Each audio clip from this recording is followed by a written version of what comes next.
Reading Derridas of Grammatology. Edited by Gaston and MacLachlan. So I would answer you by saying, first, that I am trying, precisely, to put myself at a point so that I do not know any longer where I am going. Jacques Derrida 1966 1. This project began in 2006 as an attempt to address the question of how to mark the coming 40th anniversary of the publication of De la Grammatologie. In the wake of the recent death of Jacques Derrida in 2004, how could one mark this anniversary without reconstituting an absent and idealized head of the family or falling into a celebratory hagiography? How could we read of Grammatology today, 40 years after its first publication and 30 years after its translation into English ?2 at the same time? It is also perhaps difficult now to appreciate how remarkable Derrida's work was when it first appeared in 1967. From its opening attempts to rethink language as an aspect of writing in general, to the assertion of a comprehensive logocentrism, to a contrast between linguistics and the work of Heidegger that culminates in an oscillating reading that at once marks the limitations of Heidegger's thought and pushes it towards an engagement with difference, to the conclusion that the undertaking of deconstruction is always in a certain way carried away, emporté, by its own work. De la Grammatologie was the startling announcement of a formidable and adventurous philosophical project. OG 24 DG 39, trans. Mod. 13. As is well known, Gayatri Chakravorty Spivak's 1976 translation of Grammatology played a significant role in the reception of Derrida's work in the Anglo-American Academy in the 1970s and 1980s. This reception, especially in English, French and philosophy departments, was often shaped by existing theoretical conflicts and institutional battles.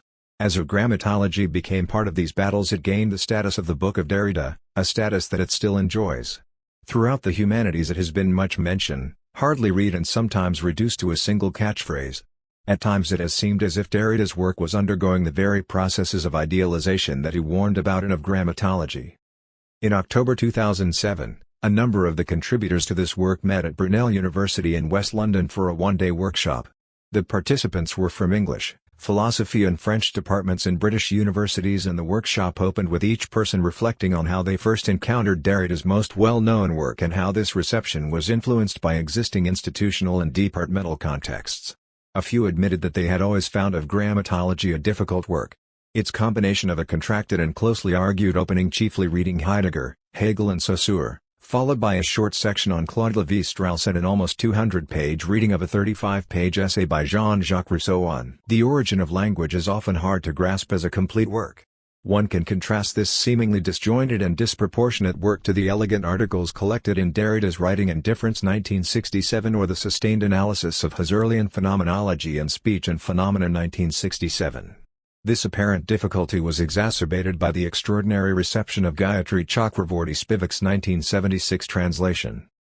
The one-day workshop at Brunel eschewed the convention of a series of read papers and created an open space for close readings of short passages in Grammatology, taking care to respond in each case to the philosophical, literary and linguistic challenges of the text. In January 2009, a second workshop was held at Merton College, Oxford. On this occasion, each participant presented a close reading of one or more passages in Grammatology. It was after this meeting that we began to think about a collection of short close readings of Derrida's work. Prompted by a notion that Derrida always took account of the punctuations of a work, the necessary discriminations and clarifications that also repeatedly divide and 14. Interrupt the work as a series of intervals or moving gaps that cannot be recollected into a unity. We settled on each contributor writing approximately 3,500 words and offering either a single reading or a series of shorter readings of a number of selected phrases, themes, pages, passages, sections or chapters in Grammatology. 3. Our aim was to revisit and to rediscover this influential work. Through a series of readings from a number of different academic disciplines and readers that reflect the reception of Jacques Derrida's work over the last 45 years, we hope to convey the sense that we are perhaps only just beginning to read Grammatology. 2. De la Grammatologie was published in late 1967 in Paris in the collection Critique. Georges Bataille had founded the review journal Critique in 1946, and after Bataille's death in 1962, Jean Piel established the collection Critique to publish monographs in collaboration with l'Édition de Minuit. After spending much of the 1950s working on Husserl, Derrida had published an introduction to and translation of Husserl's L'origine de la géométrie in 1962. This first work was followed by a series of articles and longer works that appeared in 3 publications in 1967: L'écriture et la différence, La voix et le phénomène and De la Grammatologie. From 1963 to 1966, Derrida published 5 review articles in Critique. While in this period his important essays on Foucault and Lévinas appeared in the Revue de Métaphysique et de Morale and his first articles on Artaud and Freud were published in the newly founded Tel Quel. Critique saw Derrida's first interventions into the existing debates over language, linguistics and literary interpretation. These essays: Force et Signification 1963, Edmond Hobbes et la Question du livre 1964, De la Grammatologie I 1965, De la Grammatologie II 1966 and Le Théâtre de la Cruauté et la Clôture de la Représentation 1966 captured Derrida's probing and critical response in the mid-1960s to the phenomenological and structuralist methods of reading and interpretation. 4. Celebrating the move away from authorial consciousness and philological historicism in these essays, Derrida also challenged the underlying assumption in structuralist projects that a science of language could provide an exhaustive summation of a work based on universal and fundamental linguistic structures. At the outset 15. Of De la Grammatologie I 1965, Derrida attempted to counteract or redirect the contemporary inflation of the sign language. 5. In his revisions to this passage for De la Grammatologie in 1967. He adds that this sublime gesture of inflation has already sent language wandering back to its own finitude, renvoyant sa propre finitude og. 6 dg 15. As with much of his work in the 1960s, Derrida both acknowledges the innovations of structuralism and questions its claims to be an absolute break with the past, notably with a logocentric tradition that centers or orders a work through the authority of an unchanging logos: word, speech, reason, reasoning. In De la Grammatologie I, Derrida quotes Aristotle's own summary of his treatise De anima as framework for a logocentrism which, Derrida argues, is still at work in the thought not only of Rousseau and Hegel, but also Saussure, Lévi-Strauss and Heidegger. Aristotle writes, "Words are symbols or signs of affections or impressions of the soul. Written words, graphomena, are the signs of words spoken. Phone Macron. As writing, so also is speech not the same for all races of men. But the mental affections, Pate Macron modates suk Macron s, état de l'âme in Derrida's translation, themselves, of which these words are primarily signs, are the same for the whole of mankind, as are also the objects of which these affections are representations or likenesses, images, copies." 6. Derrida would remain preoccupied throughout his work with the pervasive role played by the soul suk Macron in relation to a determined ordering of language, inscription, signs, representation and the senses. 7. Derrida's 2 review articles from 1965-66, De la Grammatologie I and De la Grammatologie II, devoted to recent publications on structural linguistics, would provide the first sections of Part 1 of De la Grammatologie in 1967. The opening section of Part 2, The Violence of the Letter from Lévi-Strauss to Rousseau, also first appeared as an article in the short-lived journal Cahiers pour l'analyse in the autumn of 1966.8. It is worth recalling that by 1965 Derrida had only published his introduction to Husserl in 5 articles. Still a relatively junior academic, Derrida was fortunate to find support for his work in Critique. The editorial board of Critique in the early 1960s included some of the most significant writers, philosophers and historians of the post-war period in France, including Raymond Sixteen, Aaron, Maurice Blanchot, Fernand Braudel, René Char, Jean Wahl, Roland Barthes, Michel Guy and Michel Foucault. Michel Guy had published one of the first responses to Derrida's work in Critique in 1963, a review of Introduction à l'origine de la géométrie. Gérard Granel would also write one of the first reviews of Derrida's 3 works from 1967 in Critique. 9. Derrida would go on to publish the article La Dissémination in Critique in 1969 and the collections Marges de la Philosophie and Positions would both appear in the Collection Critique series in 1972.10 and 1974. He joined the editorial board of Critique and today, along with Maurice Blanchot, remains part of the honorary and posthumous board of the journal. In revisiting of Grammatology nearly 45 years after its first publication, this French context helps us to appreciate that Derrida's best-known and controversial book initially appeared as part of a series of publications in Critique and the collection Critique that range from 1963 to 1972. One could argue that, for quite conscious strategic reasons, Derrida never published a book or an orthodox academic monograph. Certainly, By 1967 he had only published an introduction and a number of articles and, as he suggested, the three works that appeared that year can be understood as a series of works that are each more and less than a book. La Voix et le Phénomène was an extension of a planned lecture that was never delivered. L'écriture et la différence is a collection of articles and papers from 1959-1967. And of Grammatology is a number of shorter works gathered into one publication. As Derrida himself states in the Avertissement de la Grammatologie, the first part of the book writing before the letter can be considered as the development of an essay published in the Revue Critique December 1965 January 1966 OG 89 DG 7, trans. Mod. He also begins de la Grammatologie by describing the work that will follow as an essay. Spivak translates said essay as this book OG 89 DG 7. In other words, he sees this work as an essay, an attempt, a try, a testing out, a preliminary gesture that has no assurance of becoming a book. The challenge not to take this work as a book, as a monograph or treatise, is highlighted by Derrida in the title for the opening chapter, the end of the book and the beginning of writing. 11 Derrida links the notion of a complete and finished work, the presentation of an exhaustive and encyclopedic totality on a given subject, to Hegel's claims that the history of spirit can culminate in an end of history in which consciousness gains 17. Absolute knowledge. The write-up on the back cover of De la Grammatologie ends by referring to Derrida's well-known neologism difference, and one can perhaps say that Derrida did not want his new work to be taken as the book on difference. As he observed in early 1968, some 3 months after the publication of De la Grammatologie, La difference is not announced by any capital letter. Not only is there no kingdom of difference, but difference instigates the subversion of every kingdom, which makes it obviously threatening and infallibly dreaded by everything within us that desires a kingdom, the past or future presence of a kingdom. And it is always in the name of a kingdom that one may reproach difference with wishing to reign, believing that one sees it aggrandize itself with a capital letter. 12. Very broadly understood as a challenge to a tradition that privileged time over space, notably in the work of Bergson and Heidegger in the first half of the 20th century. Difference accounts for space always becoming time and time always becoming space. As Derrida would later argue, this interlacing oscillation or deferring and differing of temporization and espacement resists projects of self-evident presentation, capitalization, totalization, infinite incompletion and anticipatory programming. 13 Derrida's attempt to have the publication, style and content of his works not enact a Hegelian Aufhebung of difference and uplifting that negates and conserves in the name of a teleological idealization is quite clear in his 1967 interview with Henri Ronsa. Derrida remarks, "In what you call my books, what is first of all put in question is the unity of the book, and the unity book considered as a perfect totality, with all the implications of such a concept. One can take of Grammatology as a long essay, long essay, articulated in 2 parts whose juncture is not empirical, but theoretical, systematic, into the middle of which one could staple writing and difference. Grammatology often calls upon it. In this case the interpretation of Rousseau would also be the 12th table of the collection.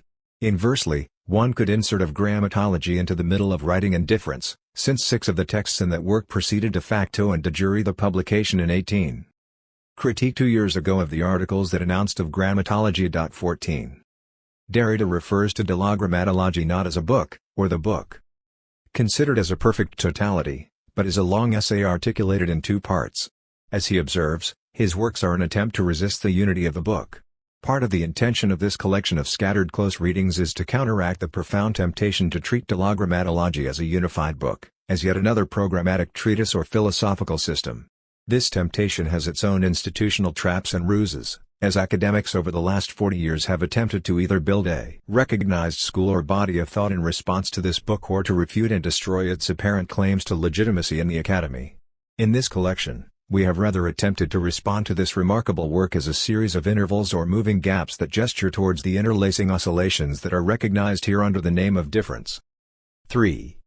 This collection of readings also reflects on the history of the reading and reception of De la Grammatologie and, most notably, its translation into English by Gayatri Spivak in 1976. Having worked on the project from 1970-75, some 35 years ago, Spivak introduced Derrida's work to the larger Anglo-American Academy. By 1976, only a handful of Derrida's articles had been translated into English. This history of translation, which alters the dates of the original French publications, creates its own narrative of reception and reading. Derrida's first work in English was an extract of Speech and Phenomena published in 1967.15. 2 years later in 1969 his paper The Ends of Man appeared. 16 It was only in 1970 that the over-anthologized conference paper Structure, Sign and Play in the Discourse of the Human Sciences 1966 came out in English. 17 In the following 5 years, only a handful of articles were translated. Wiese and Grammatology 1970 Freud and the Scene of Writing 1972 White Mythology 1974 The Supplement of Copula 1975 Le Facteur de la Vérité 1975.18 The last of these, Derrida's essay on Lacan and Poe, was the first to be translated into the English in the same year that it was published in France. Derrida's only book in English before of Grammatology was David Allison's translation of Speech 19 and Phenomena 1973, which included the articles Form and Meaning and Difference'. 19 In 1974, the first chapter of Grammatology was published in the journal Substance. 20 From this history of translation one is reminded not only that Derrida was initially known in the English-speaking world for his work on Husserl, but also that his first fully translated work, the 1968 paper The Ends of Man opens with an examination of the politics of the institution. It is worth recalling these opening remarks. Every philosophical colloquium necessarily has a political significance. And not only due to that which has always linked the essence of the philosophical to the essence of the political. Essential and general, this political import nevertheless burdens the a priori link between philosophy and politics, aggravates it in a way, and also determines it when the philosophical colloquium is announced as an international colloquium. Such is the case here. 21 At the very time that Grammatology was being published in 1976, Derrida was already involved in a series of direct institutional interventions in France and writing on the politics of the institution and pedagogical practices.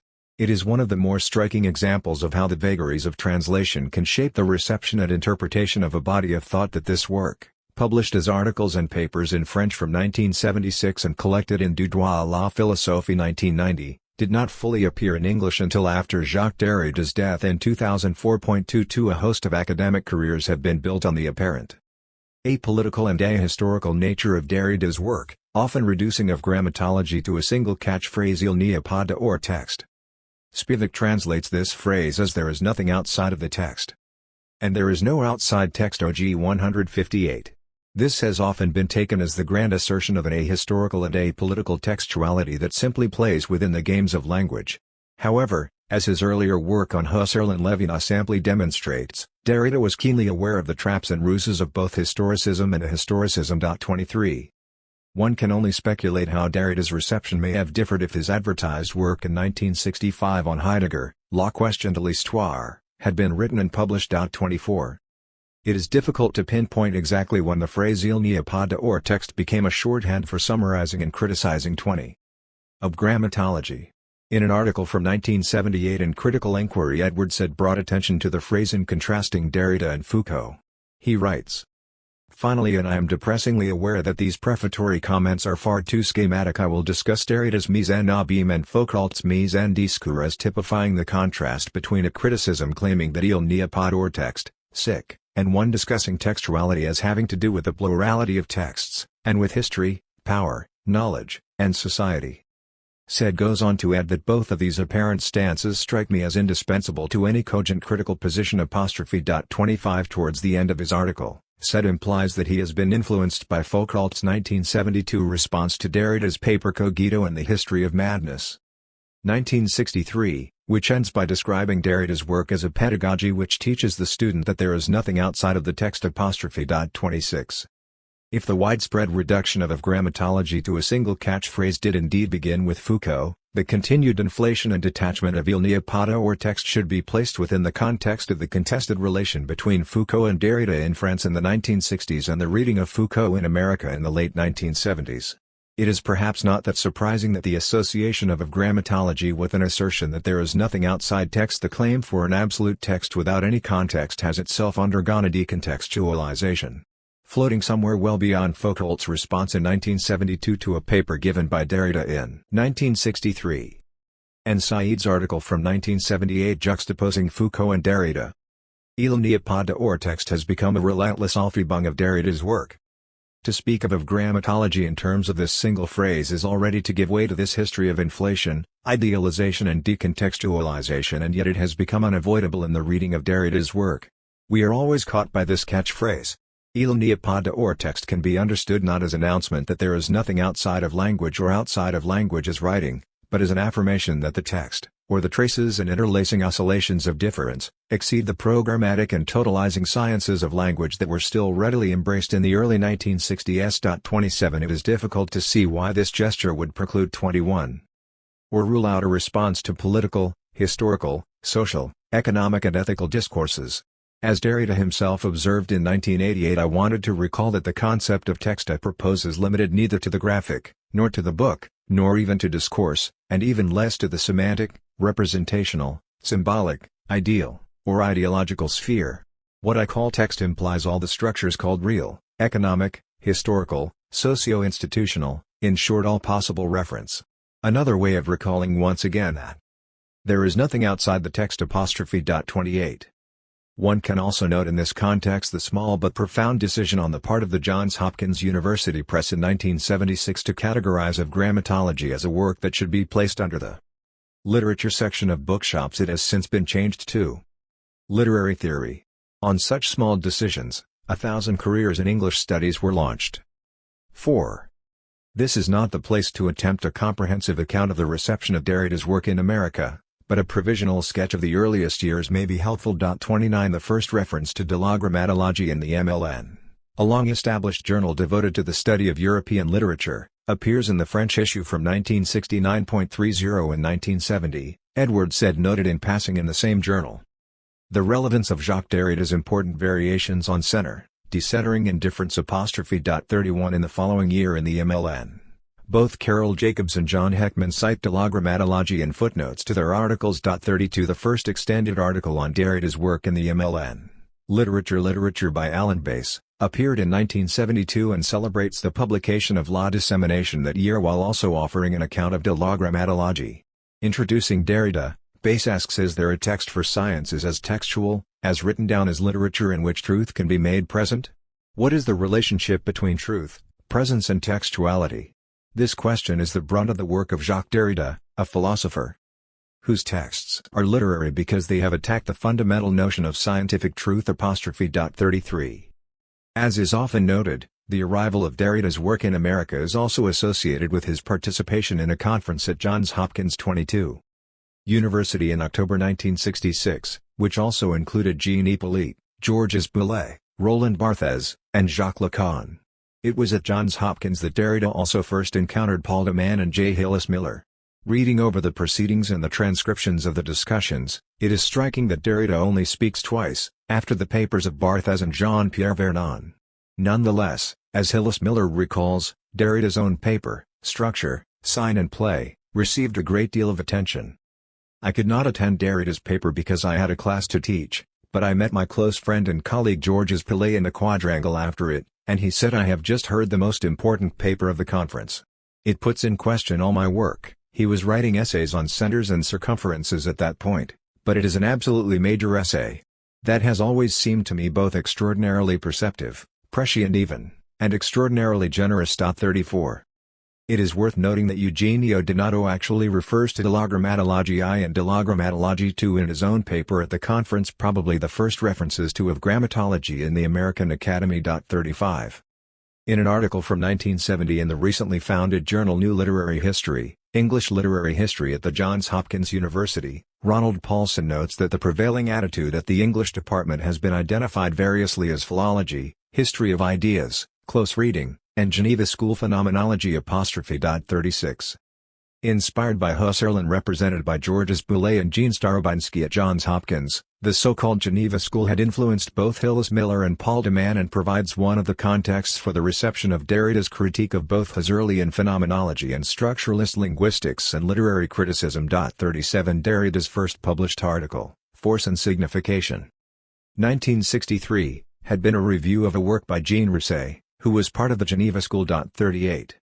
As Paulson comments, it was at Johns Hopkins that Starobinsky prepared his magisterial study of Rousseau, Jean-Jacques Rousseau La Transparence et l'Obstacle 1957, and it is Derrida's reading of Rousseau which prompted the first full-length critical response in America to De la Grammatologie. Paul de Man's 1970 essay, 23. The Rhetoric of Blindness, Jacques Derrida's reading of Rousseau. 39. One can trace Hillis Miller's early response to Derrida in a number of essays in this period. In Geneva or Paris? The recent work of Georges Pillet 1970, Miller suggests that all the apparent assumptions of Pillet's criticism are interrogated by Derrida and found wanting. 40. Pillet himself had offered a remarkable reading of Rousseau in the first volume of his Études sur la Dempsum in 1949, vividly describing the fullness of the present moment, enjoyed by primitive man before his fall into society and the kingdom of time. Pillet charts Rousseau's unceasing attempts to regain a pure timelessness or the abolition of duration and the spiritualization of space. 41. In an article on Wordsworth in the following year, Miller described structure, sign and play as representative of a novel turn in the putting in question of metaphysics, which is distinguished by new concepts of language, new ideas of structure, and new notions of interpretation. 42. In 1972, the recently founded Diacritics published a translation of the first part of Derrida's 1971 Interview of Positions. In the same year, Richard Klein's Prolegomena to Derrida was addressed to an audience that was already familiar with the monstrous difficulties of reading Derrida. 43. It was also in 1972 that Geoffrey Melman published his translation of Derrida's Freud and the Scene of Writing 1966 in a special issue of the Yale French Studies, emphasizing the role played by psychoanalysis as well as literature in the early reception of Derrida's work. 44. Alexander Gelly also undertook the task of offering the first English review of De la Grammatologie and Diacritics in 1972, 5 years after it had been published in Paris. 45. 1972 does seem to be a critical year in the reception of De la Grammatologie. Derrida's 1966 paper at Johns Hopkins University Structure, Sign and Play was published, along with the other contributions from the conference, in English in 1970 in a work entitled The Languages of Criticism and the Sciences of Man, the Structuralist Controversy.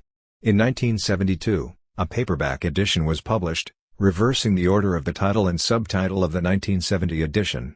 This reversal led in part to the association of Derrida's work with a move to announce the end of structuralism and all the proliferating post-isms that followed, as opposed to the criticism of structuralism that he had proposed in his paper. 46. In an article from 1973, Eugenio Donato argued, "Structuralism as a critical concept has outlived its usefulness." 47. 24. One can balance this focus on the fortunes of structuralism in America with Le Coulet-Barthés's observation that Derrida's work was also distinguished by its unique engagement with Heidegger. Derrida's Auseinandersetzung with Heidegger, Le Coulet-Barthés argued, offered a stark contrast to the largely uncritical or openly hostile readings of Heidegger in France at that time. 48. It is also worth noting that the English translation of De la Grammatologie was relatively late. The Italian translation appeared in 1969. The German in 1974 and the Japanese the same year as the American edition in 1976.49.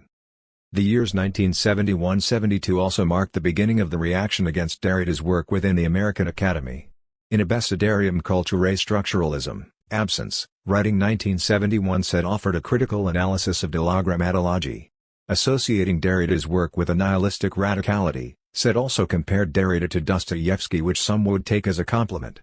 Said observed Derrida's grasp of the bewildering dilemma of modern critical knowledge resembles, in its awareness of the debilitating paradoxes that hobble knowledge, Dostoevsky ''S''. 50. Frederick Jameson also included an account of Derrida in The Prison House of Language 1972, concluding that Derrida's work was limited by the isolation and valorization of script as a unique and privileged type of content and by a notion of the trace that is yet another ontological theory of the type it was initially designed to denounce. 51. V. Gayatri Chakravorty Spivak was part of a remarkable generation of scholars, including Alan Bass and the late Barbara Johnson, who began the daunting task of translating Derrida into English. While a corrected version of the 1976 translation of Grammatology was published in 1997, as Spivak has acknowledged, unavoidably some errors and confusions remain. Derrida himself was acutely aware of the philosophical issues, difficulties and opportunities of translation. 52. In revisiting De la Grammatologie of Grammatology we should not avoid the issue of translation.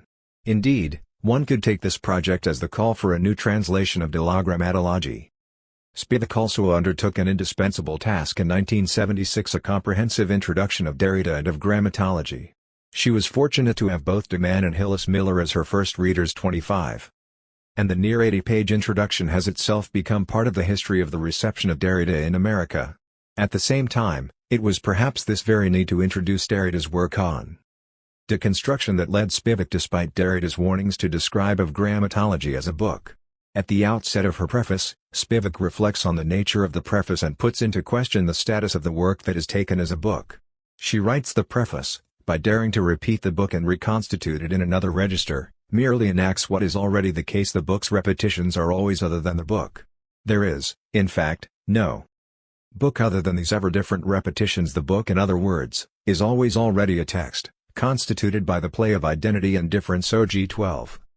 Despite this, later in her preface, while remarking on the differences between the 1965-66 review articles in Critique and Derrida's 1967 work, Spivak still describes De la Grammatology as a book. It is fascinating to study the changes and interpolations made in the text of the review articles as they were transformed into the book. OG 80, my emphasis. To complement Spivak's remarkable introduction, it is helpful to take note of the brief comments on the back cover of De la Grammatology, written in 1967. It is striking that this text, which is most likely by Derrida himself, begins by emphasizing his interest not in the primacy of writing but in the bizarre or uncanny relation between speech and writing, in an interlacing oscillation between presence and absence that cannot be harnessed entirely to a commanding science of language. Languages are made to be spoken, writing is only used to supplement speech. Writing is only the representation of speech. It is bizarre that one gives more care, soin, to the determining of the image than of the object. Rousseau. This book is therefore devoted to the bizarre. But in giving its full attention, soin, to writing, it subjects writing to a radical re-evaluation.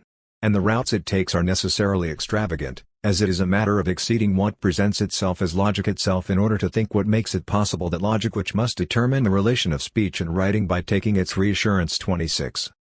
From the self-evidence of common sense, from the categories of representation or image, from the opposition of inside and outside, of the more and the less, of essence and appearance, of the originary and the derivative. Analyzing the investments that our culture has given to the written sign, Jacques Derrida also demonstrates the written sign's topical and sometimes most unnoticed effects. This is only possible through a systematic displacement of concepts. Indeed, one could not respond to the question, what is writing? By a phenomenological style of appeal to some wild, immediate and spontaneous experience. The Western interpretation of writing governs all fields of experience, of practice and knowledge, and even the ultimate form of the question, what is? That one believes oneself able to free from the script. The history of this interpretation is not that of a particular prejudice, a localized error or an accidental limit. It forms a finite but necessary structure in the movement that finds itself recognized here under the name of difference. Jean Gaston. Reading De la Grammatologie. Some have found it hard to credit that I did not know Jacques Derrida's name when I bought De la Grammatologie off the Minuit catalog because it looked interesting. One, I bring it up for the record because I saw the following in a biography of Derrida published by Continuum. Demand sought to show that the signifier is, like the referent, material, and hence, as a set of mere marks and inscriptions, should not be taken to be something which should immediately, without reflection, guide action. That is, the sign Aryan could mislead one into thinking that there really is an Aryan race, when in fact the materiality of persons and their distinctions cannot, except without great violence, be associated with the linguistic division of persons into separate races according to linguistic, mental signs. G. C. Spivak, Derrida's translator, and one of Demand's students at Yale, makes this point with reference to the term Aryan in her work on post-colonialism. MacLachlan 2001, 118. The material signifier in literature means nothing, but it invites us to dream and to become aware of the reality of reality. Powell, Jacques Derrida, Biography 155. The details are wrong here. I was Paul Demand's student at Cornell. I left to teach at Iowa in 1965. Demand met Derrida in 1966, at the Structuralism Conference at Johns Hopkins. 2. 29. The reader should imagine a foreign female student from Asia, in the United States, in a European field, in 1965, before multiculturalism, but also before internet, email, fax. There was no reason anyone should send her information about the conference and no way I would know of its importance. As for the Aryan example, implicitly suggesting that Spivak made deconstruction safe for third world politics, the author must read his source. 3. It is important for me that reading De la Grammatologie was among my chances. Derrida, my chances, mes chances. I do not remember that first untutored reading at all. The reader will understand and, I hope, forgive my investment in making of my chance encounter an example of the play of chance in that essay. The question of the mark and the proper name being the condition of iterability will relate to the argument about the prohibition of the proper name in oral language and grammatology, which I will discuss later. My chances 360. Derridas taking a distance from the necessity Freud avoids in order to think psychoanalysis as positive science will relate to yet another passage in grammatology about which I will also write below. My chances 369. But the two special passages that I claim here are more probably, it imposed itself upon my choice as if I had fallen upon it, leaving me the illusion of free will. 344, trans. Mod. Works befall us, they say, or unveil what befalls us by befalling us. They dominate us inasmuch as they explain themselves with what falls from above. 361, trans. Mod. I realize that this sort of resemblance by hindsight is what mess chances would call a symptom in the Epicurean sense. If these were memoirs, I would be even more symptomatic and, beginning with my program chair's warning that I was compromising my professional future by suddenly beginning to translate, before receiving tenure, a writer obscure in both senses, continue on with the peculiar ups and downs of my peripheral and tangential trajectory and deconstruction, ending with the passage the sign of bad luck, mal chance ou méchance, would be inverted. It would be the chance for truth to reveal itself. 366, trans. Mod. Why was I so taken by the book? Why did I want to translate it when I knew so little French? Why did the University of Massachusetts Press give me a contract to do so when I had no recommendation letters? Hillis Miller later took it over to Johns Hopkins Press without my knowledge, but appropriately, of course. If favorite 30 passages had emerged at that time, I cannot report them. All for me is excitement recollected in relative tranquility. There is even more forgetfulness at the origin. Looking again at the translator's preface, many years later, I noticed that I put New Delhi Dhaka, Sikh, Calcutta in parentheses, inside the text, inside the list of metropolitan places. That visit to Dhaka held a secret origin for my work, which I forgot for many years. I went on thinking that new direction in my writing started with Can the Subaltern Speak? Where I chose no chance there. Derrida over Deleuze and Foucault. But, by a chance conversation a year ago, a forgotten secret starting point opened, with pictures of war-raped women in Bangladesh in 1972. I don't quite know where to begin, Nyanika, but I very much want to say something. Derrida speaks of destinarence, that a thing always errs away from its destination. Pulling these pictures up from 71-72 is almost an allegory of that for me. 5 These pictures were not any records of anything for me. I should say here I am not a photographer. This was not being undertaken for any academic transcoding. It was an emotional thing, mother and daughter going back to where mother had been happiest, the city of Dhaka. Going back to where no one in the family had been after 1941, the year before my birth. A luminous secret. These are words spoken to Nyanika Mukherjee, who has included a version of the conversation in her book The Spectral Wound. 6 This conversation is interspersed with looking through photo albums, searching for and talking through photographs of women who were raped in the Bangladesh War of 1971 and were in the Dhaka Rehabilitation Center from 1972, taken by my mother and me in the Rehabilitation Center in Dhaka in January 1973. What I had in turn forgotten in my conversation with Nyanika was that during this trip I was also translating Derrida's book, in the shared austere hotel room, in rickshaws, onto notebooks, now lost, with soft cardboard covers. If translation is the most intimate act of reading, I cannot prefer a passage in that first act of reading, framed in forgetting a scene of origin. Later, in rereading for teaching, lecturing, writing, some passages emerged. I did not relate to the reading of Rousseau, paradoxically, because during my years at Cornell, demand had been too deeply in 31. His Rousseau period. Rousseau seemed to belong to finer reading minds than mine. The first passage is a description of the double-bind resident in wanting to deconstruct. You must live in your object, work as your object, and go under in a specific way. Dare once say, specific to the object? Captain Ahab and Moby Dick.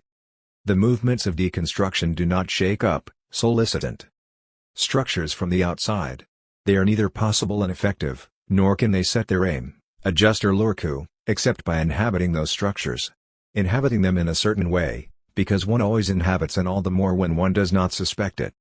Operating necessarily from the inside, borrowing all the strategic and economic resources of subversion from the old structure, borrowing them structurally, that is to say without being able to isolate their elements and atoms. The enterprise of deconstruction is always, in a certain way, swept away by, à portée par, its own work. OG 24 DG 39, trans. Mod. 7. What strikes the reader again and again is the responsibility of the critic. You cannot shake up the whole thing from the outside, but you cannot separate the tiny bits from the inside either, work it working as your object rather the thing that developed into être juste avec.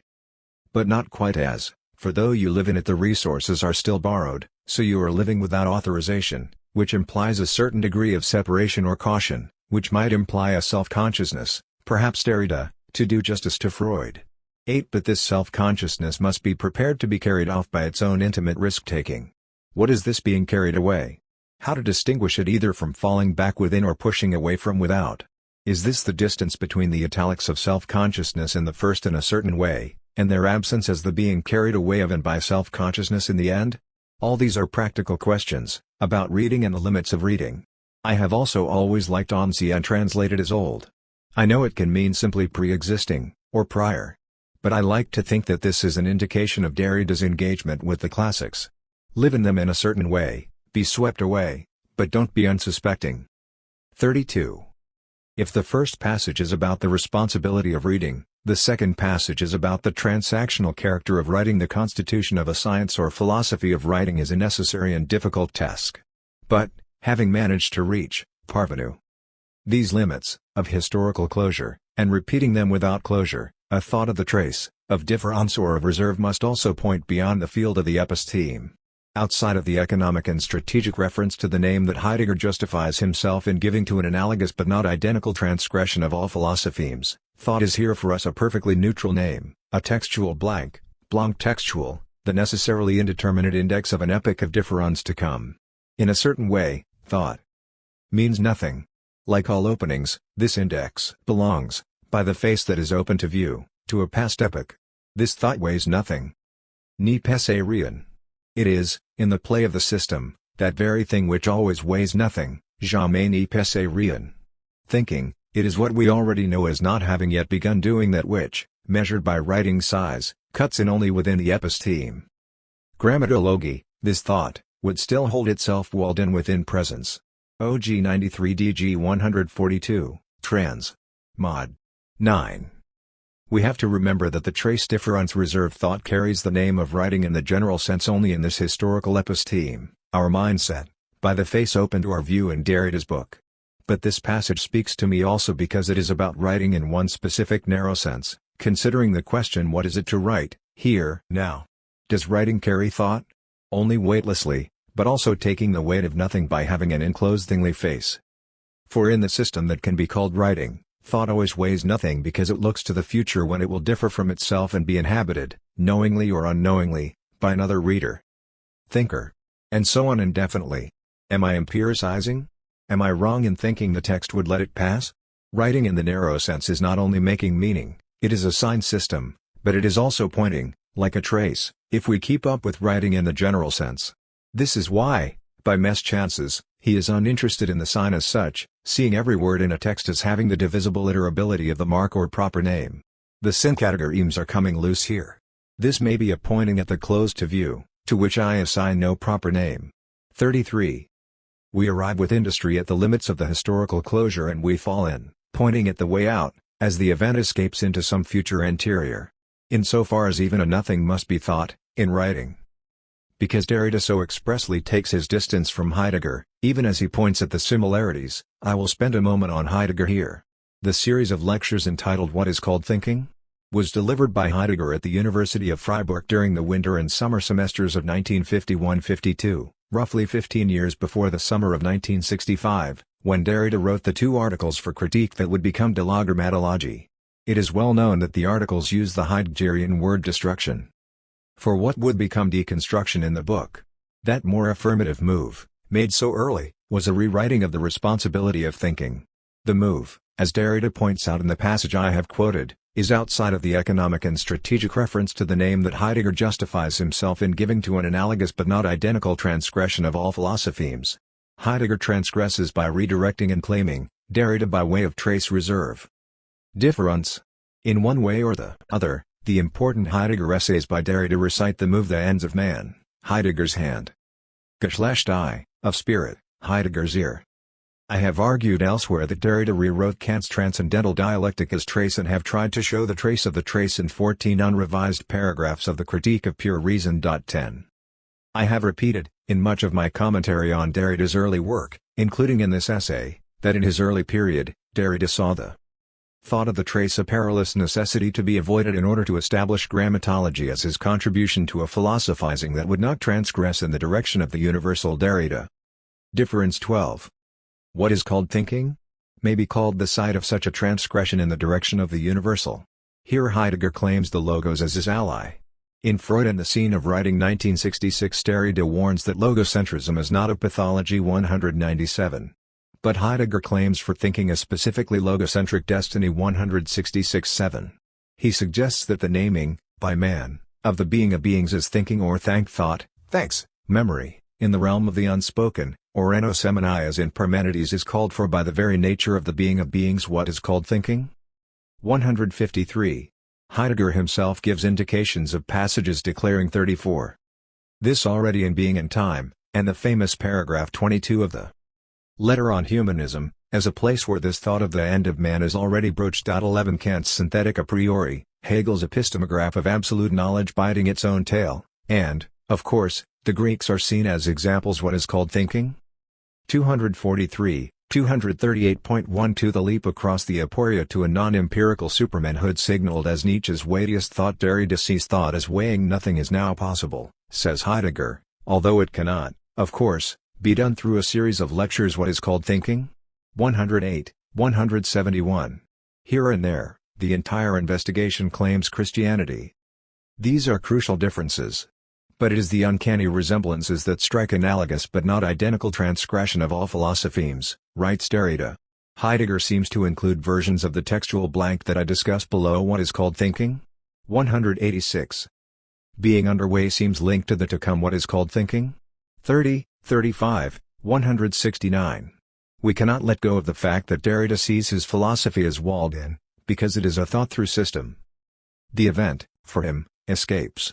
By contrast, Heidegger justifies his philosophy as the opening needed by truth. The event, of unconcealment, remains concealed as a silent guarantee. Derrida's harshest judgment of these self-justifying methodological maneuvers as the animal automata, without humanity, cited by Descartes and others in the 18th century, is to be found in Of Spirit 129:36.13. There is a bit of Muller-May in the Derridean passage, in the engagement with the blank, with nothing. Thought is not just a blank, but a textual blank, a blank organized by this text, by the size of writing. Spacing apostrophe. 14 The nothing it weighs is nothing and a thing named nothing. Derrida uses the skeleton of a specific language, his own historical closure, both Passerian and Ni-Passerian, allowed only by French. This is why here too it is a certain way. The text is that way, enclosed in French, each word divisible by translation. You, writer, be careful how you weave, for the web organizes the blank, the nothing, no thing, for a certain opening. The web's design is locked up. Ulysses as Penelope. You call it masculine hysteria if you want to take away its practicality. 15. Shailja Patel, an activist writer from Kenya, reminded me recently that I had said at Baltic Writers and Literary Translators International Conference in Stockholm, 2008, I take this idea extremely 35. Seriously, so I am obliged to critique it rigorously. We are self-appointed moral entrepreneurs, our mission predicated on the failure of state and revolution. We fetishize literacy, health, employability. Alas, I know where I got this. I'm inside and so must talk, and this is our historical moment stuff. I cringe at the vulgarization. But there was no one to say it there. And Derrida is not compulsory reading for European do-gooders. These two passages about reading and writing that I so love come at the end of the section in the book that lays down the terms of his positive science, his Grammatology, the concluding chapter of Part 1 of the Grammatology writing before the letter. Derrida resolutely remains within the enclosure of presence. 3 times he repeats without venturing up to that perilous necessity, almost like a mantra. Again, mischances strikes a chord for me, for, as I have indicated, Freud is there shown as not venturing up to certain perilous necessities in order to wall in psychoanalysis as a positive science. Derrida's work with Freud was a lifelong engagement with the pointing away. Must have a definition before I start reading, Here Derrida seems to suggest all definitions are decided in the night of non-knowledge, without venturing up to the perilous necessities of the conditions of possibility of truth-telling. The section closes with the paragraphs I have quoted before, and goes on to read Lévi-Strauss and Rousseau. The first necessity avoided is the undoing or shaking up of logocentrism as a whole. We know from our first passage that he knows that he is borrowing the structures of logocentrism intimately and that this knowledge is a pharmacon. The second necessity avoided is a meditation on the trace. This is so that a historical closure, which necessarily implies an origin, can be described in order further to describe, in its terms, the history of the suppression of writing in the general sense. The thought of the trace would have forbidden it. But of course, a thought of the trace, insofar as it is a thought, has always weighed nothing, transitively and descriptively. Thus it gives an opening, though not in the justifying Heideggerian mode. And we will not know this until the end of writing before the letter. For now only the alerting 36. That all this material that follows is only possible by sleeping with the enemy. In other words, we must make our words weigh something in order to weigh nothing, and in this chapter, which gives us a task of grammatology as positive science by virtue of the famous French partitive genitive, we get it by clues, like a detective story, a genre I have been obsessed by since high school. Perhaps that's how I knew these were not vain circlings. They offered us a do-it-yourself imitative form. Philosophizing lesson in how to think, read, write responsibly, in circles of course necessarily linear by the double bind of intended mistake. A teaching text, multitasking. The third necessity not risked is the question of essence. In order to proceed, it must be assumed that there is something called writing. This grounding error is possible only if this additional necessity nested in the thought of the trace is not risked. But if it is a thought, and so on. This obligation is not a strategic use of essentialism, but a necessity to presuppose essence and therefore a necessity to ignore the necessity unearthed by the young philosopher and declared as the definitive solution offered by his philosophy Derrida, Difference 25-6. Etre juste avec Kant, to be continued when time and context allow. I have already said that I remember nothing of my first reading of this exciting book by an unknown author, the reading that changed my life.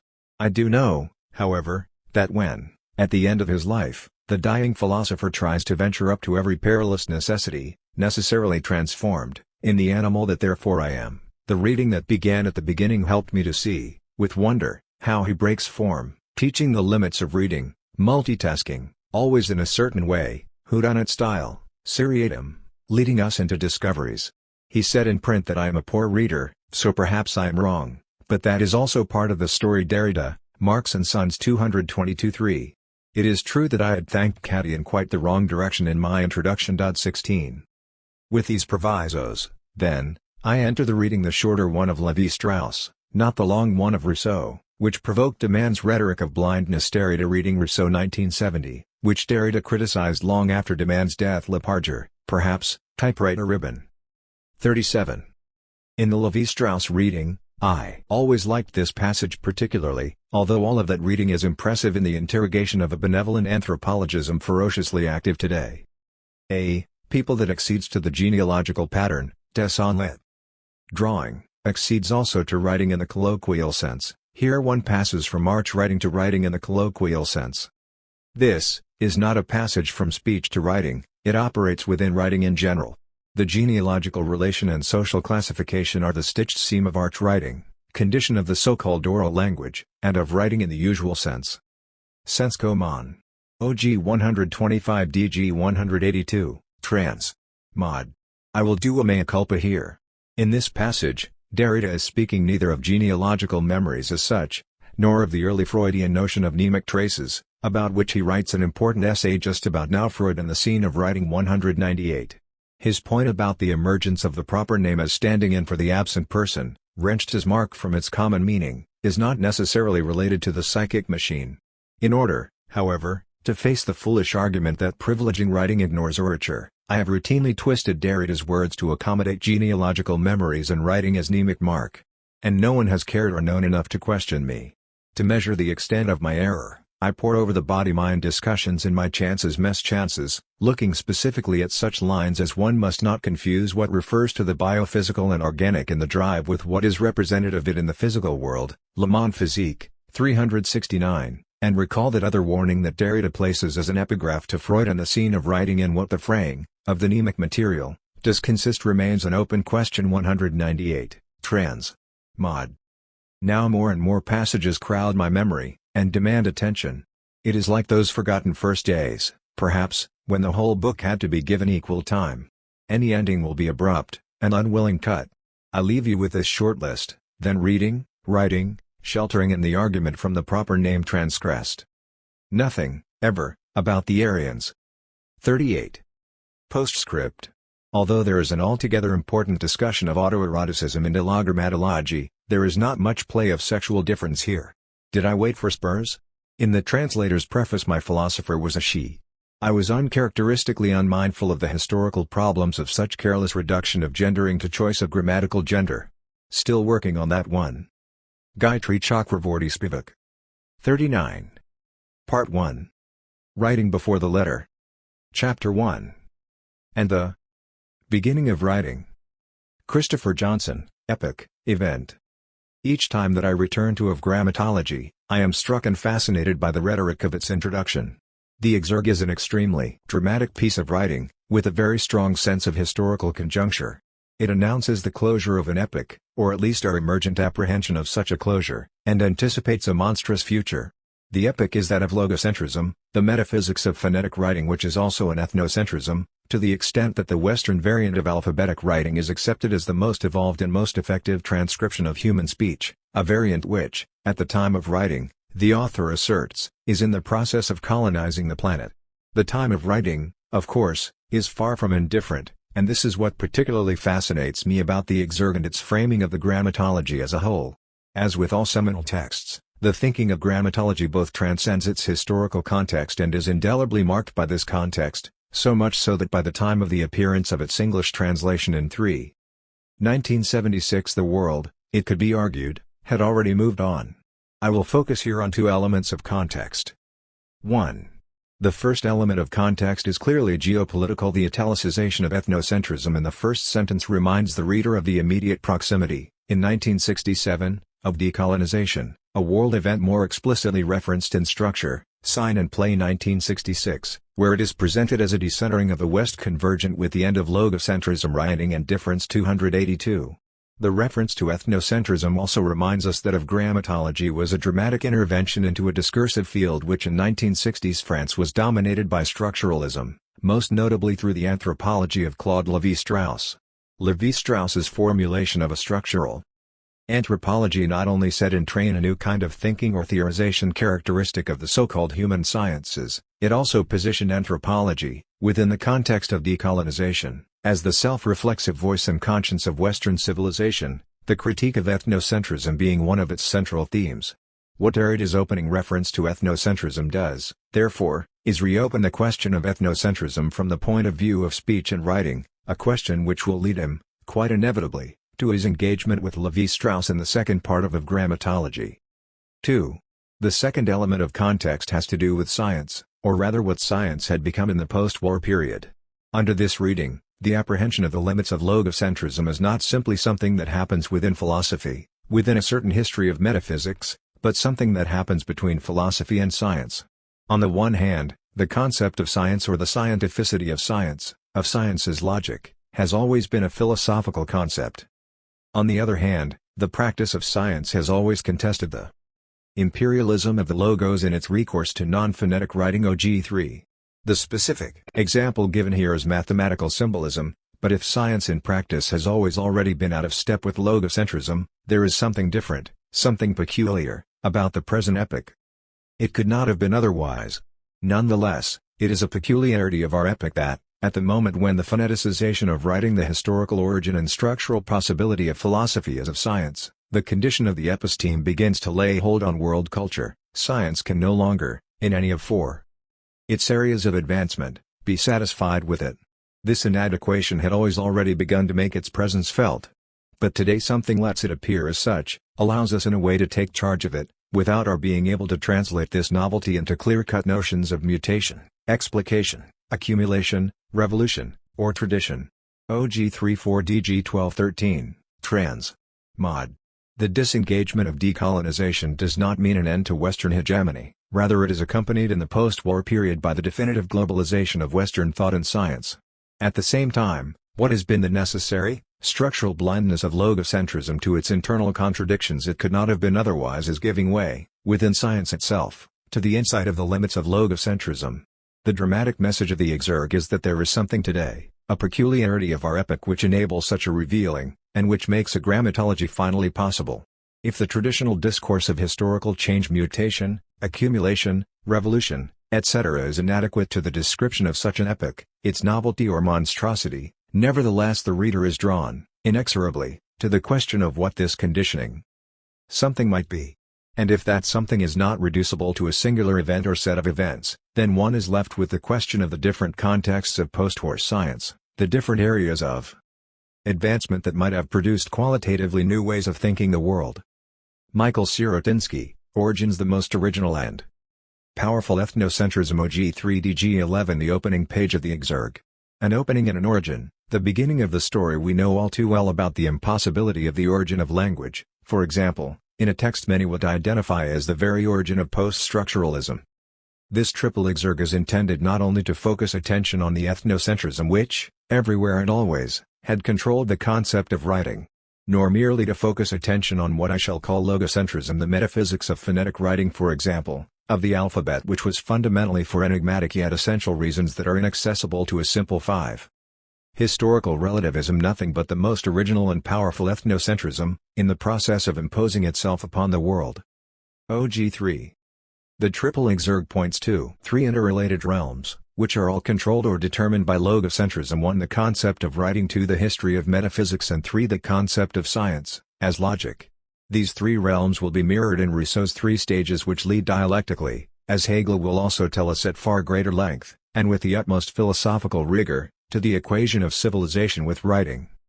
Writing écriture, or art writing, is thus announced at the outset as the concept through which Derrida will deconstruct Western metaphysics, its fundamental ethnocentrism, and its ontotheological privileging of logos as speech, presence, the proper, and so on, and it will become for him the first of a long series of quasi-transcendental and ever-changing place-holding terms that are all, in essence, saying and doing the same thing: difference, supplement, pharmacon, trace, dissemination, cinders, signature, shibboleth, subjectal, hauntology, the holy other lataudotora, and so on.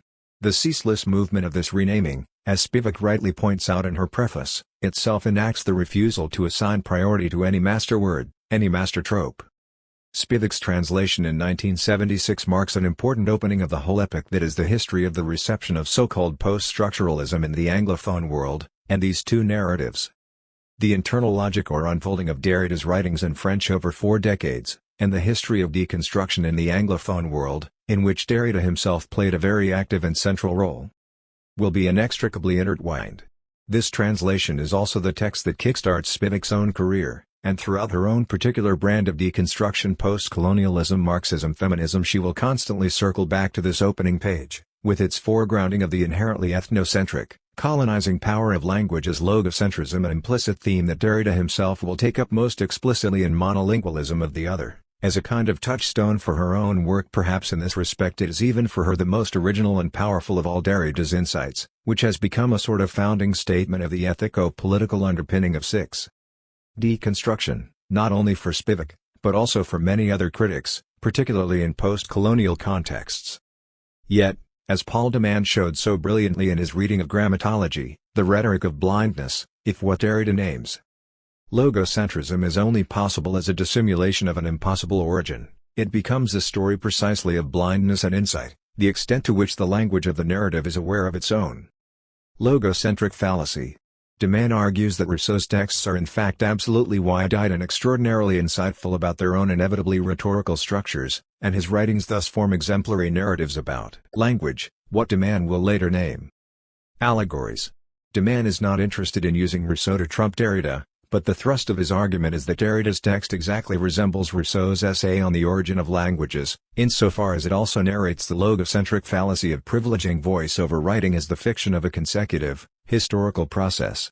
Here is de Man throughout. Derrida uses Heidegger and Nietzsche's fiction of metaphysics as a period in Western thought in order to dramatize, to give tension and suspense to the argument, exactly as Rousseau gave tension and suspense to the story of language by making them pseudo-historical rhetoric of blindness. 137.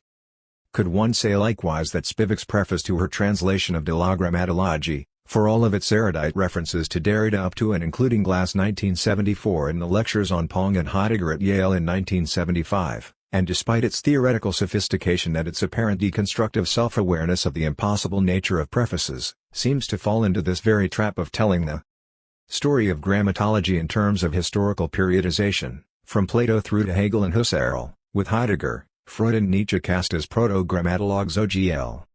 This long story of Spivak as a reader of Derrida I have sketched out in more detail elsewhere, Deconstruction and the Post-Colonial 4061, but I would like to look at another critic, Robert Young, who like Spivak references this one line of grammatology in order to underpin the claims made in his own particular version of a historical narrative.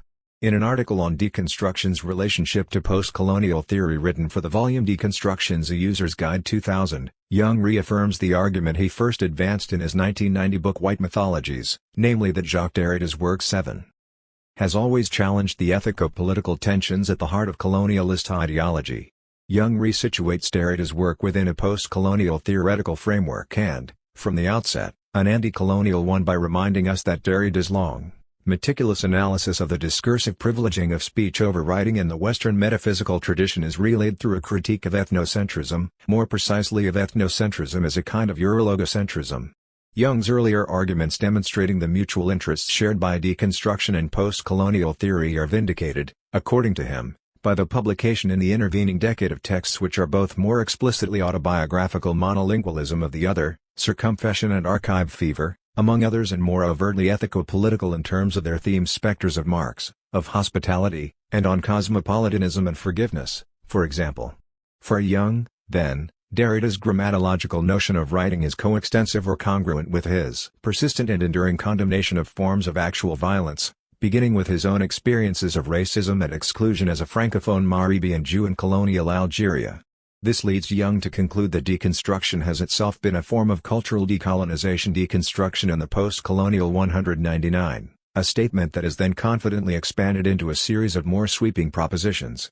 Young suggests that Derrida effectively took Sartre's critique of totalitarian politics, in North Africa and elsewhere, and extended it to a generalized conceptual critique of all forms of totalization. It was, as he says, the deconstruction of the idea of totality born out of resistance to totalizing regimes of late colonial states. 192. Once Derrida moved to metropolitan France from Algeria, his early experiences were translated, according to Young, into a permanent and continuous political subversiveness. Derrida, neither French nor Algerian, always anti-nationalist and cosmopolitan, critical of Western ethnocentrism from of Grammatology's very first page, preoccupied with justice and injustice, developed deconstruction as a procedure for intellectual and cultural decolonization within the metropolis. 193. We are then provided with a long list of illustrative examples, starting with the notion that the deconstruction of centrism, or of logos, only makes sense in the context of the centralization of the French administrative system. 194, and thus the concept of erasure, in the famous phrase sous retour, under erasure, echoes General Bughead's tactics of suppression. 8. Of the Algerian uprising. 195, leading finally to the statement that Derrida's ideas have been taken up by a large number of post-colonial migrant and immigrant groups. 208. There is a danger, though, that rather than offering watertight evidence to support the central proposition of his argument, Young's long list of proofs produces an internal tension of its own. While on the one hand he is contesting the tradition of a certain grand narrative of intellectual history, on the other it appears that he is constructing an alternative grand narrative, which produces a homogeneous unity that goes against the grain of a deconstructive reading. His isomorphic mapping of deconstruction onto post-colonial concerns also implies a causal flow from historical context to theoretical text which can be retrospectively excavated. What is more interesting is that Young appears to elide the very maneuvers of Derrida's work that he is at the same time celebrating.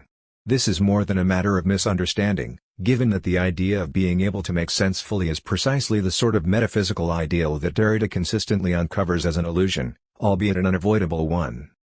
None of this is to deny that Young is a fine reader of Derrida's work, and certainly a far better one than most post-colonial critics, but one might at least question the kind of discursive isomorphism between deconstruction and various forms of cultural or ideological decolonization that Young is proposing, since deconstruction can never, as Derrida himself remarked on numerous occasions, cohere into anything one might conventionally understand as theory or critique.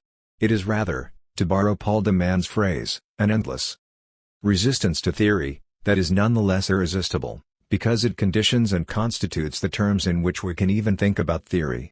One way of phrasing it might be to say that Jung, in proposing empirical or experiential grounds where one could locate the origins of deconstruction, is repeating the rhetorical maneuver that a thinker such as Levi-Strauss performs, as Derrida will go on to demonstrate later on in Of Grammatology, namely the reduction of the logically anterior arch-violence of writing, in the strong theoretical sense of the term, to historically or empirically determinate, local manifestations of violence. Derrida's point about originary violence is that one has to go further upstream in the decision chain, and this has implications for everything else further downstream. Indeed, if there is any isomorphism in these closely interlinked narrative Spivak and Jung reading Derrida, Derrida reading Rousseau, or Derrida reading Heidegger, reading Husserl, it is that they are all allegories of the necessity of misreading. To put it another way, we are always within grammatology, we have perhaps never been without grammatology. Jean Gaston. Even Leibniz OG 3DG 1112 Derrida uses Leibniz to distinguish a logocentric language based on sight from a logocentric language founded on hearing oneself speak. In the exergue, he writes the history of metaphysics which, despite all the differences, and not only from Plato to Hegel even including Leibniz but also, outside of these apparent limits, from the pre-Socratics to Heidegger, has always assigned the origin of truth in general to the logos OG 3DG 1112, trans. Mod. Derrida gives Leibniz this distinction of a parenthetical addition in the logocentric history of metaphysics because of the characteristica universalis, Leibniz's notion of a universal language based on a system of characters or non-phonetic signs. As Derrida notes, Hegel rejects Leibniz's theory of universal language because it threatens the logos and its connection to the origin of truth in general by advocating a writing that generalizes and sets aside both the sensible and the intellectual when he, Hegel, criticizes the Leibnizian characteristic, the formalism of the understanding and mathematical symbolism. He makes the same gesture denouncing the being outside of itself of the logos in sensible or intellectual abstraction OG 24 DG 39, trans. Mod. For Hegel, Leibniz's work has the potential to interrupt or disorder one of the key discriminations or self-evident oppositions of the history of metaphysics. This might lead one to think of Leibniz as a way of resisting the Hegelian theory of language. But Derrida warns against the confident assertion of such a radical alternative. Even Leibniz cannot provide the pure exit from metaphysics. According to Hegel, unlike the alphabet, Leibniz's universal language fails to efface itself before the voice OG 25. Leibniz's non-phonetic language retains and relies on a privileging of the visible and space and resists the Aufhebung of writing OG 39. At the same time, Derrida argues, this non-phonetic gesture is based on a profound ahistoricism. For Leibniz, what liberates Chinese script from the voice is also that which, arbitrarily and by the artifice of invention, wrenches it from history and gives it to philosophy. La rend propre à la philosophie, OG 76 DG 113. Derrida's reading of Leibniz raises the challenge of a non-phonetic writing that does not succumb to an ahistoricism. Leibniz's ethnocentric metaphysics is apparent, Derrida argues, in his idealized use of Chinese writing as a writing that does not refer back to the voice and announces its independence with regard to history OG 79. Chinese writing is a writing of the mind that has no body and no history. As a sort of European hallucination, it promises a writing for philosophy, a transparent or diaphanous writing OG 80. For Derrida, this use of the non-European to dream of an ideal writing is also connected to an idealized Western science of perfect calculation, the epistemachron mimachron. In dreaming of a language without voice, without body and without history, Leibniz thinks of universal writing as a calculating machine.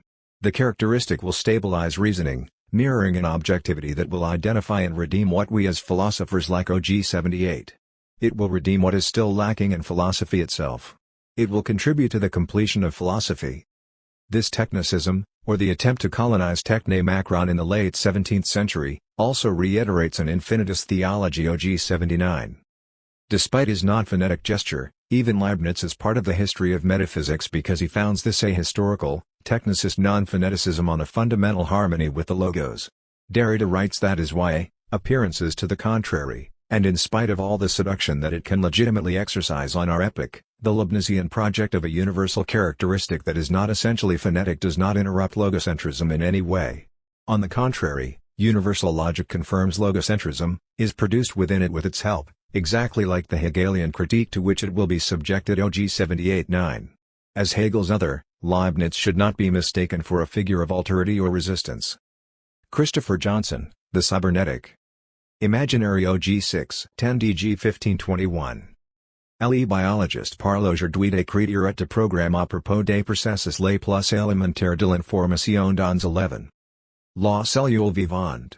Enfant, qu'il est un nom de limite essentiel, tout le champ couvert par le programme cybernétique sera champ d'écriture. DG 19 OG9. While there is no explicit reference to structuralism in the first chapter of Grammatology, this chapter begins with a critique of its pervasive influence in 1960s France. The extension of the structural linguistic model to a wide range of disciplines and discourses has resulted, Derrida argues, in a generalized inflation and hence devaluation of the word language OG6. At the same time, he notes a subtle displacement within the linguistic paradigm itself. Whereas for logocentrism writing is systematically part of language, a secondary feature or supplement of speech, in the transition to grammatology language becomes part of a more generalized writing OG6-7. The different types of human activity which under structuralism were described in terms of a language are therefore now described as a form of writing, all this to describe not only the system of notation secondarily connected with these activities but the essence and the content of these activities themselves OG9. It could be argued that the transition from language to writing was already implicit within structuralism itself.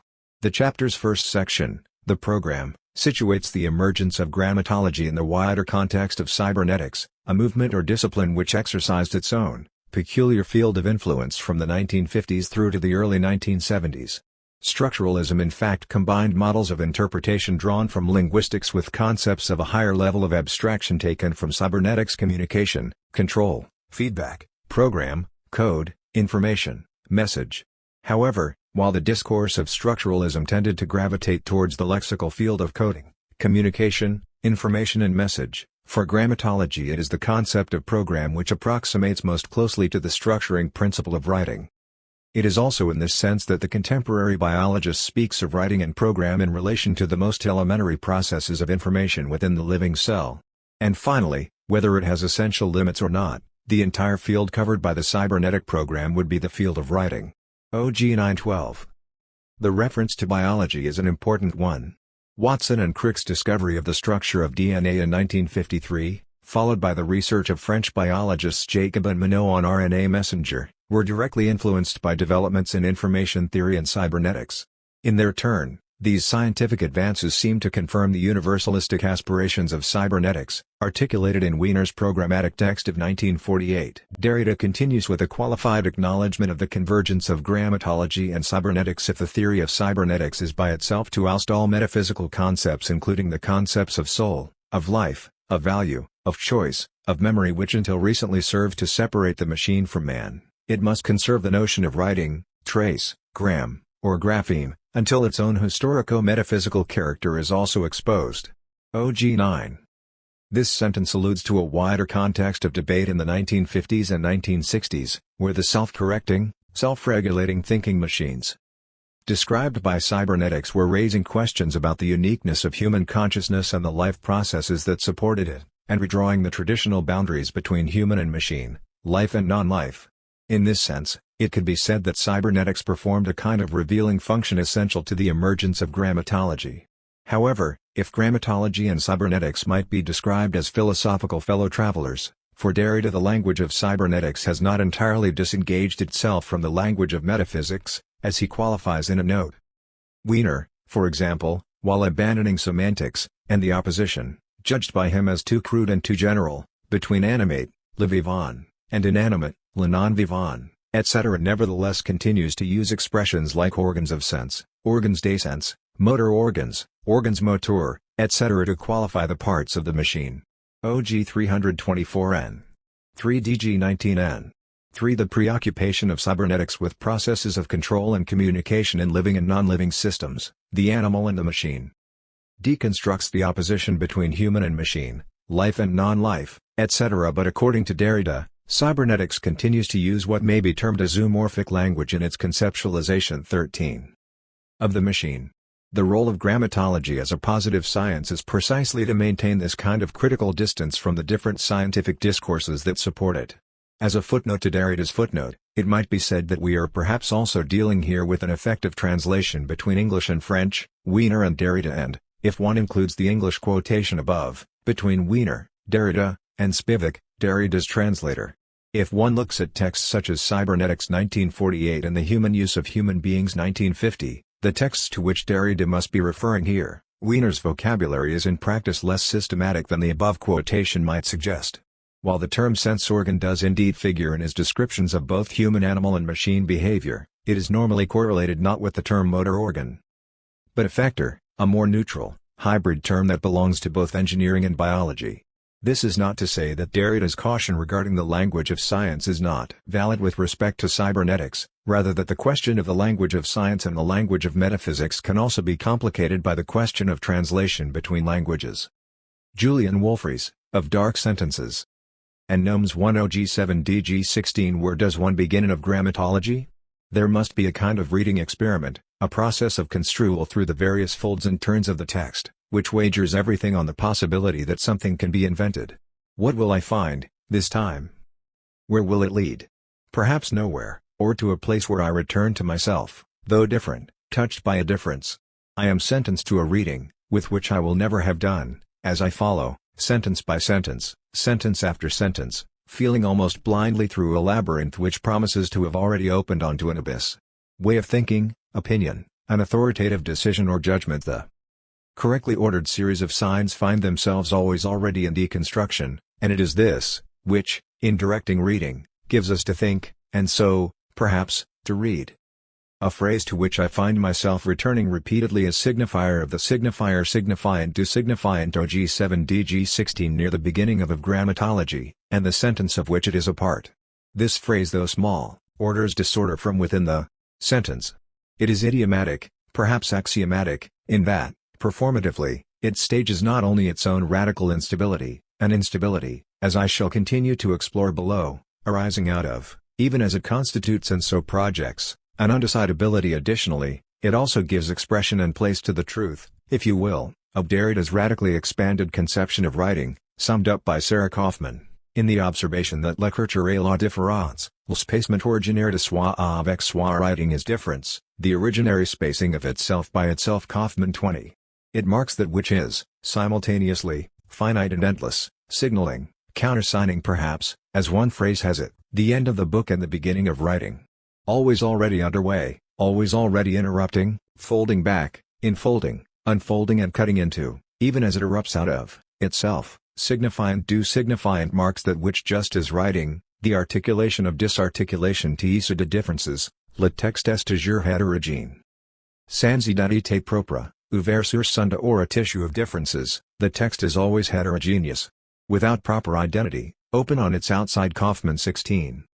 The work of doubling and iterability informs the phrase, but also disturbs logical or grammatical order, as well as sense, and could take up some time here.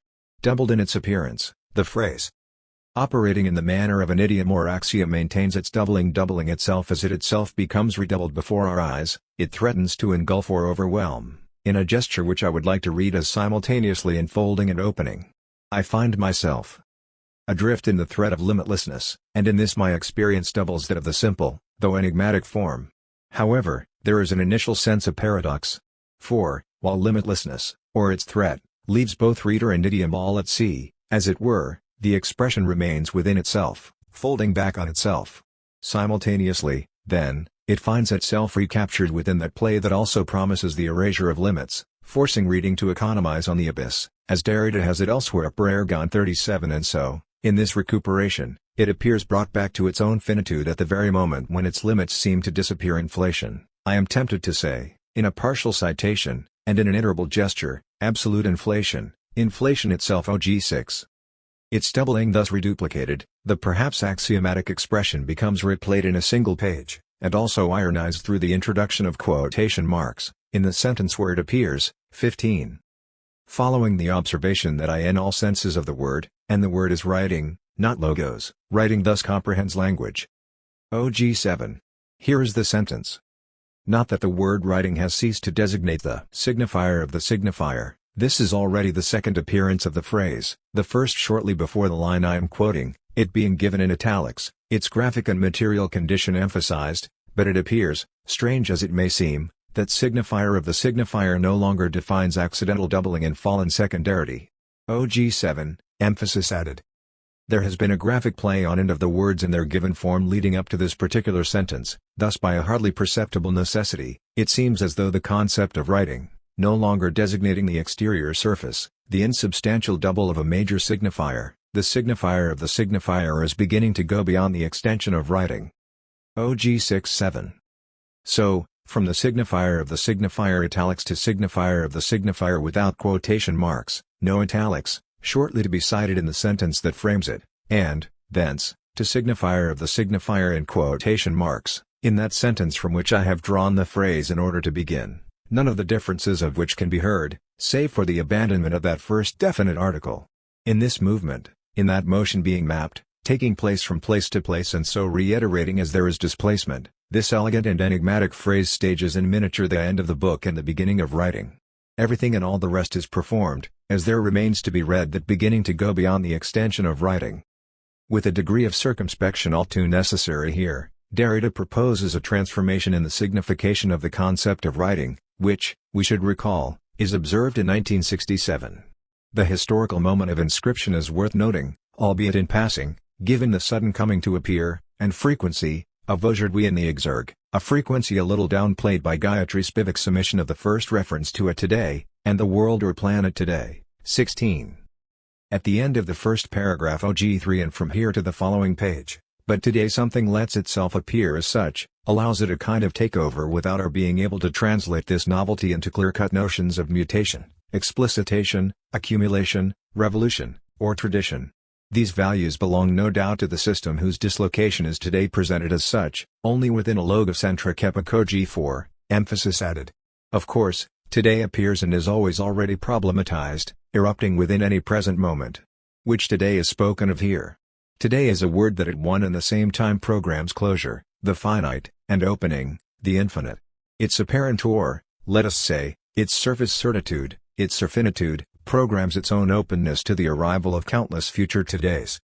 What would constitute the today that causes Derrida to pause with intense reflective concern about what is taking place, what is coming to take place within an epoch which, presumably, encompasses the today even as, in not being specified, singular and yet without date, today is the trace of something excessive, overflowing the limits of the thinking of an epoch, or any thinking that is implied by the notion of epocality.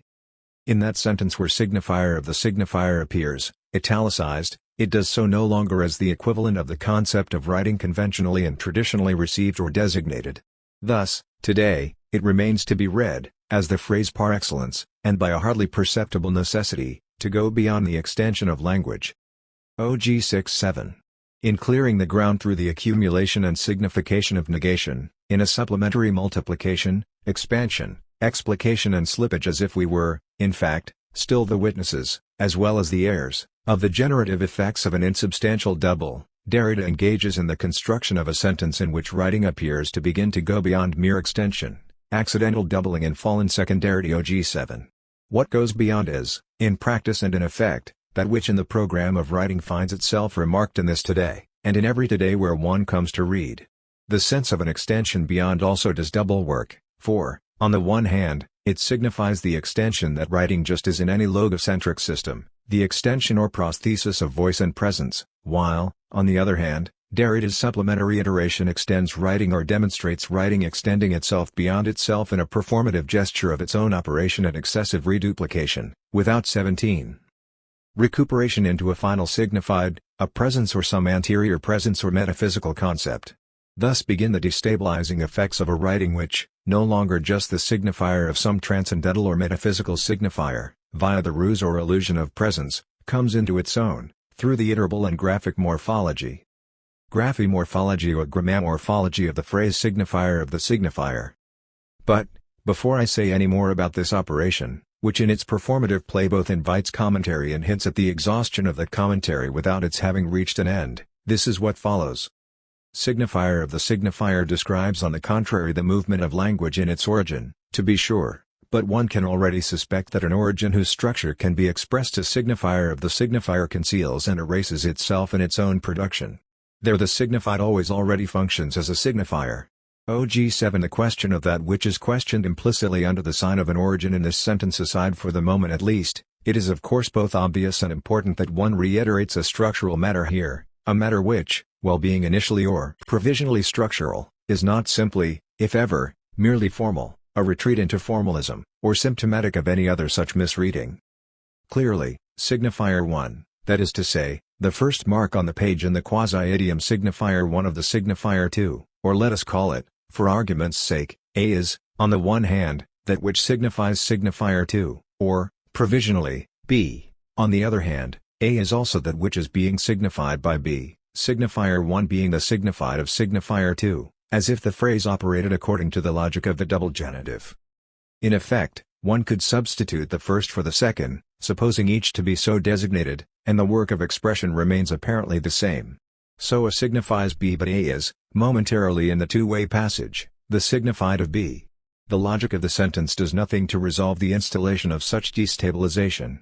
It cannot, for the destabilization or explication that motion by which the idiom unfolds itself, expanding beyond itself, while remaining in its own bounds is always already there, and is that on which the most fundamental semantic coherence is dependent.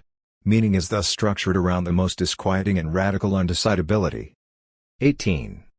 Indeed, signifier of the signifier, as formal phrase, only serves to promote that which is, simultaneously, adrift and recaptured, limitless and finite. If, instead of referring to A and B, we refer to A1 and A2, this hardly helps, if one requires help in the sense of a reduction or simplification of the ineluctable motion that is at work.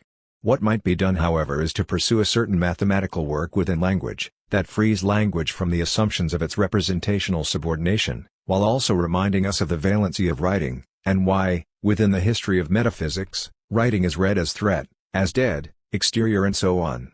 Logic cannot save us either, for in what might look like a parody of representation or a parodic meditation shaped you, mathematical logic only tends to the end of proving as if such a thing were possible an arch originary deconstruction as that which is writing in the expanded Derridian sense, and as that which haunts writing is the concept put to work in the service of metaphysics and logocentrism. 2. Writing, far from being the double or instance of the fallen, of A. Having always already fallen, by which being is remarked as a being there, extends itself, not tomorrow and tomorrow and tomorrow but today and today and today. But this is only a preliminary step, admittedly one by which we appear to travel not at all. If there is any meager merit here it is that, for me at least, the performative work of the phrase inaugurates a double gesture of raveling, of pulling at a thread, which one might pursue throughout grammatology. See, for example, though to remark the caution that Derrida issues regarding the problem of exemplarity early on, pages 17, 21, 23, 30, 36, etc., undoing particular nodal points in a matrix, even as we weave a particular shape. Returning to the phrase, as will be equally obvious, language, that is to say spoken language and the privilege given that through phonocentric and logocentric assumptions, which seeks in what Derrida calls our epoch to displace and debase writing, cannot escape that which it remarks in short, saying aloud the signifier of the signifier a signifier of the signifier does not solve the problem. Of which is which signifier signifies which signifier and is the supplement of the other, or indeed the other's supplement, the other is supplement of the other. In this, I would suggest, albeit with the benefit of hindsight, we might read an anticipation of the inscription of a much later phrase tautotra a tautotera. Every 19.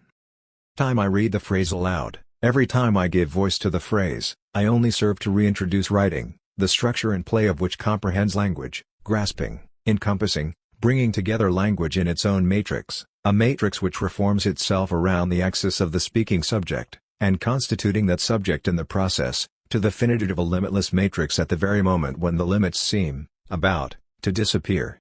Thus, origin, which in the first sentence cited refers not to an absolute origin, or the possibility of thinking such a thing, but instead, an iterable origin. That appears every time there is language. Or to put this slightly differently, the axis that I name here origin and origin that takes place through the articulation I make it every time I do so is constituted, comprehended, in and through the reformulation of the phrase expressed as signifier of the signifier. Clearly, there is a quite powerful and subtle performative at work in the opening, which one might trace back to the preface or avertissement in the, for me, interesting phrase theoretical matrix. Une matrice théorique, from the first sentence OG 89. As Derrida remarks, tracing such a matrix indicates certain significant historical moments, and thus extends something so often missed. Beyond language, beyond merely formal or semantic concerns. Or, to say this differently, There is no formalism that is not, properly apprehended, implicated within and also announcing a radical materiality or historicity. As Derrida observes in a few brief sentences that, for more than 40 years, appear to remain by many as yet unread. I should mention that I have concerned myself with a structural figure as much as a historical totality. I have attempted to relate these two seemingly necessary approaches, thus repeating the question of the text, its historical status, its proper time and space.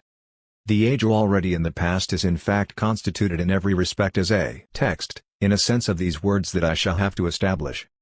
OG 89XC. As we all know, there are both immediate and supplementary readings, transparent readings and strong readings to be mined or invented. The phrase theoretical matrix is evidence of that, for, on the one hand, the theoretical matrix may well be taken or mistaken as one which Derrida will propose or draw dessiner. On the other hand, while Derrida is about to embark on the constitution of a matrix, or at the very least, the invention of one, it is a matrix already in place, to be traced, generated by a constellation of theoretical models and paradigms. 20. The gathering, or perhaps raveling is the better word, the bon mot or mot juste, given the simultaneity of knitting up and undoing that it doubly signifies, Derrida undertakes, maps an epoch, which remains ours today, and with which we are not yet done the todays to come. At the same time, while Derrida suggests that the critical concepts belong to the matrix, this is not, he cautions, to imply that these are examples, for the notion of the example leads one to think of relation. The example is exemplary of that which, greater than itself, can be deduced or adduced from it.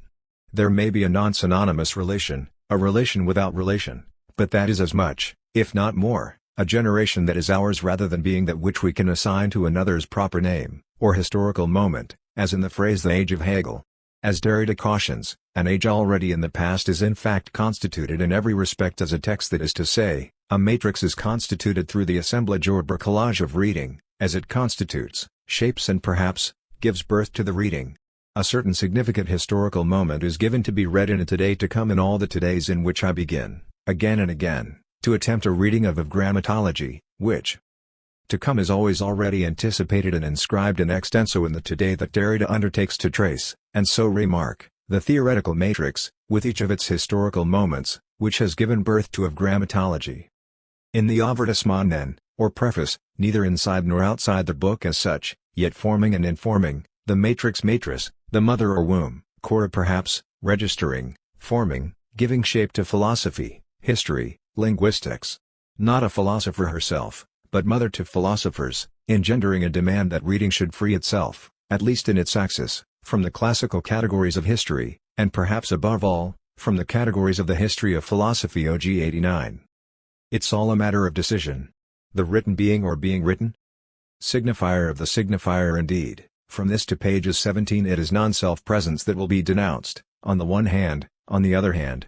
20 The logos of being, is the first and last resource of the sign, of the difference between signans and signatum. 21 On the one hand, if modern linguistics remains completely enclosed within a classical conceptuality, if especially it naively uses the word being and all that it presupposes, that which, within this linguistics, deconstructs the unity of the word in general can no 21 longer, according to the model of the Heideggerian question, be circumscribed as ontic science or regional ontology. 22 It is at once contained within it and transgresses it. But it is impossible to separate the two, being escapes the movement of the sign. 23. Heidegger occasionally reminds us that being, as it is fixed within linguistics and Western philosophy, is still rooted in a system of languages and an historically determined significance. To question the origin of that domination does not amount to hypostatizing a transcendental signified, but to a questioning of what constitutes our history, and so on, reading in irregular sequence and extension, to the question of being, the dismantling of the separation between linguistics and ontology, and the radical restaging of the question of being Heidegger, to the desedimentation of being as signifier, not signified, the moment of which is perceived as the work of the trace and writing through difference. If problems, onto phenomenological problems to do with writing, historicity, and so on, are, in a certain manner, always oriented towards, but disorientated by problems of definition and beginning. OG 28, then a return to the phrase signifier of the signifier and a turn around this phrase, which itself turns and returns, though never to the same place, illustrates, or better yet, illuminates, for us, how we are always already in this problem. We are the problem and the question, subject to it, as subjects of its motion, the movement of its inscription and iterability. Inscribed within a theoretical matrix that it remains given to us to read, we remain to come to beginning a reading of Grammatology today.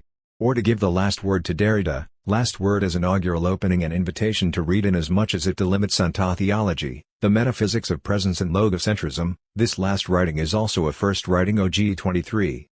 Forbes Morlock, Deconstruction. A little note: OG 10 DG 21. Sarah Wood jokes about the future critical edition of the collected works of Jacques Derrida. Fantasy, an impossible work, but also the fulfillment of our desires that his corpus should be complete, without supplement, that its texts should all be known and no longer need reading. Someone else, in an introduction to an early volume of this edition, will provide the definitive account, history and definition of deconstruction. Until such time. 22. One of the delights of returning to the article de la Grammatologie, published in 2 parts in Critique at the end of 1965 and beginning of 1966 and significantly altered in its expansion into Part 1 of Grammatology, is to sedimenting the fixities now consolidated in writing about Derrida.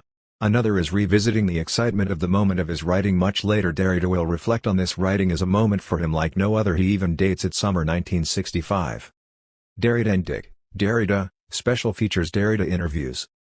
Eureka! Others will write in this book of preference, and there is something to be preferred in the early writing of this moment. It is less freighted with scholarly reading, its formulations are more open, and 1 or 2 things get said, almost naively, that later and ever after are left unspoken. Here, on this page of Grammatology, the hesitant stumbling for words, the beautiful stumbling onto the word deconstruction, is exactly as it is in the article in Critique OG 10 DG 21 de la Grammatologia 1023. But it is not always thus. In 2 or 3 places the article's deconstruction is the book's deconstruction. OG 19, 73, 329 n. 38 DG 33, 107 de la Grammatologia 1028 de la Grammatologie 240 n. 15. 3 times what is for us in the French. Deconstruction was once only destruction, including what we have called above, but where? The destruction of the transcendental signified in the destruction of the history of philosophy. OG 49, 86 DG 71, 128 de la Grammatologie 226 n. 4, 48 cf. OG. 83 DG 124 de la Grammatologie 245. Heideggerians and historians of philosophy can trace the line of deconstruction's development as a word and a thought. The sometime presence of a hyphen, the silent vanishing of quotation marks, the appearance in the French of an accent, the awkward condensation of a coinage, in short, the shifting passage between destruction and deconstruction. Reminds us, rather, of the little earthquakes of writing. Michael Sirotinsky, From Etymology to Mos Logos to Translation, via Badiou and Poulin. OG 1018 DG 2131. How does one approach the history of logos without falling into the logocentrism which determines the history of Western metaphysics, even if it is a necessary fiction, and even if a grammatological opening can gesture towards its closure, which is not to say its end? Derridas 23. Response to this question is clearly already profoundly indebted to Heidegger's engagement with Husserlian phenomenology, and as Derrida himself points out, the book called Grammatology is also indissociable from his early reading of Husserl, speech, and phenomena. Indeed, one might say that Heidegger's attempt to work back to the founding conditions of possibility of phenomenology, and the destructive task he sets for philosophical thinking, provides the model for Derrida's own method of reading, via the deconstruction of Western metaphysics, which for him would now include Heidegger. In this respect, Grammatology is perhaps the key text of the post-war reception and translation of Heidegger in France. In a similar manner to Heidegger in the introduction to Being and Time, Derrida lays the ground for his own method, which he will term grammatology, a science of writing that will tease apart the basic conceptual structures and underlying logocentric assumptions of all the other logis. He will bring into play metaphysical ontology OG 10, medieval theology OG 11, as well as the neologism connoting their common ground, metaphysico-theology OG 13. Anthropology OG 11, semiology OG 13 and historical genealogy OG 14. Derrida's opening will thus be a double gesture. On the one hand, he will go on to demonstrate how each of these various epistemologies are part of an unbroken genealogical chain that is traceable back to logos, with the semiological distinction between signified and signifier, as well as the presumed priority of the former over the latter, merely its most recent manifestation and consolidation. On the other hand, he will go on to deconstruct the claims upon which they are founded, by showing how each in fact cannot avoid having at its very origin, say, speech, the very term it is located as a secondary, supplemental derivation of that origin, say, writing. If Heidegger takes us back to logos through a similar historical genealogy of Western metaphysics to the one Derrida will offer us, his poeticizing method requires an extraordinarily intimate attention to etymology, the science of the often obscure genealogy of the linguistic sign, which is formulated as the story of the slow erosion over time of its original meaning. Heidegger's intent is not, of course, to give us a more truthful account of logos, but is rather to rethink the very idea of truth in its historical alignment with logos, thereby bringing to light, or uncovering the truth aletheia of the being of phenomenology. To this extent, its translation into Latin as ratio reason, like the translation of aletheia into veritas, was for 24. Heidegger symptomatic of the closing down or occlusion of the pre-Socratic understanding of logos, and its subsequent theological, metaphysical and indeed political imperial transformations. One might suspect Derrida's own etymological tracing of logos as presence and speech to be part of this process of semantic homogenization. As more recent studies in the etymology and translation history of logos have reminded us, it was an extraordinarily complex, heterogeneous and polysemic term in Greek Vocabulaire Européen des Philosophies 727-41.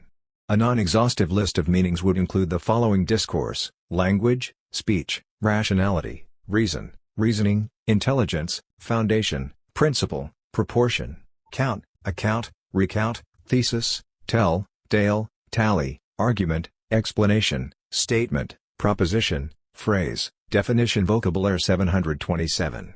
Although this has posed a vast set of intractable problems for translators from the Greek down the ages, this almost infinite dissemination of meanings does not invalidate Heidegger's ontological emphasis, or Derrida's phonocentric emphasis, but rather lends weight to their respective arguments.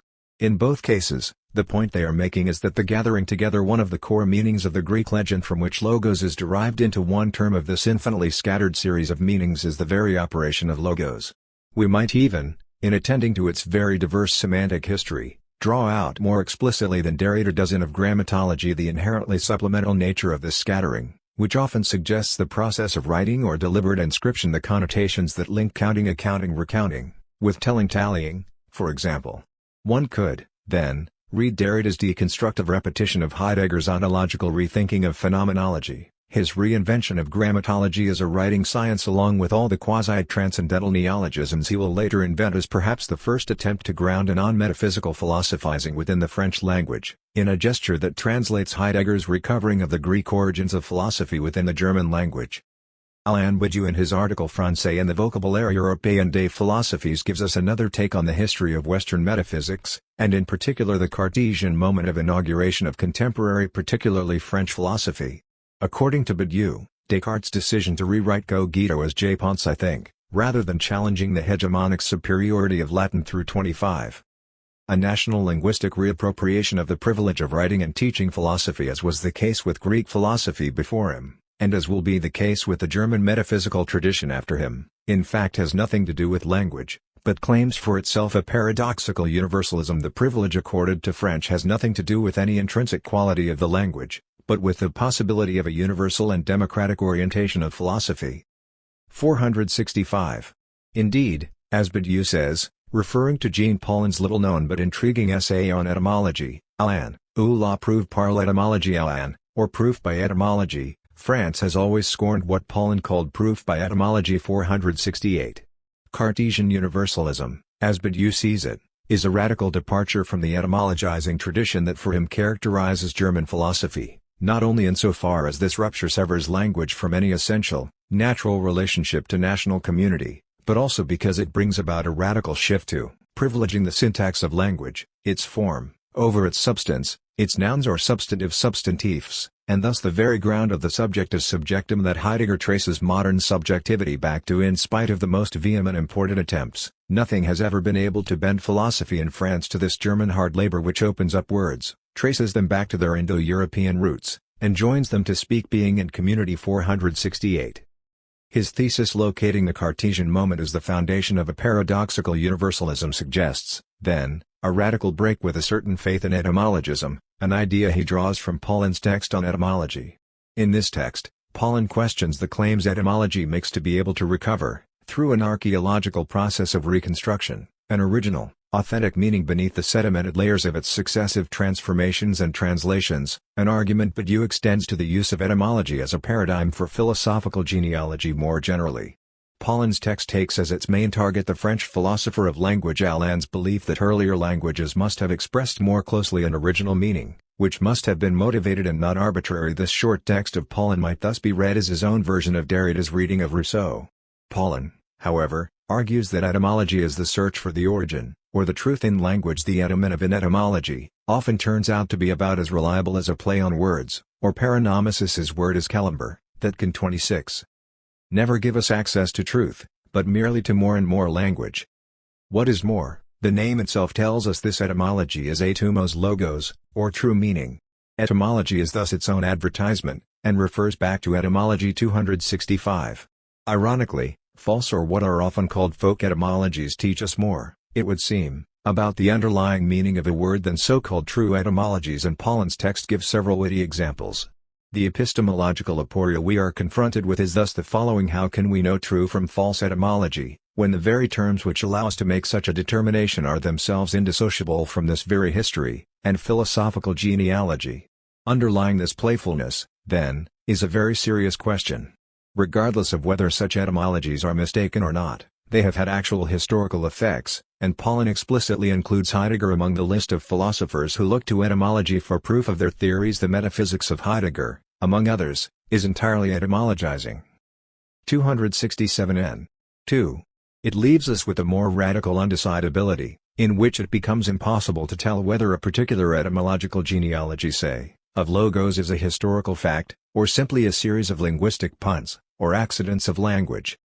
Maurice Blanchot, in the section of the writing of the disaster in which he discusses Heidegger's etymologism, explicitly refers to Paulin's text, and reflects at length on this very point. The etymological series reconstitutes the becoming of language as a kind of historical nature. 97. This historicism is described a little later as the necessity of some provenance, of successive continuity, the logic of homogeneity, the revelation of sheer chance as destiny. 97. Blanchot explicitly alludes to Paulin's text at this point as he questions the privilege accorded to etymology in Heidegger's return to the Greeks. What Paulin does in his text is to reformulate philosophical genealogy as a linguistic drama, such that we could read the history of logos, for example, as a kind of allegory of translation, which radically questions the natural relationship of language to truth, national or otherwise. Paulin's critique of etymologism does not lead him, like but you, out of the French language to a philosophy of universal truth, but to a radical rethinking of the very politics of language as such. By extension, it also questions the supposed natural relationship of language to any philosophical nationalism, but reinscribes it as a question of translation, or more precisely of untranslatability, a theme which Derrida will 27. Of course pick up and develop at great length in many other texts and contexts. Michael Nas, Pneumatology, Pneuma, Souffle, Breath OG 17 DG 29. The term pneumatology or pneumatological is used but once in of grammatology, but since it is used in a line that explicitly contrasts it with grammatology or grammatological, it might be shown to play an organizing role in Derrida's overall argument. He thus writes near the beginning of the book: natural writing is immediately united to the voice and to breath. Its nature is not grammatological but pneumatological. It is hieratic, OG 17. What, then, is the pneumatological, and how is it related in the above passage to natural writing? A combination of the Greek words pneuma meaning breath or animating spirit and logos meaning speech, language, study, science. The pneumatological suggests the close relationship in Western thought between language in general and speech or voice, the phonological, and their connection with the breath. One of the central theses of grammatology is that the very concept of language privileges this relationship to voice, sound, breath and speech as opposed to writing. OG 7 for Souffle, COG 18, 308 DG 31, 434. By following this close identification of breath Souffle with language, logos and voice, phone Macron from Plato right up through Rousseau, Hegel, and Saussure, Derrida demonstrates that the Western tradition is not only logocentric but phonocentric, that is, it favors speech over writing, but then also, within writing, phonetic over non-phonetic writing. Because phonetic writing seems at least to provide a more direct access to meaning, to the signified, because the phonetic signifier seems to efface itself before the concept or the signified, philosophers such as Hegel have favored speech over writing and then phonetic over non-phonetic writing because of the former's relation to breath. The non-phonetic moment menaces the history and the life of the spirit as self-presence in the breath, souffle, OG 26 DG 41. These connections are developed further by Derrida in Speech and Phenomena and La Parole souffle, to which he refers in of Grammatology OG 325 n. 15, 332 n. 31. Now, if it is essentially speech and not writing that is related to the breath and the life of the spirit, then why does Derrida say that it is 28? Natural writing, my emphasis that is immediately united to the voice and to breath. The key word here is natural. By means of what might seem to be a merely metaphorical use of the notion of writing, there would be a natural writing related to the voice, to breath and the living spirit, and a non-natural, artificial writing, writing in the literal and more common sense of the term, related to the external body and the dead letter. It is this latter that Derrida is speaking of when he writes writing. The letter, the sensible inscription, has always been considered by Western tradition as the body and matter external to the spirit, to breath, souffle, to speech, verb, and to the logos OG 35 DG 52. Added here to the configuration we have seen thus far opposing the letter, the body, the external, and so on to spirit, the breath, and the internal is the notion of the verb, a quasi-synonym of parole or speech, but one that brings along with it a distinctly theological association. Indeed, the traditional French translation of John 1.1 runs au commencement et tel a verbe, in the beginning was the word. This addition helps explain Derrida's use of the term hieratic in the passage cited at the outset, which continues it, natural writing, is hieratic, very close to the interior holy voice of the profession of faith, to the voice one hears upon retreating into oneself, full and truthful presence of the divine voice in our inner sense OG 17. Derrida is here already anticipating his reading of Rousseau in the second part of Grammatology, his interpretation of Rousseau's own privileging of speech over writing, but also his characterization of speech as a kind of natural writing that would be identified with what is most interior, that is, with a sort of divine voice within us. Hence Derrida speaks much later in of Grammatology in the context of his reading of Rousseau of this exemplary model of a pure breath pneuma and of an intact life, une vie inentame, of a song and an inarticulate language, of speech without spacing. OG 249 DG 353.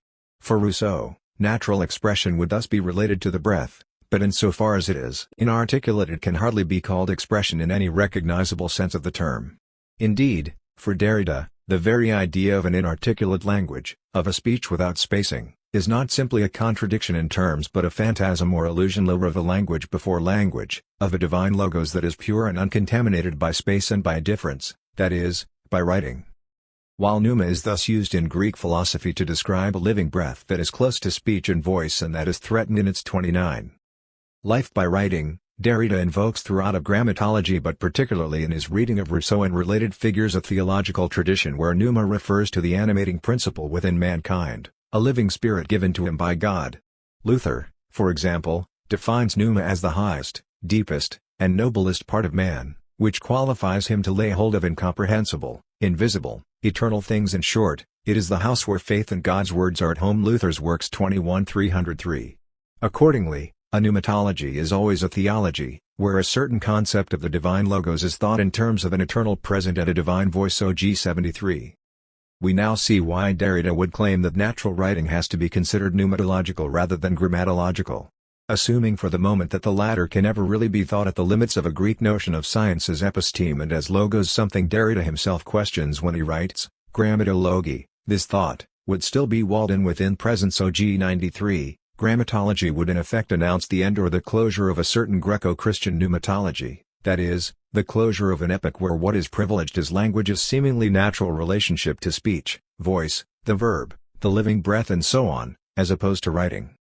This brings us to a final, related term in of Grammatology, one that is even more difficult to render in English: assoufflement, or the related words assouffler, s'essouffler.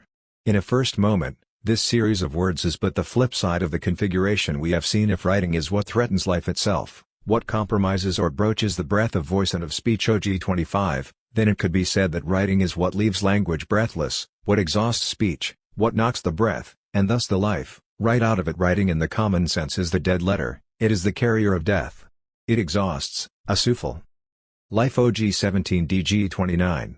As a reflexive, the verb s'essouffler thus means to become exhausted, and it is used in at least one instance to apply to the entire tradition. Derrida says early on in Of Grammatology that the adventure of a history that relates certain developments of technology including and especially writing to a logocentric metaphysics is today, after 3 millennia, approaching its essoufflement, that is, its exhaustion, the point where it runs out of souffle, out of breath OG8DG18. In other words, the epoch of a logocentric metaphysics where language in general has been related to interior breath rather than to exterior writing, to logos rather than to gram, 30. Is today approaching an end or running out of breath. It is this essoufflement of an epoch of breath, of souffle, that has made it possible to consider writing as a more general category than speech and, thus, to think a grammatology rather than a pneumatology. Sarah Wood, Good Writing OG18DG31 First some marks to act as a warm-up or sound check, I-E-L-E-U. Around them the page, some points indicating ellipsis, silence. A certain lack of immediate context. But a scene constitutes itself here nonetheless. There's something similar in what follows here, a reading of sections from pages 18, 88 and 226-7 of Grammatology. Singled out by certain passages before entirely knowing how they may be related, I feel touched by unbookishness and worked on by what Derrida calls the aphoristic energy of writing OG18. Without my making it happen, what happens as pictures and scenes. I-E-L-E-U. These letters are not fragments of signifiers. I hesitate to call them letters or phonemes or graphemes.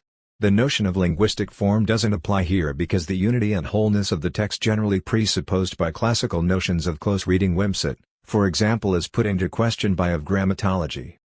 Derrida writes that the totality of the signifier cannot be a totality, unless a totality constituted by the signified pre-exists it, supervises its inscriptions and its signs OG18. This funny collection of stray vocables is outside language. It is not supervised by a pre-existing signified. The repetition of marks becomes legible only in a way that transforms reading. I can offer no generalized logic for the process. It is a matter of failing to learn to read. Letters become objects of attention without help from the encyclopedic protection of theology, by being invested. Or to speak more technically and psychoanalytically, they are cathected investissement can mean either investment or cathexis OG88DG 134. We'll be hearing more from psychoanalysis in a moment. But the good writing that Derrida discusses on 18 and the pages leading up to it, tries to ignore the law of writing, which is that it advances blindly. As Sixus puts it in an interview with Derrida, one can only write in the direction of that which does not let itself be written and which one must try to write. What I can write is already written, it is no longer of interest. Sixus, From the Word to Life 9. Writing, Derrida teaches us, 31. Need not be good OG18. It need not be already understood. The French phrase he uses to describe la bonne écriture is toujours été comprise, it has always been comprehended, or more concretely held DG30. Such writing can be anticipated. It does not surprise. Derrida has said that he began by trying to have my philosophical work legitimized by the academic institution. Before taking a certain number of liberties with writing, it was necessary that I first be accorded a certain amount of credit. Before this, I betrayed the norms only in a prudent, cunning and quasi-clandestine manner. Though this didn't escape everyone. Derrida, From the Word to Life 4 of Grammatology, treads a line between being a work that can be read theologically, conceptually or by the procedures of close reading and being a manifestation of writing, a book whose writing participates in the destruction of the book that Derrida mentions on page 18 as being now underway in all domains. Reading Of Grammatology, we encounter the necessary violence that denudes the surface of the text. Ian MacLachlan, The Idea of the Book OG18DG30 and the various early essays that would form parts of 2 of the 3 books published in 1967, that is, Writing and Difference and the first part of Grammatology. Derrida addresses the idea of the book on a number of occasions, and he does so again in an interview held in December of that year where, invited to reflect on the relations between the 3 books he has just published, he declares that I am what you call my books. What is first of all put in question is the unity of the book, and the unity book considered as a perfect totality, with all the implications of such a concept. Derrida, Implications 3. Developing on this claim, Derrida suggests that what holds open the closure of the book in relation to the 3 publications in question is a distinctive practice of reading and writing, an operation suspended in quotation marks whose unfinished movement assigns itself no absolute beginning, and which, although it is entirely consumed by the reading of other texts, in a certain fashion refers only to its own writing. Implications 3. There is a hint about the strangeness of this operation, and about the reason why one of its peculiar effects. 32. would be to hold open the book as a totality, in the notion that it might, on the one hand, be entirely given over to reading while, on the other, being exclusively concerned, in a gesture beyond or other than its entirety, with its own writing. In response to his interviewer's question about effective points of entry for the reader of these constitutively open publications without determinate beginning or end, Derrida offers some possible configurations of the mobile architecture of his work. One can take of Grammatology as a long essay articulated in two parts whose juncture is not empirical, but theoretical, systematic, into the middle of which one could staple writing and difference implications for. What Alan Bass translates here as a juncture is a soudure in the French text Implications, French, 12. The soldering etymologically, a strengthening of a joint, which we might read in relation to the hinge brechure that both separates and joins, given as the title of the third section of Chapter 3 of Grammatology. We might also wonder what makes a solder joint theoretical and systematic, rather than empirical.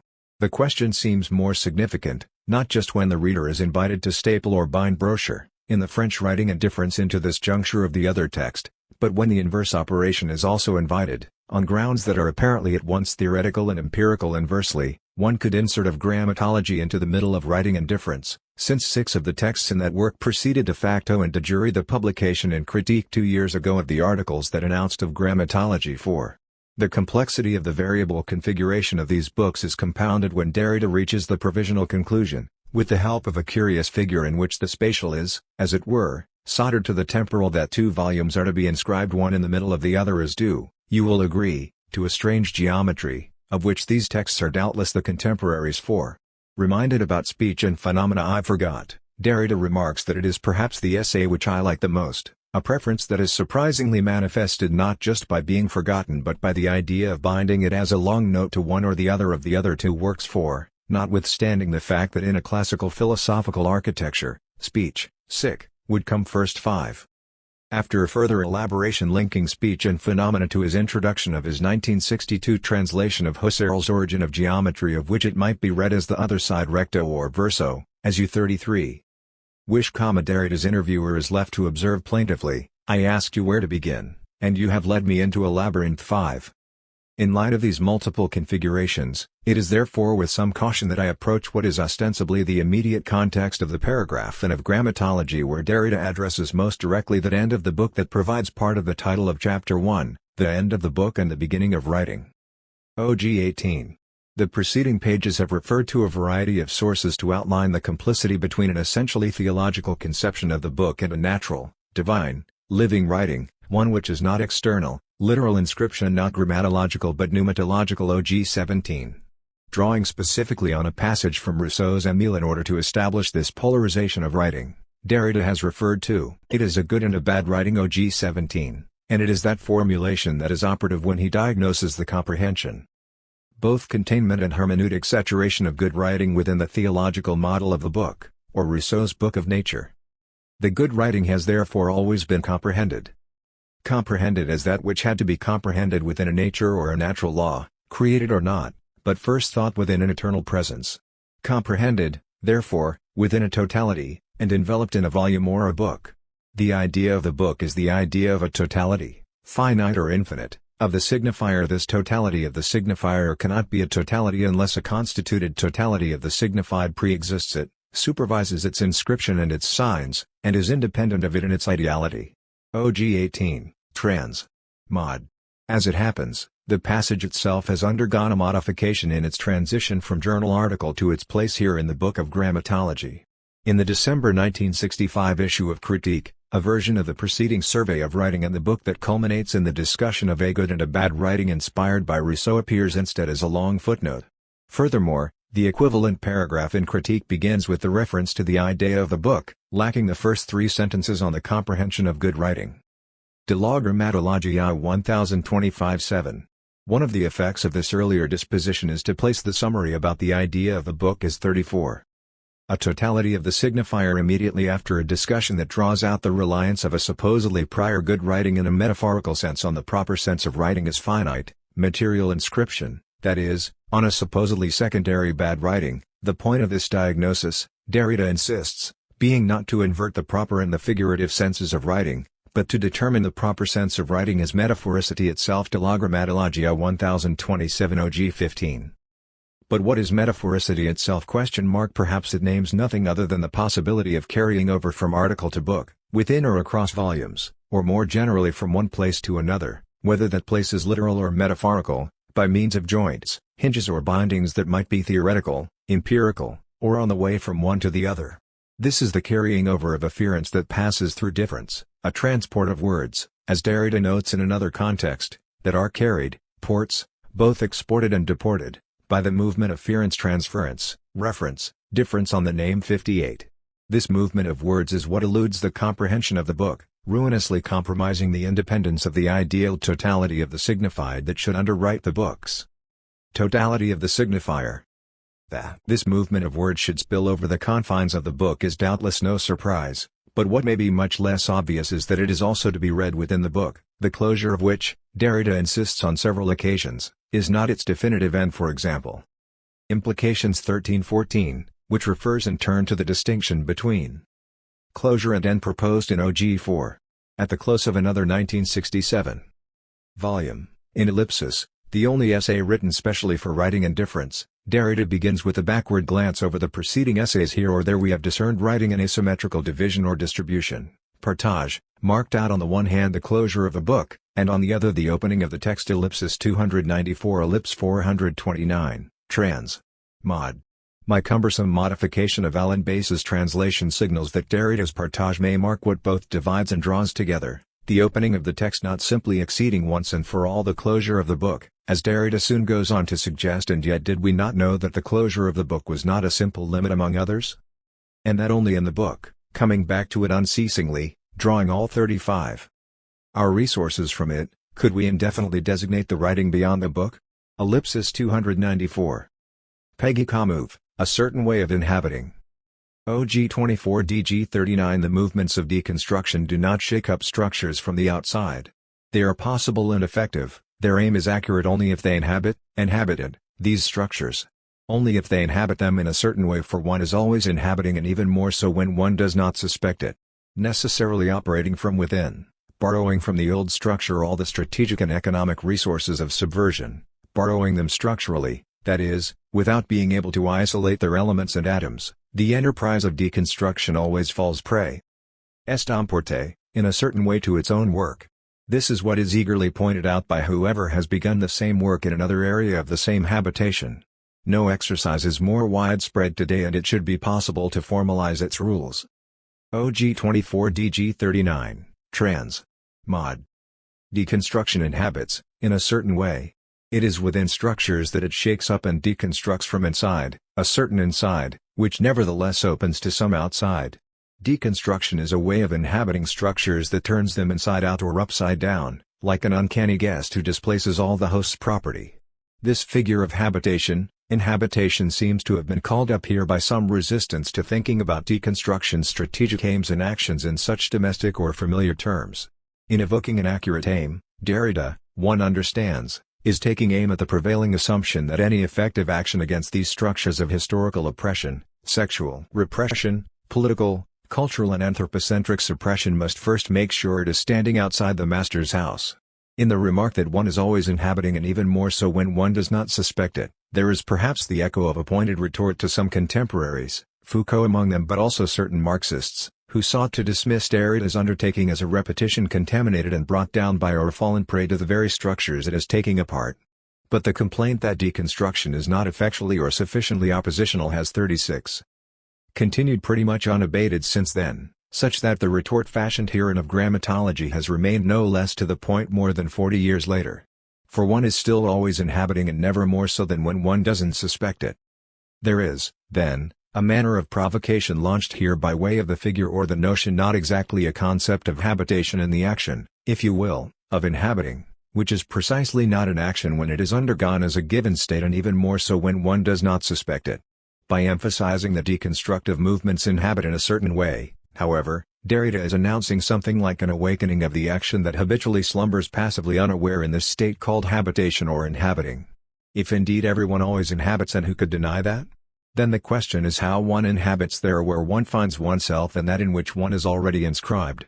For, that habitation is indeed another name for inscription and thus for difference is what we will have come to understand many pages later in of Grammatology Infra Comov, 114-15, 221-3.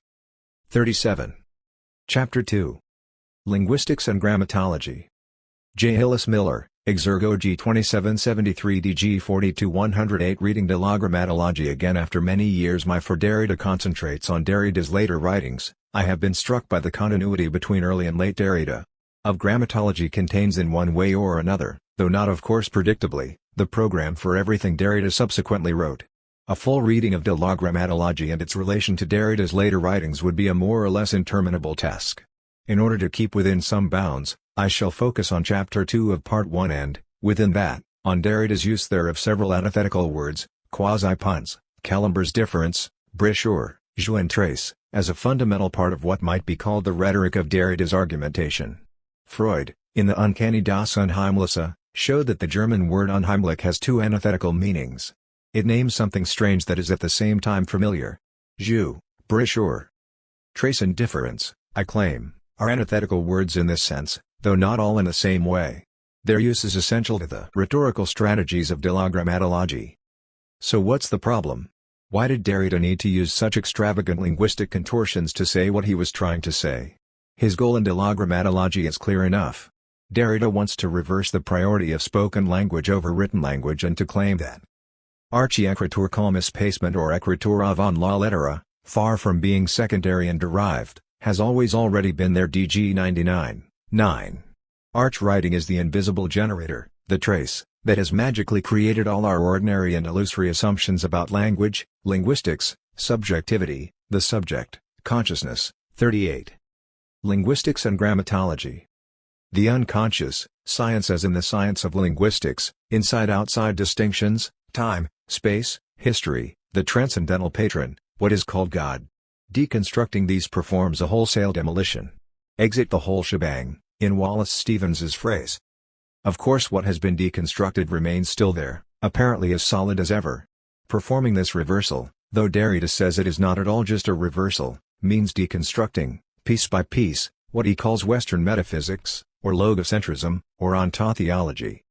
This deconstruction has as one of its strategies working through logocentric assumptions in Husserl, Heidegger et al., to the very end, until they are seriously exhausted. OG 50. Well, why not just do that in straightforward philosophical language, in plain French vanilla? Why all the linguistic hijinks that have offended so many readers? The answer is that logocentrism is inscribed ineluctably within all our Western languages. As soon as you open your mouth or put pen to paper you are imperturbably repeating logocentric assumptions, as in my words reversal and generator above, or in the assumption that words written earlier are somehow above words written later. Hence Derrida's linguistic contortions, the extravagant rhetoric that is the focus of this essay. Derrida is trying to say something that cannot be said. Or it can be said only with great difficulty, that is, by twisting words away from their normal usage. That twisting takes several forms. One is a straightforward demonstration by way of citation and slightly ironic paraphrase that a presumably coherent scholar, such as Saussure in the Cours de linguistique générale, necessarily contradicts himself and, in some statements, for example, gives written language priority over spoken language. Saussure is the main target of Chapter 2 along with Husserl's phenomenology. This subordination of spoken to written language happens in spite of Saussure's firm repeated assertions elsewhere in the Cours that spoken language came first. Written phonetic language is the mere copy or image of spoken language in a different medium. Derrida shows that Saussure's own language is contorted. It is contorted by the traces within it of the arch trace. Another form of twisting is the relative lack of logical development in the chapter. Derrida keeps saying the same things over and over in slightly different formulations. He uses the same relatively restricted, though always proliferating, vocabulary, in potentially endless permutations and combinations, as if he doubts whether he 39 has said what he wants to say, or has communicated what he wants to say to the reader. He repeats himself, it might seem, in the hope that he might, sooner or later, get it right, get those few words in just the right open sesame combination, so the reader will say, aha! I get it now. The key words of Chapter 2 are each used to define the others in these formulations. This creates an endless round-robin or circular game in which no one word is the solid ground for all the others. Difference is defined by espacement, which is defined by trace, which is defined by jus, which is defined by écriture, which is defined by difference, and so on, round and round. This formulation is incorrect, however, since each of the words can be, and is, defined by its connections to any and all of the others, in an inextricable crisscross. Nor is the list ever complete or finite. It is always N1, with yet another word missing or yet to be added. The circle is never completed. This structure might be called rhizomatic, after Deleuze and Guattari's usage in A Thousand Plateaus, except that a rhizome is, after all, an organic model, whatever Deleuze and Guattari say about machinal assemblages as characterizing rhizomes. Derrida's models are explicitly inorganic and inhuman. Moreover, Derrida's way with words is quite different from that of Deleuze and Guattari. He never, so far as I remember, uses the word rhizome, though it may be there somewhere.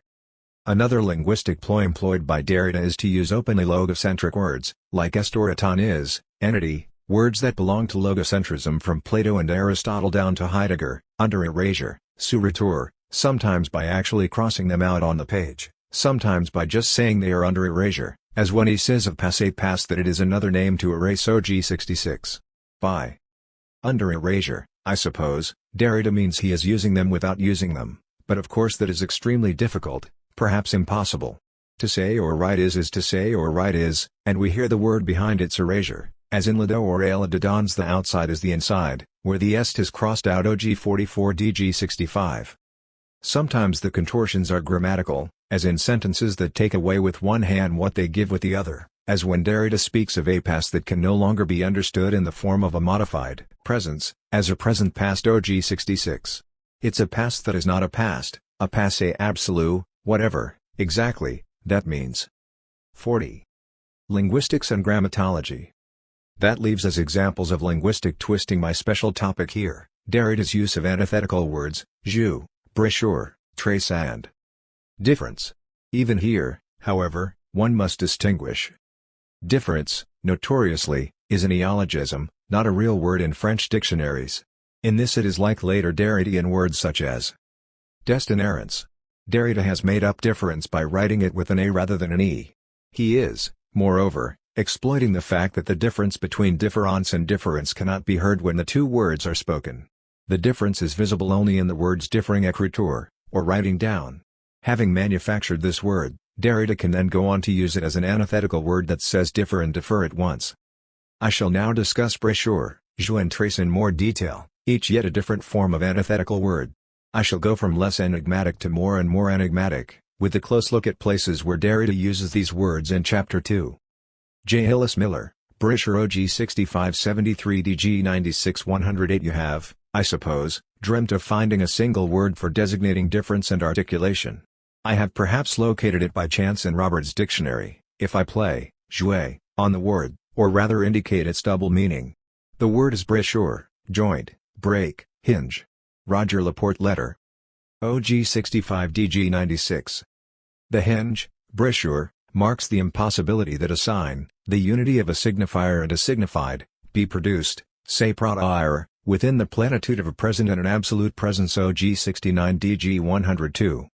Derrida's citation from Laporte's letter is the epigraph of the third and final section of Chapter 2, entitled The Hinge La Brochure. The word itself is used only once in the hinge, in the sentence I have just cited. Nevertheless, the shadowy presence of this word presides over the whole section. Brochure is a genuine antithetical word, like Heimliche. Brochure means, at one and the same time, to oppose things: a hinge or joint that connects two separate things, and a break that divides two separate things. In both cases, the word brochure names something that comes between, as both separator and connector. 41. Why does Derrida need this word? The citation from his own words gives the answer. Derrida picks up and radicalizes the Saussurean notion that the meaning of a word lies not in the word itself but in its difference from other words. That difference is invisible. It is the blank between signs. You cannot hear, see, feel, touch or taste, or otherwise sense it. It appears in its disappearance. The difference is in the temporal or spatial interval between signs, the break that connects. That evasive interval is connected by Derrida not only to other key words in this section, difference, jus, espacement and trace, all of which are brechures, but also, more specifically to another related antithetical word, articulation. No language exists without articulation. Incomprehensible speech is called inarticulate. Articulous. In Latin, as Saussure says in a passage Derrida cites, noting that it contradicts what Saussure elsewhere says, means a member, part, or subdivision of a sequence applied to speech, langage. Articulation designates either the subdivision of a spoken chain into syllables or the subdivision of the chain of meanings into significant units. OG 66. Articulation is division, but it is also the connection that makes detached signs in a spatial or temporal string generate meaning. One bone is articulated to another in a body. Disarticulation names a dislocation putting a shoulder or knee out of joint. That returns us to brochure as joint that disjoints, in a miniature version of the always incomplete round robin already mentioned that defines each enigmatic double word in terms of other enigmatic double words. The first sentences after the citation about brochure. From Laporte's letter focus on the word articulation. That word has to be heard as saying at one and the same time connection and disconnection. The passage is a tissue woven of key words in Derrida's deconstruction of logocentrism, each of which must be felt to vibrate with its multiple contradictory meanings. The close pins of quotation marks around same, visual, tactile and so on indicate that the words are put in question, their everyday meanings suspended or under erasure sous retour. It is the experience of a same that is not the same by a body proper that is the same and not the same, and so on for the other words. The reader will see the extraordinary linguistic twisting or contortion Derrida must go through to try to say something that does not want to be said in ordinary language, though it is present as a deconstructive possibility in ordinary language, if you turn that language away from what it wants to say to make it say something other. This is the 42. Linguistics and Grammatology. Extraordinary feat that all Derrida's writing accomplishes, year after year and book after book. Origin of the experience of space and time, this writing of difference. This fabric of the trace, permits the difference between space and time to be articulated, to appear as such, in the unity of an experience of a same lived out of a same body proper, cor propria. This articulation therefore permits a graphic visual or tactile spatial chain to be adapted, on occasion in a linear fashion, to a spoken phonic, temporal chain. It is from the primary possibility of this articulation that one must begin. Difference is articulation. OG 65-6. This extravagant verbal merry-go-round may now allow a glimpse of what Derrida means and what he says about signs in the sentence using the word brochure that is my ostensible focus in this section. The fact that meaning is generated from the joints between words that are also breaks between them, disarticulated articulations, means that our usual assumption that a word is a sign referring to its meaning in the plenitude of the presence of the present, the unity of a signifier and a signified, is in error. Meaning is generated rather out of an infinite play of sign-to-sign relations, with never a grounding in anything outside the play of signs. No present or presence as such exists, ever did exist, or ever will exist, only an endless difference and deferral that Derrida names law difference, with an A. He defines this word on the back cover of L'écriture et la différence c'est qui s'écrit ici différence marque l'étrange mouvement, l'unité irréductible impure d'un différer delay, delegation, division, inégalite, espacement dans l'économie excède les ressources déclarées du logos classique.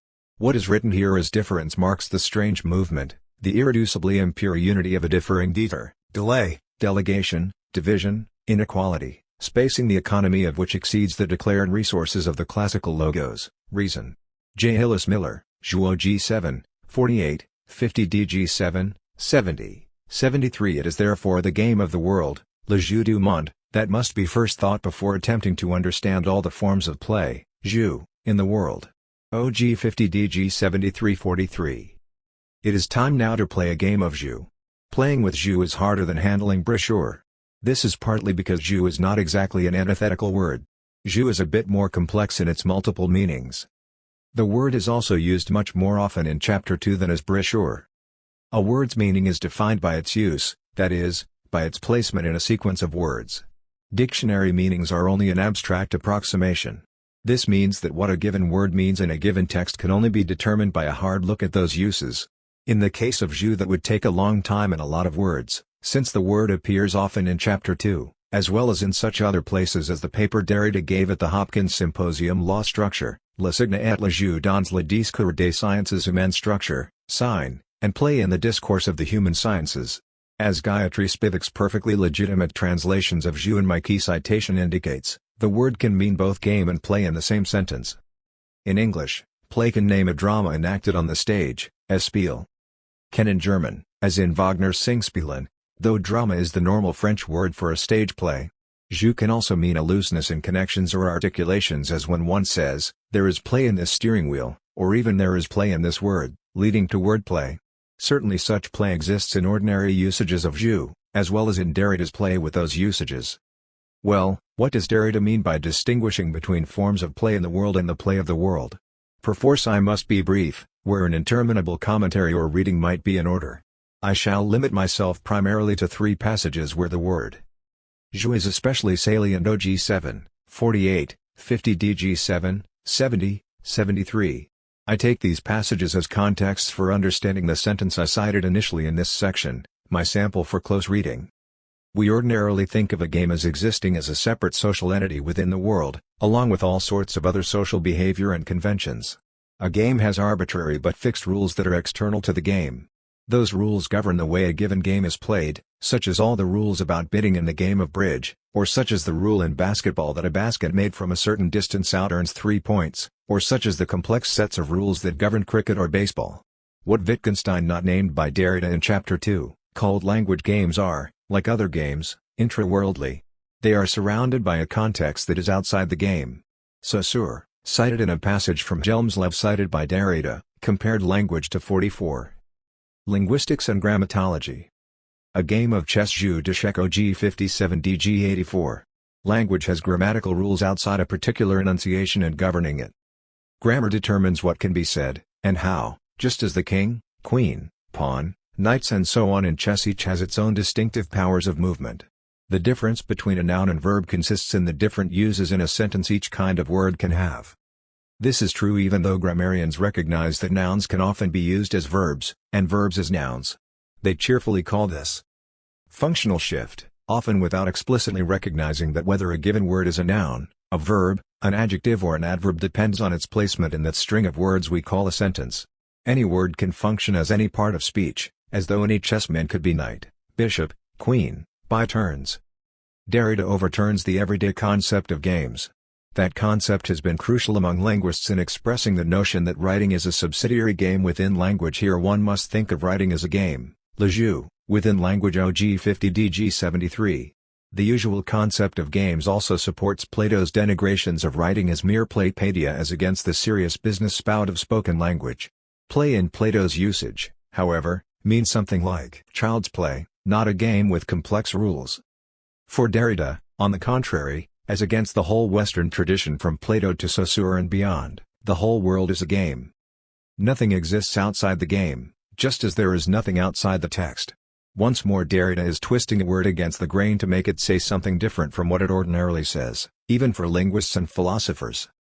This twisting has devastating consequences both for linguists' theory of signs and for game theory.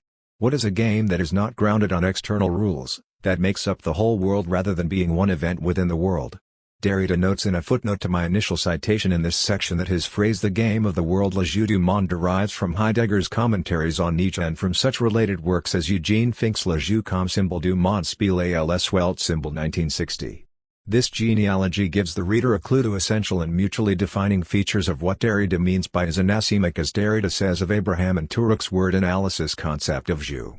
The word anasemic, by the way, is another antithetical word, since the prefix ana, as Nicholas Rand, the translator of Abraham and Turok's The Wolfman's Magic Word, 45.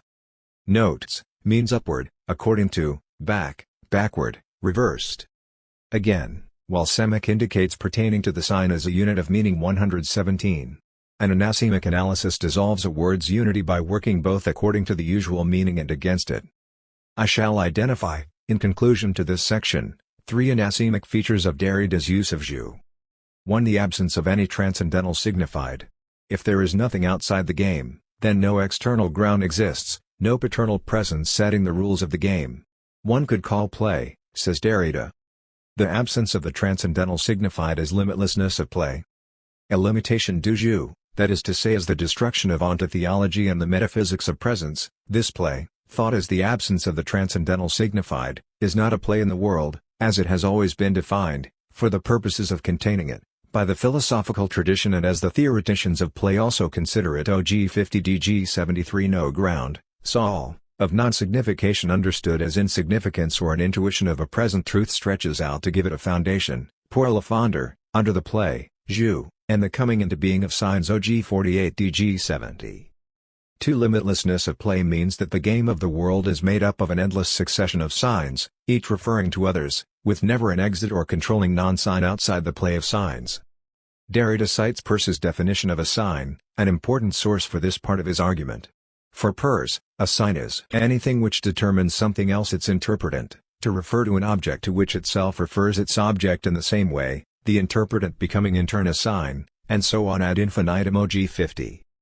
Since a sign is normally defined as having a referent that is not itself a sign, Derrida's theory of jeu is the demolition of ordinary sign theory. This is said most succinctly in a passage in Chapter 1. There is not a single signified that escapes, even if recaptured. Eventuellement pour y tomber, the play of signifying references.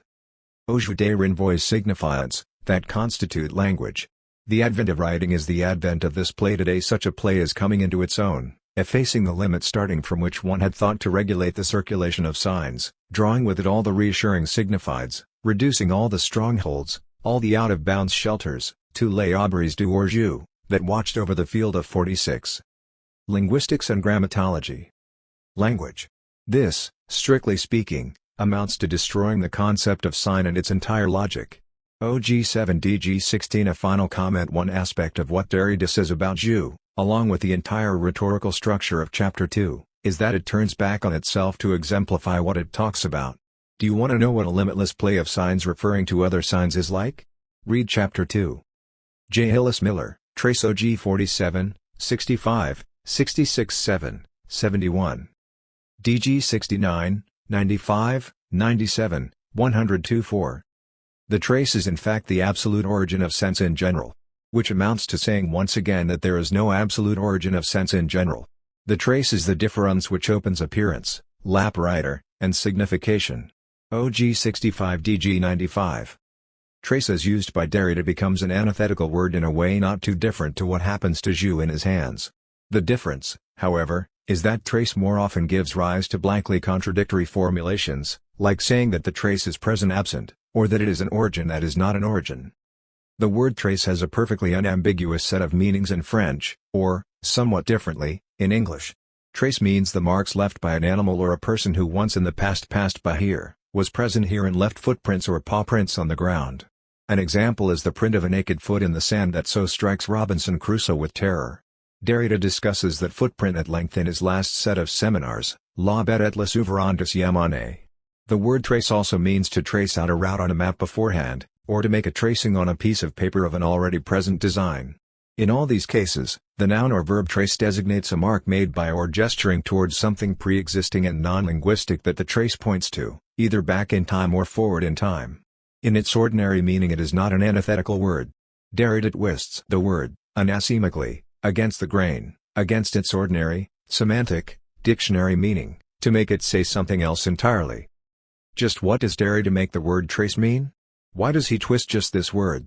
Here my difficulties begin. I do not think what 47. Derrida means by the word is at all self-evident or clear, in spite of the fact that everyone knows it is a key Derridian word. The word trace can be traced all through Chapter 2, like a red thread in a tapestry. Read Chapter 2 again for yourself, dear reader. I'll bet you will still find what Derrida means by trace obscure, occulted. Derrida says as much. I can nevertheless perhaps learn something of what Derrida means by the word by seeing how he uses it in a few examples. Perhaps. My reading must, in any case, be extremely truncated. I shall concentrate, though not exclusively, as help in explicating, unfolding, my initial passage using trace, on 4 passages where the word is especially salient: OG 47, 65, 66 7, 71 DG 69, 95, 97, 102 4. I have read and reread these passages many times. I still find them enigmatic, though what I had discovered already about brisure and jeu has been a help. The trace is always already there. It is not the result of the marking out of a trace in a world that already exists. The trace is everywhere, like writing, though it would be a mistake to think that the trace is just language, or just writing or just sign systems in the usual sense of that term as a set of marks referring outside themselves. This ubiquity of the trace would allow Derrida to say, there is nothing outside the trace. In this the trace is more or less the equivalent of arch writing, as it is a difference. I say more or less because the valences of arch trace are not quite the same as those of arch writing, nor are those of either quite the same as difference. Else why does Derrida use three different words? Derrida's discourse about the trace depends heavily on negations, on saying what the trace is not. The trace is, for example, not an origin but the occulted origin of the origin. The value of the transcendental arch, archy, says Derrida, must make its necessity felt before letting itself be erased. The concept of arch trace must comply with both that necessity and that erasure. It is in fact contradictory and not acceptable within the logic of identity. The trace is not only the disappearance of origin within the discourse that we sustain, and according to the path that we follow it means that the origin did not even disappear, that it was never constituted except reciprocally by a non-origin, the trace, which thus becomes the origin of the origin. OG 61 DG 90. If the trace is nevertheless the origin of meaning. This means that there is no absolute origin of sense in general, no originary trace. OG 61, 65 DG 90, 95, 48. Linguistics and Grammatology. Why is that? It is because what Derrida calls trace is always already occulted, invisible, unlike Friday's footprint in the sand, or unlike the words that I am at this moment typing out on my computer screen. The pure trace is difference. It does not depend on any sensible plenitude, audible or visible, phonic or graphic. It is, on the contrary, the condition of such a plenitude. Although it does not exist, although it is never a being present outside of all plenitude, its possibility is by rights anterior to all that one calls sign signified signifier, content expression, etc., concept or operation, motor or sensory. This difference is therefore not more sensible than intelligible, and it permits the articulation of signs among themselves within the same abstract order. OG 62 3 DG 92. No wonder the trace is hard to understand, if understanding means clear seeing, the interpretation of something that is out in the open, something that can be seen, heard, felt, touched. The trace is the non-presence of the present, which means the trace undoes the metaphysical or logocentric concept of time as made up of a present which is present here and now, a past which was once present and future which will one day be present. Derrida's trace, on the contrary, belongs to a past that is anterior to every present and to every entity at on. It is an absolute past. That is what authorized us to call trace that which does not let itself be summed up in the simplicity of a present. If the trace refers to an absolute past, it is because it obliges us to think a past that can no longer be understood in the form of a modified presence, the present past. Since past has always signified present past, the absolute past that is retained in the trace no longer rigorously merits the name past. Another name to erase. OG 66 DG 97. Taking off, as he explicitly affirms, from the use of the word trace. By Levinas in La Trace de l'autre and by Heidegger spurs Heidegger's term, Derrida nevertheless uses the term differently from Levinas or Heidegger, who already differ between themselves. Derrida employs, to explain what he means by trace, one of his first uses of a term, le tout autre, the wholly other. OG 47 DG 69, that is of great importance in his later writing. For Derrida the trace refers to the wholly other, all right, as it does for Levinas, but Derrida's 49. Wholly other is explicitly non-theological, non-metaphysical, non-transcendental. It is generated by the trace rather than generating it, if one can use the word generate. Under erasure of course the trace, where the relationship with the other is marked, articulates its possibility in the entire field of the entity, eton, which metaphysics has defined as the being present starting from the occulted movement of the trace. The trace must be thought before the entity. But the movement of the trace is necessarily occulted, it produces itself as self-occultation. When the other announces itself as such, it presents itself in the dissimulation of itself. This formulation is not theological, as one might believe somewhat hastily. The theological is a determined moment in the total movement of the trace. OG 47 DG 69. One of the clearest ways, for me at least, to think of what trace means for Derrida, that is to think clearly what is permanently occulted, dissimulated, is to think of it as the space between signs and their espacement. This space is there and not there. It is occulted, like the difference between one sign and another that gives a given sign meaning. Meaning arises magically and spontaneously from that blank space. Yet another name for the trace is death. Death is present for Derrida, as for Heidegger in a different way, in the midst of life.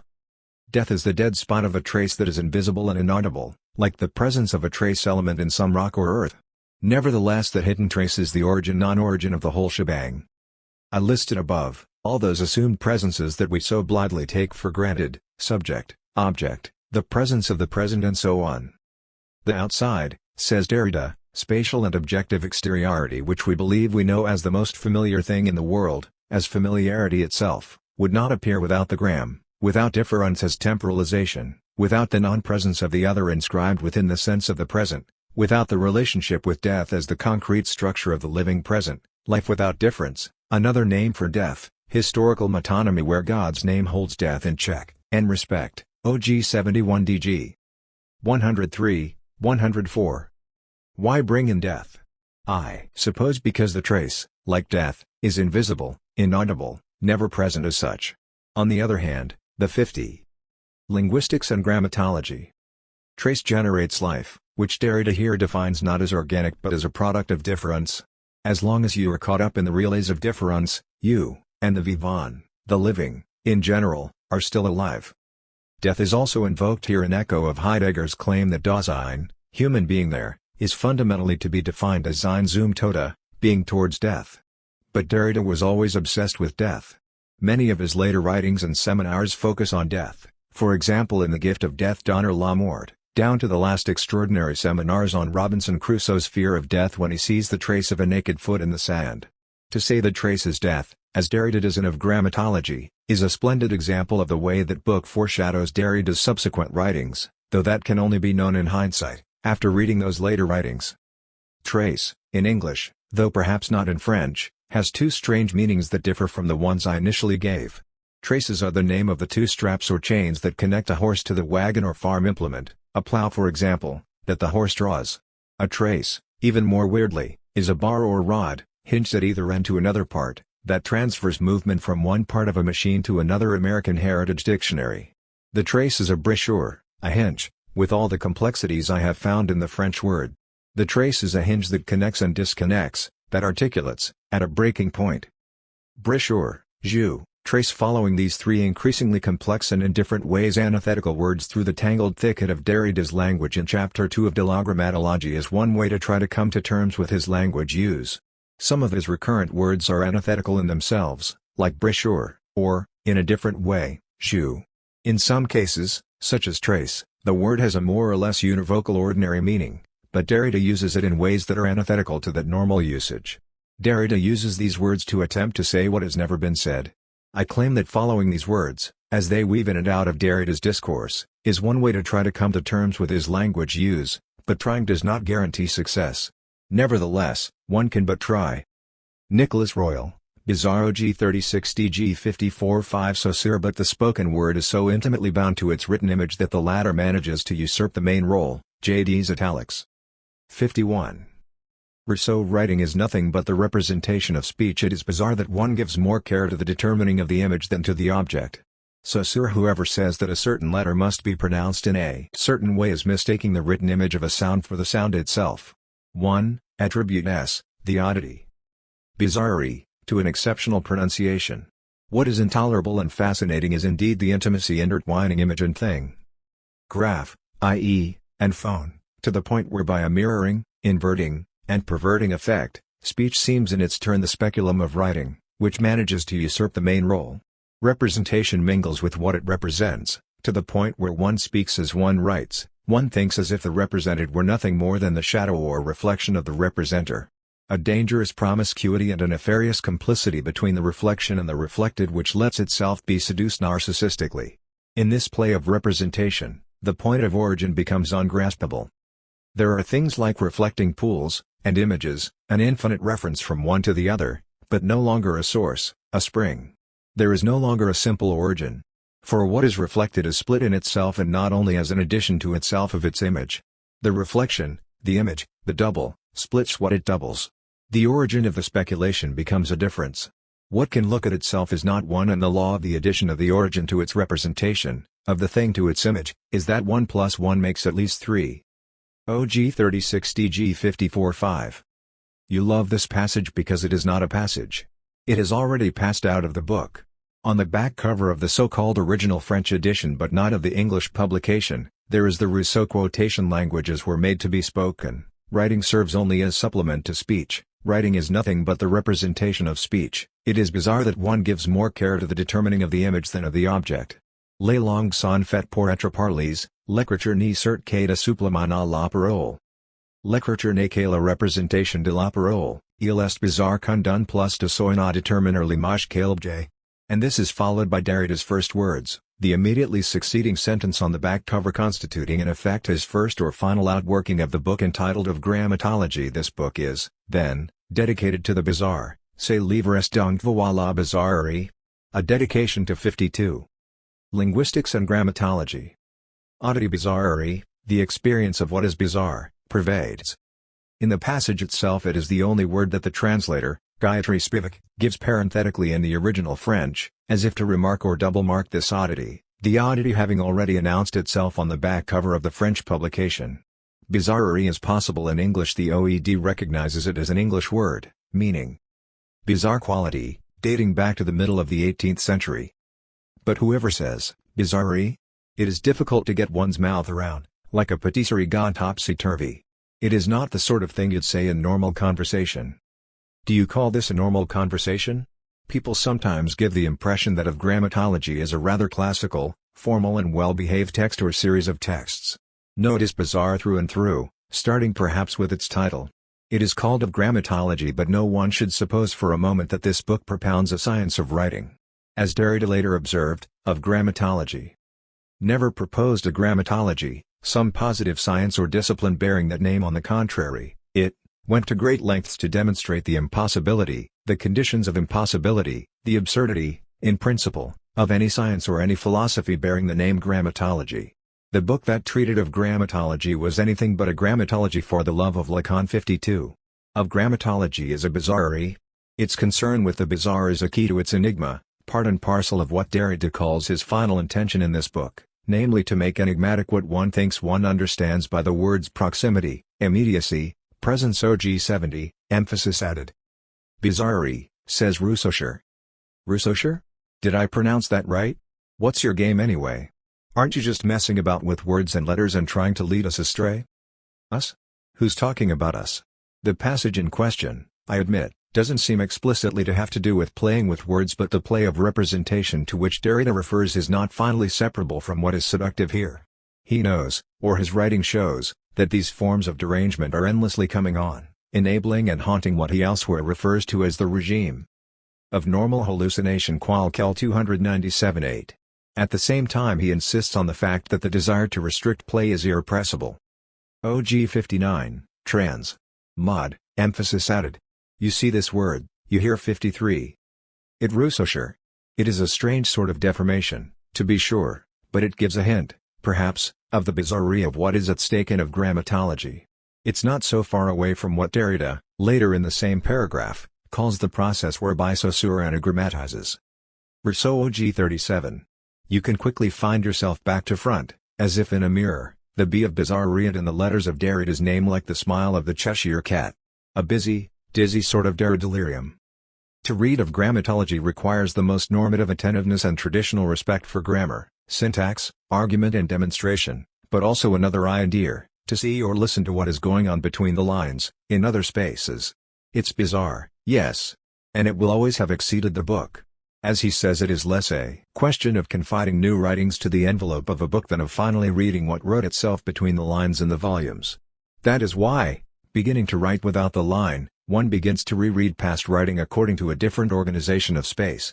Because we are beginning to write differently, we must reread differently. OG 86-7. You love this passage because, like any in Derrida, and we've already indicated the necessity of questioning that figure of the passage, of letting its strangeness overflow, pass through, pass out, it seems to give us a passageway or passport into so many others. You love the abruptness, the violence, but also the irony and humor, the eroticism and lovingness.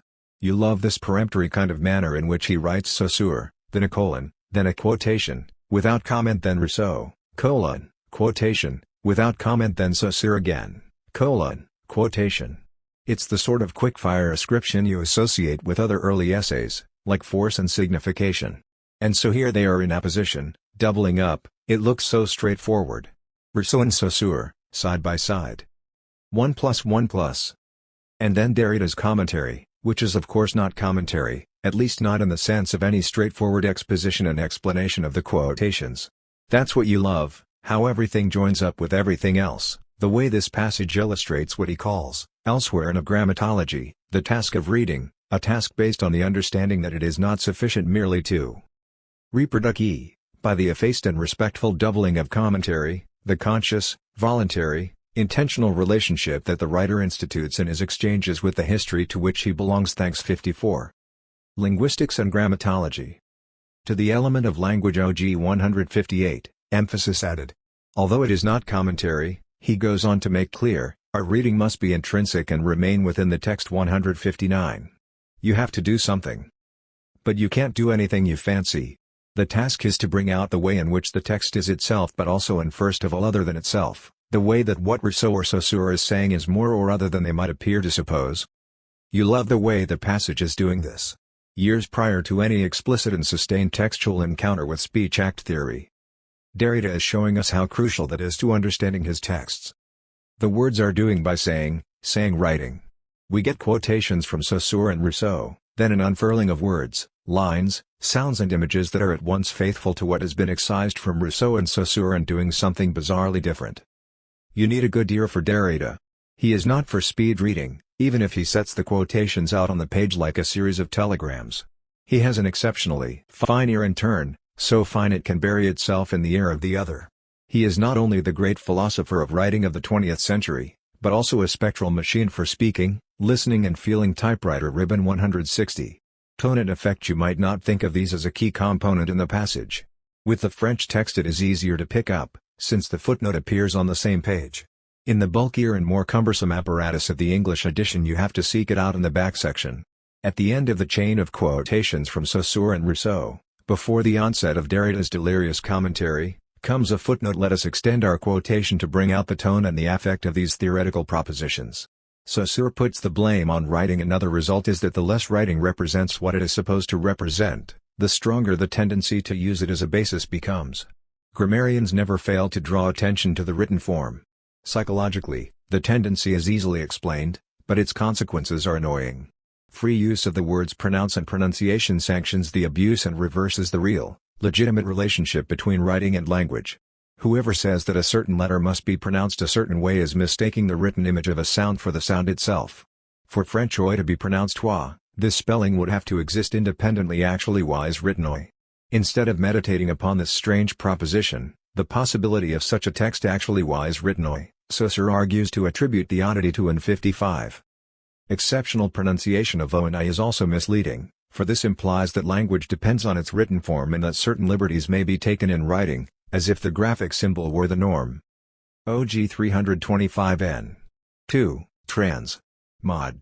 Spivak's oversight in not supplying the italics for text here tends to obscure the sharpness as well as the humor of Derrida's remark, in other words the bizarreness of this text that Saussure composes before our eyes actually wise written oi. It is all about exploding the tranquil familiarity as Derrida calls it in the essay Difference of our relationship to speech and writing, and unsettling our illusion that they are two differents. 5. The quotations from Rousseau and Saussure illustrate the troubling way in which writing seems to usurp speech. Speech which should be spontaneous, natural and prior to writing is conceived as though it were based on writing, made in writing's image. Derrida is at once elucidating and analyzing the quotations, and veering off somewhere else altogether. Everything gets inverted, perverted. The speculum and mirror are not in Rousseau and Saussure but tilt into view in the extraordinary unfolding shadow show of Derrida's remarks. You love this movement, this veering, this acceleration into the unknown.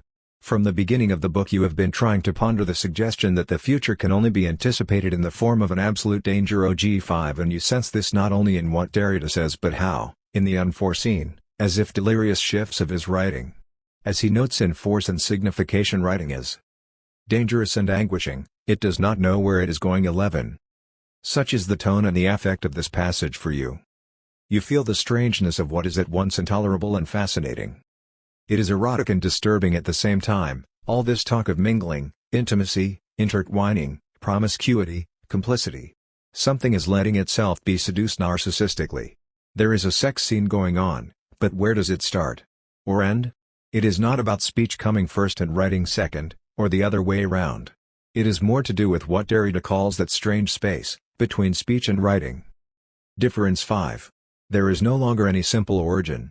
It becomes elusive, enigmatic. You can't hold on to it.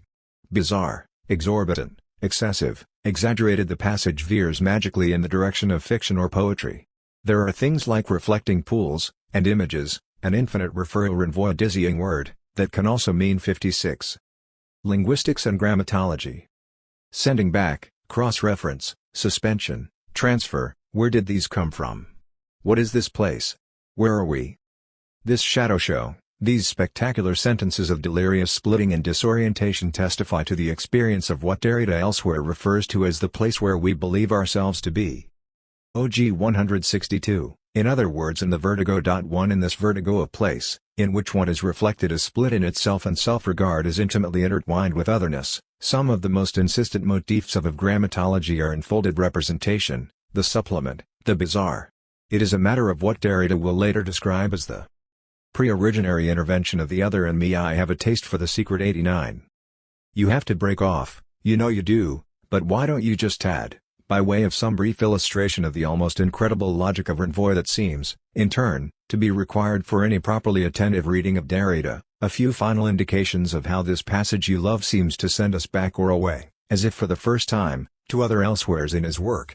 Beyond the book called Of Grammatology, and besides the numerous other analyses of the writings of Rousseau and Saussure, you might note, for example, the way the passage links with images and motifs of water, springs, sources, danger, fear of drowning, literature and doubles, duplicity without original, the uncanny in qualquelvalleries sources, the double session, glass, to speculate on Freud, telepathy, etc. with what he says about a deconstructive thinking of self and subject, the need for a new narcissism more open to the other me, psychoanalysis.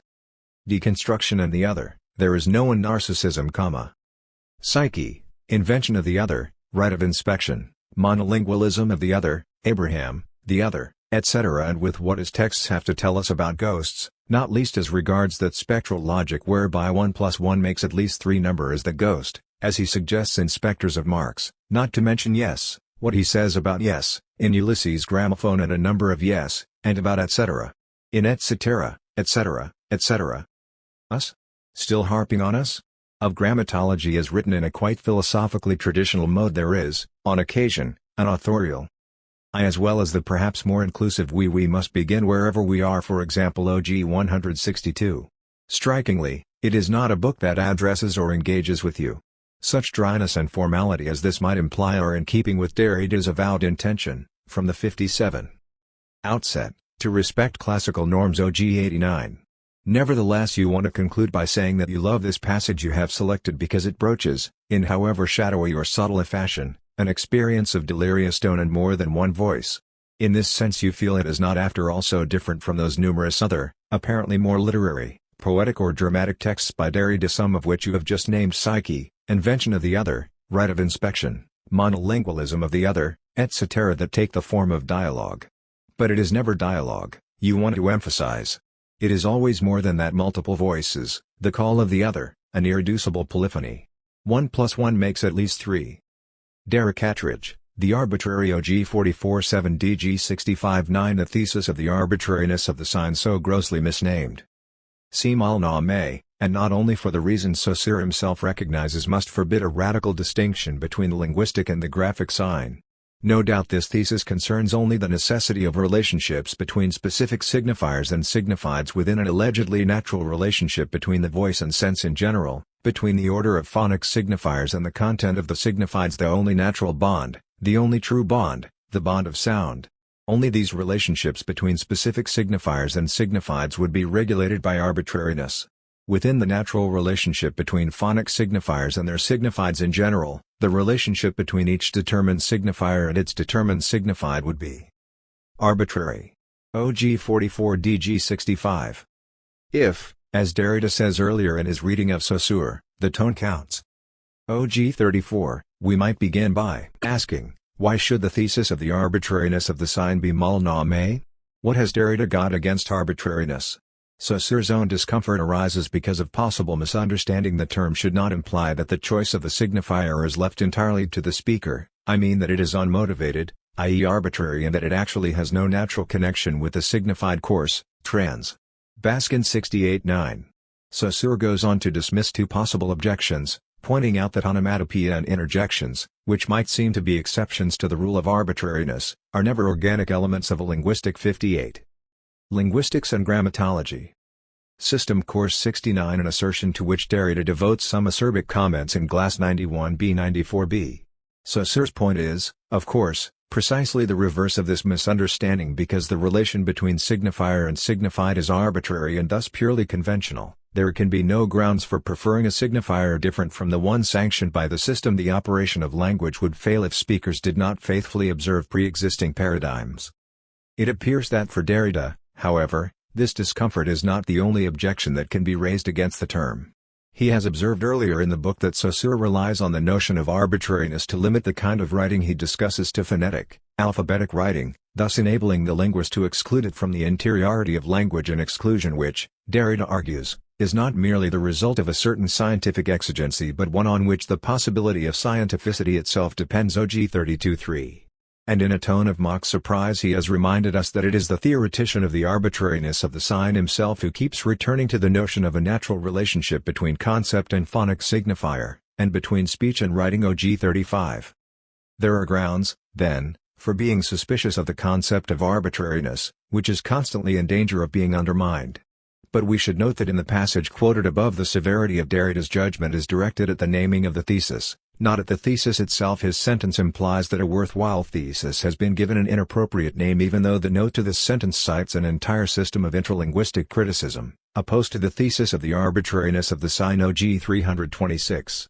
The worth of the thesis, for Derrida, is immediately announced. It forbids a radical distinction between the linguistic sign and the graphic sign, a distinction which, as Derrida demonstrates, is a repeated theme in the course in general linguistics.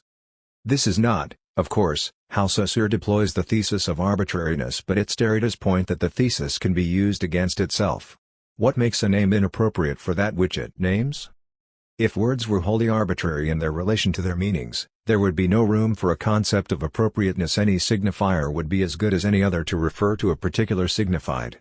Saussure's explanation is well known. The idea of sister is not linked by any inner relationship to the succession of sounds SOR which serves as its signifier in French. 59. That it could be represented equally by just any other sequence is proved by differences among languages and by the very existence of other languages. The signified ox has as its signifier BOF on one side of the border and OKS, on the other.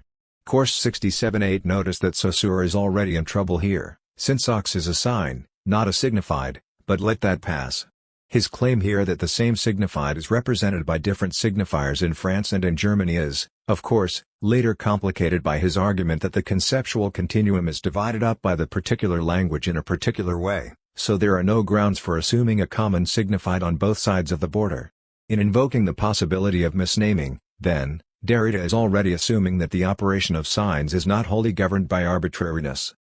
However, apparently accepting for the moment that the thesis of the arbitrariness of the sign is correct despite his unhappiness about the term, we might note the scare quotes round both arbitrary and natural. Derrida notes a tension in Saussure's thinking between, on the one hand, the arbitrary relation between any given signifier written or spoken and its signified, and on the other the general relation between signifiers and signifieds, where one kind of signifier phonic bears a natural relation to the signified while the other, by implication at least, is still arbitrary.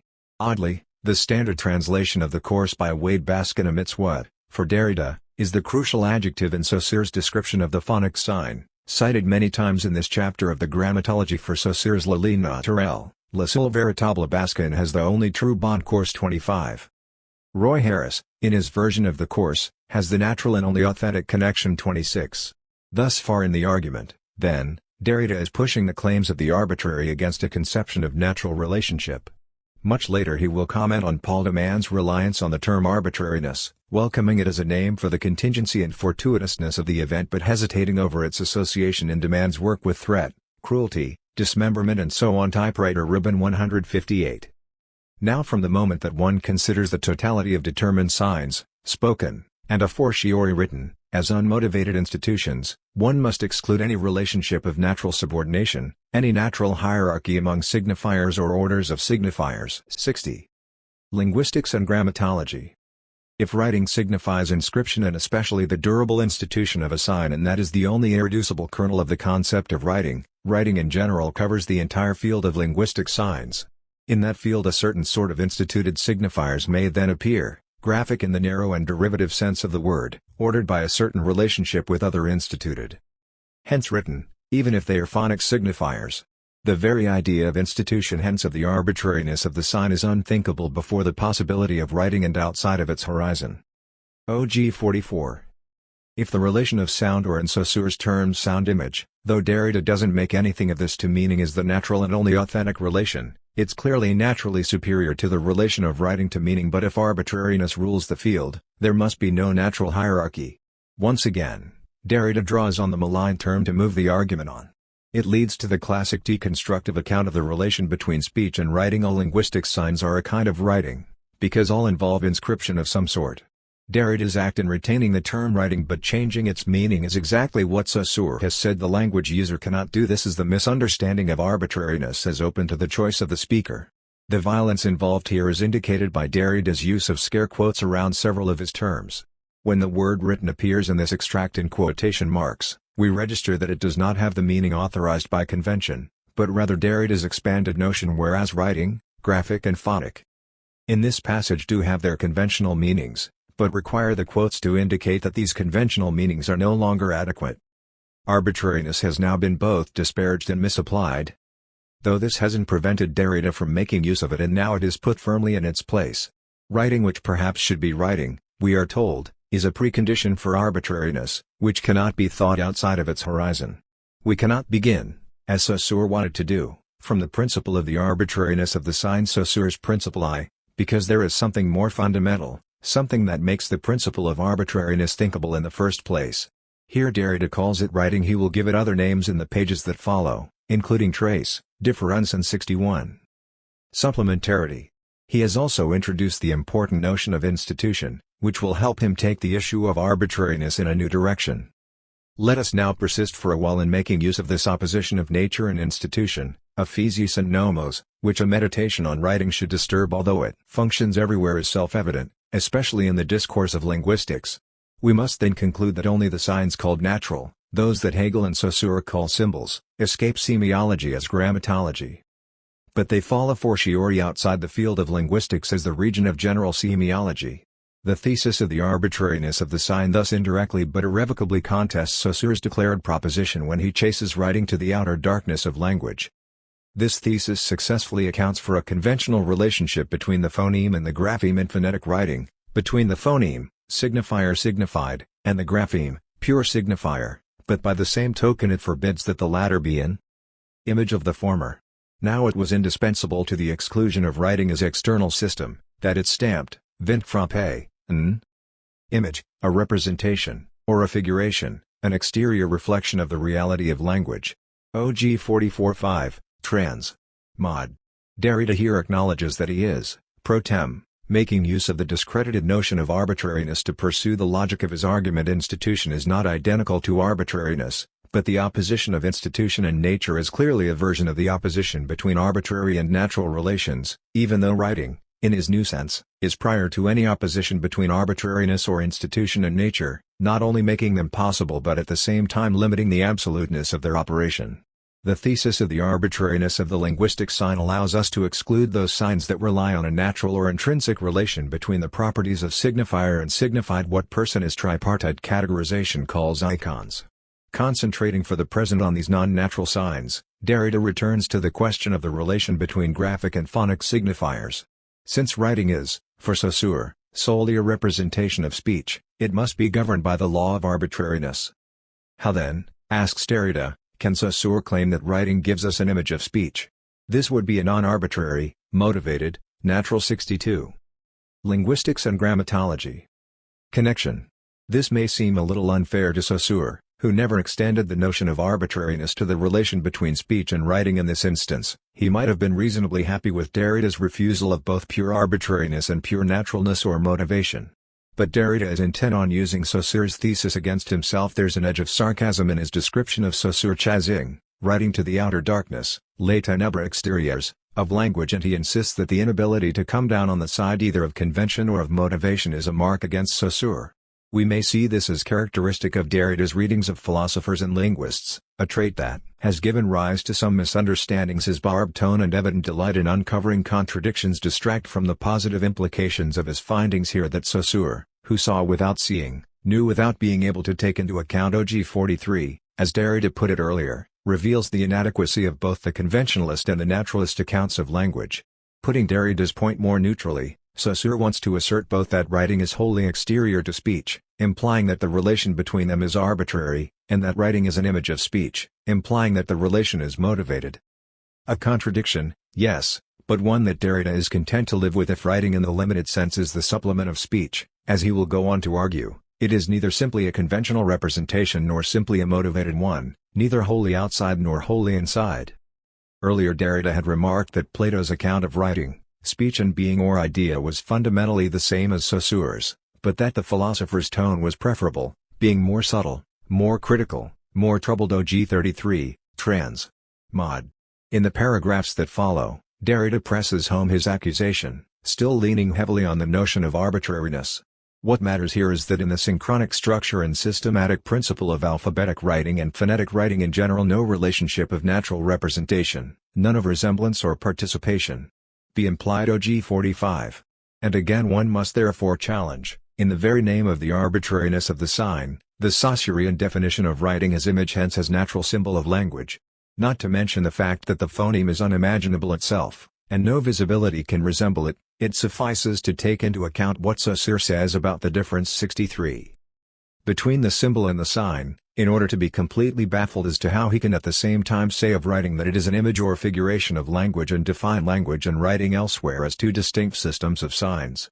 OG 45. Gayatri Spivak must be held responsible for augmenting the tonal antagonism of Derrida's words. Ni plus comprendre becomes completely baffled, just as Mallarmé had earlier become grossly misnamed, but the faux amusement is there to a degree in the original. And one might ask, is it not possible for two distinct systems of signs to have a motivated relation to one another? A glance at the representations of the alphabet in one of the common sign languages will reveal a distinct system in which many of the shapes produced by the hands are imitative of the shapes of the letters. Poor Saussure is accused of something like Freud's kettle logic, a process exposed by Freud in the interpretation of dreams. OG 45. In advancing incompatible arguments in order to achieve his desired end, the discrediting of writing. Now we must think that writing is at the same time more exterior to speech, not being its image or its symbol, and more interior to speech, which is already in itself a writing. Even before it is linked to incision, engraving, drawing, or the letter, to a signifier referring in general to a signifier signified by it. The concept of the graphy, unit of a possible graphic system, implies the framework. Instance, of the instituted trace, as the possibility common to all systems of signification. The instituted trace is unmotivated, but not capricious. Like the word arbitrary according to Saussure, it should not imply that the choice of the signifier is left entirely to the speaker. Course 68-69.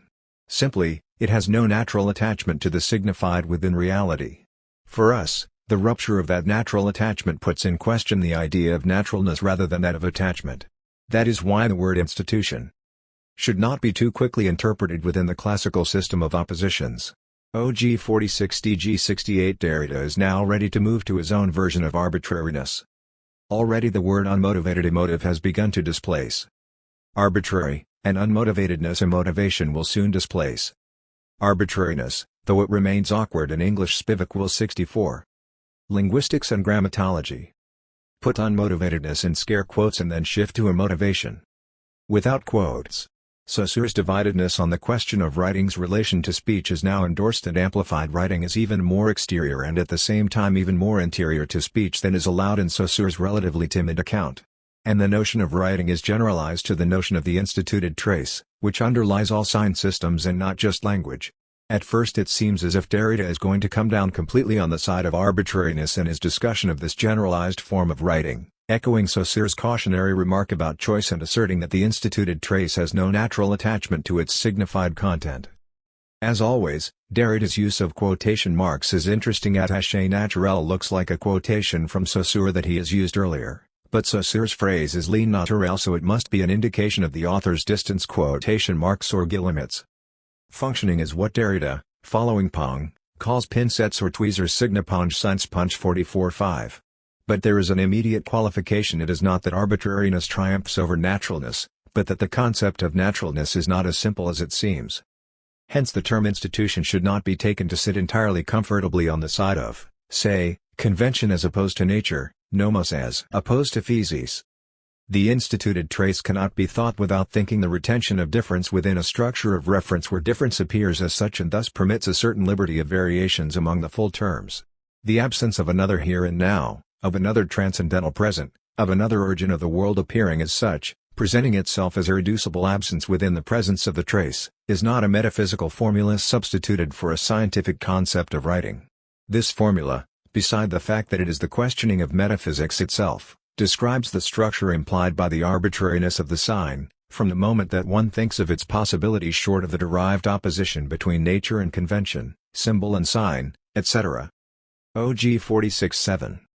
Introducing the instituted trace, instituted rather than given, though this is no doubt another of those oppositions that must remain in question. Trace rather than sign allows Derrida to move on to his 65. Own version of Saussure's proposition. In language there are only differences without positive terms.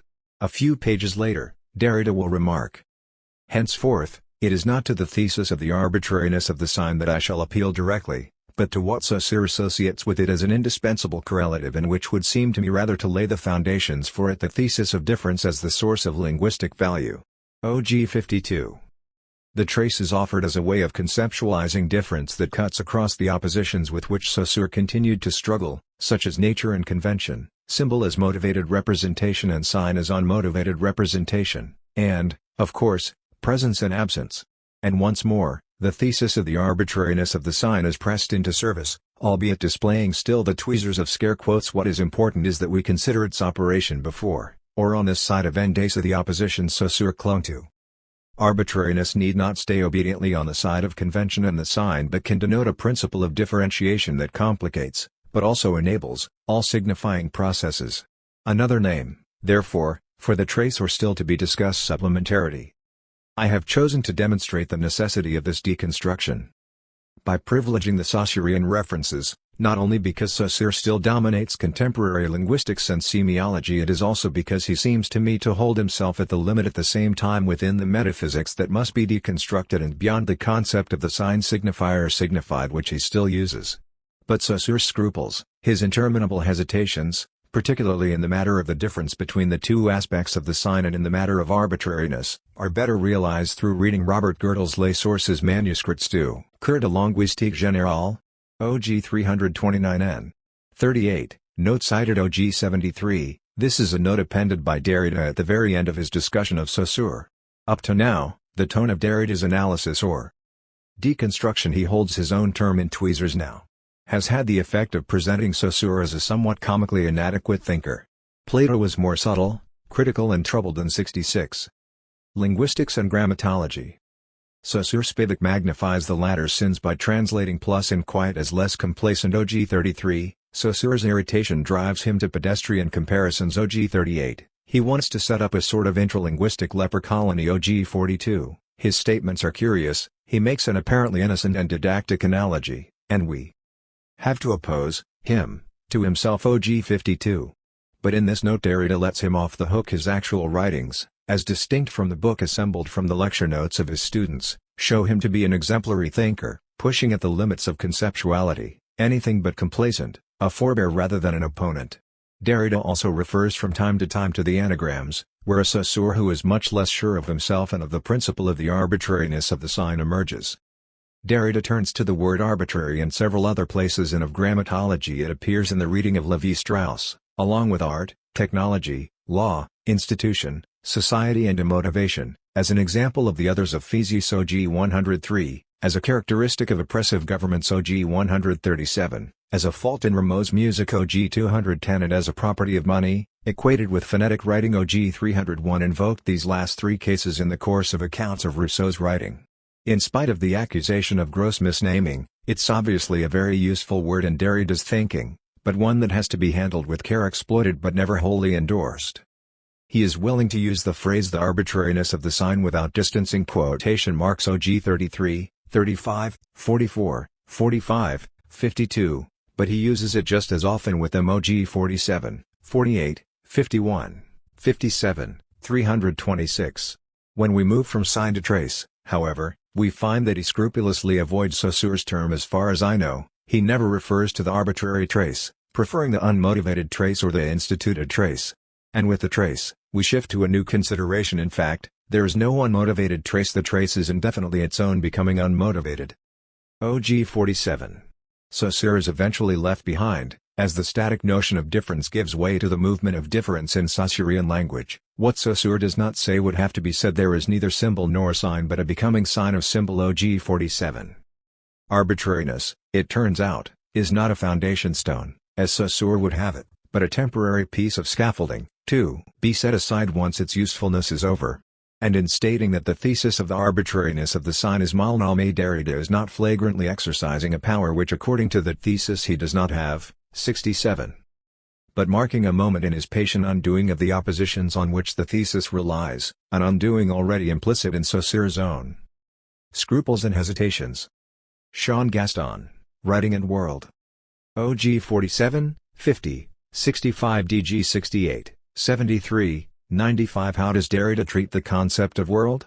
In its classical forms, cosmos and mundus, it appears to be a profoundly metaphysical concept. One might expect that he would avoid the concept of the world or only use it in quotation marks. Encountering the inheritance of the suspension of the world in transcendental phenomenology and its intricate connection to Dasein and Heidegger's thought, Derrida can neither adhere to a clear denial nor to a persistent affirmation of world.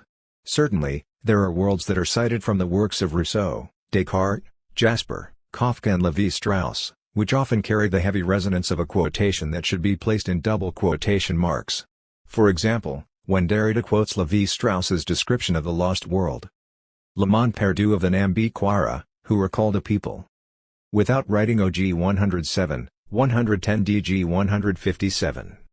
There are also passages where Derrida appears to use a concept of world in his own name. What kind of world is at stake when he writes of the ineluctable world of the future in the Exergo G5? Though in this case, it is precisely a question of a future world or monde à venir, a world to come, a world which breaks absolutely with constituted normality and can only be proclaimed, presented, as a sort of monstrosity. OG 5 DG 14. But why evoke the world at all? Why retain a concept of world, even a world to come?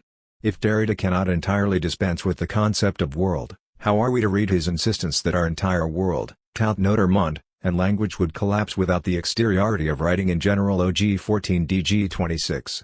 Does writing, as trace and difference, then save the world for us? Does it preserve that which it can also destroy? Derrida refers on the first page of his work to a concept of writing that is in a world where the freneticization of writing must assimilate its own history as it is produced. OG 3. What does it mean to have a concept of writing that is in a world dans un monde? OG 11. Must writing always be in a world? A few pages later, 68. Linguistics and Grammatology. Derrida gestures to one of the key problems in addressing the concept of the world.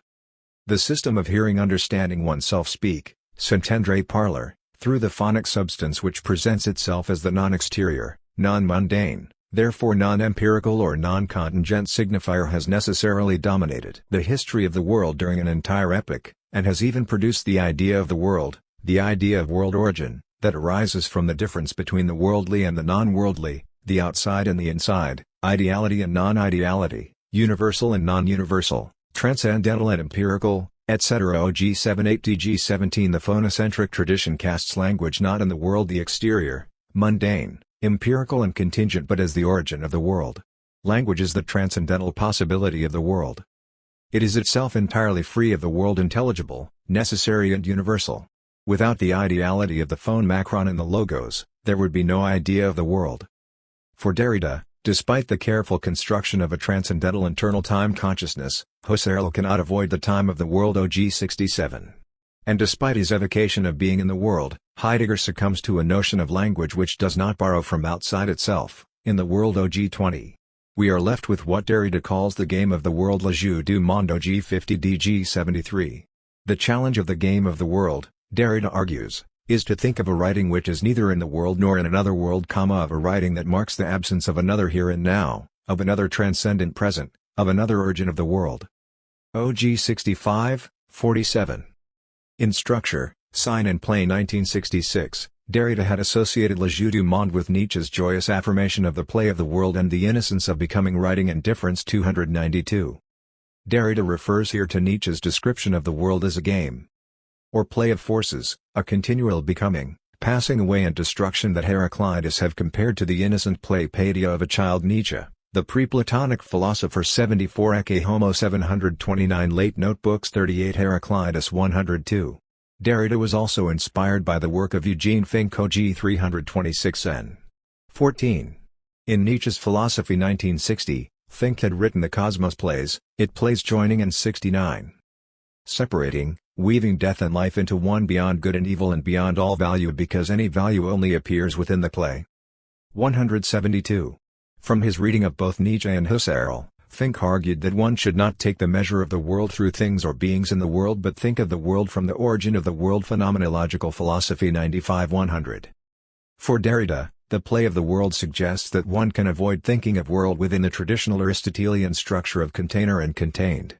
As he remarks in a discussion from 1979. On the basis of thinking such as Nietzsche's as interpreted by Fink, the concept of play, understood as the play of the world, is no longer play in the world. That is, it is no longer determined and contained by something, by the space that would comprehend it. The year of the other 69. 20 years after of Grammatology, Derrida described Heidegger's notion of the play of the world and of spirit 1987 as a concentric becoming world of world that always tends towards collecting together. For Zommeling 52. Derrida implies that Heidegger's use of world remained tied to the assumption of a clear difference between the open and the closed. 54. How does one open or close a world? Language may relieve us of unrelenting reality, writing may evoke times long gone or even create wondrous fictional narratives, but it cannot engender another world, a clear escape or unbroken repose that is always elsewhere. If there is a world in Derrida's work, it is a world that provides neither ground nor pure possibility but is also a world that cannot be avoided or circumvented. We never stop passing through, finding ourselves in the midst of that which we are neither truly in nor truly above. Ian MacLachlan, Embarrassing. Experience OG 60 DG 89. Quanto Concept Experience, ELSTC 40 Embarrassing DG 89. Derrida notes in the course of an elaboration of the notion of arch writing as a generalized writing. Gayatri Spivak provides an idiomatic translation of the remark. As for the concept of experience, it is most unwieldy here. OG 60. Experience is conceptually unwieldy, awkward, it is embarrassing in that it poses an obstacle which has to be crossed or crossed through, and it is far from alone in that. Like all the notions I am using here, it belongs to the history of 70. Linguistics and Grammatology. Metaphysics and we can only use it under erasure. Sous Retour, 60. Its embarrassing but unavoidable baggage consists in its complicity with the metaphysical value of presence. Experience has always designated the relationship with a presence, whether that relationship had the form of consciousness or not. 60. The local embarrassment posed by the concept of experience at this point of the chapter Linguistics and Grammatology arises in relation to Copenhagen linguist Louis Hjelmslev's glossomatics, proposed as the study of language as a formal system, that form being rigorously isolated from the material or immaterial substance of signifier or signified. Hjelmslev's exclusive focus on the fundamental linguistic unit of the glosseme as form rather than substance seems to promise a grammatological corrective to the Saussurian phonocentrism that Derrida has just been examining. But, insofar as Derrida's arch writing designates the condition of possibility of a linguistic system, a field of transcendental experience. OG 61, it would have been inadmissible to Hjelmslev's scrupulously demarcated immanent linguistic system. Such an appeal to experience as arch writing is not made in order to take up a position firmly within the sphere of transcendental inquiry, but rather in order to avoid what Derrida detects as an unexamined metaphysics in Hjelmslev's immanent objectivism, the kind of surreptitious metaphysical baggage that he elsewhere describes as transcendental contraband. Glass 244a. It is for this reason that a passage through a field of transcendental experience must, in this context, be hazarded. It is to escape falling back into this naive objectivism, of the Copenhagen school, that we refer here to a transcendentality that we elsewhere put into question. This is because there is, we believe, a short of and a beyond of transcendental critique. To see to it that the beyond does not end up falling short is to recognize in this contortion the necessity of a pathway, parcours. That pathway must leave a track in the text. OG 61 DG 90, trans. Mod. The recourse to experience, embarrassing though it may be, is undertaken precisely to avoid an unexamined recourse to experience in either of its purely empirical or transcendental guises. Indeed, experience as arch-writing seems to name just that pathway or passage parcours, a movement between or across versions of experience which might somehow maintain itself as that movement 71. Without falling back into one or other form of experience as relationship with a presence. Other paradigms for such a form of experience as passage or traversal that does not return to itself as presence are not signaled in these pages of Grammatology, but Derrida's 1967 essay on Georges Bataille's dwell on the latter's unsettling notion of interior experience. That which indicates itself as interior experience is not an experience, because it is related to no presence, to no plenitude, but only to the impossible it undergoes in torture from restricted to general economy 272. Subsequently, it becomes something of a favored term for Derrida, as for example in an interview of 1986 where, offered a range of words to describe his own itinerary, he declares a qualified preference: I rather like the word experience whose origin evokes traversal, but a traversal with a body. It evokes a space that is not given in advance but that opens as one advances. The word experience, once dusted off and reactivated a little, is perhaps the one I would choose. There is no one. Narcissism 207. This preference seems even more marked, from around that time onwards, in Derrida's frequent references to deconstruction as an experience of the impossible, or his explorations of the decision and the experience of undecidability. In relation to these, I would just like to observe that something of the hazardous, uncertain, tentative nature of the traversal evoked may be lost in the passage from experience to experience, as translators as sensitive as Samuel Weber or Pascal Ambro and Michael Noss take care to remind us in respect of the experience and experiment of the undecidable limited incorporated 116 or the experience and experiment of the impossible. The other heading 44. ANN Smock, this concept destroys its name OG61 DG90. The concept in question here is that of the arch trace. The statement that it destroys its name comes in a passage where Derrida acknowledges that certain terms, notably this one, are crucial to the development of a thinking that rules them out. They can't just be barred, they must make their necessity felt and then or thereby cross themselves out. It is precisely inasmuch as they have to be there that there is evidently no place for them. The concept of the arch trace must do justice both to this necessity and to this erasure. OG 61. 72. Linguistics and Grammatology. The trace of which Derrida writes is not a vestige of an origin that disappeared. What trace means is that there never was an origin to disappear, that there never is any origin at all until belatedly, so to speak, via a deferral. Something non-original, a trace, constitutes it. Thus it must be said that the trace is the origin of the origin. Even though everything hinges on the trace's not being anything original at all, it is necessary to speak of an arch trace because otherwise the concept of the trace would remain stuck in a classical schema where it means a lingering sign of something else which isn't a trace, but a presence. And the trace of which it's a matter here is not a trace of anything. It is not any such empirical mark. It must be wrested from the system which would consider it secondary to something else, that is by being given a position at the origin. And yet the meaning of this move is not that before the origin lies something more original, the arch trace. Rather, the expression arch trace means that there is no such primal position. Derrida describes the necessary use of a name in order to bar it as a contortion in his text, and he says that in this contortion we should feel the necessity of a little circuit which leaves a trail in the text without which its stakes would not be clear. Derrida must maneuver vis-à-vis other philosophical discourses with which his can no more simply break than agree. For my part, though, I confess to a philosophically more naive fascination, here and in other writing. Blanc shows for example a fascination with words disqualified by what they designate, or rather by words that name something in a way such that we dimly understand they aren't the name for it. Not that there are better, more appropriate names. The old ones are retained, not discarded or replaced, in order that they might convey their specific helplessness. Innocent is an example in Blanchot. Innocent, you alone have the right to say you're innocent. If I have the right, then I am not. Innocence has no rights. The step not beyond 87 Le Pao de la 121. In my understanding, no one can lay claim to innocence, because it is the characteristic of an experience that does away with or, in an odd way, leaves aside, or even spares its subject. Suffering is innocent inasmuch as it is unbearable. It would like to become guilty in order to abate. It would like to have some rights and responsibilities. But the innocent are innocent of innocence, and if the word innocent had any bearing, it would be lost. 73. My attention is riveted by such words, ruled out by what, without being able to, they designate. Or by what their being unable to, designates. I think that writing, in Derrida's sense, might be defined as language subject to the demand to keep watch over and preserve the uselessness of such words, or writing might be described as the countless comings and goings, the exhausting circuits and trails required to help certain names convey their impropriety show somehow, that is, that were there anything that could properly bear them, it certainly would not.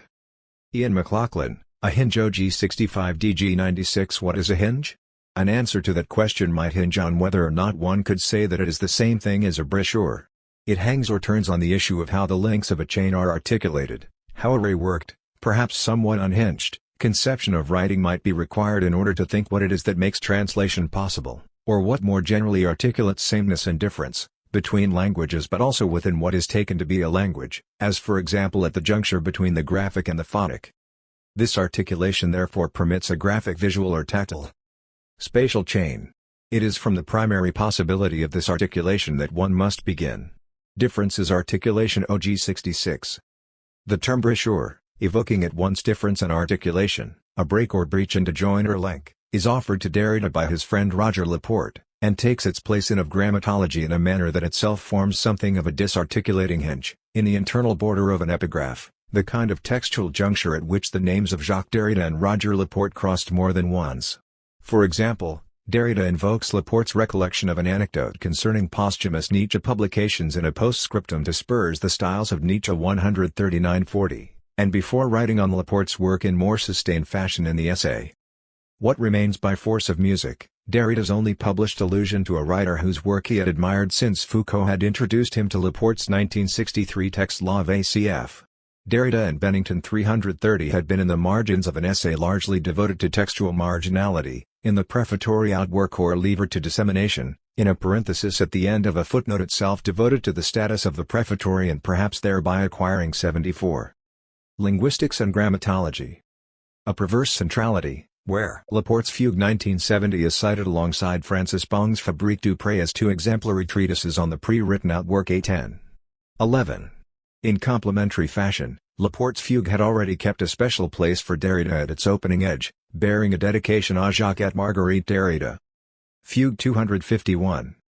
The hinge with which Laporte provides of Grammatology affects a link between sections of the book that also opens a breach in the book to its outside, to another signatory, for example. It opens, moreover, onto a correspondence, the kind of private communication that is separate from the published work, but according to a mode of separation forming another undecidable brochure that may always take a public turn, as we are reminded in a different context when Derrida draws on a letter from Blanchot, a letter that does not belong to what we call literature de mer 52, in a gesture of reading that exacerbates the ineluctable tension between fiction and testimony set up by Blanchot's third-person literary narrative The Instant of My Death 1994. The trace of Derrida's own correspondence in Laporte's writing is generously signaled in Beef, the title denoting a kind of watery brochure, a channel that serves to connect or divide, Laporte's contribution to the issue of L'Arc devoted to Derrida in 1973. Here, Laporte identifies letters of 1965-66 from Derrida as key agents of a brochure between his previous work and Fugue, on which he began to work in 1967. In one sense, Laporte seems to mark a decisive break with his earlier work, going so far as to declare a wish to disown it, but the very terms in which he describes the impact of his friendship and correspondence with Derrida reveals that this brochure is also a conjunction. The breakthrough effected by Derrida reopened a path for me back to myself, back to my arch project as a writer. Beef 68. What is a hinge? It is the singular conjunction of assembling and disassembling an indeterminable conjunction that is itself always in flight or movement, as one may discern in the word disarticulation, as Philippe Lecoulé-Barthé and Jean-Luc Nancy say of the contrapuntal texture of Laporte's writing in Fugue Entretien sur Roger Laporte 191. It is a point of disarticulation that is never located in the textual present, something which merely serves to connect or divide, providing a punctuation or scansion, but nothing in itself, or perhaps something a little more or less than nothing, perhaps not nothing. When the voracious textual machine of Laporte's Fugue 75 seems to have consumed itself, what remains by force of music? Asks Derrida. Not nothing. But this not nothing never presents itself. It is not something that exists and appears. No ontology dominates it. What remains by force of music? 89. Ian MacLachlan, something other than finitude. OG 68 DG 99. Of all the challenges with which Derrida's early work presents us, one of the most persistently disorienting is whether we are to think of difference as infinite, as finite, or in some sense as neither or both. In fact, something of the intractability of the idea of difference seems to arise from the need to maintain apparently contradictory characterizations such as these in suspension, in an indecision that is required by the thinking of difference, but that is impossible, since the resulting aporia also demands to be resolved by a decision. Derrida suggests as much on numerous occasions, as for example in the eponymous paper first delivered in 1968, at a point where he is exploring the idea of difference as the detour that at once facilitates the economic negotiation between pleasure and reality principles described by Freud and beyond the pleasure principle, while at the same time effecting the ruination of a closed psychical economy and its dissipation of any possible return to presence. Here we are touching upon the point of greatest obscurity, on the very enigma of difference, on precisely that which divides its very concept by means of a strange cleavage. We must not hasten to decide. How are we to think simultaneously, on the one hand, difference as the economic detour which, in the element of the same, always aims at coming back to the pleasure or the presence that have been deferred by conscious or unconscious calculation, and, on the other hand, difference as the relation to an impossible presence, as expenditure without reserve, as the irreparable loss of presence, the irreversible usage of energy, that is, as the death instinct, and as the entirely other relationship that apparently interrupts every economy. It is evident, and this is the evident itself, that the economical and the non-economical, the same and the entirely other, etc., cannot be thought together. Difference 1976. Linguistics and Grammatology. But, as Derrida insists elsewhere, the thinking of difference entails precisely this impossibility, since it is at once the ground of economic relations of equivalence and difference, and the erosion of itself as economic ground in its unremitting transmutation of all stable values. For example, implications 8-9. Difference is neither to be located once and for all within the finite systems that it enables nor elevated to an infinite dimension that would have definitively surpassed the finite. As an infinite differing and deferring, it is always drawn back into finite identities and differences as the production of finite deferrals and differentiations. It always differs and differs once again, infinitely. So, for example, when Derrida famously declares in the final chapter of Speech and Phenomena that infinite difference is finite. 102, it is in order to advance the argument that what he has just called, with respect to his account of Husserl's notion of ideality, the infinite difference of presence. 102, trans. Mod. Can only appear as such on the condition of the mortal experience of finitude. But, as Derrida indicates there, finitude is viewed in this instance precisely as a condition of infinite difference, and not merely as a factical contingency, not just the regrounding of a movement to the infinite in the empirical finitude of mortal existence. Geoffrey Bennington helpfully observes of Derrida's treatment of death in such contexts that it does not simply call the transcendental adventure back to the stern reality of human finitude, but shows up the metaphysical solidarity of that adventure and its recall. Interrupting Derrida. 187. Difference is also something other than finitude, OG 68. Derrida declares, perhaps a little less famously, towards the end of the chapter on linguistics and grammatology. In light of what we have just noted about the finitude of infinite difference as it is presented in Speech and Phenomena, the two remarks may not present us with as stark a contradiction as first appears, or if they do, perhaps they are, as Derrida says in another context, contradictorily coherent. Structure, Sign and Play, Writing and Difference. 279. In relation to the argument he has just been pursuing, Derrida's point here is to insist that, notwithstanding the need to think the logos as never entirely separable from material inscription, this is emphatically not the gesture of an empiricist corrective that would merely be the mirror image of a transcendental idealism. It would not mean a single step outside of metaphysics, if nothing more than a new motif. 77. Of return to finitude, of God's death, etc., were the result of this move. OG 68. The transition we have just been reading across these passages, from an infinite difference as finite to difference as something other than finitude, might itself be read in relation to difference as a differing deferring sameness, always emerging otherwise, and not just according to different contexts, but already in what we take to be the same context, according to a ceaseless recontextualization that is also what gives us a context, and which Derrida elsewhere names iterability. So, it is doubtless the same thing that we read differently, or a difference inhabiting the same, when we turn to the same passage in the 1966 version in the journal Critique and read, after a reference to the need to destroy rather than deconstruct the metaphysical conceptuality that sets the finite and the infinite in clear opposition, that difference is not finitude. De la Grammatology. 236. 78. Chapter 3. Of Grammatology as a Positive Science. Christopher Johnson, Grammatology. as a positive science. OG 81-3 DG 121 4 Il faut sans doute entreprendre aujourd'hui une réflexion dans laquelle la découverte positive et la déconstruction de l'histoire de la métaphysique, en tous ces concepts, se contrôle réciproquement, minutieusement, laborieusement. DG 124 OG 83 The paradox of grammatology is that it gestures towards a science of writing at a moment when the concept of science or the scientificity of science is recognized as a philosophical concept convergent with the history of logocentrism. OG 3. From this perspective, the title of the chapter of Grammatology as a positive science may seem perverse, even ironic, if one considers Derrida's consistently ambivalent formulation of this science. Despite this, the claim of grammatology to scientific interest is a serious one, a claim which again must be situated within the specific historical and intellectual context of structuralism. Levi-Strauss's version of structuralism insisted on the scientific project of the human sciences, disciplines which were based on the empirical observation of facts and the theoretical processing of those facts in the form of general laws. In this respect, the human sciences were considered to have superseded traditional philosophical discourse, which could no longer justify its federating role as queen of the sciences. Derrida's response to this attempted marginalization of philosophy is not the traditional humanist response, i.e., that the human is not reducible to the terms of scientific analysis, but rather that the science of the human sciences remains too philosophical and is not sufficiently scientific. In the section entitled Science and the Name of Man, he asserts the independence of a future science of 79.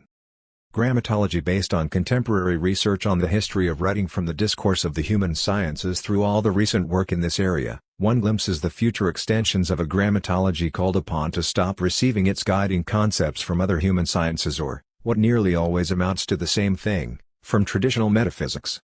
What seems to announce itself now is, on the one hand, that grammatology must not be one of the sciences of man, sciences humaines, and, on the other hand, that it must not be just one regional science among others. It ought not to be one of the sciences of man, sciences de l'homme. Because it asks first, as its characteristic question, the question of the name of man. To achieve a unified conception of humanity is undoubtedly to renounce the old notion of people said to be without writing and without history. OG 83 DG 124, trans. Mod. The human sciences, in their haste to leave behind the history of metaphysics, have in the process failed sufficiently to take account of the deep determination of their science by the discourse of metaphysics. As a result, many of their guiding concepts are thoroughly philosophical, and therefore of little use to a critically reflexive grammatology. Grammatology will ask the question that the human sciences do not, perhaps cannot, ask, that of the very name of humanity and the different criteria by which we judge or categorize different kinds of humanity. One of the guiding concepts of Levi-Strauss's anthropology was indeed the notion of the cultural authenticity of non-literate societies resistant to the dialectical history of Western civilization. Significantly, at this point in his analysis Derrida refers to an alternative anthropology, that of the prehistorian André Leroy-Gourhan, to support his criticism of the ethnocentric distinction between literate and non-literate. The people said to be without writing lack only a certain type of writing. OG 83. The reference to Leroy-Gourhan, and the commentary that follows, therefore gesture proleptically to the reading of Levi-Strauss in the second part of Grammatology, providing a virtual indicator of what an authentically reflexive science of anthropology might look like. This, it could be said, is the basic function of the chapter of Grammatology as a positive science. Within the wider discursive economy of the book, to use the facts 80 of Grammatology as a positive science, provided by the extensive scientific literature on writing in order to support a critical rethinking of logocentrism from the point of view of grammatology. Even if the literature itself is not always theoretically adequate to the new information it presents. OG 81, grammatology must self-reflexively ground itself in this positive knowledge if it is to avoid the spontaneous philosophy of the human sciences. A reflection must clearly be undertaken, within which the discovery of positive facts and the deconstruction of the history of metaphysics, in all its concepts, are subjected to a detailed and arduous process of mutual verification, se contrôle réciproquement, minutieusement, laborieusement. OG 83 DG 124, trans. Mod. Paul Davis, Y. Leibniz. OG 7681 DG 11320. Imagine a book collecting all the passages cited and quoted in of Grammatology. They would appear or reappear without comment or correction, with all their ellipses, elisions, conflations and translations. Enough would be provided of their original contexts to show something of the history and logic, the contingency and necessity, of their selection, and of the ingenuity and delighted opportunism of their selector. It would pronounce itself the book of Grammatology relies upon, the book it reads and the book it would have us read or teach us to read. One of its signatories would of course be Jacques Derrida, and two of the strangest entries would be taken from the Monadology and Leibniz's 1678 letter to Princess Elizabeth. In Of Grammatology they stand as perhaps the only time, when Derrida writes of being like Leibniz, perhaps the only time when Derrida writes his project and predicament with Leibniz's words. In 20 years, Derrida will wonder about Heidegger's reluctance to read Spinoza, asking, conversationally, why Leibniz rather than Spinoza? Why is it always Leibniz to whom Heidegger turns when it is a question of reason, its grounds and principles? And why is it to Leibniz that Heidegger turns when he wants a figure who can be made to circumscribe and characterize the calculative rationalist enterprise and epic, or, more accurately, a figure who can be made to circumscribe and characterize the rationalist enterprise and epic as calculative?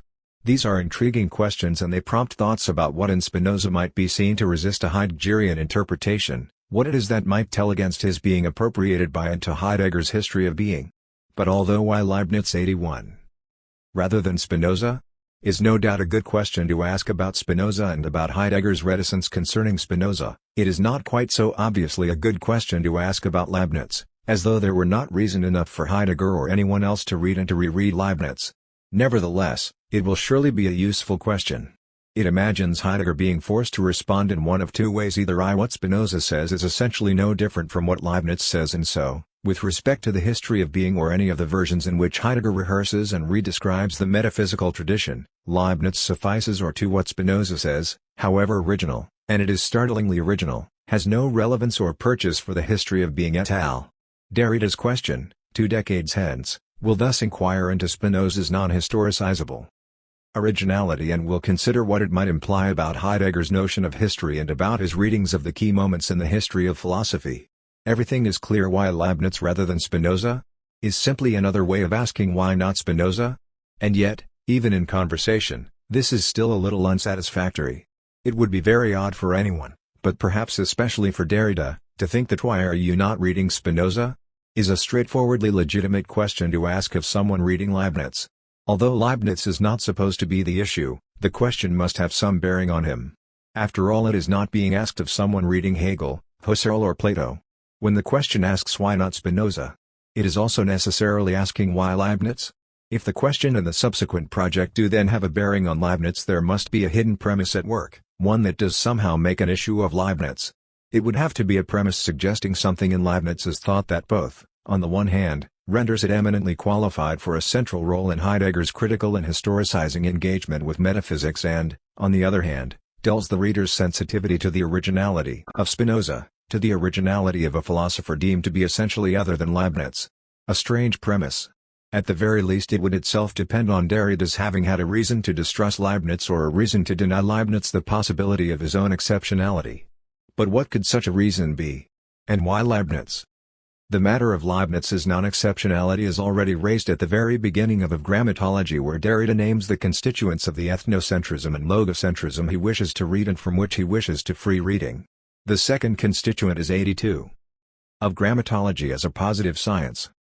Nothing less than the history of the only metaphysics, which has, in spite of all differences not only from Plato to Hegel, even including Leibniz, but also beyond these apparent limits, from the pre-Socratics to Heidegger, always assigned the origin of truth in general to the logos og3.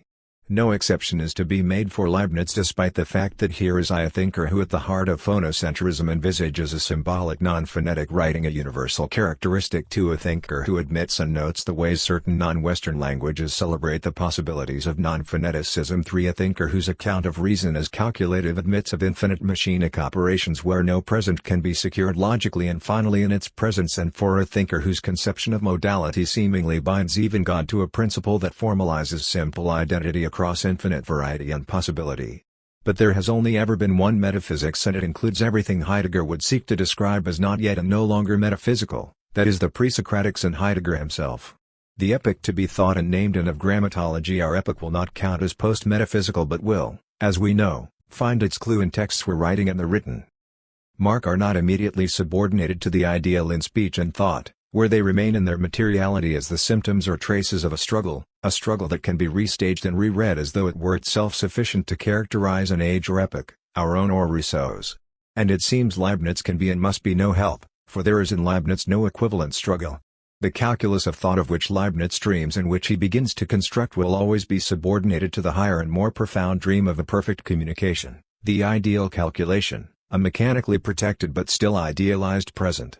If Leibniz looks to Egypt and China for hints as to how a language might be made to work against the subjectivity and complex content dependency of meaning, sound and translation, the end is to have nothing in it of Egypt or China. It is to be the pure and perfect apprehension of truth, and although that apprehension is one more calculation, a further mechanical operation, and so is never able to claim for itself the qualitatively different status of a final end, a final truth, it imports into each of its ends and calculations the values and features of the idealized end of logocentrism, the perfect absence of tension, tense, desire and imagination. 1. What then is Leibniz doing in of grammatology, and why? There has been a temptation in some of the secondary literature to refer to 83. Leibniz's role is that of an awkward but useful mediator, so that, for example, it is Leibniz whose references and appeals to the exoticism of Chinese non-phonetic writing art account as evidence of an ethnocentrism, and it is by way of this implicit indictment of Leibniz and in explicit contrast to it that Derrida's own references and appeals to the very same writing can be excused or removed from controversy. If this does begin to offer a plausible defense of Derrida against a mean-spirited criticism or misunderstanding, it also forces Leibniz into a strange position. Those critics who think Derrida's descriptions of Chinese writing were themselves historically or ideologically problematic confuse Derrida with Leibniz. Leibniz, to the careful and to the mischievous reader, can sound a bit like Derrida. They might even share some interests and obsessions, but it is Leibniz who is problematic, ethnocentric, and as we know from the very beginning, even he, whatever he says or writes, is to be included within logocentrism. Derrida's project, both the project of grammatology is and the project it promises or imagines that is the project it cannot be, by definition and in its description shares nothing with Leibniz's project of a universal characteristic. In 20 years, Derrida will also look back at his own writing of epics and epicality, and when I tried 20 years ago, to periodize and epicalize, I used these expressions, présence in the later Rousseau and Cartesian présence à soi. And yet I was unhappy with these articulations, and I introduced so many quotation marks and ironic turns in order to avoid baldly stating that the concept of history this is a tautology implies this unfolding or refolding, this folding of presence as presence to oneself. I argued that if you give up these two values, then you give up history. 2 of grammatology attempts to introduce and to read an epic, the age of Rousseau, and to do so in full awareness of having, as the preface tells us, to work against the categories of the history of ideas and the history of literature, but also, and perhaps above all, the categories of the history of philosophy. OG. 89. The first part of the book restates the need for such a new reading and develops some of the tools and terms that might sustain it. Rousseau and the age of Rousseau will not simply function as examples, because the new reading, freed from the categories that have determined all readings in and of history and above all the history of philosophy, must concede that exemplarity is never simple but involves its own folds and repetitions. And so, 20 years later, is Derrida admitting a certain defeat? Any age or epoch, however conspicuous. The 84. Of grammatology as a positive science. Quotation marks that protect or ironize its name, is complicit with the only history there can ever be, the history of presence and self-presence? In this context, the allusion to Spinoza and his absence in the work of the philosopher who, before of grammatology, envisages another history, a history of a withdrawal from all presencing, seems fortuitous. Spinoza, uniquely according to Derrida in 1987, will not think of history, of presence or self-presence. But it cannot now, as it was 20 years ago, be a matter of writing and reading an age of Spinoza or an age of Spinoza'. 3 The uniqueness must be marked or mentioned differently. Here is a challenge and a check to Heidegger. Even Heidegger's history of being can permit no room for this name and for this thinker. Heidegger's Der Satz vom Grund develops a subtle double reading of both Leibniz and Heidegger's own earlier interpretation of Leibniz. It is a reading in which the same Leibnizian dictum "nothing is without reason" can be referred first to the history of metaphysics construed as ontology and secondly to the interrupted and interrupting history of being. In this telling ambiguity, Heidegger detects Leibniz's unwitting capacity to think and to name the essence of an epoch. For the Derrida who signs of grammatology and who wishes to think an age resistant to the categories even of Heidegger's histories, Leibniz is permitted no ambiguity and no originality. Whatever he says and thinks, even unwittingly at Heidegger's hands, He belongs unequivocally to the metaphysics of presence. Leibniz is a philosopher to whom Derrida might be expected to feel a certain proximity. To negotiate this proximity and this philosopher by writing that opening even including Leibniz requires a background reading in which Leibniz's place has already been established. And whose reading can that be if not Heidegger's? The distance Derrida keeps from Heidegger, the distance of grammatology announces, can perhaps only be sustained by accepting the Heideggerian judgment of Leibniz. Do we have here the bones of an answer to our question? Why Leibniz? Might it not be that in the background to of grammatology and to its denial of Leibniz's exceptionality is Heidegger's reading, and especially the reading developed in Der Satz vom Grund? If so, then Leibniz's uniqueness and ambiguity are in some sense successfully captured in Heidegger's reading, and when they are mentioned or recontextualized in of grammatology they appear without ambiguity and without uniqueness, returned along with Heidegger's reading to logocentrism. When Derrida, 20 years on, asks why not Spinoza, it is asked necessarily only of Heidegger and 85. So also necessarily only of Heidegger's Leibniz, and it is this Leibniz and this reading that Derrida is accepting and relying on both for the project of grammatology and for the very different intervention of 1987. Whether employed as a symptom of ethnocentrism in his unique enthusiasm for the non-phonetic or conceded a certain ambiguity, the ambiguity at the heart of calculative rationality in his Heideggerian retrieval, there is a sense in which for Derrida there is no reason to reread Leibniz. Strictly speaking, there will be no Derridean reading of Leibniz. For perhaps it has always been a matter of maintaining these distances from the standpoint of 1987. Spinoza is essentially other than Leibniz, and from the standpoint of 1967, the project is essentially other than the project of the universal characteristic.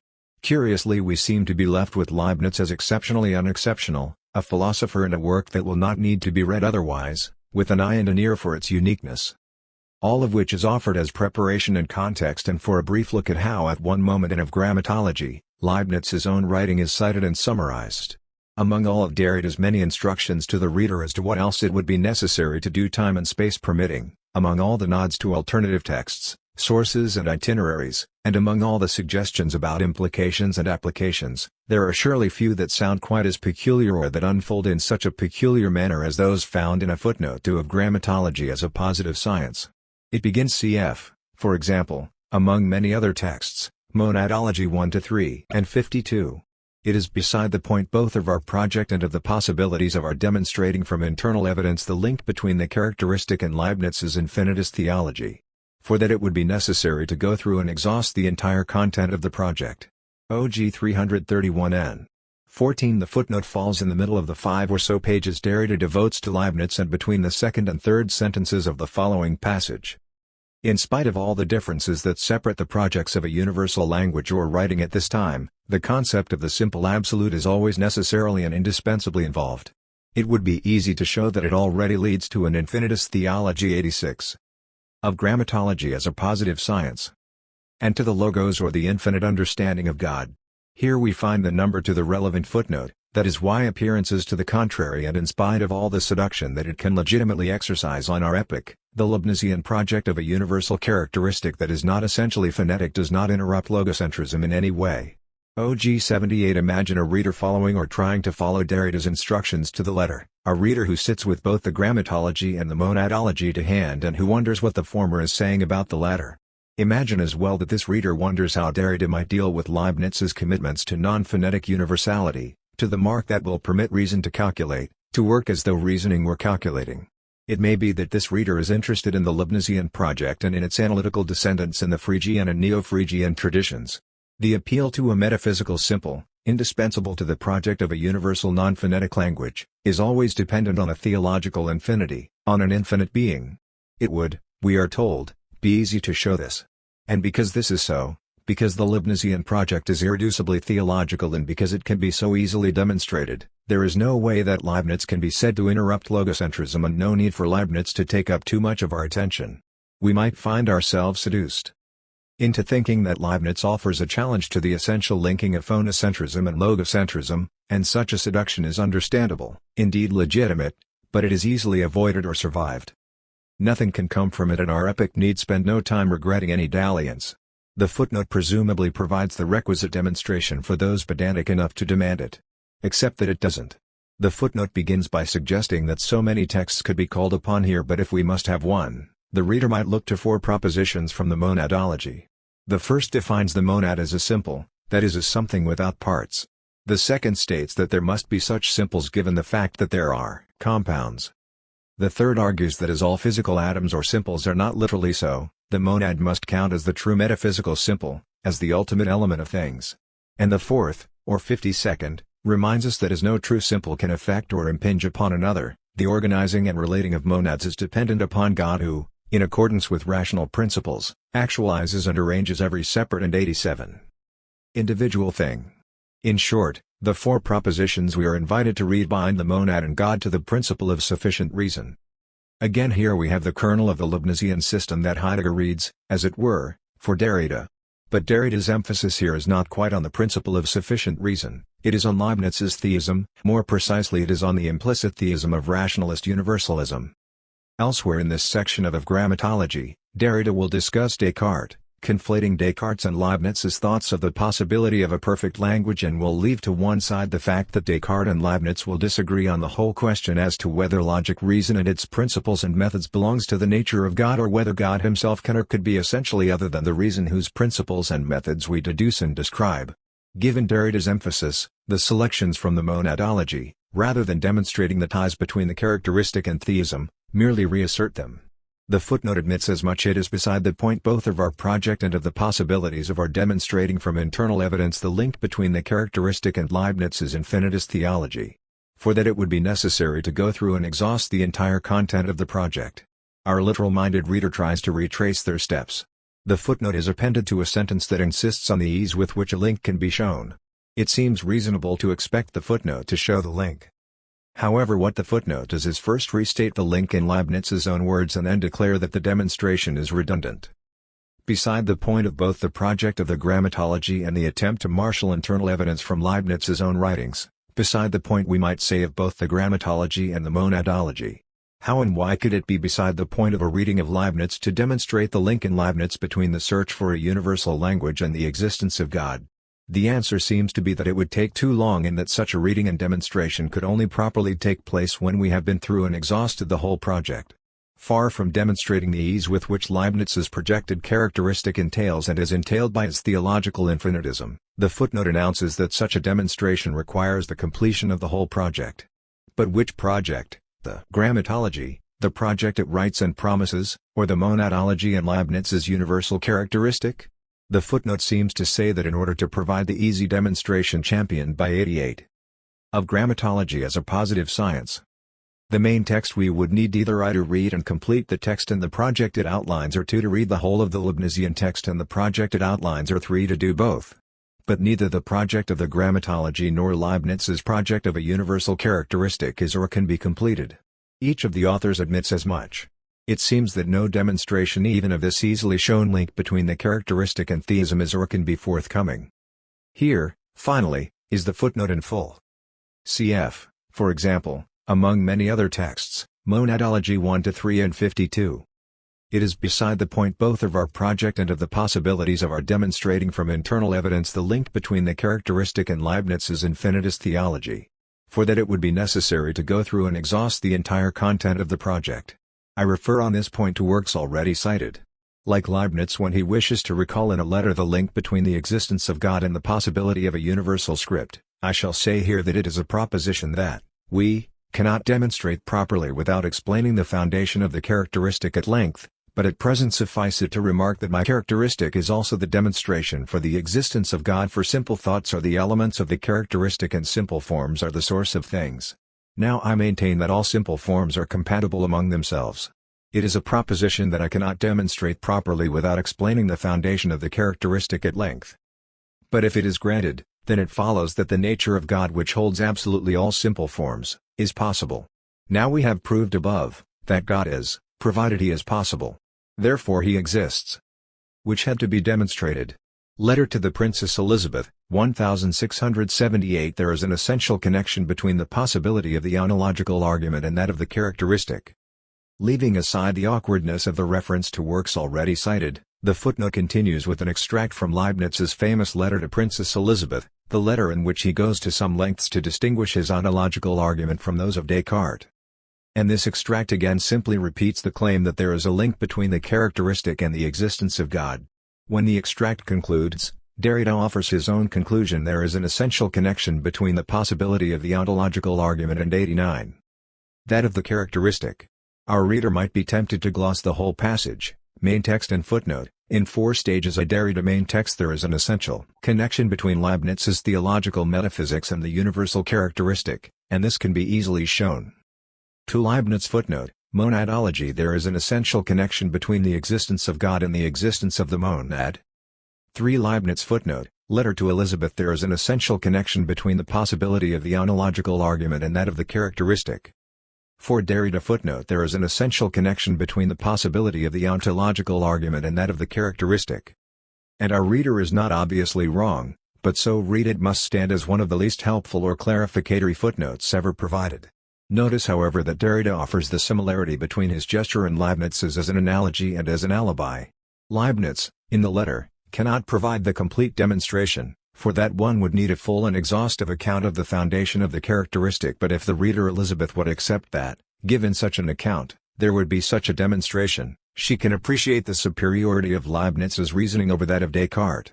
Derrida cannot provide the full demonstration, for that one would need such a science as the dreamed of grammatology, but if the reader would only countenance such a science as a possibility, then she or he can begin to appreciate if not the superiority of Derrida's project over Leibniz's, then certainly its irreducibility to Leibniz's. The analogy might support such an interpretation. But is Derrida here not explicitly like Leibniz? Is he here not letting Leibniz's words describe his own predicament and the predicament with grammatology as a positive science? It would take the whole of grammatology as such a science, the whole project of grammatology and the project of the grammatology, to comprehend the whole of Leibniz and the whole of the project of the characteristic. It would take all of this to justify the easily read and incorporated, even including Leibniz, that would rob Leibniz's thought of any legitimate seductive power, anything that would confer on it the power and the appeal of an exception. Finally, it would take all of this to demonstrate finally Leibniz's complicity with logocentrism. But if the reader would 90 of grammatology as a positive science, just accept it just this once, and with just this one philosopher, we and grammatology and of grammatology could advance. Christopher Johnson, writing in Evolution. Evolution as writing OG 83-7 DG 124-31 Leroy Gower Han Nidi Crit plus on Silunité de l'homme et de l'aventure men par la simple possibilité de l'agraphie en général plutôt comme une étape ou une articulation dans l'histoire de la vida, c'est que nous appelons ici la différence. Comme histoire du gramme. DG 125 OG 84 Derrida's reading of Leroy Gower Han and of grammatology as a positive science is qualitatively different to his treatment of other sources in the chapter. This is because, beyond his critique of ethnocentrism, Leroy Gower Han can be said to offer a scientific account of the evolution of living forms that is convergent with the grammatological understanding of arch writing, difference and the trace. The following points can be extracted from Derrida's reading of Gesture and Speech 1. The transcendence of the program. In his landmark text Gesture and Speech 1964-65, Leroy Gower Han emphasizes the mechanical continuities of structure and function which determine the evolution of living forms.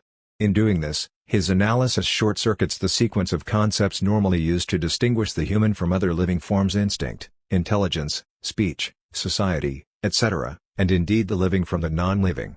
As Derrida notes, the operative concept here is that of the program, in the cybernetic sense of the term, which itself is generalizable under the category of the trace or gram OG. 84. The program is transcendent in the sense that it is the condition of possibility of all structured form and all ordered sequential function, from DNA to primitive nervous systems to the human brain, to what Leroy Gower Han terms the exteriorization of the brain and the electronic memories, calculators and logical machines described in cybernetics. Within this generalized operation of the program, both before and after the human itself is simply a stage or an articulation in the history of life, while intentional consciousness, so-called conscious subjectivity, are merely emergent features. OG 84. 2. Hand and face, gesture and speech. For Leroy Gower Han, gesture and speech are co-emergent features of the becoming human of the 91. Human.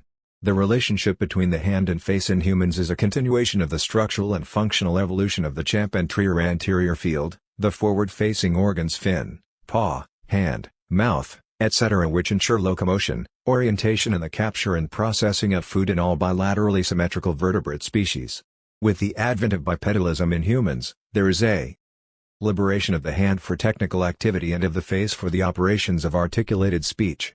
The articulations of human speech have the same neurological basis as manual articulation, hence the circular or cybernetic retroactive, feedback relationship between hand and face, gesture and speech.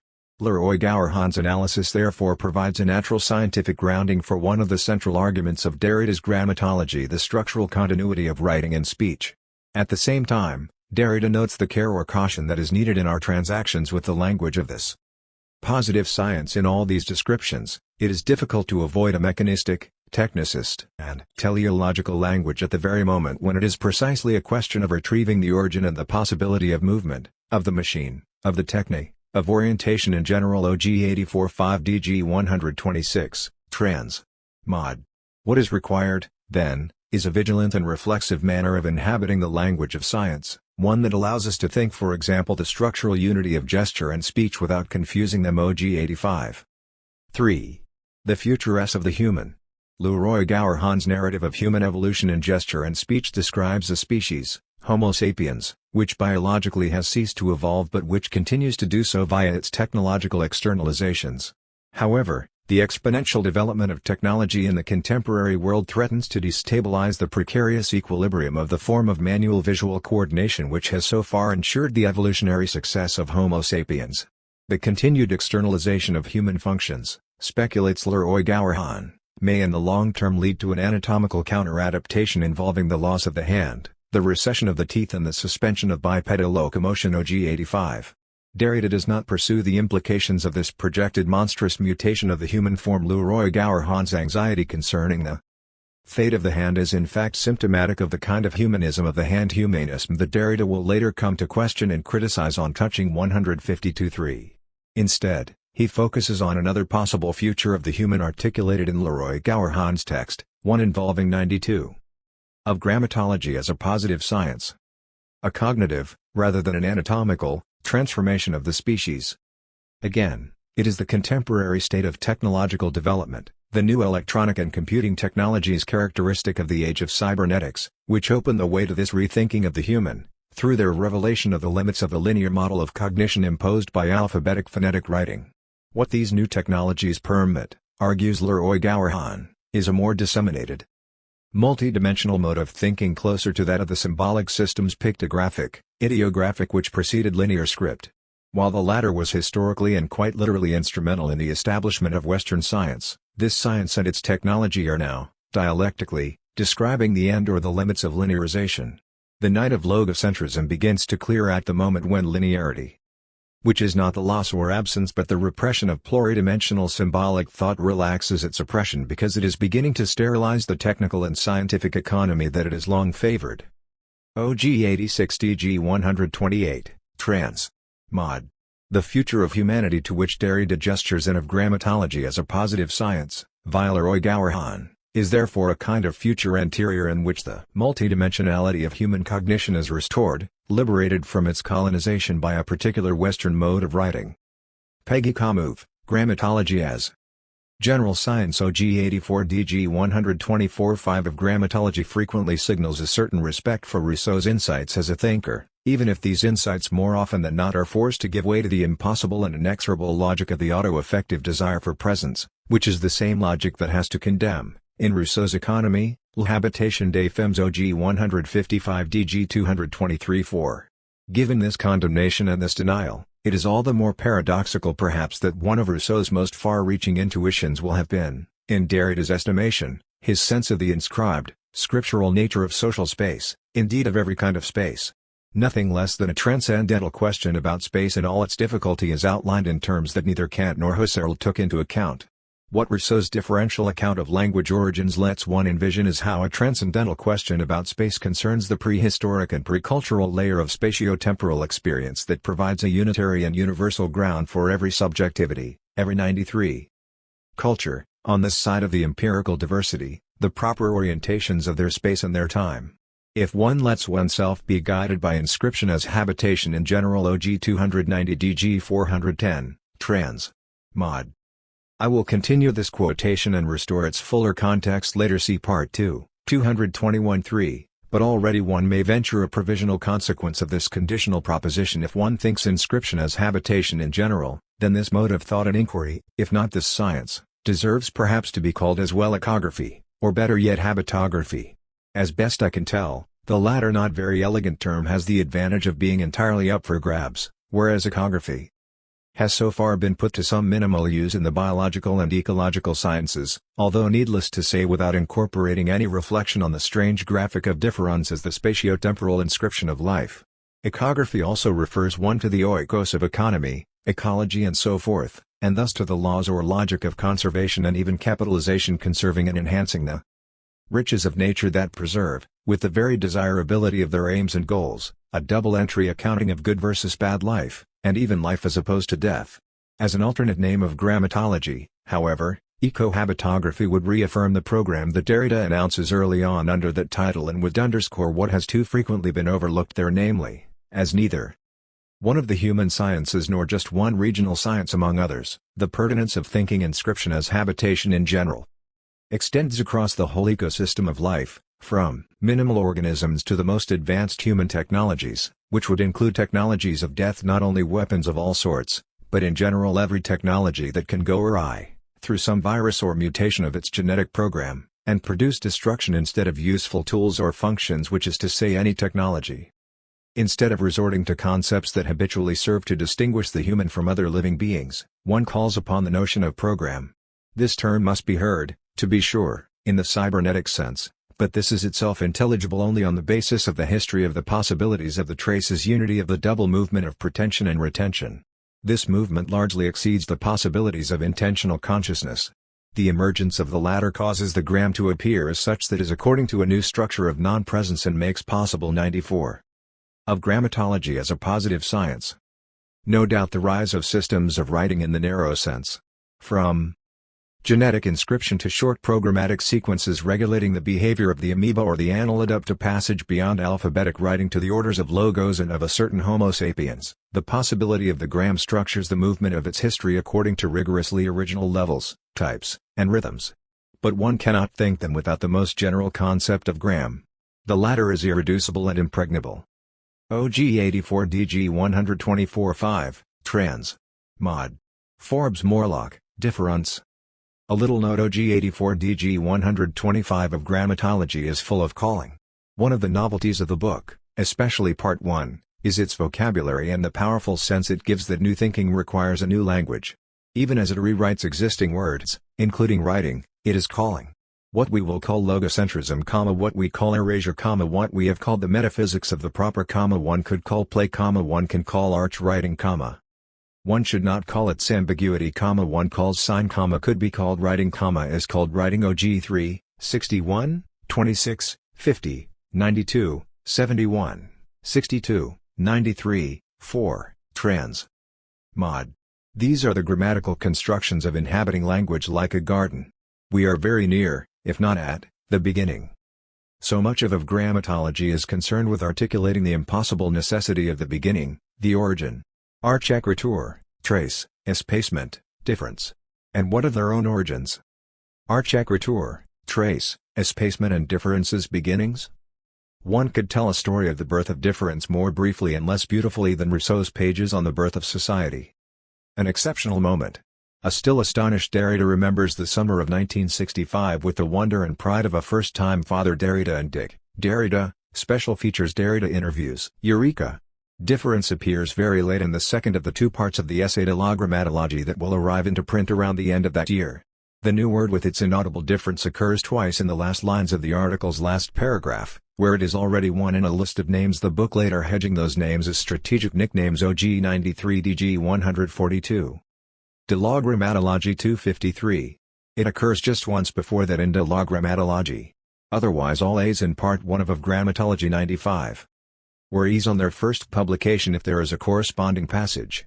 Every other difference was mere difference. The first occurrence of difference in critique then has the performative quality of an event, as if the writing called its word, and its concept, and its name, into the world. One can speak of a liberation of memory, of an exteriorization of the trace, which enlarges difference. We will say difference, la différence, New Dyron's law difference, De la Grammatologie 246 cf. OG 84 DG 125. Newt Iron's law difference. We will say difference. We are already saying difference. We with Derrida have been saying difference with an A ever since. Sarah Wood, The Constitution of Good and Bad. Objects OG 88 DG 132. For here Derrida insists on the necessity of the mysterious investments of writing. On page 18 a widely credited notion of good writing is revealed as promoting bad writing. By bad writing I have in mind an idea of writing that doesn't like writing, unnecessary, predictable and unaware of the something other than language that moves us and leaves us guessing, thinking and reading on.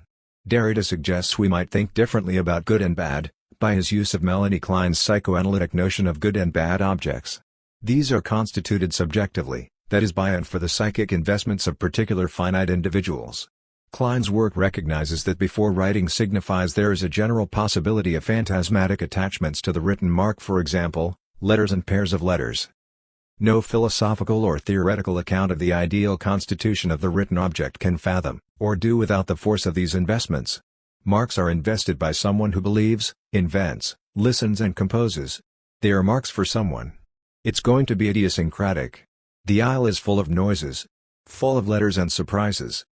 Listen while Ellie listens to Melanie Klein. Ellie is Derrida's other name, a sort of private writing name.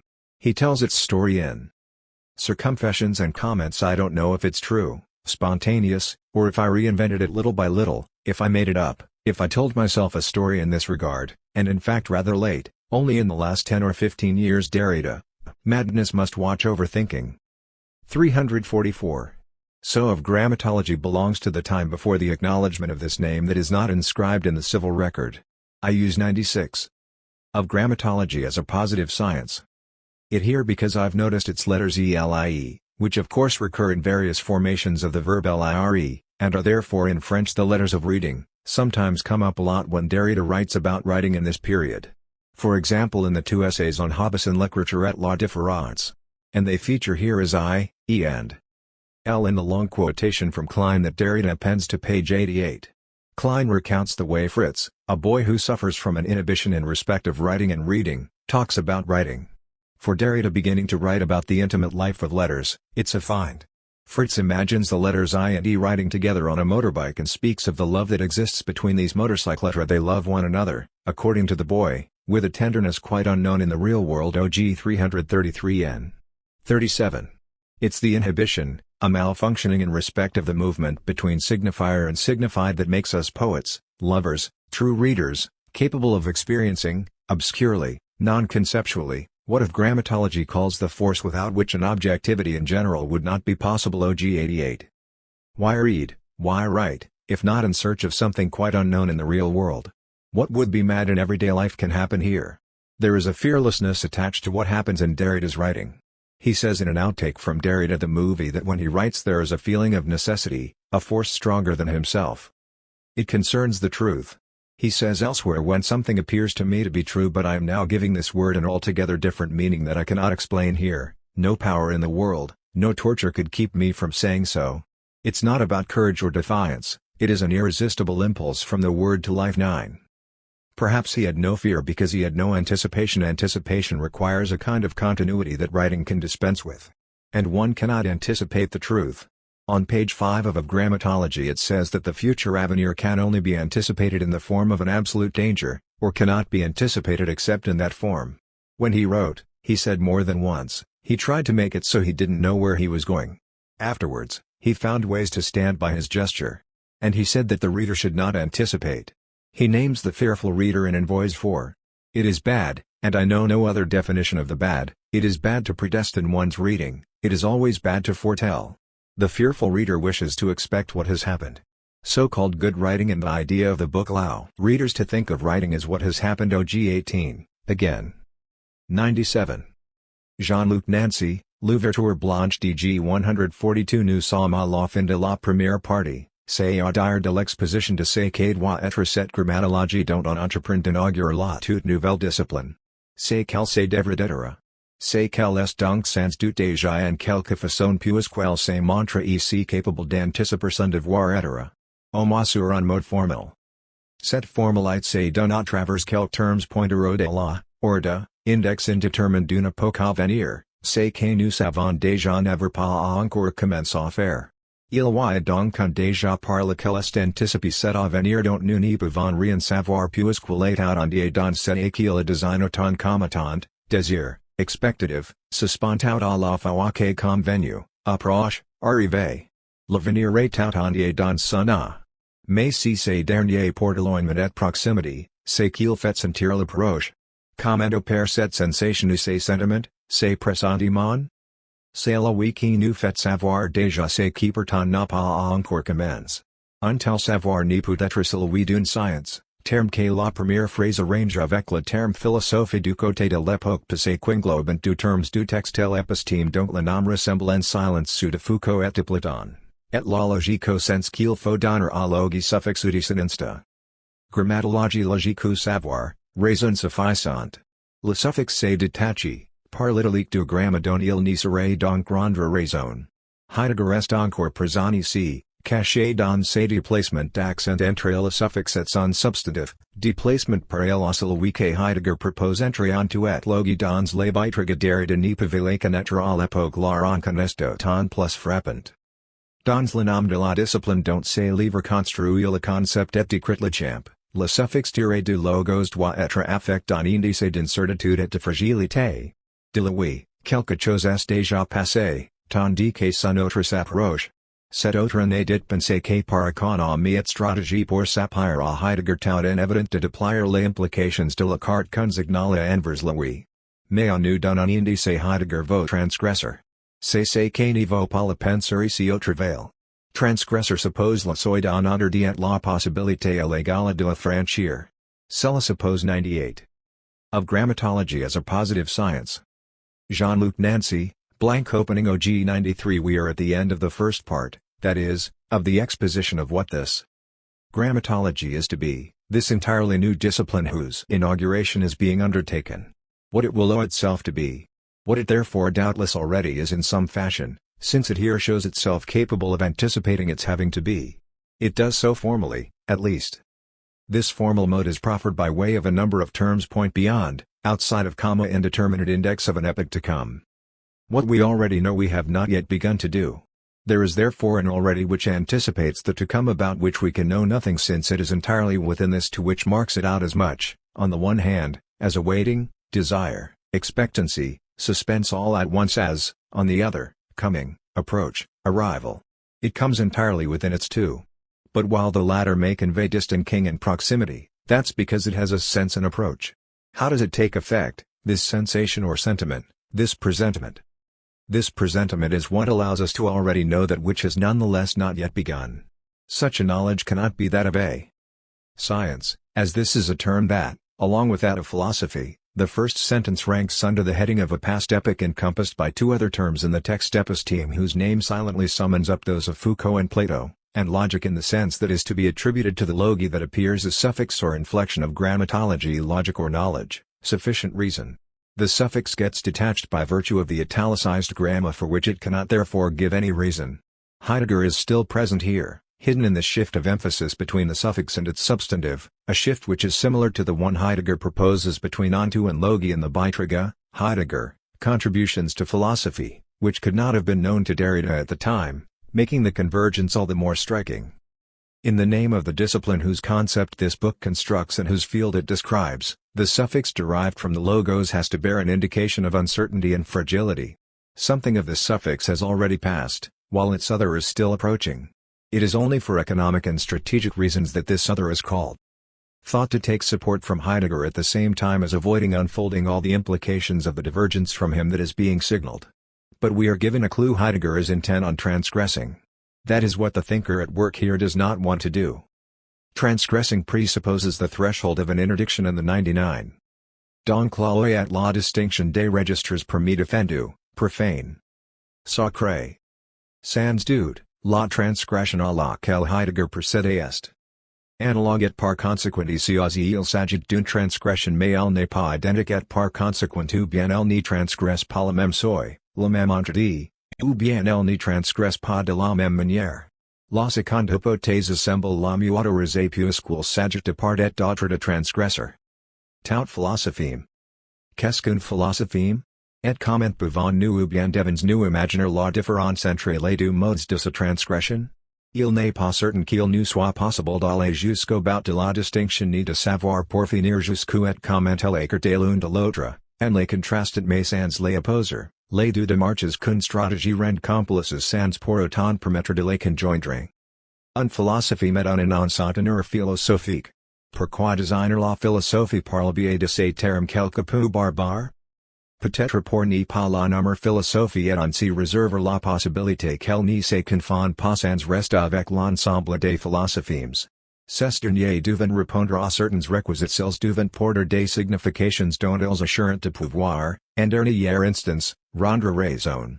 Cela se nomme, dans l'exception la plus ample, logique. Non seulement en conformité à un ensemble de conditions formelles, mais proposition d'une justification, d'une fondation ou d'une vérification dans une instance ultime de sénateurs. Ce qu'on cherche à nous faire entendre est que la philosophie, elle-même, n'est pas limitée à cette logique. C'est-à-dire que la transgression pourrait ne pas la transgresseur, ou bien que la philosophie pourrait détenir en elle la force transgressive. Quel est l'enjeu de cette différence? Il est de suggérer qu'en définitive il n'y a pas proprement transgression, même s'il y a outrepassement, excédence ou débordement. Là où Heidegger entend s'espérer de la philosophie et passer ailleurs dans la pensée. Derrida veut pratiquer en elle une ouverture. Ouvrir n'est pas transgresseur. Nous n'y sommes pas sur le seuil d'un temple et nous l'état d'exception produit par un sacrifice, une consécration, ou bien par un défi impiet violent ni se peut décider au-delà de la loi. Il n'y s'agit pas de loi ni de seuil. Il s'agit d'une ouverture. Ce n'est pas un seuil, une frontière 100. Of grammatology as a positive science. A legal possibility of crossing it. It therefore presupposes the law and a distinction of registers permitted, forbidden, profane, sacred.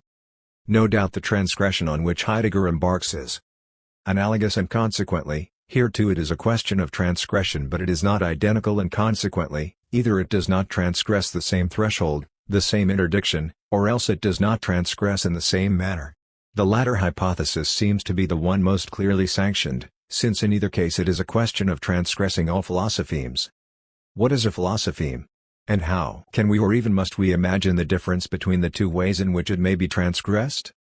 It is not certain that it will be possible for us to reach the end of the distinction, or finally to know to what extent or in what way the distinction, establishing a contrast but not an opposition between them, holds apart these two procedures that are made complicit by a certain strategy without, nonetheless, allowing their conjunction. A philosopheme is an utterance of a philosophical tenor. Why designate philosophy by means of this somewhat barbarous term? Perhaps so as not to name it philosophy, thereby preserving the possibility that it might not be unreservedly equated with the set of philosophemes. The latter must meet certain prerequisites. They must be the bearers of significations which they must ultimately guarantee to be able to justify. In the widest sense of the term, that is called logic not just as conformity with a set of formal conditions, but as the postulation of a justification, a foundation, or a verification in relation to a final authority of meaning. What we are being led to understand is that philosophy, itself, is not limited to such a logic. In other words, that transgression might not transgress it, or else that philosophy might harbor a transgressive force within itself. What are the stakes of this difference? They come down to the suggestion that, ultimately, there is no transgression properly speaking, even if there is surpassing, exceeding or overflowing. Whereas Heidegger intends to break with philosophy and move elsewhere. Precisely, into thought Derrida wants to effect an opening in philosophy. Opening is not transgressing. We are not at the threshold of a temple, and no state of exception produced by a sacrifice, a consecration, or even by a violent, impious act of defiance can be determined beyond the law. It is not a matter of a law or a threshold. It is a matter of an opening. This is not a threshold, a frontier, or a demarcation. It relates to an inside and an out. 101. Ni une demarcation. Cela relève dans et d'honneur. Alors qu'un seuil est défini par des déterminations préalables de domaines et de dominations, une ouverture se produit de façon mal déterminée, par accident, rupture, ou bien par pression ou par enfoncement. Elle peut aussi être ménagée à l'avance. Tout cela peut même aller ensemble, peut-être. Mais cela ne définit pas une disjonction ni une discrépance de lois. C'est une continuité qui est mise en jeu, un passage, non un franchissement. Un écoulement, non une écluse, une expansion, non une conquête. C'est une contagion et un partage. Le texte design se partage à l'aide du verbe s'entamer. Un soy, nfa, ni put relever de l'entame moi ni considerer en la weekale de dans du soy, sol oui sur lequel on s'achant et qui garde au soy, aux il entame consistent, une façon et une valeur de verture. L'entame ouvre un dehors dans le de dans. Elle introduit un dehors de dans, elle explore, exploite et expose le de dans comme téléphone. La pensée don't parle le texte n'est pas le régime autrement de passement de la science et de la philosophie. Elle s'entame, c'est à dire qu'elle s'amorce et qu'elle s'est fendue ses fisher. Elle s'inaugure, elle s'écarte, elle s'amorce. C'est à la fois la déhiscence d'une substance et l'écartement d'une articulation. Et c'est, sous quelque forme qu'on puisse l'envisager, une action exercée sur soi-même c'est entame signifie que l'entame lui vient de soi. Lui vient à soi comme du dehors. Lui vient en soi d'un dehors qui s'y trouvait donc déjà et qui déjà s'y ouvre. C'est, pour tout dire d'un mot que Derrida a tenu à distance, un phénomène vivant.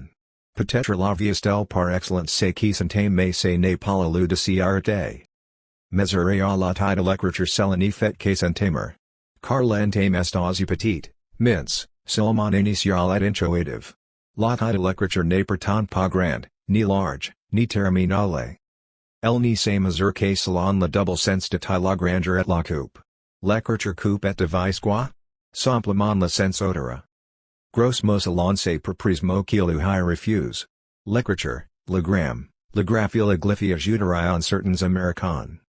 Ni design pas autre chose que l'entame du logos compris comme sens, ou comme sens et savoir du sens science du sens ou la philosophie.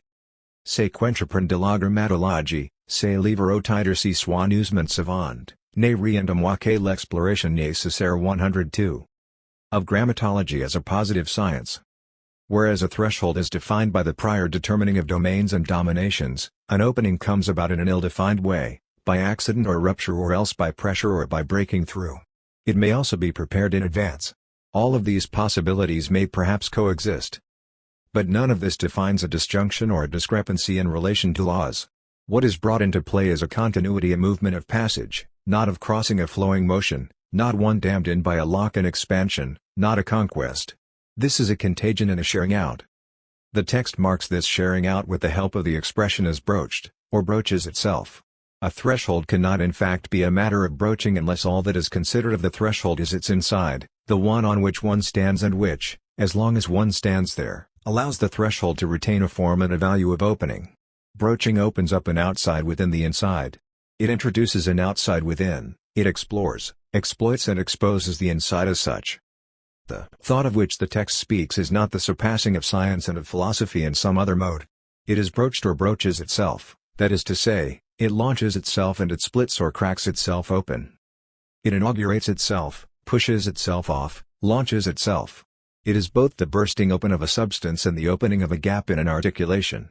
And, in whatever form it may be envisaged, it is an action that something carries out on itself. Something broaching itself means that the broaching comes to it from itself. Comes to it from itself as if from outside. Comes to it in itself from an outside that was already within and was already opening itself up there. It is, to sum it up in a phrase that Derrida would have kept at a distance, a living phenomenon. Perhaps life is above all that which broaches itself, but we can't dwell on that notion here. Measured by the tally of writing, all it does is broach itself, as this broaching is also slight, slender, merely initial and intuitive. However, the tally of writing is not great or wide or terminal. It may only be measured according to the double sense of a tally size and cutting. Writing cuts and divides what? Simply, sense another crude word in his own words that he would have rejected. Writing, the gram, the graph, the glyph, as some Americans might add names, nothing other than the notching and broaching of the logos understood as sense, or as sense and knowledge, the sense of knowledge and the knowledge of sense, the science of sense, or philosophy. The undertaking proposed by Of Grammatology, this book with such a deliberately learned title, is nothing less than the necessary 103. Et difficile de se dont l'écriture en son concept séculaire de simple exécution des signes graphiques, du fois éloigné du sens en son émission présente, actuelle et vive formulatrice qui oblige à être lu non seulement comme le dépôt second et mort mais en même temps comme le passage ni passé ni futur, mais en venu, venant, de se dont les sens même l'essentiel essence est ni point accomplir un logos. Se ne prétend pas autre chose que logos même si c'est autre chose que logi. Et c'est en quoi il n'y a pas la transgression heideggerienne si du moi elle est bien telle, c'est qu'on pourrait discuter longuement. Mais la grammatologie n'a pas à discuter il lui faut entamer, c'est urgent, à ces temps-là, et Derrida et le savoir de cette urgence et de ces temps, de ces kairos. Oui, il est ce savoir.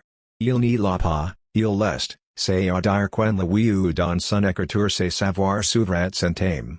Lui, il n'ignore pas qu'il faut encore en ces temps-là rouvrir les clôtures du champ de l'épistème.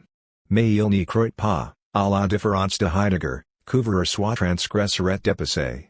Il sait qu'ouvrir, c'est fait dans l'attention et la sensibilité à l'entame. En fait, il sait que Heidegger, quoi qu'il prétende, est déjà lui-même dans cette attention et plus encore qu'il en provient. Car il s'agit moi de Heidegger que de l'époque, du temps, de la suspension qui ouvre les temps l'un après l'autre. Du fois époques dans cette ligne, et une fois aujourd'hui. L'aujourd'hui est celui du partage et du clivage entre une pensée qui se pense savoir ce qu'elle présente au-delà de toute philosophie mais une pensée qui sait qu'elle doit dire, ici et maintenant, que son nom de pensée. Niveau rien dire. Que vaut dire in effet vouloir dire? Que vaut dire la subordination du dire à un vouloir? Cela vaut dire le vouloir dire, précisément. Cela vaut reconnaître en sa naissance même, en sa vie, en son désir, l'intention de modeler le dire selon la visée d'un sens, si c'est ne même du sens, absolument. Cela vaut dire vouloir le dire comme lui-même en vouloir non pas un désir mais bien la capacité d'être par ses représentations cause de la réalité de ces mêmes représentations. Kant. Mais s'il a dire précisément tout sauf une casette moi encore une cause de réalité, c'est à dire une production dans l'empire? S'il a dire en écrire, à savoir un phrase ni producent rien mais ouvrant dans la réelle trace de sa réalité même? 104. Of Grammatology as a Positive Science. And difficult exploration of what is traced by writing in its secular conception as the mere execution of graphic signs, the latter being doubly removed from sense as a present, current and live utterance a trace which demands to be read not just as a secondary, dead deposit, but at the same time as the passage neither past nor future, but on its way, coming of that which has as its essence its inessential essence not to complete logos. This is, however, nothing other than logos even if it is something entirely other than logi. And that is why there is no Heideggerian transgression if there even is such a thing, which one could debate at length. But grammatology does not have to debate. What it must do is broach itself at this time, it's urgent, and Derrida is the knowledge of this urgency and of this time, this kairos. Yes, he is this knowledge. He doesn't have it, he is it, in other words, in him or in his writing this knowledge opens and broaches itself. It's not that he is unaware that one must still, in this time, open up again the closures of the field of the episteme. But, unlike Heidegger, he doesn't believe that opening is transgressing and surpassing. He knows that opening comes about in attention and sensitivity to broaching. As a matter of fact, he knows that Heidegger, whatever the latter may claim, is himself already in this attention and even more that he comes from it. Because it's less a question of Heidegger than of the epoch, the time, the suspension that opens times, one after the other. The word epoch twice punctuates this paragraph, and today does so once. This today is one of a sharing out and a cleaving between a thought which thinks of itself that it knows what it presents beyond all philosophemes, and a thought which knows that it must say, here and now, that its name of thought means or wishes to say nothing. What in fact does meaning or wishing to say mean to say? What is the meaning of this subordination of saying to a wish? It means, precisely, wishing to say. It wishes to acknowledge in its very birth, in its rising, in its desire, an intention to model saying in terms of aiming at a sense, perhaps even its sense itself, absolutely. This means wishing a saying that would itself be a wish not a desire but that very ability to be through its representations the cause of the reality of those same representations can't. But what if saying were precisely anything but a cause, much less a cause of reality, that is, the production of something empirical? What if saying were a writing, namely a breaching producing nothing, but opening up in the real the trace of its very reality? 105. Sa réalité n'est que son effectivité de choses au monde, de choses et de monde de choses. La trace de la réalité en tant que tel inscrit fugitive, précaire la contingence du monde. Sa non-nécessité et la nécessité de cette non-nécessité. L'écriture, celle qu'il nomme. Archiécriture, n'est pas la notation graphique d'un dire plan de sénateurs à l'est c'est que l'archieste écriture, à savoir aventure in sensi du sens. Cetera, à bien l'entendre et c'est ce que Heidegger a su entendre, n'est jamais substantif mais verbe. L'écriture est verbe, c'est à dire ouverture. Ouverture du sens là où le sens s'ouvre, s'entame, s'aventure. Ouverture donc blanche un blanc textuel et par conséquent ni de vouloir rien comme un autre pays ou un autre régime. Ni de vouloir rien, mais ouvrant le rien lui-même. La pensée ne vaut rien dire imagines la ressource qu'il cache et qu'il déclare dans ses mots. D'une part, le mot pensée ne vaut rien dire en il oui présuppose aucun sens et surtout pas le sens d'une transgression aboutie. D'autre part, la pensée la chose ne vaut pas dire. La pensée n'intention pas. Et au-delà de l'intention. Est-tension sans direction, sans objectif, sans fin. Et cela même est pensée s'ouvrir de l'entame de rien, s'ouvrir à l'entame de rien. Tenir seulement à l'ouverture, non comme à une générosité, une curiosité, une réceptivité mais comme à elle à la oui-même. À cette en intention elle-même, tendu. Tendu vers ce qui s'ouvre ou bien tendu comme l'est l'ouverture elle-même. Pour savoir que nous n'y pensons pas encore comme Heidegger le disait il faut déjà penser. La philosophie a toujours déjà pensé. S'il n'y a pas une transgression identique à celle de Heidegger ou bien s'il n'y a pas vraiment de transgression, c'est qu'il s'agit plus de laisser s'ouvrir c'est donc l'ouverture c'est toujours déjà entamé. Mais il n'y s'agit pas non plus de regagner un passé plus originaire, pas plus que de franchir la ligne et la suspendre d'une époque. En sachant dans l'ouverture, sur le bord de la science et de la philosophie, mais non pas dehors. En même temps, en témoin de l'ouverture grâce à laquelle on est sur le bord. L'ouverture est blanche, elle est faite d'un blanc textuel. Ce dernier, sans doute, n'est pas un blanc au sens d'un silence ou d'une absence de signification. Si les textuel c'est qu'il assume en tant que blanc la vérité textuelle. Qui n'est pas celle de la logie mais celle, précisément, de l'ouverture. On appelle texte c'est qui ouvre au dehors, c'est qui s'entame au lieu de se fonder. Le blanc de l'ouverture ou bien 106. Of grammatology as a positive science. Its reality is just its effectiveness as a thing in the world, as thing and as world, as a world of things. The trace of reality as such inscribes fleetingly, precariously the contingency of the world its non-necessity and the necessity of this non-necessity. Writing, the writing he names arch writing, is not the graphic notation of a saying full of sense. It is this that the arch is writing, in other words, the senseless adventure of sense. The being of this is, if it is well understood and this is what Heidegger was able to understand, is never a substantive but always a verb. Writing is a verb, that is, an opening. An opening of sense at the point where sense opens itself, broaches itself, ventures itself. An opening that is therefore blanket textual blank and consequently unveiling nothing like another land or another regime. Unveiling nothing, but opening that nothing itself. Thought means or wishes to say nothing. Just imagine the resources he is concealing and declaring in these words. On the one hand, the word thought means to say nothing in it, there is no presupposition of a sense, and certainly not the sense of a successfully completed transgression. On the other hand, thought the thing does not mean to say. Thought does not intend. Is beyond intention. Is attention with neither direction, nor objective, nor end. And that's just what thought is, opening itself with the broaching of nothing, opening itself to broaching by nothing. Just holding fast to the opening, not as if to a generosity, a curiosity or a receptivity but as if to the to itself. To this to that is not intentional but tensed or stretched. Stretched towards what is opening itself, or else stretched as the opening itself is. In order to know that we are not yet thinking as Heidegger used to say, one must already think. Philosophy has always already thought.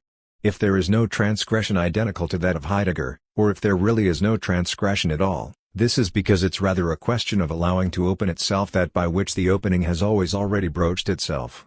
But neither is it a matter of getting back to a more originary past, any more than it is of crossing over the line or the hiatus of an epoch. One stands in the opening, on the brink of science and philosophy, but not outside. At the same time, one testifies to the opening thanks to which one stands on the brink. The opening is blank, it is formed by a textual blank. Doubtless, the latter is not a blank in the sense of a silence or an absence of signification. If it is textual, this is because, as a blank, it takes on textual truth. Which is not that of the logi but precisely that of the 107. Son caractère nutrient indiquant simplement ceci, que c'est verret que nous n'y sommes pas morts, dans la présence.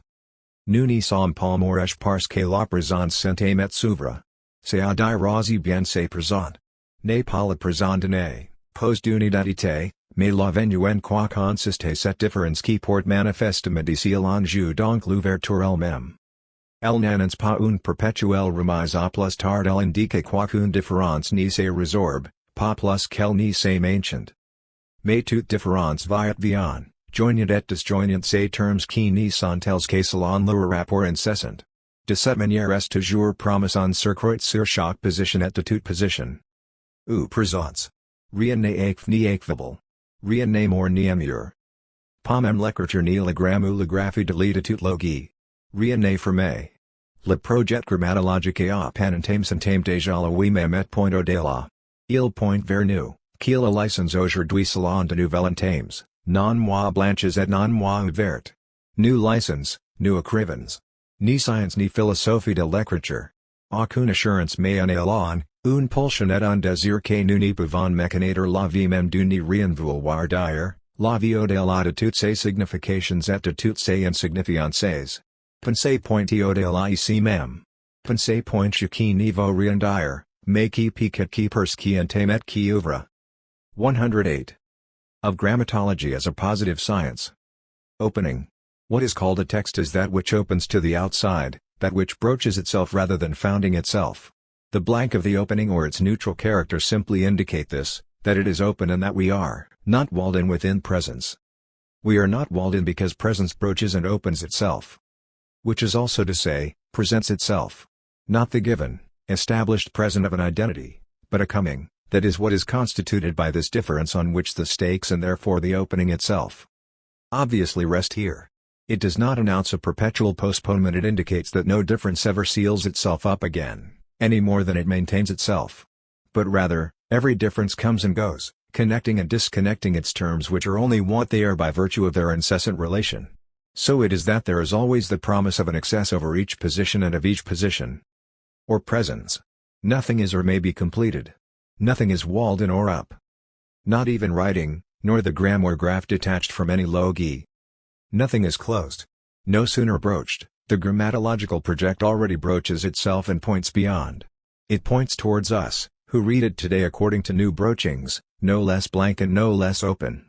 We read, we write. Neither a science nor a philosophy of writing.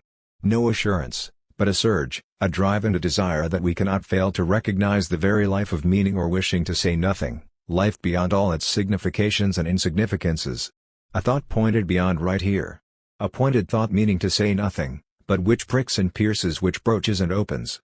Translated by MacLachlan. 109. Part 2. Nature, Culture, Writing. Chapter 1. The Violence of the Letter. From Lévi-Strauss to Rousseau. Michael Nas, Lure, Delusion, Illusion.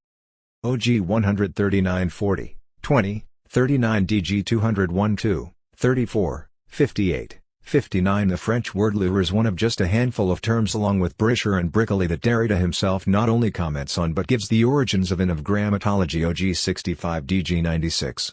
Like the bricoli, says Derrida, the lure designates first a hunter's stratagem. A term of falconry, a lure is a piece of red leather, Derrida writes citing Latreille, in the form of a bird, which serves to recall the bird of prey when it does not return straight to the fist OG 139 DG 201. The lure is thus a decoy, snare, distraction or enticement, an artifact that presents itself as something natural and alive, perhaps even more alive than what is actually living. The lure thus becomes a lure of life by making itself as transparent as possible, that is, by effacing by means of a supplement everything that would suggest artifice and deception in order to give the impression of life and naturalness. The lure is thus a kind of illusion. One of the ways lure has been translated into English in of Grammatology, since it appears in a couple of passages to be more or less synonymous with the French illusion OG 12, 75, 82, 120, 130, 154, 163, 188, 272. In the following passage from an early section of Grammatology, Derrida uses both the terms lure and illusion to speak of the way in which the voice seems to present meaning itself. that is, the way the phonic signifier appears to efface itself or make itself transparent in order to give immediate and direct access to the signified. This experience of the effacement of the signifier in the voice is not merely one illusion, among many. This illusion 113. Lure, is the history of truth, and it cannot be dissipated so quickly. Within the closure of this experience, the word, mo, is lived as the elementary and undecomposable unity of the signified and the voice, of the concept and a transparent substance of expression. OG 20 DG 34. Though the phonic signifier is indeed a signifier, the product of difference and absence, it has a way of appearing to efface itself as a signifier in order to give immediate access to the signified. Writing, on the contrary, does not so easily lend itself to this illusion or this lure. It wears its artificial status on its face, so to speak. It does not give the impression of transparency and is not experienced as an undecomposable unity. The lure is thus always an illusion within experience of presence, integrity and life. It is not only what characterizes but what sustains one side of a whole series of so-called binary oppositions coextensive with a logocentric metaphysics. It is the experience of a voice that seems to efface itself and to give rise, or seems to do so, for that is the illusion to the immediate apprehension of meaning. This explains why, as Derrida demonstrates throughout of Grammatology, logocentrism is so often related to phonocentrism, to a hierarchy of speech over writing, and why both are often in complicity with a thinking of the unity and integrity of the word. In the logocentric and phonocentric tradition that Derrida is reading throughout of Grammatology, the lure is given in experience, though it is not, of course, presented to experience as a lure. The lure presents itself, for that is the lure of being something other than itself it claims to be, for example, a speech uncontaminated by writing, a signifier united with its signified, a life protected from death. In the following passage where Derrida is speaking of Saussure's seemingly unjustified exclusion of writing from his general linguistics, one will notice the emphasis Derrida places on the declaration that speech is exterior to writing, on the self-proclaimed reduction of language properly speaking to living speech, and so on. A particular system which has precisely for its principle, or at least for its declared project, to be exterior to the spoken language. Declaration of principle, pious wish and historical violence of a speech dreaming its full self-presence, living itself as its own resumption 114. The violence of the letter. Self-proclaimed language, auto-production of a speech declared alive, capable, Socrates said, of helping itself, a logos which believes itself to be its own father, being lifted thus above written discourse, self-proclaimed language but actually speech, deluded, lure, into believing itself completely alive, and violent, for it is not capable of protecting, or defending, itself, except through expelling the other, and especially its own other, throwing it outside and below, under the name of writing. OG 39 DG 58-9. The lure whose power or effectiveness takes root in experience is thus sustained by speech's self-proclamation of its own exteriority to writing and its self-attribution of life. But there is perhaps more. In speaking here of a dream or a pious wish, Derrida's notion of the lure seems to bear something of a family resemblance to what Freud in The Future of an Illusion calls illusion, or to what in his reading of Gradiva in Delusion and Dream he calls delusion von. What these works make clear is that the lure or delusion is always a self-delusion. COG 298. Speech would proclaim itself to be coextensive with language, exterior to all writing and so protected from it, not because that it is the way things are but because that's the way we want them to be. Writing would thus be not only subjugated to speech but repressed by it. Though Derrida is very clear in Freud and the Scene of Writing, 1966 and elsewhere, that deconstruction cannot be confused with a psychoanalysis of the text, the work of deconstruction nonetheless seems to aim for something analogous to psychoanalysis, a recovery of what has been repressed, a making manifest of what is latent. It being understood, of course, that what is recovered or made manifest will never have the quality of a presence. Deconstruction would thus aim for a respect for a condition of origin that the metaphysical tradition has not respected, a respect for writing, for example for spacing and difference as the condition of speech. It is only through this respect for what has hitherto not been respected that the lure or delusion begins to lose some of its power. For even if experience might continue to live off that delusion, our theoretical discourse will not in the same way once it begins to take the lure explicitly into account. 115. Let us return, then, to the passage cited at the outset, the one in which Derrida refers to the origins of the word lure. Here is how Derrida introduces that passage. The ethic of the living word would be perfectly respectable, completely utopian and atopic, utopic et atopique, As it is unconnected to spacing and to difference as writing, it would be as respectable as respect itself if it did not live on a delusion. Lure, and a non-respect for its own condition of origin, if it did not dream in speech of a presence denied to writing, denied by writing. The ethics of speech is the delusion, lure, of presence mastered. OG 13940 DG 201-2 The lure, delusion or illusion, of speech is related to a non-respect, an ignoring or a repression, of the writing, the spacing and the difference, that makes it possible. Though it comes second, therefore, it always presents itself through a sort of retrospective illusion as coming first. OG 102. It thus leads to an ethics that privileges speech over writing as virtue over vice, a perfectly respectable privileging were it not based on lure, as Derrida writes and underscores. The fact, moreover, that this ethics of speech is the lure of presence mastered, licenses us to see in this term an avatar of what Derrida will call in many later texts, from Glass right up through Rogues, the phantasm in general and the phantasm of sovereignty in particular. After using the word lure twice in 2 sentences and then giving us the definition of the word, it is a term of falconry, Derrida goes on to describe what would appear to be the task or work of deconstruction, of making explicit of the conditions that make the lure possible, a certain recognition of the lure as a lure. To recognize writing in speech, that is to say difference in the absence of speech, is to begin to think the lure. There is no ethics without the presence of the other, but also, and consequently, without absence, dissimulation, difference, writing.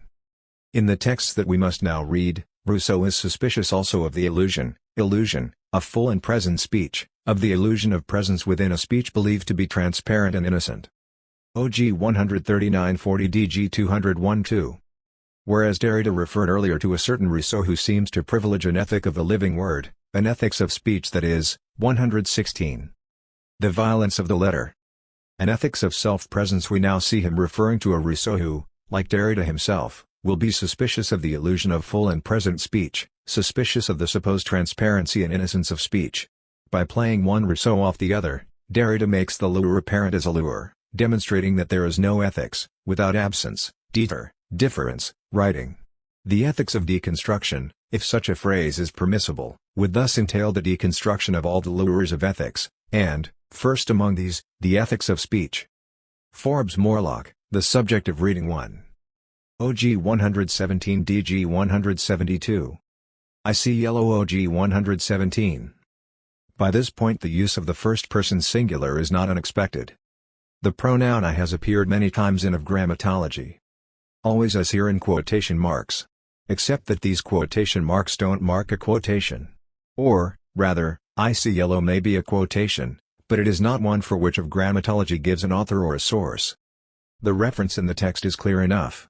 Descartes' Reguli ad directionem ingenii discusses the experience of someone who thinks everything is colored yellow. 47. In Descartes' text, though, this sufferer from jaundice does not speak. He does not speak in his own voice, in Descartes' voice, in the work's voice. The Reguli certainly resorts to the first-person singular, but not in this case. So, who is the I in of Grammatology who declares that he or she sees yellow?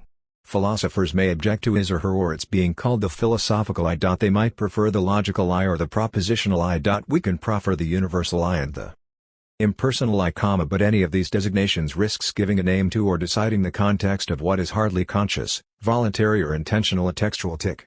The question of the I is as much one of fidelity as philosophy. The introduction to Part 2 has suggested that we approach a reading of Rousseau through the texts of Lévi-Strauss because of the place there of the theory of writing and the theme of fidelity to Rousseau. OG 100. The I is to be read. Let us paraphrase this text. OG 133. Faithfully? Let us dramatize this text. Faithfully. Derrida's account of the argument of Descartes' Reguli is admirably economic and not unfaithful. The I seeing 117.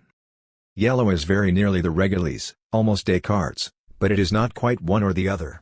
At the same time, the quotation marks hint that the jaundiced I is not Derrida's or his text's own either. Métrologe et jeu.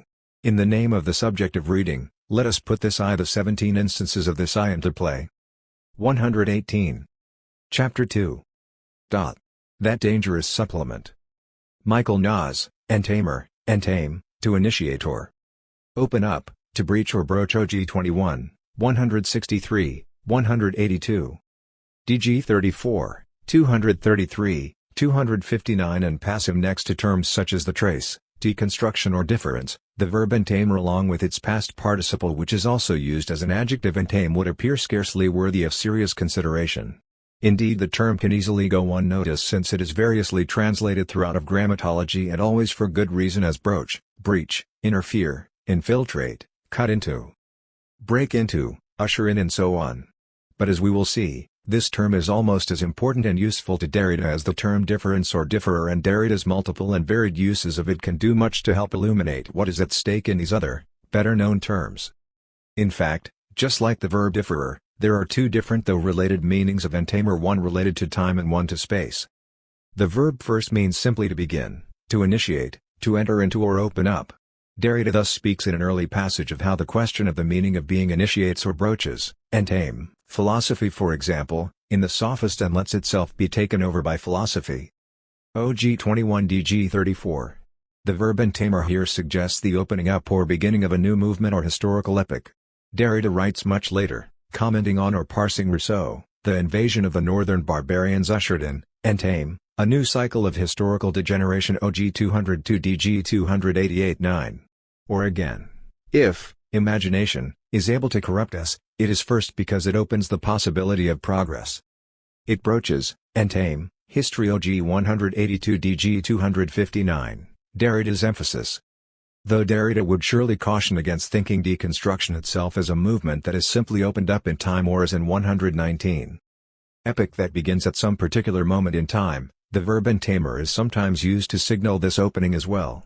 Derrida thus speaks of broaching, entamer, the deconstruction of the greatest totality, the concept of the episteme and logocentric metaphysics. OG 46 DG 68 COG 162 DG 231. If Derrida opposes throughout of grammatology the end of metaphysics to its closure, one might see here the makings of an opposition between beginning or initiating deconstruction and its being broached. For if, as Derrida shows, what appears to have been initiated or begun at a certain moment in time will have already begun before its supposed beginning, then the transitive verb entamer or the reflexive syntamer would be a better way to describe the way in which some historical movement is opened up in a time that cannot be merely linear. Derrida thus concludes an analysis of Rousseau. If culture is thus broached, syntame, within its point of origin, then it is not possible to recognize any linear order, whether logical or chronological. OG 267 DG 377. The notion of an originary broaching is thus not unlike an original deferral, where the birth of society, for example, would be not a passage but a point, a pure, fictive and unstable, ungraspable limit. One crosses it in attaining it. In it society is broached and is deferred from itself. Santame et se differe, OG 267 DG 377. Like the verb se differer, then, to which it is explicitly connected in the preceding lines, the verb sentamer has a very distinct temporal meaning that Derrida wishes at once to exploit and inflect. What begins will have already begun, but not in a past that can ever be identified as a past present. But just like the verb differer or that infamous Derridian neologism difference, the verb entamer has a spatial meaning as well, as if its meaning too already differs from and differs itself, as if its meaning could never be univocal but already multiple, disseminated, in a word, broached. The second meaning of the verb entamer in of grammatology is thus to undermine or unsettle, or, better, to break into, cut or eat into, or again, to breach or broach. Early in the work, for example, Derrida speaks of the way writing has been characterized throughout the tradition as infiltrating, breaching or contaminating speech and its relation to the soul and the living breath.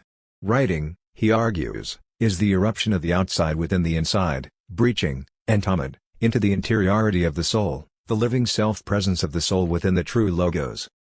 OG 34 DG 52. Later Derrida demonstrates how writing will have 120. That dangerous supplement. Breached, intame, living speech from within and from the very beginning. Derrida's emphasis, before adding, as we shall begin to see, difference cannot be thought without the trace. OG 56-7 DG 83. Hence the verb entamer is brought into proximity not only to a thought of differing and deferral, that is, to difference, but, as we see here, to a thinking of the trace. There is no coincidence in this. What is breached is always some supposedly pure inside by the outside, living speech, for example, by writing, a singular presence by repetition and absence, the putative origin by the supplement. The indefinite process of supplementarity has always already infiltrated. Entame, presence, always already inscribed there the space of repetition and the splitting of the self. OG 163 DG 233, Derrida's emphasis. What is breached, cut into, compromised or contaminated, is thus, according to a certain tradition of which Rousseau would be exemplary, life and the energy of life. What Rousseau in fact describes is that the lack, adding itself as A plus to A plus, cuts into, entame, an energy which should have been and remain intact. And indeed it breaks in, entame, as a dangerous supplement, as a substitute that enfeebles, enslaves, effaces, separates, and falsifies. OG 215 DG 308. The supplement is thus, writes Derrida elsewhere, what breaches, entame, both our pleasure and our virginity, that is, it is what opens or initiates our pleasure and, in so doing, compromises our virginity. OG 154 DG 222. At the core of these various uses is the notion that a putatively intact realm is from the very beginning entame, that is, that a supposedly pure moment has been contaminated from the outset. In each case, it is a putatively unbroached or uncompromised purity, a supposedly intact purity, une purite in entame, OG 246 DG 349. Pure enough to have remained unblemished, in entame, by the work of difference. OG 249 DG 353, that shows itself to have been compromised from the very beginning. In each case, it is a supposedly originary presence or natural plenitude, a certain integrity, that is breached. OG 112 DG 166, the exemplary model of a pure breath pneuma and an intact life, une vie in entame. Of speech without spacing. OG 249 DG 353 for in entame. COG 282 DG 400. Echoing the argument he makes in Voice and Phenomena 1967 and elsewhere about the way in which the ear is always contaminated or compromised by the eye, Derrida writes, visibility is always that which, separating it from itself, breaches, entame, the living voice. OG 306 DG 432. 121. What seems intact and uncompromised has thus always already been breached. What Rousseau would have thus said without saying it is that substitution has always already begun, that imitation, principle of art, has always already interrupted natural plenitude, that, having to be a discourse, it is always already broached, entame. Presence in difference. OG 215 DG 308. The notion of a life untouched by death, of an originary presence uncompromised by absence and supplementarity, would thus be but a phantasm, or what Derrida calls in of Grammatology a lure, a delusion. A life that has not yet broached, entame, the play of supplementarity, and which at the same time has not yet let itself be violated, entamer, by it, a life without difference and without articulation. OG 242 DG 344. This thus would be, for Derrida, no life at all, since it would be devoid of all desire and all time. Any life, nature, origin, plenitude or presence that would claim to precede the play of supplementarity would thus be but an illusion or phantasm made possible by the supplement. Derrida writes, the unity of nature or the identity of origin is shaped and undermined by a strange difference which constitutes it by breaching, entombed, it. OG 198 DG 283. Difference at once breaches this supposed unity of nature or this identity of origin and constitutes it by breaching it. This suggests that there is no pure presence, no intact nature, which would then or subsequently be opened up, compromised or contaminated. The purity of the inside is from the origin opened up and compromised, and it is only through this original breach that the origin is then constituted après coup, that is, retrospectively or after the fact. For Derrida, as a reader of a tradition that would feign or claim to grant access to a nature without the supplement of culture, to an origin uncontaminated by repetition, the task would be to read this tradition and to demonstrate how this nature and this origin are broached or breached from the very outset, always already entame. More than 30 years after A Grammatology, Derrida would write in one of the concluding sentences of Faith and Knowledge 1996. Emblem of a still life, une nature morte, an open pomegranate. La grenade in Tammy, one Passover evening, on a tray 66-100. It is a memory, it seems, from Derrida's childhood, the image of a pomegranate that is not intact but already opened up, already cut, its 613 seeds on display, already in dissemination, shattering the illusion of a phantasm of purity or integrity, of an origin before 122. That dangerous supplement. Language, of a nature before culture, of a life before violence, absence and difference. Forbes Morlock, The Subject of Reading 2. OG 142 DG 205. If I were present, one would never know what I was worth. OG 142. Jacques Derrida quotes Jean Starobinsky quoting Jean-Jacques Rousseau Les Confessions 116. Before and after of Grammatology quotes the Starobinsky quoting the Rousseau a second time, it would tease out the economy of this sentence. It paraphrases. And, in paraphrasing, it dramatizes, specifically that it is getting closer to the text of Rousseau than Starobinsky does. It is reading more closely. At the same time, for the first time in of Grammatology, an I appears outside quotation marks. To the I am or to the I am present thus sacrificed, a what I am or a what I am worth is preferred. 3 times in Spivak follows scrupulously the aberrancy of the fourth. A phrase is underlined, emphasized, italicized. An I is underlined, emphasized, italicized, but not quoted. The I is almost Rousseau. It is a possible Rousseau, which is also a possible Derrida. As Rousseau assesses relations between I's here in the Confessions, of Grammatology is assessing its own relation to that I, those I's. It is assessing the relation between its I and Rousseau's. Jean-Jacques? There are no more than 7 passages in the French of de la Grammatologie where a J appears that is not the I of another author, signature or proper name. And all 7, if that is the number, appear in the part on Rousseau. Part 2 of Grammatology reads Rousseau. It reads Rousseau's text, Le Texte de Rousseau, OG 89, 41, 153, 160, 161, 163, 188, 199, 218, 246, 265, 294, 301, 307, 309. Part 2 reads the text and not the book OG 18, the document OG 149, the thought OG 329n. 38 or even, by implication, the corpus or oeuvre. It reads Rousseau's texts OG 145, 183, a certain number but not all of them OG 162. The object of reading? The text, the system of a writing and of a reading OG 164. A text somewhere between writing and reading, a text like of Grammatology, a text like the Confessions. It would read here Rousseau, according to the conventions which Starobinsky follows, reading Jean-Jacques. The object of reading in this case is also somehow its subject. Jean-Jacques. 123. Where are we in Part 2 of Grammatology? We are in Rousseau's text OG 160, trans. Mod. And we are in Derrida's text. I renounce my present life. I, writer-reader, Rousseau Derrida. We can figure but only figure? The problem in terms of the French reflexive verb or the Greek middle voice. The less than 2. Either way, we lose count after 1. The I is plural and yet not we. It cannot say I.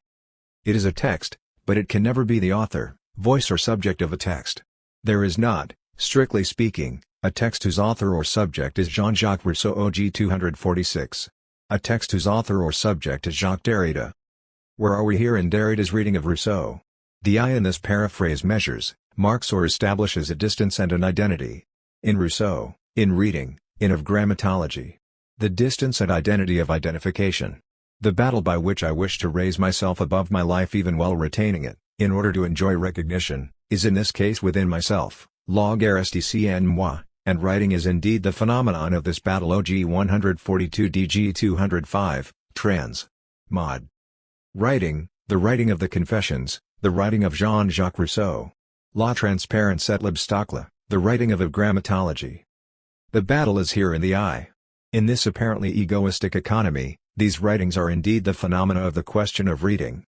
Forbes Morlock, the subject of Reading 3 OG 156 DG 224 5. On hundreds of occasions throughout the book, others speak in the first person singular. Rousseau, Peirce, Saussure, Laporte, Descartes, Leibniz, Fevrier, Leroy Gower Hahn, Klein, Lévi-Strauss, Bataille, Duclos, Lanson, Masson, Warburton, Homer, Kafka, the author of the article Metaphor in the Encyclopédie, Condillac. All are able to speak as themselves, to say I in of Grammatology. Of course, it may be their characters or their arguments that articulate these J's, but in each case something speaks for itself. Someone speaks in his or her own voice. Derrida, it seems, does not. There are perhaps 7 passages at least in the French where a J appears that is not the I of another author. These J's are not quite the I's of Grammatology's author, not wholly the I's of Jacques Derrida. They are the I's of a reading subject. I, the subject of reading and reading of Grammatology. 124. That dangerous supplement. It is not hard to find the grammatical eye of an author, something that might pass for the eye of Derrida, in the other books of 1967, Speech and Phenomena and Writing Indifference. Of Grammatology, though, alters even what we might take as their most minimal authorial interpolations its unstyled or editorial emphasis at a door. My emphasis. I underline, acknowledges the writer's slightest intervention in what he or she quotes and reads the line, the underline. It acknowledges the least mark or trace of reading. But I do not underline in de la Grammatology. Nous soulignons. A matter as unsigned as editorial practice, as unauthored as house style, all three books are published by different publishers, is also the question of reading of the subject of reading. The question who underlines? Is also who or what reads? Who or what speaks, writes, inscribes, performs, registers or declares a reading. The oft-derided notion that a text articulates or governs the logic of its own reading, that it reads itself say lit, is not wholly a conceit. Certainly, the autonomous, autarkic, proper I does not read entirely itself, it is too much itself to read.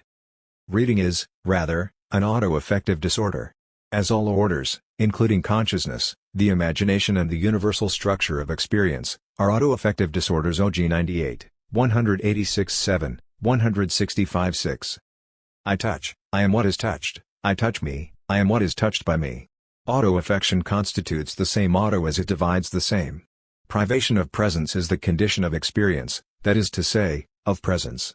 Inasmuch as it puts into play the presence of the present and the life of the living, the movement of language does not, one suspects, have only an analogical relationship with sexual auto-affection. It is entirely indistinguishable from it. 166-7. Just in case you suspected that all this oral Derrida was so much wanking. As I thus harm only myself, this perversion is not truly condemnable. I, Rousseau, masturbating. I, Derrida, introducing the less than proper topic of masturbation into philosophy. I, the reader, reading books that can only be read with one hand. OG 340 n. 8 Lay Confessions 40. I, the writer, finding it difficult to separate writing from onanism. In both cases, the possibility of auto-affection manifests itself as such, it leaves a trace of itself in the world. OG 165. The last assumption about writing may be Rousseau's, Derrida's, or simply male, but it cannot detract from the universally auto-affective nature of reading. 125. Of Grammatology's polemic against commentary is justly celebrated. If reading must not be content with doubling the text, it cannot legitimately transgress the text toward something beyond it. OG 158. Neither the image nor the other of the text. Reading is close, very close, to absolute proximity. Peggy Kamouv, L'Habitation des Femmes. OG 155 DG 223. For perhaps a major reason the thinking of inhabitation rarely advances to the front line of Derrida's lexical armory is simply that it is given so little play in Rousseau's own text, which is here standing in for the metaphysical text in general at a certain epoch of its history, the epoch of Rousseau, precisely. Certainly, its range of possibilities, lexical, semantic, syntactic, rhetorical, are far more limited and limiting than the range of supplementarity, and not only in Rousseau's text. But there is at least one very significant occurrence of habitation, which Derrida does not fail to place and to underscore early in his reading of Rousseau. Its significance is such, I venture to say by way of hypothesis, as to cause it to radiate throughout the text as Derrida reads it, and from there to cross through the thin membrane between the text read and the text reading. I will venture further to say that, once again, unlike what happens with the vocabulary of supplementarity, this crossing happens almost silently or without remark, although I'll stop short of surmising that it is uncalculated or inadvertent, still less unconscious. Instead of according to such figures of intentionally, this crossing or transfer or exchange of fluid language occurs, I am proposing, through the very medium or milieu that is named by Rousseau habitation in the particular sense it can be given in the French idiom by the phrase l'habitation des femmes. This phrase is picked out early in the reading of Rousseau, when Derrida has just begun to track the dangerous supplement. He sets up the context of the phrase in these terms. It is from a certain determined representation of l'habitation des femmes that Rousseau had to resort throughout his life to the type of dangerous supplement that is called masturbation and that cannot be dissociated from his activity as a writer. Up until the end. OG 155 DG 223 4, trans. Mod. 126. That dangerous supplement. The phrase Derrida remarks is then cited in context in the next long quotation from the Confessions, one of a series that has been strung on the thread of this reading of the dangerous supplement which in the same work Rousseau also refers to as his pernicious habit. Funeste habitude. In this passage, Rousseau is explaining the initial plan to abandon Thérèse, his longtime companion as the phrase goes, as he takes flight from Paris after the public banning of Émile and its author.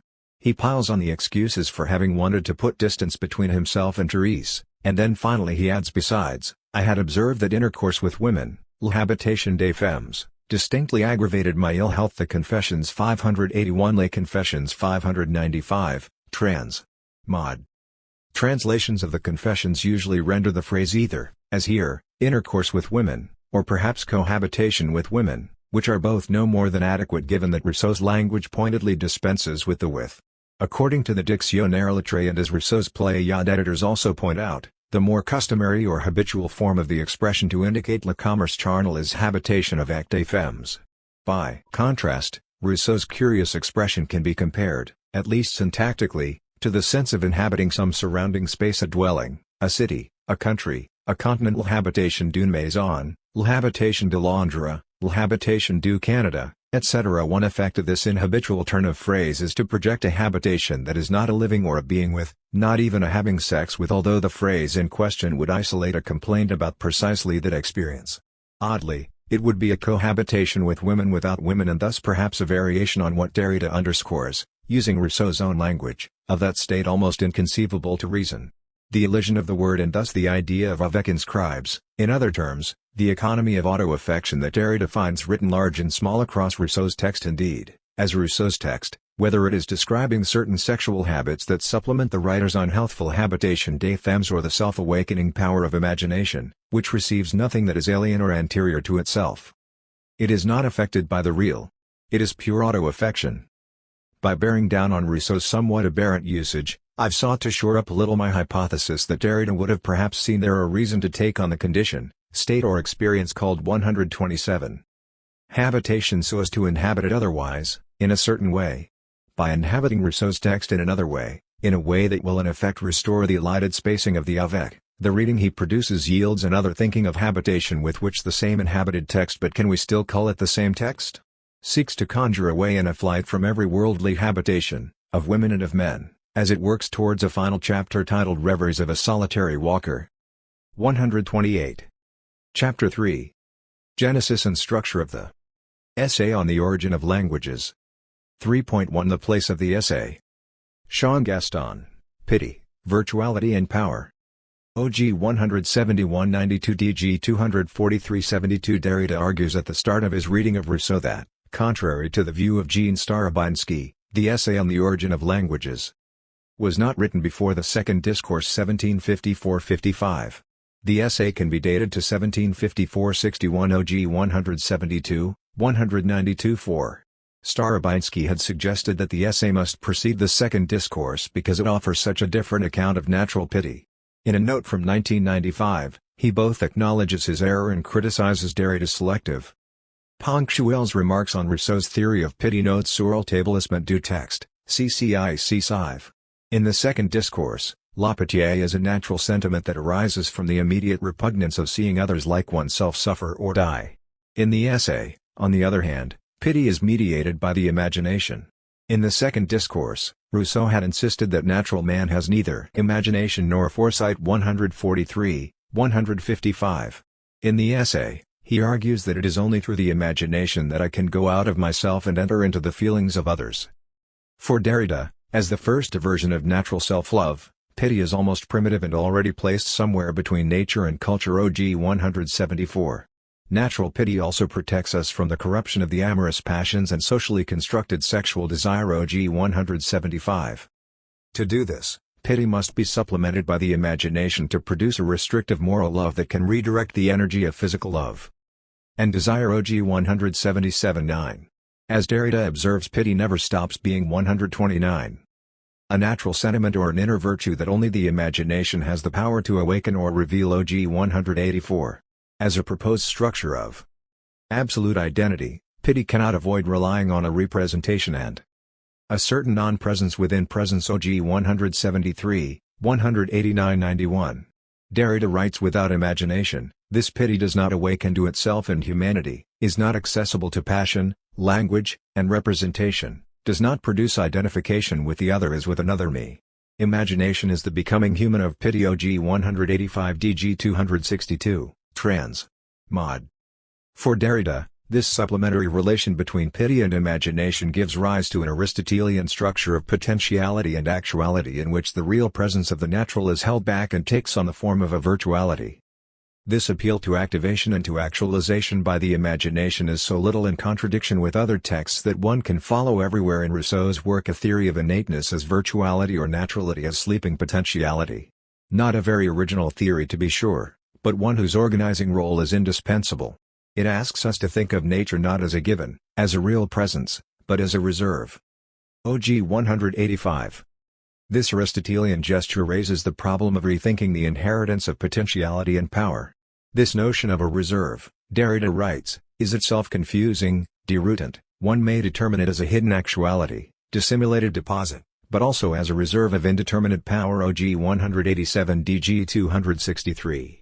Perhaps less confusing than disconcerting deroutant, which suggests a resistance or holding back. A reserve offers two possible interpretations, one determined actualité and one indeterminate puissance. But the reserve itself is also disconcerting. It can be determined as a hidden actuality, an actuality waiting to take place, and, at the same time, as an indeterminate power that may be more or less than an assured resource for actuality. Derrida suggests that Rousseau's need for the imagination to supplement pity disorders the proper relation between potentiality and actuality. It awakens the potential faculty but just as quickly transgresses it. It brings forth, meta jour, the power which was held back, say, réservé, but, by showing that power what lies beyond it, by superseding it, la devancant, imagination signifies for it its powerlessness, impuissance. It animates the faculty of enjoyment. But 130. Genesis and structure of the essay inscribes a difference between desire and power. OG 185 DG 263. In this context, imagination disconcerts potentiality as a power, but it does not fall back on powerlessness as an untouchable pure possibility. It exceeds both potentiality and actuality as the proper expression of the potential. It exceeds power and powerlessness by inscribing a difference. Having started with Starobinsky's dating of the essay, and characterized its relationship to the second discourse through the imagination supplementing natural pity and reconfiguring the natural as a kind of virtuality, Derrida concludes his analysis of the economy of pity by outmaneuvering the Aristotelian ordering of du macron nemus and entel macron kia.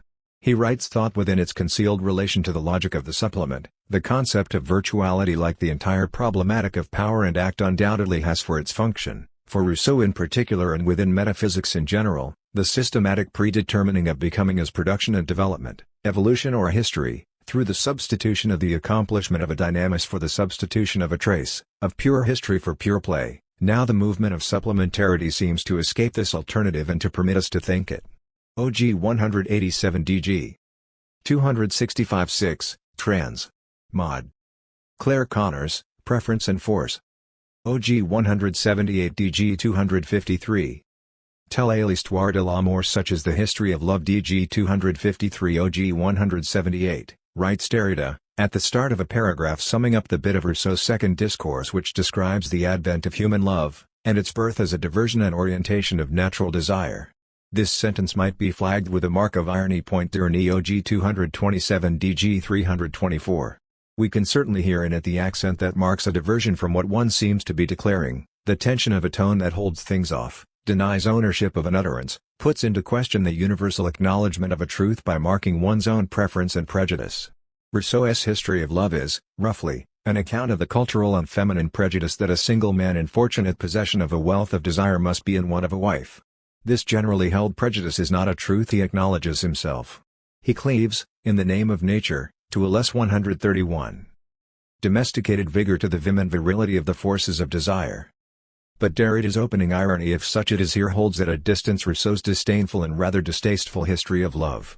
On the other hand, his words communicate telepathically with Rousseau's. We've seen Derridas crop up twice just a few pages before, in a quotation from a slightly earlier bit of the Discours de la pure mouvement de la nature, such as the pure movement of nature, telle la force de la pitié naturelle, such as the force of natural compassion. DG 246. OG 173. Rousseau, Discours sur l'inégalité 155. Such is the movement and force of writing and reading, delay reading, remarking what has gone before in different accents, affectionately and with an altogether novel kind of love. Tellest, telli, frame the paragraph I want to read here. I chose this paragraph because I love it, because its aphoristic energy inscribed it in my memory, detached until I reread it from its context. It's a grand and awkward paragraph. It moves quickly, gathering, abstracting, synthesizing, translating and supplementing on the way, from the history of love, as told by Rousseau in his second discours, to history tout court in its emergence and divergence from nature, to the supplement and its relationship to force, to the role of preference vis-à-vis force, to the étonnement, the astonishment that marks the genesis of, and structures, Rousseau's thought. The language of force comes in through Rousseau's mention of the spontaneous and indifferently oriented energy of physical desire, which in human society is hijacked by the cultural and moral codes of love that bind it to an objet préféré. Derrida's unfolding of this history in terms of force explicates once more the logic of the supplement, the late-coming addition that is also a necessary condition. Force in Rousseau's account is natural and undifferentiated, a spontaneous and unchecked overflow of powerful feeling, that disports itself no matter where. It only subsequently becomes channeled and bound, undergoes the agony of choice and decision. And what channels it cannot be thought about as being itself forceful, insofar as it is a mere representation, displacing force by parasiting it. Rousseau's account, though, is a wishful thinking, is itself a forcing. It has the kettle-logic coherence in contradiction, the wildly comic or utterly infuriating pig-headed persistence in having it all ways at once, that expresses the force of a desire. Force cannot be indifferent, ever, for it only gets its edge by its resistance to what it is not. 132. Genesis and structure of the essay. It might seem, then, that in the propositional content of this paragraph Derrida describes and dispatches the economy of forces with a lofty dispassion. But that's not quite how he writes it. On ne pourra jamais expliquer à partir de la nature et de la force naturelle que quelque chose comme la différence d'une préférence puis, sans force propre, force or la force. One can never explain, in terms of nature and natural force, the fact that something like the difference of a preference might, without any force of its own, force. DG 253 OG 178. This is the sentence I really love, in spite, or perhaps because, of its odd neutrality. It is not certain to whom or to what this necessary preference belongs. It is not bound to a single theme, subject, object or genre, but rather comes first, preferred, born before there is anyone there to do the preferring. And so the sentence seems to get carried away a bit, borne onwards by its echoing resonance, difference, preference and consonance, all those P's and F's, till we get to force or law force, the little accent that is what tips and orients force, and gets it going. But if this preference, the bias force comes in on, cannot be own, it can nevertheless give rise to a body of work, by skewing and styling it. It is his astonishment by it at the barely there force of this preference, and his explicatory impuissance before it, that gives both force and form, genesis and structure, to Rousseau's thinking until étonnement d'un tout son élan et toute sa forme à la pensée de Rousseau. Such an astonishment gives all its oomph and all its form to Rousseau's thought. DG 253 OG 178. Trans. Mod. 1. On, can never explain, but then this on itself can only ever come in on a bias, a bit eccentrically, accented and inflected minutely differently, viz. And an. On can never explain, but preference is always signed, en avant différence, préférence, étonnement, pensée, élan, the accents of Jean, remarked by Jacques, in the thinking of Rousseau. Peggy Kamouv. Being in Nature OG 186 DG 264 5. Unlike the key lexicon of supplementarity, out of which Derrida draws both the main axes of his reading of Rousseau's text and, through a far-reaching generalization of this example, the displacement of the 133 metaphysical, historical obliteration of difference, the lexicon of habitation is never given, by that name, a leading role in the analyses. This is despite its playing a part that is perhaps somewhat analogous to the important role Rousseau and, in turn, Derrida assigned to the imagination, namely, as the virtual faculty that awakens all the others by first awakening itself. Here, for example, is Derrida commenting on a passage from Émile in which Rousseau evokes the self-starting capacity of imagination to awaken itself and thereupon the other sleeping faculties, most important of which is pity, the opening to the suffering of the other as other. One will have noticed that the imagination that excites the other virtual faculties is nonetheless itself a virtual faculty, the most active of all. And that therefore this power to transgress nature is itself in nature. It is part of the natural fund of resources. Better, we will see that it holds the reserve in reserve. This being in nature thus has the strange mode of being of the supplement. It designates both the excess and the lack of nature in nature. It is upon the meaning of being in that we locate here, as upon one example among others, the trembling of a classical logic. OG 186 DG 264 5, trans. Mod. The trembling of a classical logic, which is shaken in the distinction of inside from outside on which all its other conceptual distinctions depend, takes place on the side of the meaning of being in. Rousseau situates imagination in nature. It is, he insists, a natural faculty, although he does not extend it to the nature of other living beings. But it is in the strange mode of being of the supplement to what is lacking in nature. The meaning of being in trembles with this awakening of imagination to itself as to its outside. In a parallel manner, we saw Derrida evoke inhabitation with a hyphen now to mark this spacing of difference within as what can awaken to itself as a certain way of inhabiting that shakes up the very structures housing its COG 24. Claire Connors, Dynamis and Energia. OG 187 DG 265 6. There's a theory of latency lurking in Rousseau which remains latent in all the scholarship about him, insofar as it is misrecognized. 134. Genesis and structure of the essay. Mechanism by it. Scholars have, indeed, remarked it.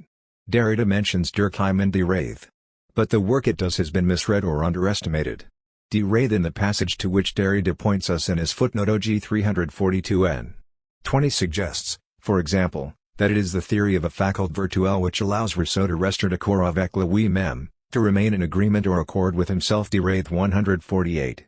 That lovely phrase notwithstanding, virtuality here is triumphantly named as the idea that keeps the succession between nature and society in place, and Rousseau consistent in his theories, against the apparent evidence. Nature is imagined as a reserve, a pent-up puissance, potentially social, else it could never become social, but not actually social, else it wouldn't be natural. Nature is lured beyond itself and made social by imagination. This is the accomplishment of a dynamis that Derrida names. But so his commentary goes, imagination is itself in Rousseau a natural and virtual property, and so the question whence originates the social? Risks simply being displaced.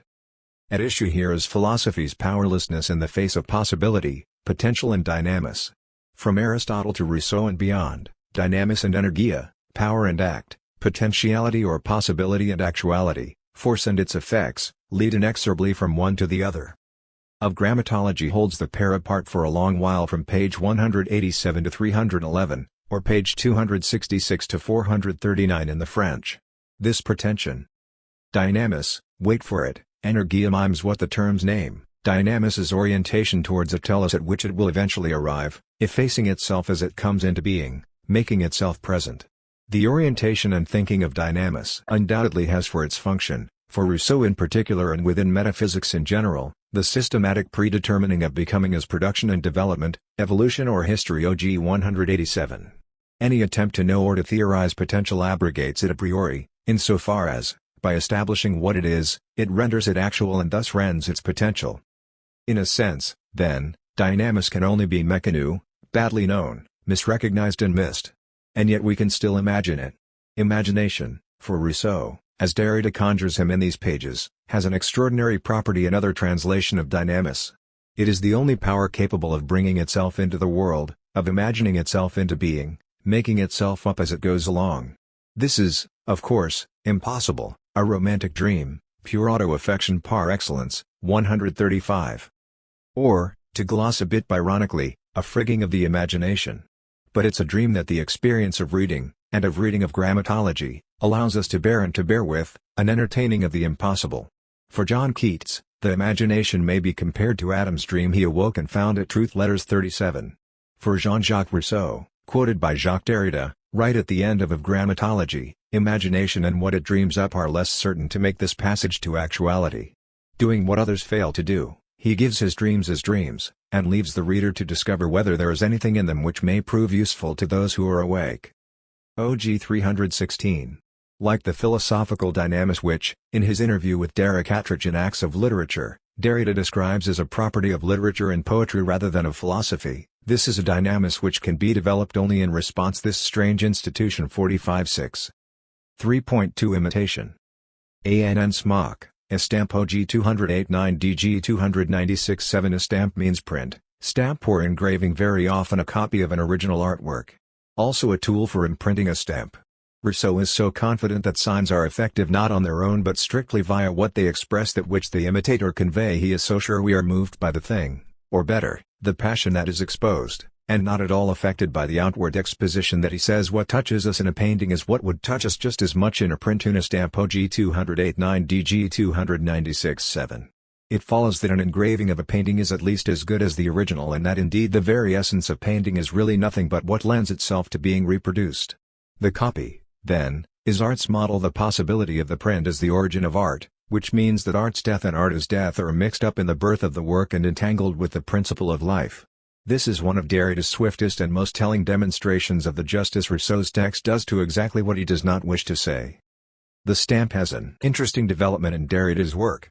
I think it belongs among the multiple puns and other plays on words that spread across his oeuvre, not only helping to locate writing where it isn't traditionally supposed to be, as in the passage from Grammatology 136.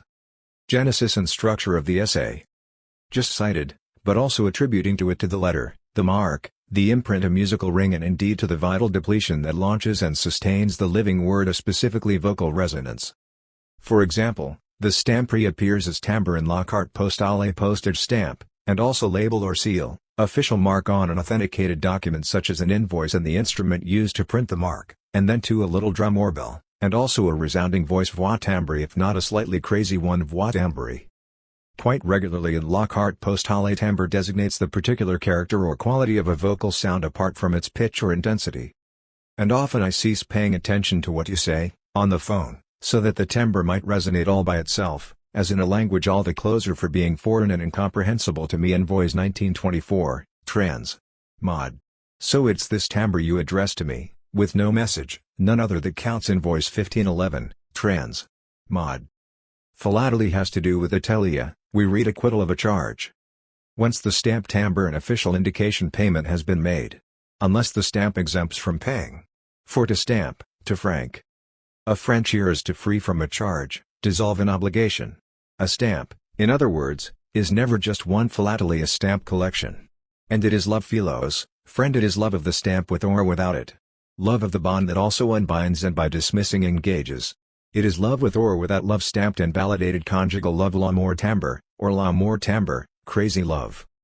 What is all this? This love, our love, with or without. Nothing that is est, instead it remains rest. Or what, having the virtue of music. What would remain of us, ce qui resterait de nous, has the force of music. Invoice 3237, trans. Mod. And, there remains but the song, ni reste qu'elle a chant, it is reborn every time, nothing can do anything against it, and I love only the song. In the song. Invoice 4349, trans. Mod. Geoffrey Bennington, Fractal Geography. OG 216-18 DG 309-12. Deconstruction is fractal. As in a Julia set, for example, an arbitrarily small segment of the curve is sufficient to generate the whole. The deconstructive equivalent of this is that according to the general logic or graphic of the trace, and its more special instantiation in the graphic of the supplement, every trace is the trace of a trace, and 137. Every supplement is the supplement of a supplement. A further specification of this graphic would have supplements always generating representations or stories about themselves, like the smaller, always slightly displaced versions of itself contained in the so-called Mandelbrot set, about what and how they supplement, even if those stories or representations take the form of denial, repression, or some other less acute version of avoidance. Such stories are part of the what of the signifier gives itself out as a, signified, OG 160 DG 229, trans. Mod. Often part of the intended meaning of the text, what it declares if not always what it describes, to use the Grammatology's most common pair of terms for this, what it claims if not always what it does, how it reads itself, if not always how it can most interestingly be read. So, for example, towards the very end of the Grammatology, and itself readable as an unmarked supplement to the more famous exorbitant question of method section, in presenting Rousseau's account of the festival, the fete, which he is opposing to the theatre, Derrida says that Rousseau interprets the fate in terms of an absence of play. If not an absence of games, there are indeed games, jeux, in the public festival, but no play. Jeux, if one understands under that singular the substitution of contents, the exchange of presences and absences, chance and absolute risk, at any rate, play is so much absent from the festival that dance is admitted into it as initiation into marriage and contained within the closure of the ball. Such at least is the interpretation to which Rousseau, in order to fix it prudently, subjects the meaning of his text on the festival. One could make it say something very different. OG 307 DG 433, trans. Mod. We could have it or make it say something very different. How? Well, by taking into account the general structures of trace and supplement that are what allow us to read rather than merely decipher or even interpret. So now the general, theoretical justification of the possibility, in reading, of having a text also saying something other than what it says. And Rousseau's text must ceaselessly be considered as a complex, layered structure. In it, certain propositions can be read as interpretations of other propositions that we are, up to a certain point and with certain precautions, free to read otherwise. Rousseau says A. 138. Genesis and structure of the essay. Then for reasons that we must determine, interprets A as B. A, which was already an interpretation, is reinterpreted as B. After taking note of that fact we can, without leaving Rousseau's text, isolate A from its interpretation as B and discover in it possibilities and resources in it that indeed belong to Rousseau's text, but have not been produced or exploited by him, which, for reasons that are also legible, he preferred to cut short by a gesture that is neither conscious nor unconscious. OG 307 DG 433 4, trans. Mod. Rousseau's version of the Fate is also a story, not necessarily just a bad story, about the management of textuality itself, of how to deal with the possible proliferation of, for example, the substitution of contents. And it turns out that Rousseau's work is full of such stories, is really nothing but itself a proliferation of stories about how to handle or manage proliferation, substitution and supplementation, in other words, how to manage or handle textuality itself, the writing that is most obviously a supplement of the supplement. OG 281, 295, 298 and the treatment of which motivates the focus the Grammatology as a whole places on the age of Rousseau as an age where a certain Cartesian-type self-presence needs to be shored up against the threat of writing. OG 98-9. Whatever Rousseau's ostensible subject, it turns out that he is always trying to read the text he has written in spite of himself, the textuality into which he has fallen in one or other of his very many fatal instants, of which the emblematic one would be the moment of falling into writing itself on the road to Vincennes. See the beginning of Book 8 of the Confessions, constantly trying to catch up with that textuality and close it back off into a consistent totality no longer available for further reading, or for any reading other than the reading it provides of itself for any interpretation of A other than B, with the dramatic turn that once the fall into textuality has happened, even silence makes more text and lends itself to reading. See the preface to the Lettre à d'Alembert. Our freedom to read otherwise, limited though it may be by what Derrida often calls prudence, is what drove Rousseau rather literally mad. A peculiar instance of this structure which is, then, absolutely generalizable, and not just in Rousseau shows up in the essay on the origin of languages and its phantasmatic geography. Rousseau, according to the most commonly used description in the Grammatology, declares one thing, that language has one absolute 139 origin point and passion, and therefore in the South, but describes another, that languages are always differentially structured by a structure with two poles of attraction, passion and need, south and north. Here is the passage. We are thus brought back to discourse as supplement, and to the structure of the essay origin of language, origin and degeneracy of music, degeneracy of language, which reflects the structure of language not only in its becoming but also in its space, in its disposition, in what may literally be called its geography. Language is a structure, a system of oppositions of places and values and an oriented structure. Let us rather say, only half in jest, that its orientation is a disorientation. We can call it a polarization. Orientation gives direction to the movement by relating it to its origin as to its orient. And it is on the basis of the line of the origin that one thinks of the West, the end and the fall, cadence or deadline, death or night. Now according to Rousseau, who appropriates here a very banal opposition in the 18th century, language turns, so to speak, as the earth turns. Here neither the Orient nor the Occident is privileged. The references are to the extremities of the axis around which the earth turns, polos, poline, and which is called the rational axis, the North Pole and the South Pole. There will be neither a historical line nor an immobile picture of languages. there will be a turn of language. And this movement of culture will be both ordered and rhythmed according to what is most natural in nature, the earth and the season. Languages are sown. And they themselves pass from one season to another. The division between languages, the sharing out, in the formation of languages, between the systems turned toward the north and the systems turned toward the south, the interior limit already leaves its furrow in language in general and each language in particular. Such at least is our interpretation. Rousseau would like the opposition between southern and northern to place a natural frontier between several types of languages. However, what he describes forbids us from thinking it. That description allows us to recognize that the opposition north-south being rational and not natural, structural and not factual, relational and not substantial, traces an axis of reference inside each language. No language is from the south or the north. No real element of the language has 140. Genesis and structure of the essay. An absolute situation, only a differential one. That is why the polar opposition does not divide up a set of already existing languages. It is described, though not declared, by Rousseau to be the origin of languages. We must measure this gap between the description and the declaration. What I shall loosely call the polarization of languages repeats within each linguistic system the opposition that allowed emergence of language from non-language to be thought, the opposition of passion and need, and the entire series of connotative significations. Whether from north or south, every language in general springs forth when passionate desire exceeds physical need, when imagination is awakened, which awakens pity and gives movement to the supplementary chain. But once languages are constituted, the polarity need-passion, and the entire supplementary structure, remain operative within each linguistic system. Languages are more or less close to pure passion, that is to say more or less distant from pure need, more or less close to pure language or pure non-language.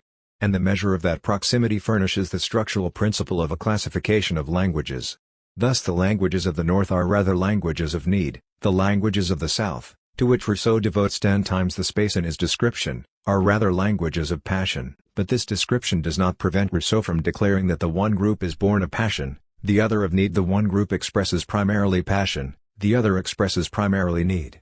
In southern lands, the first discourses were songs of love. In northern countries, the first word was not love me, aimez-moi, but help me, aides-moi. If one took these declarations literally, one would have to judge them to be contradictory both with the descriptions and with other declarations, notably with the one that excludes the possibility of a language arising out of pure need. But although they are not merely apparent, these contradictions are regulated by the desire to consider the functional or polar origin as the real and natural origin. Not being able simply to accept the fact that the concept of origin is merely a relative function within a system situating in itself a multitude of origins, each origin capable of being the effect or the offshoot of another origin, the north capable of becoming the south for a more northern site, etc., Rousseau would like the absolute origin to be an absolute south. It is on the basis of this schema that the question of fact and principle, of real 141, and ideal origin, of genesis and structure in Rousseau's discourse must be asked anew. This schema is undoubtedly more complex than is generally thought. One must here take into account the following necessities. The south is the place of origin or the cradle of languages. Given this, the southern languages are closer to childhood, non-language, and nature. But at the same time, being closer to the origin, they are purer, more alive, more animated. On the other hand, the northern languages are distant from the origin, less pure, less alive, less warm. In them one can follow the progress of death and chill. But here again, what is unrepresentable is the fact that this distancing brings closer to the origin. The northern languages lead back to that need, to that physics, to that nature to which the southern languages, which had just left it, were in the closest possible proximity. Again the impossible design, the unbelievable line of the supplementary structure. Although the difference between south and north, passion and need, explains the origin of languages, it persists in the constituted languages, and at the limit, the north comes back to the south of the south, which puts the south to the north of the north. Passion animates need more or less and from the inside. Need constrains passion more or less, and from the inside. This polar difference should rigorously prevent the distinction of two series simply exterior to one another. But we know now why Rousseau is determined to maintain that impossible exteriority. His text moves, then, between what we have called description and declaration, which are themselves structural poles rather than natural and fixed points of reference. OG 216-18 DG 309-12, trans. Mod. In the familiar terms of declaration and description, then, Rousseau declares one thing: the origin of language takes place in an absolute south, and describes something a little different. All languages are struck by a polar tension between north and south, and their associated values, or describes the A of a polar tension but interprets it as the B of an absolute origin. Before returning to the claim, the declaration at the end of the passage that the relation between declaration and description is itself quasi-geographical, a polar structure of attraction rather than a simple oppositional classificatory pair, let's take a moment to wonder. 142. Genesis and structure of the essay. About and indeed at the bizarre outcome of Rousseau's description as it undermines or deconstructs his declaration, and more especially about what in it merits Derrida's characterization of it as unrepresentable. See 20 211, 271. At the origin of language, humans emerge from an animality defined as pure need into a humanity defined as the possibility of passion. The pure passionate origin of language, which is more song than talk, is thus absolutely close to the other mere animal need from which it will most vigorously be distinguished. As language moves north, it gets further away from that origin passionate song and takes on characteristics that are not fully spelled out in the passage, but which are described at length elsewhere in the reading, all of which tend towards the pole of need: harshness, consonance, articulation, writing. But by the same token, as it were, that distancing from the origin also, simultaneously and unrepresentably brings language back towards that origin or that origin's origin or pre-origin, in that pure need is just what immediately precedes the pure passion that is the origin of language. Perhaps with Heidegger's Entfernung in mind, Derrida reads Rousseau describing against his declarations, then, though not representing it as unrepresentable, a contradictory possibility of nearing and distancing at the same time. The further north we go, the further from the south, the closer we get to the south from which we are taking our distance. This unrepresentable, contradictory character would be definitive of supplementarity, indeed its very nonlinear graphic. This extra turn in the description of supplementarity seems to go a little farther than Rousseau's explicit description as opposed to his declaration. If Rousseau interprets A as B, Derrida does not simply restate A, but interprets it as C, for Rousseau nowhere explicitly describes a geography in which the south is to the north of the north and the north to the south of the south. This, then, seems to be Derrida reading Rousseau. He still calls it interpretation in the passage, but my suggestion is that there is good reason to link this with what at the beginning of Chapter 7 of Speech and Phenomena is said to be neither commentary nor interpretation, a reading through à travers the text 88-98. And this supplementary turn in the exposition of the logic of supplementarity seems to go further or to be more powerful, as Derrida often says, a little mysteriously, than a mere polar structure, and thus more powerful too, methodologically speaking, than the much-used pair of declaration and description. 143. Itself, which is, strikingly, described at the end of the passage as being itself a polar structure. It looks as though the reason for this possibility is still legible in Rousseau's text. For although Derrida is clearly correct in saying that what matters in Rousseau's description is not the classical passage from east to west, but a non-oppositional relation of north and south, it seems as though Rousseau's geography is not in fact exactly polar either. The clearest way to put this is probably to point out that Rousseau's absolute south is not, after all, the South Pole, but somewhere more in the middle, more literally Mediterranean. On the terrestrial globe, there is an awful lot of south to the south of that absolute south. Rousseau's geography, in fact much more quadratic than hemispheric, maps the globe from somewhere towards the middle towards one of the poles, from an origin towards a north. But one might imagine that if Rousseau or world history as available to him had explored south of the equator, then moving south from the south would have looked somewhat similar to going north from the south in the description he actually gives. This hypothesis gives more immediate plausibility to the paradoxical structure whereby the north can be said to be south of the south, and the south north of the north, in that now the polar relation of north and south has become a relation between an equator, what Rousseau calls south and either pole. In Rousseau's geography, moving away from the origin means moving polewards, and therefore towards the cold. This strange structure might, of course, simply be a result of spherical geometry, which itself presents a number of peculiarities that might be summed up by the proper name Riemann. In a certain sense, though most obviously at the poles, precisely, it is always only possible to move in one direction from any point on a sphere. If you are standing at the North Pole, every direction is south, and if you are standing at the South Pole, every direction is north. Rousseau's description has in fact displaced the polar structure by arbitrarily assigning a pseudopole, what in French he calls the midi, from which all directions are called north. According to a logic that years ago intrigued me and Flann O'Brien, but that I did not then know was derived a little fancifully, it is true from actual mathematical propositions advanced by Theodore Kaluza in 1919.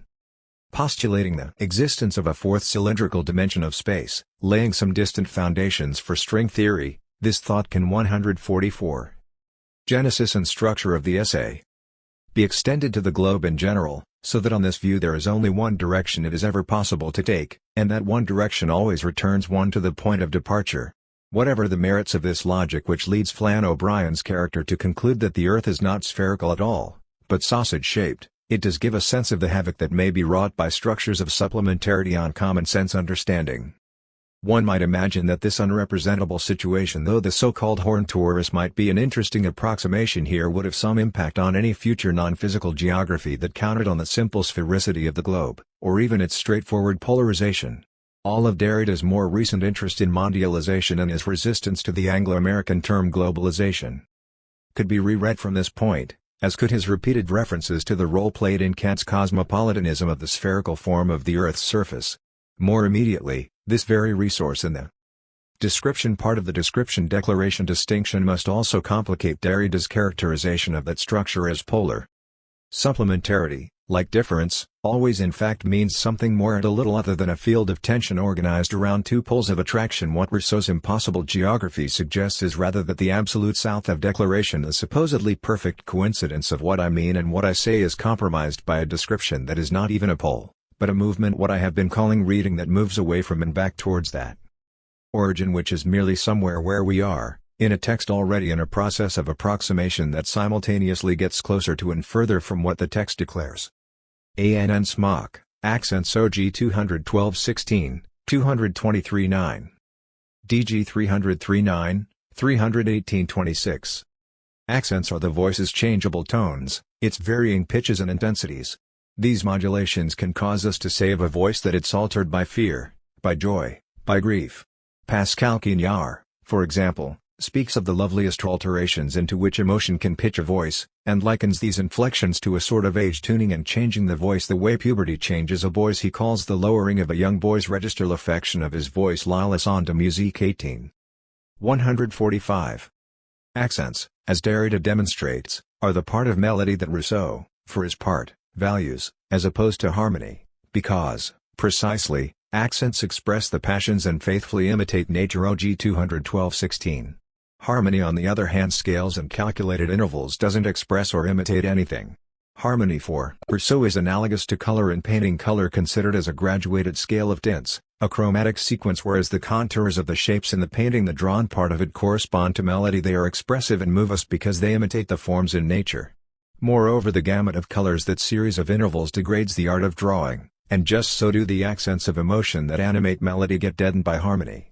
Likewise, articulations threaten the tunefulness of speech, the intonations of the speaking voice that keep language in contact with song, its origin. The more articulation comes to characterize a tongue, the more it lends itself to writing, giving up its music and departing its origin. Derrida brings this system of corresponding relations into sharp focus. Vocal accents are encroached upon by harmony in Rousseau, just as drawing is by color, the expressive voice by articulation, and song-like speech by writing. But furthermore, Derrida traces the twisty logic Rousseau must adopt to keep these symmetrical oppositions in place, the awkward maneuvers he is obliged to introduce in order to avoid spoiling his design, or better, as Derrida puts it, in order to avoid declaring the contraband his writing carries. For all the while he duly declares one thing, for example, that articulation, the tendency in speech to give into writing servient à l'origine, falls upon our original tongue at some point from outside. In fact, he describes how this becoming writing servient à l'origine happens right at the origin. OG 229 DG 325-6. Or again, while he declares that grammar with its cold, abstract rules impedes the heartfelt melody in speech, he nevertheless describes grammar's presence in melody, making possible the tune which never could have warmed up without this chill. Thus the origin, whose lived presence and plenitude Rousseau aims to affirm without fail, proves in his very words divided and deferred, while the process of decline, the general worse war drift he laments, turns out to be not just a loss but also a gain in vitality, a movement in two directions, not one. Rousseau's discursive intention appears to have smuggled in with it everything it takes to annul the thought of an 146. Genesis and structure of the essay. Unequivocal and as well as of an unambiguous beginning, teleology along with archaeology. But what of accents in Derrida? What of inflection, modulation, alteration, affection, when language is understood to arise from an encroachment upon it and simply to be its becoming writing? It could be that this understanding of language is all about voice. Jean-Luc Nancy, in a footnote to a discussion of Rhapsody, indicates that everything Derrida calls writing concerns what in his pages is called voice. Le Partage des Voix 64. And a short piece that Derrida devoted to Roger Laporte's fugue and its successor Supplément. Ce qui reste à force de musique suggests that his thought about writing cannot do without a musical vocabulary, to which, however, not that he employs it with gratifying assurance, he gives an unheard of inflection what remains by force of music. Laporte's fugue bears as an epigraph a dictionary definition of fugue which cites Rousseau. A fugue is a kind of counterpoint, we read, whose theme and its successive imitations seem to flee and pursue one another. Fugue 253. Indeed, as Derrida demonstrates from every angle, Laporte's writing is a pursuit of writing which it keeps outstripping. Writing flees ahead and lags behind itself both, which is to say it has no itself, and is not properly anything, at least not anything the verb to be can capture, so that in it a question blinks: is there anything? Has anything happened? Struck by this uninterrupted alteration of nothing that ever has been, fugue is not nothing, Derrida states. He suggests it remains rest sans être, and asks, that's all what relation this inexhaustible remainder without being bears to affection to that which injects or infects itself at us with music's affect et nous affect de musique what remains by force of music. 89 104. Forbes Morlock, The Copyist, OG 227 8 DG 323 5. Rousseau's text. To what extent is Part 2 of Grammatology a reading, and a reading of the Essai sur l'origine des langues? Derrida's text never states that the Essai or Rousseau is its text, but its weaving together of Rousseau's words and works suggests a textile construction. Its own practice, as it unpicks the heterogeneous threads of different texts, supplements both etymology and its understanding of Rousseau's 147.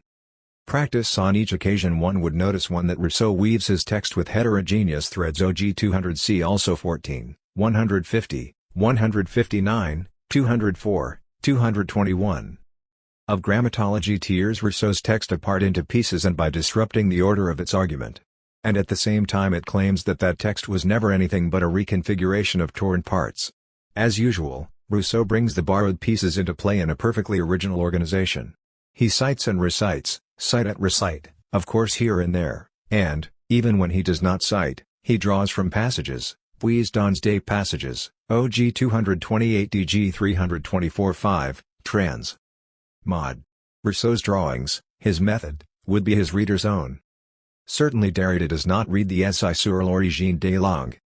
In order Chapter 20, its end, appears near the end of the Violence of the Letter, where Chapter 5 brings the theory of writing and the book to a close. As a reader, Derrida performs enormous violence on the work if not its letter. He takes great liberties with Rousseau's text in the name of that text and all the while continues faithfully to read. The extent of Derrida's quotations from the essay suggests his making Rousseau's text his own. His reading of it involves writing out very nearly half of it. Only 2 of its 20 chapters escape the scribe's attention. Nor does the occasion apparently in 1967. The most recent edition of the essay had been published by Boulogne in 1817. Obscure the method. OG 338 9n. 2. Derrida reads and teaches himself and us to read by writing out, by copying out in his own hand. Hence his fascination with Rousseau's fascination with the figure of the copyist. As fidelity, the good copyist must resist the temptation of the supplementary sign. To be set against the figure of the good copyist, though, is the fact that copyists as such are bad. Accents are, like punctuation, an evil of writing, not only an invention of copyists but of copyists who are strangers to the language which they transcribe. OG 227. Nous soulignons, we underline, even faithful Derrida accents. The combination of accent and economy, violence and fidelity, is of grammatology's extraordinary challenge. In reading Rousseau's essay, Derrida rewrites it in the senses of both copying it out and changing it. Rewriting, he repeats the text and, in this repetition, alters it. Writing, which would seem to fix language, is precisely what alters it. It changes not the words but the spirit. OG 314 quoting 148. Genesis and structure of the essay. Essay 388. Trans. Mod. The logic, like the words, is the essay own. Derrida works through Rousseau. Claire Connors, articulation, accent and rhyme. OG 226 7 DG 321 3. Derrida devotes these and surrounding pages to an unfolding and refolding of Rousseau's geographical account of the origin of languages, to the differences between the languages of the North and of the South and the corresponding affiliations between these poles and the polarities of need and passion, articulation and accent, speech and song, speech and writing. I'd prefer not to reconstitute that elaboration as such.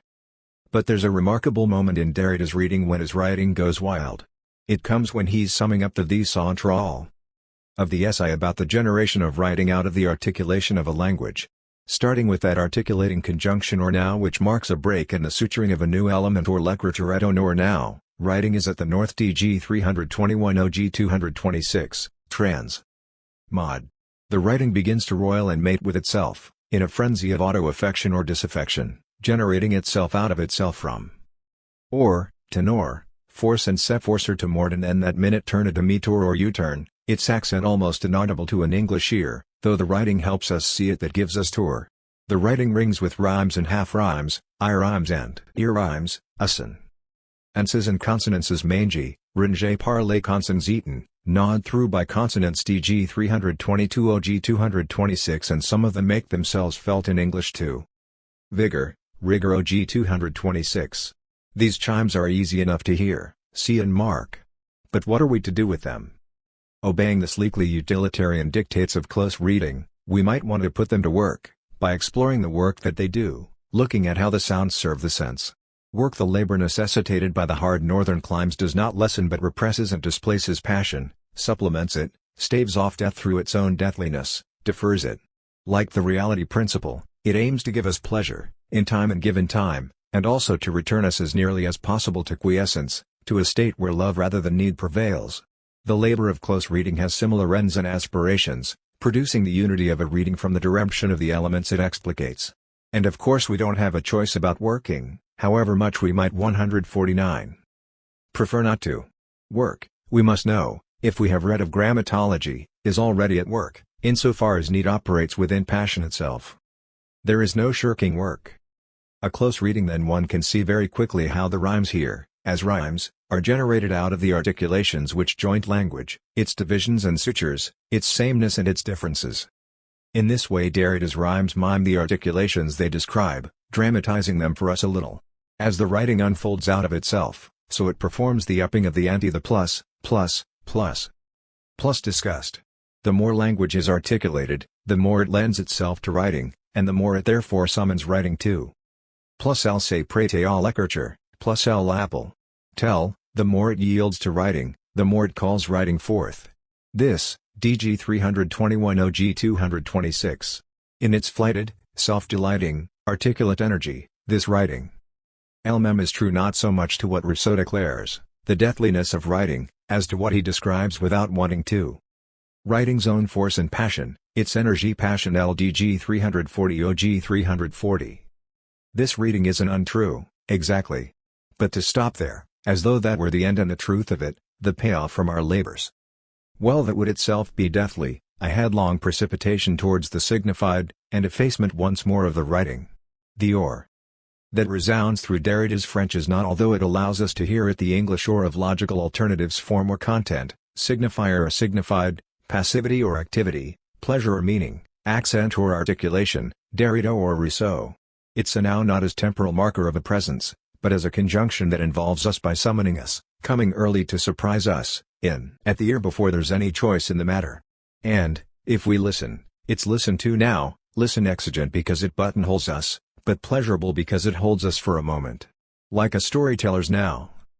Now, once upon a time it marks a re-beginning, a let's begin again, a break and a start, a let's read again.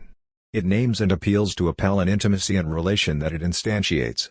This little nugget of golden ore isn't the profit from the work of reading, or the wages of handmaidenly service. There's nothing to capitalize on here. But it's nevertheless something that we can pirate away as contraband, and treasure as the reminder of a consonance before clarity. 150. Genesis and structure of the essay. 3.3 Articulation. Michael Nas, Butades, The Invention of Drawing. And the immediate sign OG 233 5 DG 333 4 in a later section of Grammatology that revolves around a close reading of Rousseau's essay on the origin of languages. Derrida evokes Rousseau's notion, his dream, as we will see, of an immediate sign. The term is used in a paraphrasing of Rousseau's conception of gesture as what would precede even speech. For if of grammatology traces the hierarchy and supposed priority of speech over writing in the Western philosophical tradition including in Rousseau, there is also in Rousseau a desire to return to a moment before even speech, that is, to a language of gesture. This would be the place for Rousseau of what might be thought of as an immediate sign. But in his reading of Rousseau's essay Derrida questions the dream of such immediacy and the very possibility and meaning of an immediate sign. Notice in the following lines where Derrida is preparing us to read this passage on gesture from Rousseau the way in which this language of gesture is characterized in Rousseau's terms as a realm of liberty, immediacy, presence, self-sameness and muteness, the place of a sign without speech, as opposed to a realm of slavery, mediation, the infinite circulation of signs, articulation and difference. The mute sign is a sign of liberty when it expresses within immediacy then, what it expresses and he who expresses himself through it are properly present. There is neither detour nor anonymity.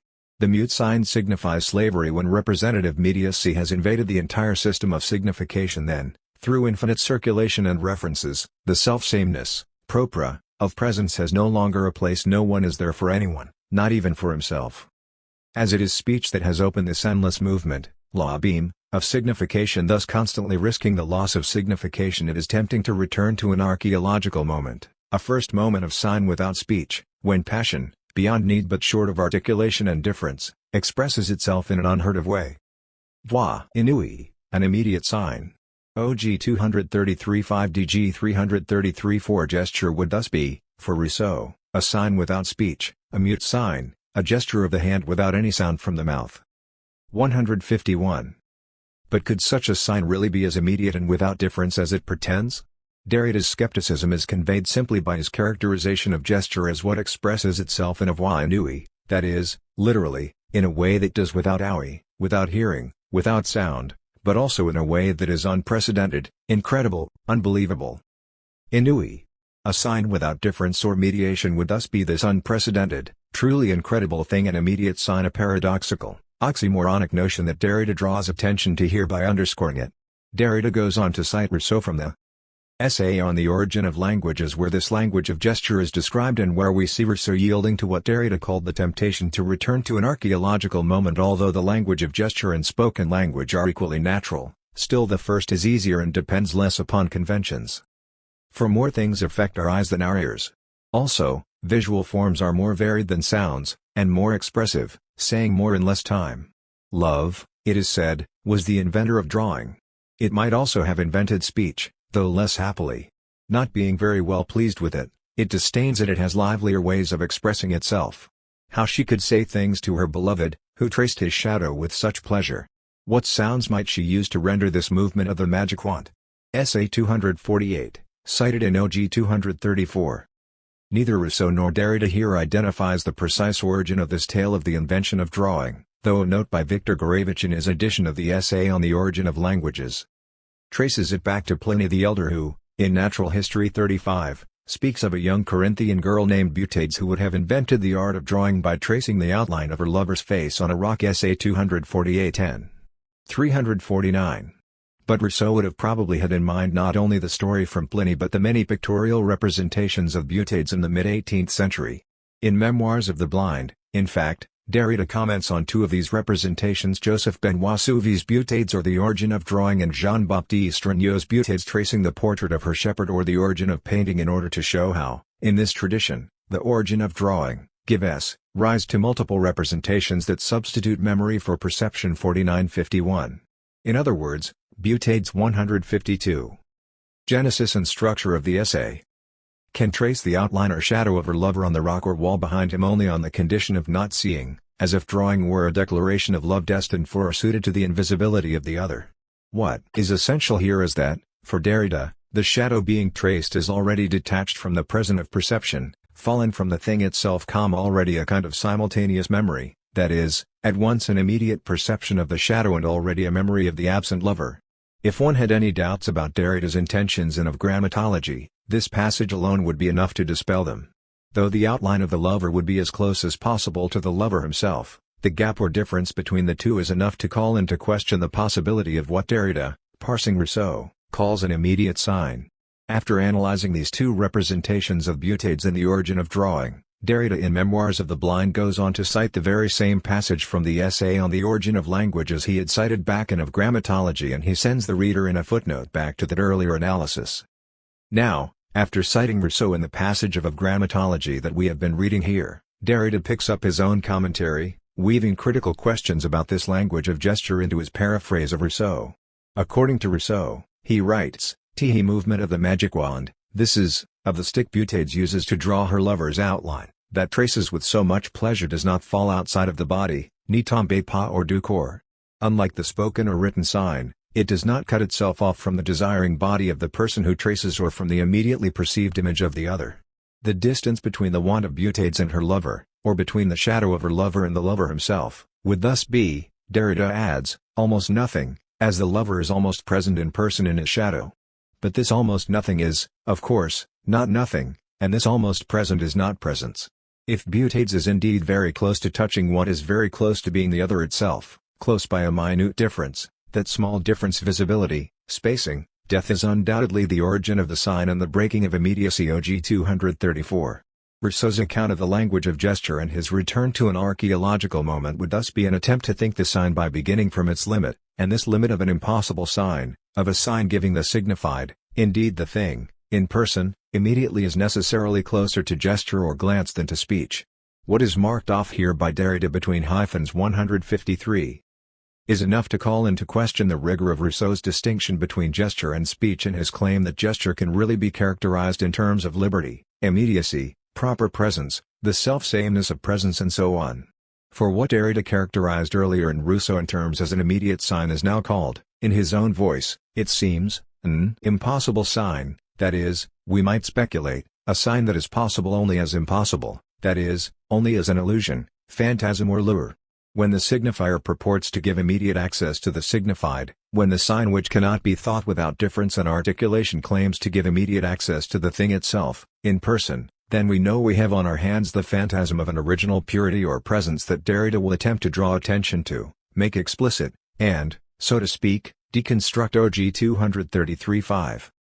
Peggy Kamov, The Eye at the Center of Language OG 238 DG 338-9. So, how would this other way of inhabiting look? Not only how would it appear, but also how would it look at or look out upon the world it inhabits? The question is purposely ambiguous because, as we will see, the difference must also register as a difference for the eye, for looking and seeing, therefore. To inhabit in a certain deconstructive way, which is to say, an ecographical, if not ecological, but let us say, somewhat pleonastically for the moment, a habitographical way may indeed mean something as obvious as opening an eye, as if upon waking from a long slumber. I return to my hypothesis, namely that an important link in the signifying structure of Rousseau's text is read or produced by Derrida as a thinking of inhabitation in general, and that this thinking is given a certain impetus by the particular situation accorded within that structure till habitation de femmes OG 155. In this hypothesis, and without suspending its sexual significance, that phrase can also come to stand as a general designator of the exterior and inhabited space of others, everything that an economy of pure auto-affection, as represented, for example and perhaps par excellence, by Rousseau's self-awakening imagination, only imagines it can dispense with, which is to say, with everything. For the imagination to surveil or awaken itself in the strongly reflexive sense that Derrida says one must hear in Rousseau's language at that point OG 187 DG 265, 154. Genesis and structure of the essay. Nothing can have come from an exteriority to space it out in a difference from itself, asleep-awake, virtual-actual, passive-active. This is at least what Rousseau means to say and what he declares. Derrida's productive reading, however, which plots the disjunction between the text's declarations and its descriptions, is able to open up gaps in the very reflexivity that declares a dispensation from inhabiting the exterior space of a world with others. Indeed, this reading is stitched together by innumerable such moments of disjunction, but only two will interest me for the moment. Across a distance of 50 pages in the reading of the essay on the origin of languages, they appear to wink at each other with their deployment of a similar figure, that of an eye, a single eye, opening onto an outside. Not only is it the same figure, but each is called up by a same dynamic in the essay, which is the declared metaphoric origin of language. In the first passage, the disjunction is plotted between, on the one hand, what Rousseau declares to be and wants to think as a distinction between passion and need and, on the other, what he describes as their unity in a supplementary difference. This disjunction is shown up by the essay's description of the advent or awakening of writing, which it situates, incoherently according to its own thesis, both before and after the birth of speech, as the instrument of both passion and need.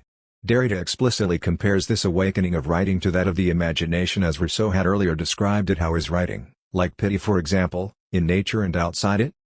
And, like that of the imagination earlier, what does the awakening leve of writing mean if the latter belongs neither to nature nor to its other? Writing precedes and follows speech, it comprehends it. The first allusion to writing stands out of reach of all distinction, if not of all difference of need from passion. The advantage intrate of writing demands a new conceptuality. What happens is that the metaphoric origin of speech opens an eye, one could say, at the center of language. And the passion that draws out, arachi, the first voices is related to the image. The visibility inscribed on the act of birth, acte de naissance birth record or certificate, of the voice is not purely perceptual, it is signifying. Writing is the eve, lave, of speech. OG 238 DG 338 9, trans. Mod. 155. If one follows the parallel that Derrida signals between imagination and writing, then it is not merely a comparison that is put in place.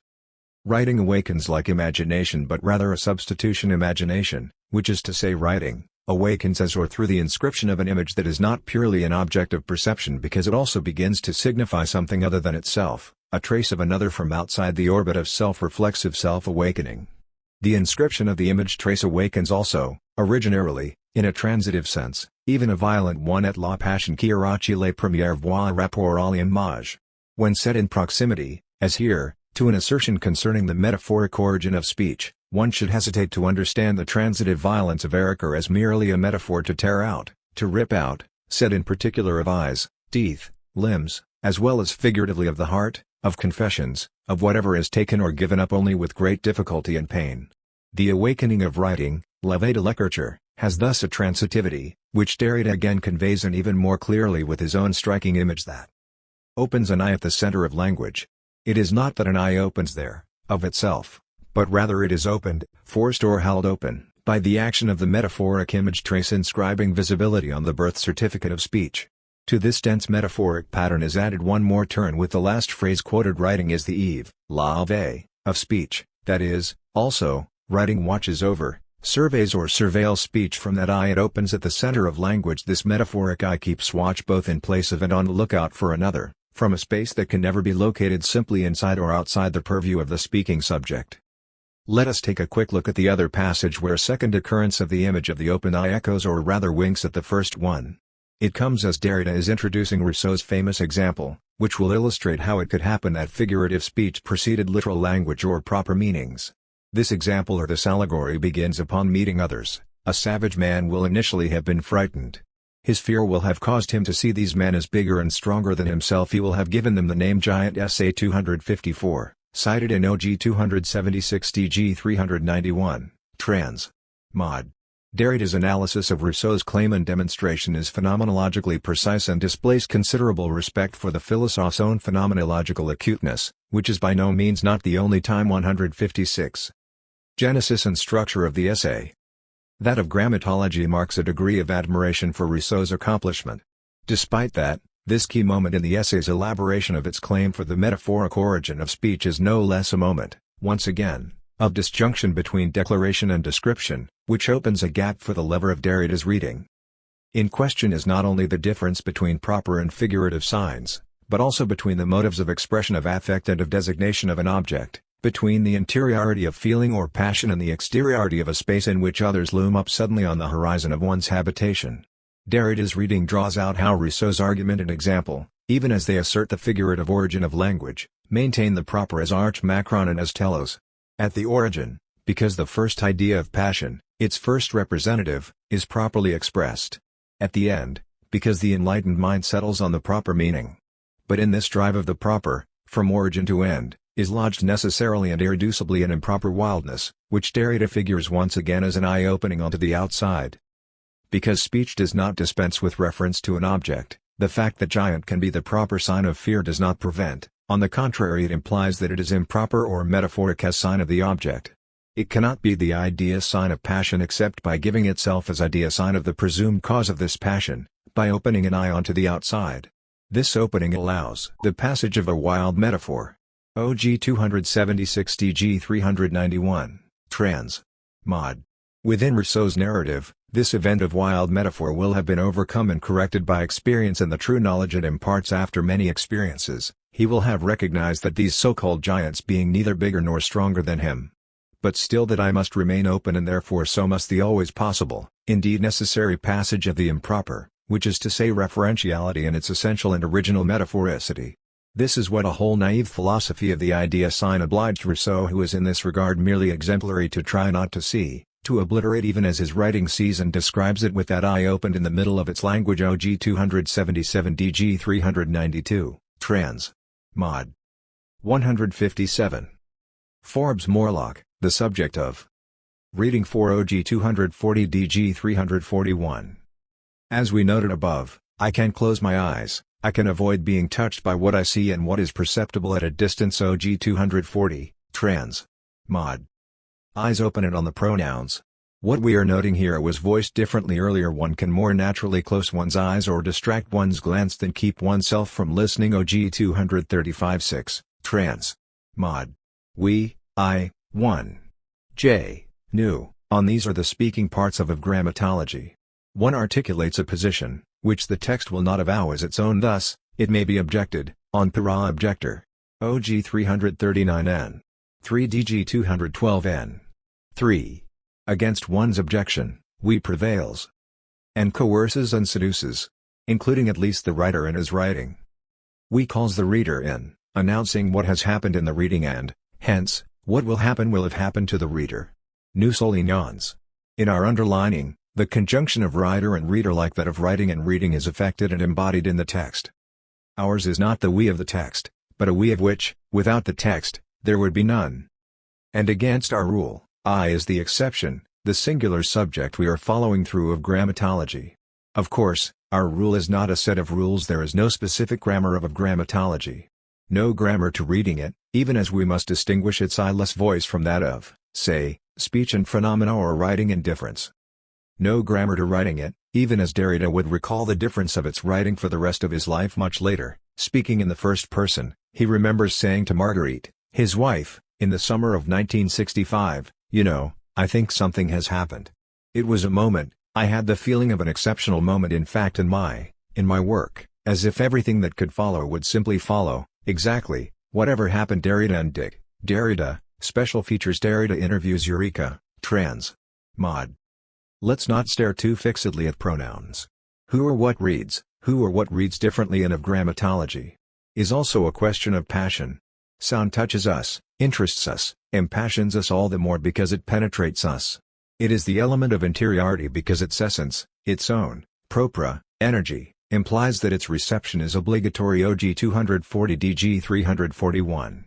Reading is an activity of the ear as well as the eye.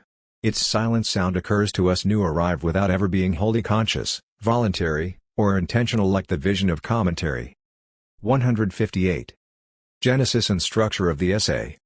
Of grammatology touches and is touched by, interests and is interested by, impassions and is impassioned by Rousseau's text, all the more because it penetrates and is penetrated by that text. We can pursue the language of the propria, the clean and the self-identical, the proper and the proximate, as long as we hold that in reading there is also pleasure and pain. As long as we hold that there is effect in auto-affection and sexuality in the experience of touching touched. OG 165, 167. All of which may return us to childhood and the pages on MacLachlan in the voice of Marguerite. Derrida's translation. OG 88 and 333 n. 37. The magic of being read to as a child, the frustration and exhilaration of reading. Derrida. How are we to invoke proximity without intimacy? The love of holding, the violence of being held, the violence of holding, the love of being held. Reading is reflexive without reciprocity. The eye and the ear, close, intimate the transgression of this intimacy, forever troubling the grammatical persons of its readers. Forbes Morlock, the subject of reading 5 OG 267 DG 376 7. Close reading. You're close. Nearness, proximity, intimacy before or beyond identity. Too close. In the transgression of a love too close, It is always as if I had committed incest. C'est toujours comme si j'avais commis un inceste. OG 267 DG 377. As if I had committed incest. The expression itself would be incest itself if some such thing itself could take place, but that is to anticipate. We are in Chapter 9 of the Essai sur l'origine des langues. And at the birth of society, in the time of the festival. The festival itself would be incest itself if some such thing itself could take place. One is always short of or beyond the limit. The festival, the origin of society, that present in which the interdict is would be given simultaneously with the transgression. OG 267, trans. Mod. The step across the limit, literally the transgression, has always taken and can never take place. Again an I appears in a paraphrase, but just this once it is almost a quotation. Nearly, unacknowledged, another's I. The very first word of this part of the book hundreds of pages before is I Rousseau's own I, one of the more than 200 that appear across the 159. Text. Part 2 Nature, Culture. Writing begins with an epigraph from the Confessions. I felt as if I had committed incest. J'étais comme si j'avais commis un inceste. OG 95 DG 143 Rousseau, Les Confessions 197, trans. Mod. C'est toujours comme si j'avais commis un inceste. We have made the step from j'étais to c'est toujours and from J to J. 200 pages on, of Grammatology gets ever more incestuously close to the text it reads. Part 2 and the book end with a quotation from Rousseau, the Emile, and more of his eyes. One will say that I too dream, I admit it, but I do what others fail to do. I give my dreams as dreams, and leave the reader to discover where there is anything in them which may prove useful to those who are awake. OG 316 Rousseau, Emile 351. Note, trans. Mod. Are there's now one I? Or which may be the same thing has a waking reader come to dream? To give one's dreams as dreams, to give one's quotations as quotations, to give oneself as Rousseau or Derrida is possible only in a time without incest. Derrida the reader can leave his own reader to discover, only in a time, that impossible time when writing is not too closely related to reading. How are we, as if at its end, to read of Grammatology? How are we to break into, which is also to break with and begin again, its incestuous cycle? Claire Connors, Presque OG 253 DG 358. Toujours, c'est la limitation saisissable du presque as always, it is the ungraspable limit of the almost. DG 358 OG 253. Derrida is here writing, once again and still, about the line between nature and society in the Essai, and between the Essai and the discours in Rousseau's thought. The discours wants to mark the beginning, and so it sharpens up its purity. The Essai says something slightly different. It wants to make us sense the beginning, involve us right up close in the movement of its birthing, really to feel it. A bit later, breaking with this press quite brusquely, Derrida will articulate the hard fact that no continuity from inarticulate to articulate, from pure nature to culture, from plenitude to the play of supplementarity, is possible. OG 255. But here, in one paragraph, he insists thrice on it with his italics. The acute angle of these italics seems to sharpen up this ungraspable limit to its finest point, so that as we read it, it turns 160. Genesis and structure of the essay. Towards us and touches us keenly. I'd like to translate it as nearly an approximation doomed always to fall just shy of what it approaches, that can at almost the same time also be heard as what is dearest, most near. Timothy Clark, Climate and Catastrophe. A Lost Opening? OG 255-68 DG 361-78 of Grammatology has fed one what has become in the 21st century one of the greatest difficulties for an emerging environmentalist literary and cultural criticism, that while the degradation of the planet accelerates, the term most crucial to its defense, nature, has been increasingly criticized as incoherent. John Hockman argues that in deconstructing the logocentric concept of nature in Rousseau and The Age of Rousseau, Derrida only strengthened the attitudes implicated in environmental destruction. OG 97. Deconstruction, in Of Grammatology, participates in a conspicuously luxurious and overgeneralized metaphysics at a time when the majority of the fifth, the non-human, world is suffering under leaden oppression and constant threat from the four worlds of culture. Hockman, Green Cultural Studies 170. Hockman's argument seems questionable. His real target seems to be a lax version of Derrida related to forms of constructivism and culturalism that engaged the natural world only in destructively blinkered terms, as merely as a construct of culture. Nevertheless, to think of Grammatology in relation to the intellectual challenge posed by the environmental crisis may still cast it in a new light. Let us turn to Hockman first, however. At issue for him is partly the following passage.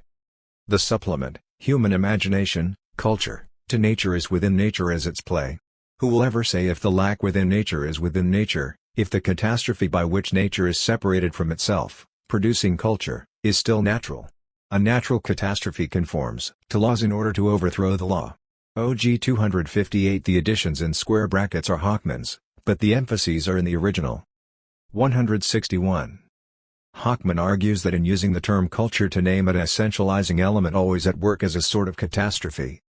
In nature, a kind of arch culture akin to an arch writing, Derrida made a strategic error, projecting a falsely reductive concept of nature. He continues. Though Derrida is perspicuous, on epistemological grounds, to maintain nature and culture as not mutually exclusive, culture as part of and within nature and nature involved in culture, nature and culture can, and at times, should be thought of as distinct primarily for this reason. While culture is a subset of world nature is not a subset of culture. 169. Hockman's summary of Derrida's reading of Rousseau is dubious. He seems to mistake Derrida's reading of the economy of the concepts of culture and nature in Rousseau's texts in favor of the direct and sweeping claim that Derrida argues for a parity between nature and culture per se. He reads culture in a narrowly anthropological, empirical sense, as opposed to its engaging a realm of the artificial, beyond the human, and he overlooks how it relates to earlier sections of Grammatology on the graphy and arch writing as structurally necessary to the existence and functioning of any kind of informational or energy exchange, such as the metabolism of all living things. Nevertheless, might Hockman's environmentalist indignation, for all its crudity of argument, still suggest new questions of grammatology? In relation to this huge issue, some elements of grammatology can look different in potentially provocative ways. Put it this way: what if Derrida had chosen as his strategic focus not writing but a workably analogous term that did not have writing's initial and potentially misleading implication of an exclusively human cultural reference, for example reproduction, replication or duplication? The characteristics of Derrida's writing are also precisely those of biological, physical, informational or genetic systems, of cell division, protein creation, DNA, RNA, etc. In this respect, the logocentric denigration of writing is also a fantasy of human autonomy at odds with its incalculable physical and informational embeddedness in tangled networks of chemical and energy exchange, both microbiological, chemical and meteorological in effect, and originary environmentality. In some ways, originary environmentality might seem a stronger term of deconstruction than originary trace. Its immediate inference is 162. Genesis and structure of the essay. Multidimensional, a circle or environing sphere of relations, whereas trace still suggests a residually linear figure, a trail, marked line or path. Of supplementarity, Derrida writes, P is property, propria, of man is not a property of man, it is the very dislocation of the proper in general, it is the dislocation of the characteristic, the proper in general, the impossibility. And therefore the desire of self-proximity, the impossibility, and therefore the desire of pure presence. That supplementarity is not a characteristic or property of man does not mean only, and in an equally radical manner, that is not a characteristic or property but also that its play precedes what one calls man and extends outside of him. Man calls himself man only by drawing limits excluding his other from the play of supplementarity, the purity of nature, of animality, primitivism, childhood, madness, divinity. OG 244. While arguing that the absolute present, and nature, have never existed, OG 159 of Grammatology also contains a latent if undeveloped argument that what Hockman terms world nature be reconceived as the play of supplementarity. The supplement to nature is within nature as its play. OG 258. Yet one must be wary here. What is actually at issue is more accurately what Rousseau terms nature and what Rousseau terms catastrophe, and the supplementary logic which these concepts both generate and follow despite themselves. Derrida's text shows that to try to posit nature as some stable, self-identical foundational presence is actually also to concede or affirm such nature as supplementary play. By implication then, for any thinker to assert hard and fast distinctions, placing nature on the one side and culture on the other, is not a matter of scientific fact or discovery, but rather of kinds of performative and juridical engagement, matters of decision that cannot be fully justified. It becomes, as Paul de Man writes of Rousseau's own social contract, a complex and purely defensive verbal strategy by means of which the literal world is given some of the consistency of fiction, an intricate set of feints and ruses de Man, allegories of reading 159. Clearly, to view history as essentially a matter of human agency, with the non-human appearing only in the guise of context, instrument, aberration or the contingent, would be to project a dogmatic 163. Ontological teleological cutoff point constituting the border of the human and non-human. This element of grammatology challenges any dogma of human exceptionalism and autonomy, while also deconstructing basic divisions constitutive of academic disciplines. Grammatology could not in principle respect the nature-culture distinction that normally separates the domain of history from natural history, let alone from biology, genetics and geology, a perspective complementing the attention given to the incest prohibition in Rousseau and Lévi-Strauss's marking and aporia in the opposition of natural and cultural. Derrida opens here a space if only briefly and formally for thinking some of the philosophical ramifications of the human understood as a function of an interplay of multiple contexts and non-human agencies, in effect, of a deconstructive environmental history. Nevertheless, this element of its argument seemed only adumbrated and, as I will argue, seems even to have been later forgotten by Derrida himself. John McNeill writes modern history, written as if the life support systems of the planet were stable, present only in the background of human affairs, is not only incomplete but is misleading. 362. Environmental history is a still relatively recent and ill-fitting newcomer in the academy. Prominent examples are McNeill's Something New Under the Sun and Environmental History of the 20th Century 2000, Robert Marks, The Origins of the Modern World, A Global and Ecological History 2002, Alfred W. Crosby's Ecological Imperialism, The Biological Expansion of Europe 900, 1900-1986. Environmental history situates the vicissitudes of human societies in terms of many under-conceptualized material events and contingencies, many of them all the more decisive for not falling within history. In terms of a realm of human representations and decisions, the insights of systems ecology, the contingencies of diseases and disease resistance, the chances of geography and climate in the domestication of plants and animals. Environmental history has none of metaphysical features of the anthropocentric concepts of history criticized in grammatology, being neither linear, nor teleological, nor a matter of tradition as the development or accumulation of knowledge or culture. The list of genuinely significant historical agents thus soon extends itself beyond the human in a rather bewildering way. Cotton grass competes with us for water, wheat replaces the native flora over large portions of the earth, rivers facilitate the growth of sedentary lifestyles, smallpox discovers America, etc. World history, if done. 164. Genesis and structure of the essay. Properly, expand the theme of interactions to include all actors, not just human ones. Holtz 11. Environmental history suggests that the agency of the human is far more circumscribed and saturated with illusion than one might suppose. What looks on one time scale like unqualified success, people living longer, more and more material wealth, an expanding population, increased use of resources, territorial expansion, could even appear on a larger scale as the upward sweep of a curve indistinguishable in crucial ways from, say, those tracing the cycles of population growth and collapse in field voles.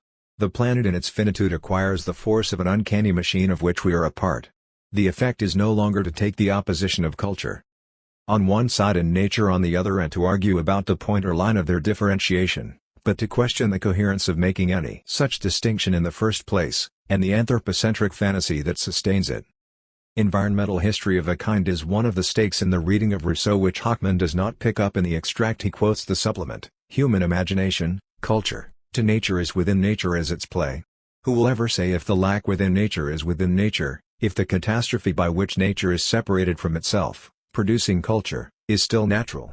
In fact, the catastrophe referred to is not at all about culture intervening in some previously intact state of nature. Rousseau is actually referring to a natural catastrophe, like an earthquake or hurricane. As part of his philosophical fable about a state of nature, Rousseau postulates that in earlier times the earth had had no seasons and existed in the stable condition of a perpetual spring. Only with the tilting of the planet's axis relative to the plane of its orbit did the seasonal variations of climate emerge. It was exposure to changes and extremes of weather which awakened human society out of the slumbers of a hypothetical barbaric state in whose equable climate no one would have been disposed to change. Derrida writes, "The catastrophic origin of societies and languages at the same time permitted the actualization of the poetical faculties that slept inside man. Only a fortuitous cause could actualize natural powers which did not carry within themselves a sufficient motivation for awakening to their own end. Teleology is in a certain way external. It is this that the catastrophic form of archaeology signifies." OG 257. 165. The passage quoted by Hockman started at this point. Derrida traces how Rousseau's reading invention of the catastrophe props up the seeming coherence of his archaeoteleologic definition of nature and human nature. OG 197. If, for Rousseau, the origin is truly a condition of self-presence, then it should require no supplement, so the emergence of human culture, rationality etc., could arise only from an external intervention or catastrophe. By use of such an intervention, Rousseau navigates the space between the two seemingly contradictory conceptions of nature in his work, between the concept of nature as origin and the teleological concept of a fully realized human nature achieved through culture and education, as in Émile de l'Éducation 1762. For Rousseau, climate, geography, etc. are understood as the making active of the previously merely potential. The human norm is already there, latent. It is a case of the various conditions which come to activate it. Derrida's argument of the supplement, however, must instead see the human as a function of the play of such contingencies. They would be far more than mere occasions. The supplement can only respond to the non-logical logic of a game. That game is the play of the world. OG 259. This opens another issue that places Derrida's thinking within the horizon of environmentalist questions.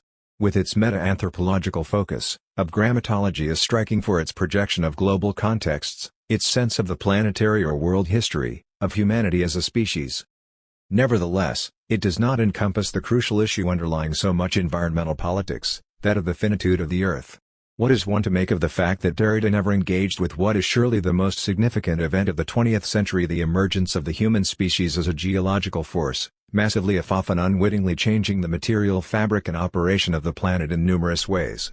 McNeill writes, "In time, I think, this will appear as the most important aspect of 20th century history, more so than World War II, the communist enterprise, the rise of mass literacy, the spread of democracy, or the growing emancipation of women." McNeill 40. Environmental feedback effects such as climate change have been making human actions and projects increasingly resemble communication in an imponderable echo chamber which immediately distorts, blurs or misconstrues what was said or meant, drowning it in the 166. Genesis and structure of the essay. Increasing volume of its own noise. Technology and energy use become skewed by meteorological, chemical and geological side effects working according to their own incalculable logics. Non-human agency intervenes increasingly with all kinds of deconstructive effects. What is both opened and then closed in Derrida's reading of Rousseau is how the line drawn between the human and its others is disputable and variable, as is the line between that causality which lies in the domain of human intentionally in some form intention, cultural conflict and misunderstanding, etc. and natural causality climate, disease, the behaviors of other animals. Perhaps, because Derrida's thinking largely took the form of close textual readings that worked by extrapolating undermining the thinking of others, he necessarily reproduced in choice of subject matter and field the demarcations between the disciplines enacted in those texts, even if his thought implicitly undermined the borders maintaining their disciplinarity. Of grammatology, in its close readings of Lévi-Strauss and of Rousseau, works within the terms of anthropocentric conceptions of history and practice even while thoroughly undermining them in thought. Oddly, Derrida's later work also seems to forget and even foreclose the conceptual opening made in the 1960s. The later more politically, ethically focused work may now seem relatively limited for the way it overlooks any reference to environmental issues. The supposed 10 plagues facing humanity given in Spectres of Marx make up a list entirely confined to human-human interactions. 81.3. Derrida may see human acts and thoughts as bearing an internal, non-accidental relation to their technological prostheses, the postal system, technologies of the sign, email, TV, etc., but not, oddly, to their geographical or meteorological ones, or those relating to interactions with agencies in the natural world. For instance, to cite some of an innumerable list, the plants and conditions informing agriculture as a system of pretension and retention enabling human self-domestication, the domestication of other animals as part of that society or, arguably their domestication of us. Derrida's limitation of scope re-emerges in 2002 in the account of deconstruction as what is happening in The Beast and the Sovereign Seminar crises, wars, phenomena of so-called national and international terrorism, massacres that are declared or not, the transformation of the global market and of international law. Derrida's remains an anthropocentric and blinkered account of the rhythm of what is 167. Happening in the world. 76. In effect, of grammatology opened a space for a deconstructive conception of the constitutive place of non-human agency in the human sphere, only for it to be closed again. Another of grammatology, let us imagine, would have moved in another more ecological direction, anticipating by 20 or more years the attention to the ethical challenge of the non-human animal in Derrida's work, and giving it a sensitivity to environmental questions which his oeuvre was never in fact to develop. Sarah Wood, The Point d'eau or the Water Holes. That are imperceptibly present in writing. OG 262 3DG 371 Reading a page from Rousseau's essay on the origin of languages, Latin of Grammatology, Derrida finds presence at work, in the process of presenting itself. OG 263. This could be considered surprising. Isn't deconstruction supposed to be about the impossibility of presence? But such a thing cannot be foretold. What Rousseau's page describes happens without those involved noticing. Derrida notices Rousseau noticing this. It happens at the point d'eau, the watering hole. DG 369. The point part returns a few pages later, at and referring to a point in the system where the signifier can no longer be replaced by its signified, so that in consequence, no signifier can be so replaced, purely and simply. OG 266 DG 376. The point of no pure and simple substitution is the point at which substitution must happen. Each of us must live this, it is the movement of living. That's also the point where reading becomes necessary, and impossible to stop, where the fundamental signified, the meaning of the being represented, even less the thing itself, will never be given us in person, outside the sign or outside play. OG 266. That's what gets everything moving. But it is still coming in the passage about the water hole. In the passage where Rousseau describes the point d'eau, there is, Derrida notes, presence at work, in the process of presenting itself. It's an historic moment, the beginning of language, society, nation. But Rousseau has to guess and imagine it because what's happening is necessarily indecipherable. Derrida quotes the whole episode, when the young men and women come to the point d'eau, for the beasts to drink or to get water for the household, and their eyes begin to see with increased pleasure. OG 262. They begin to feel an unknown. 168. Genesis and structure of the essay. Attraction. What they see, what they are attracted to, Rousseau's text does not say. The object is not the point. It is not present as an object. A surreptitious movement of desire takes the young people by surprise. The sentences where it happens are worthy of a point d'irony, but if the irony were more marked, the force of history would be less apparent. Derrida called of Grammatology a history book through and through. Derrida, This Strange Institution. 54. He reminds us that history is not transparent, not while it is happening and not later. It is not a matter of the phenomenal manifestation of structural change. It involves, like the story of the origins of society and language told by Rousseau, presence at work, in the process of presenting itself. This presence is not a state but the becoming present of presence. OG 263. It cannot be historicized. And for this to happen, if that is the word, for history to be read, and written, one needs a sense of the unprecedented, a belief in true fiction of the kind Rousseau writes, and an ear for the pleasure and desire that touch and sometimes preoccupy language. Cadence, tone, accent, rhyme, consonance. Derrida says in Edmund Hobbes and the Question of the Book that there could be no history without the gravity and the labor of literality. 78. He also insisted that for him writing models itself on voice. Interior or not, the voice always stages itself, or is staged from the word to life too. Rousseau says imperceptibly, water becomes more necessary. The livestock become thirsty more often. One would arrive in haste and leave with regret. There is, it seems, no particular awareness of the momentous first ties that are being formed. Nobody recognizes what Rousseau identifies as the first rendezvous of the two sexes. Because there is no precedent for what is happening. The lack of understanding, even of misunderstanding, is poignant. Rousseau's story is beautiful, in its narrative movement and in its language. Derrida introduces it as beautiful. He says, let us read this page, no doubt the most beautiful in the essay. Something is happening at the surface of the young people's daily life and at the surface of Rousseau's language. But it effaces itself. The text doesn't have the crystal transparency that the Confessions insist characterized Rousseau's relationship with himself, in the famous passage where he says, never throughout the whole of my life has my heart, as transparent as crystal, been able to hide for a single moment any feeling of any intensity that has taken refuge there. Confessions 436. Well, at the water hole, where eyes 169. Accustomed to the same sights since infancy begin to see with increased pleasure, the protagonists remain opaque to themselves and each other. They think of the water, the necessity of water, the need to go to the point d'eau time after time in a time without time, in that happy age when nothing marked the hours. OG 262.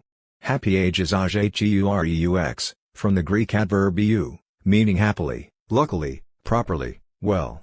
Something splashes about on the page, not water, not the signifier o, but the vocable eu or sometimes ue.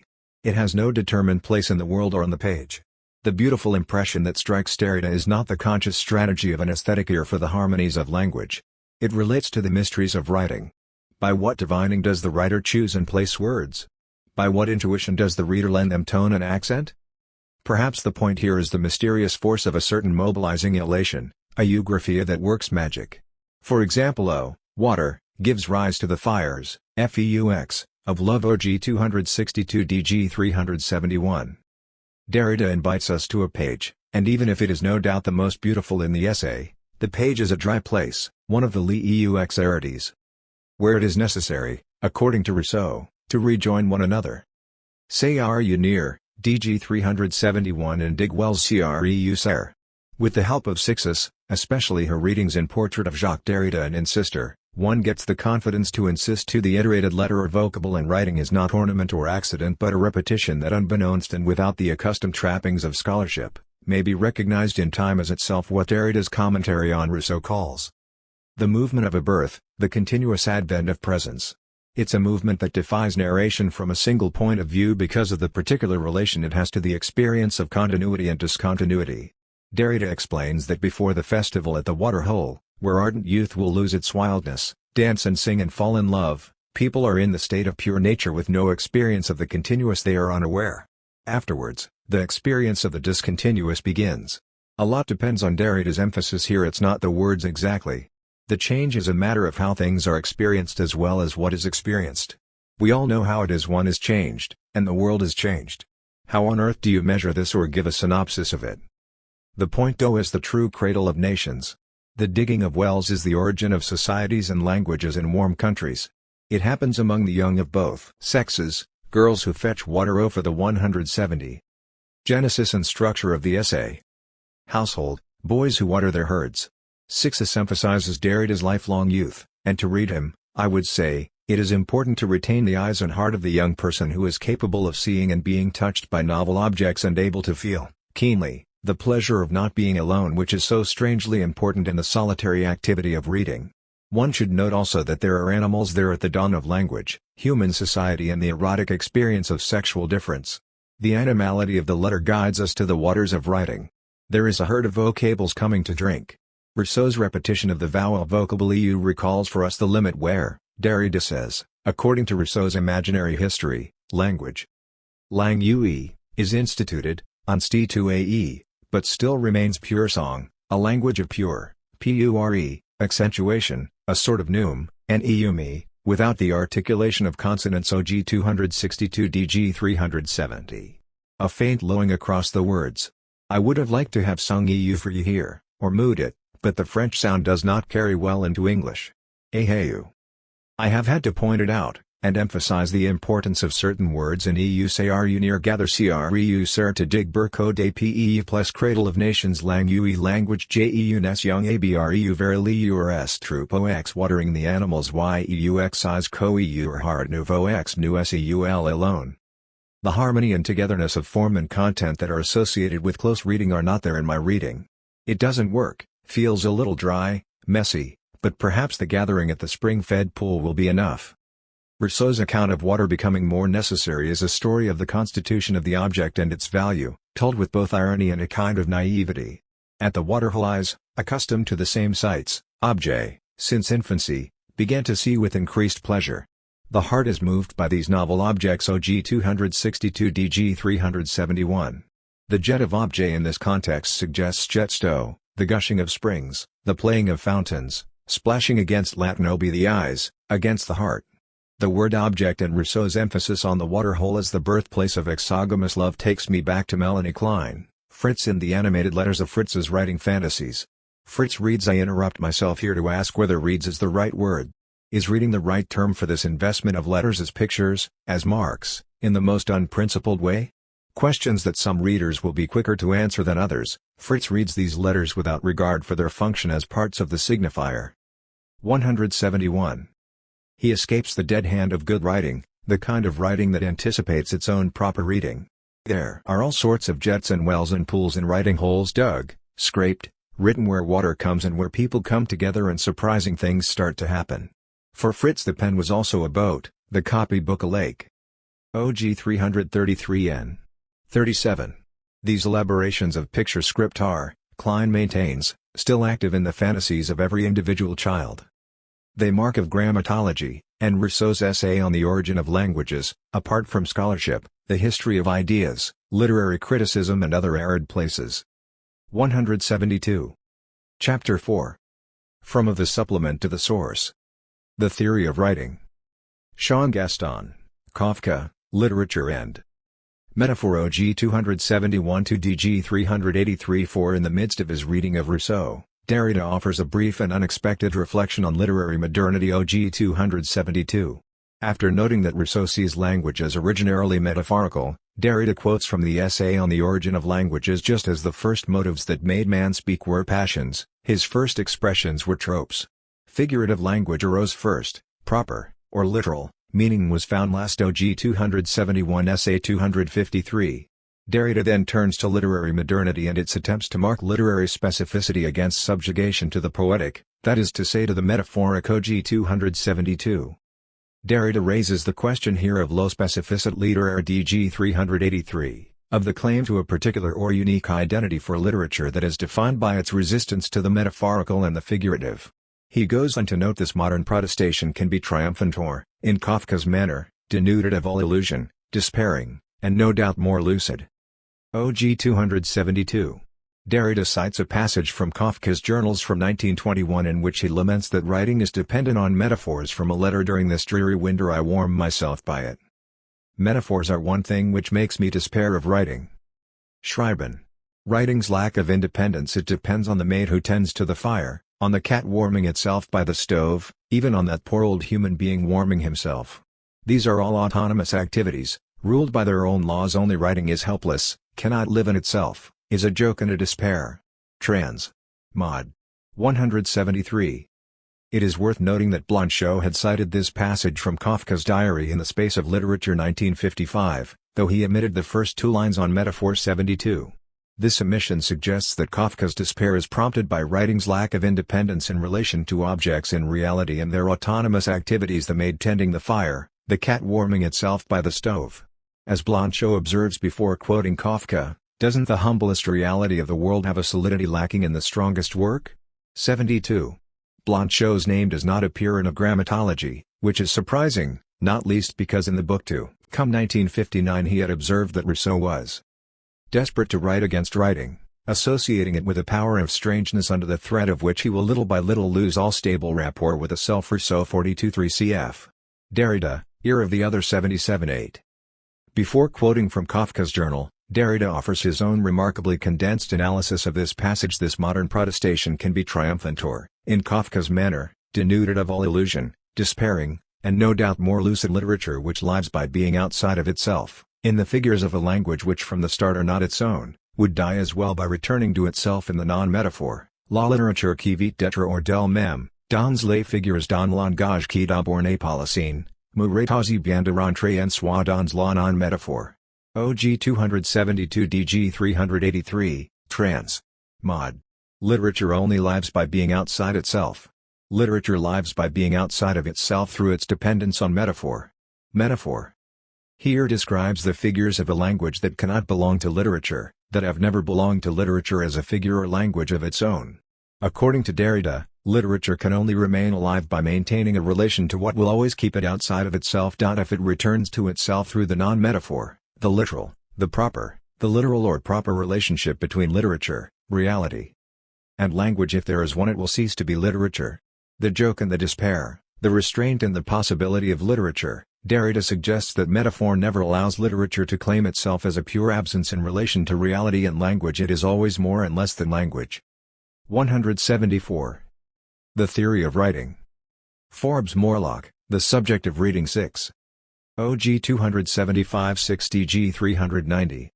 If fear makes me see giants where there are only men, the signifier. As the idea of the object will be metaphoric, but the signifier of my passion will be literal. And if I then say, I see giants, that false designation will be a literal, propra, expression of my fear.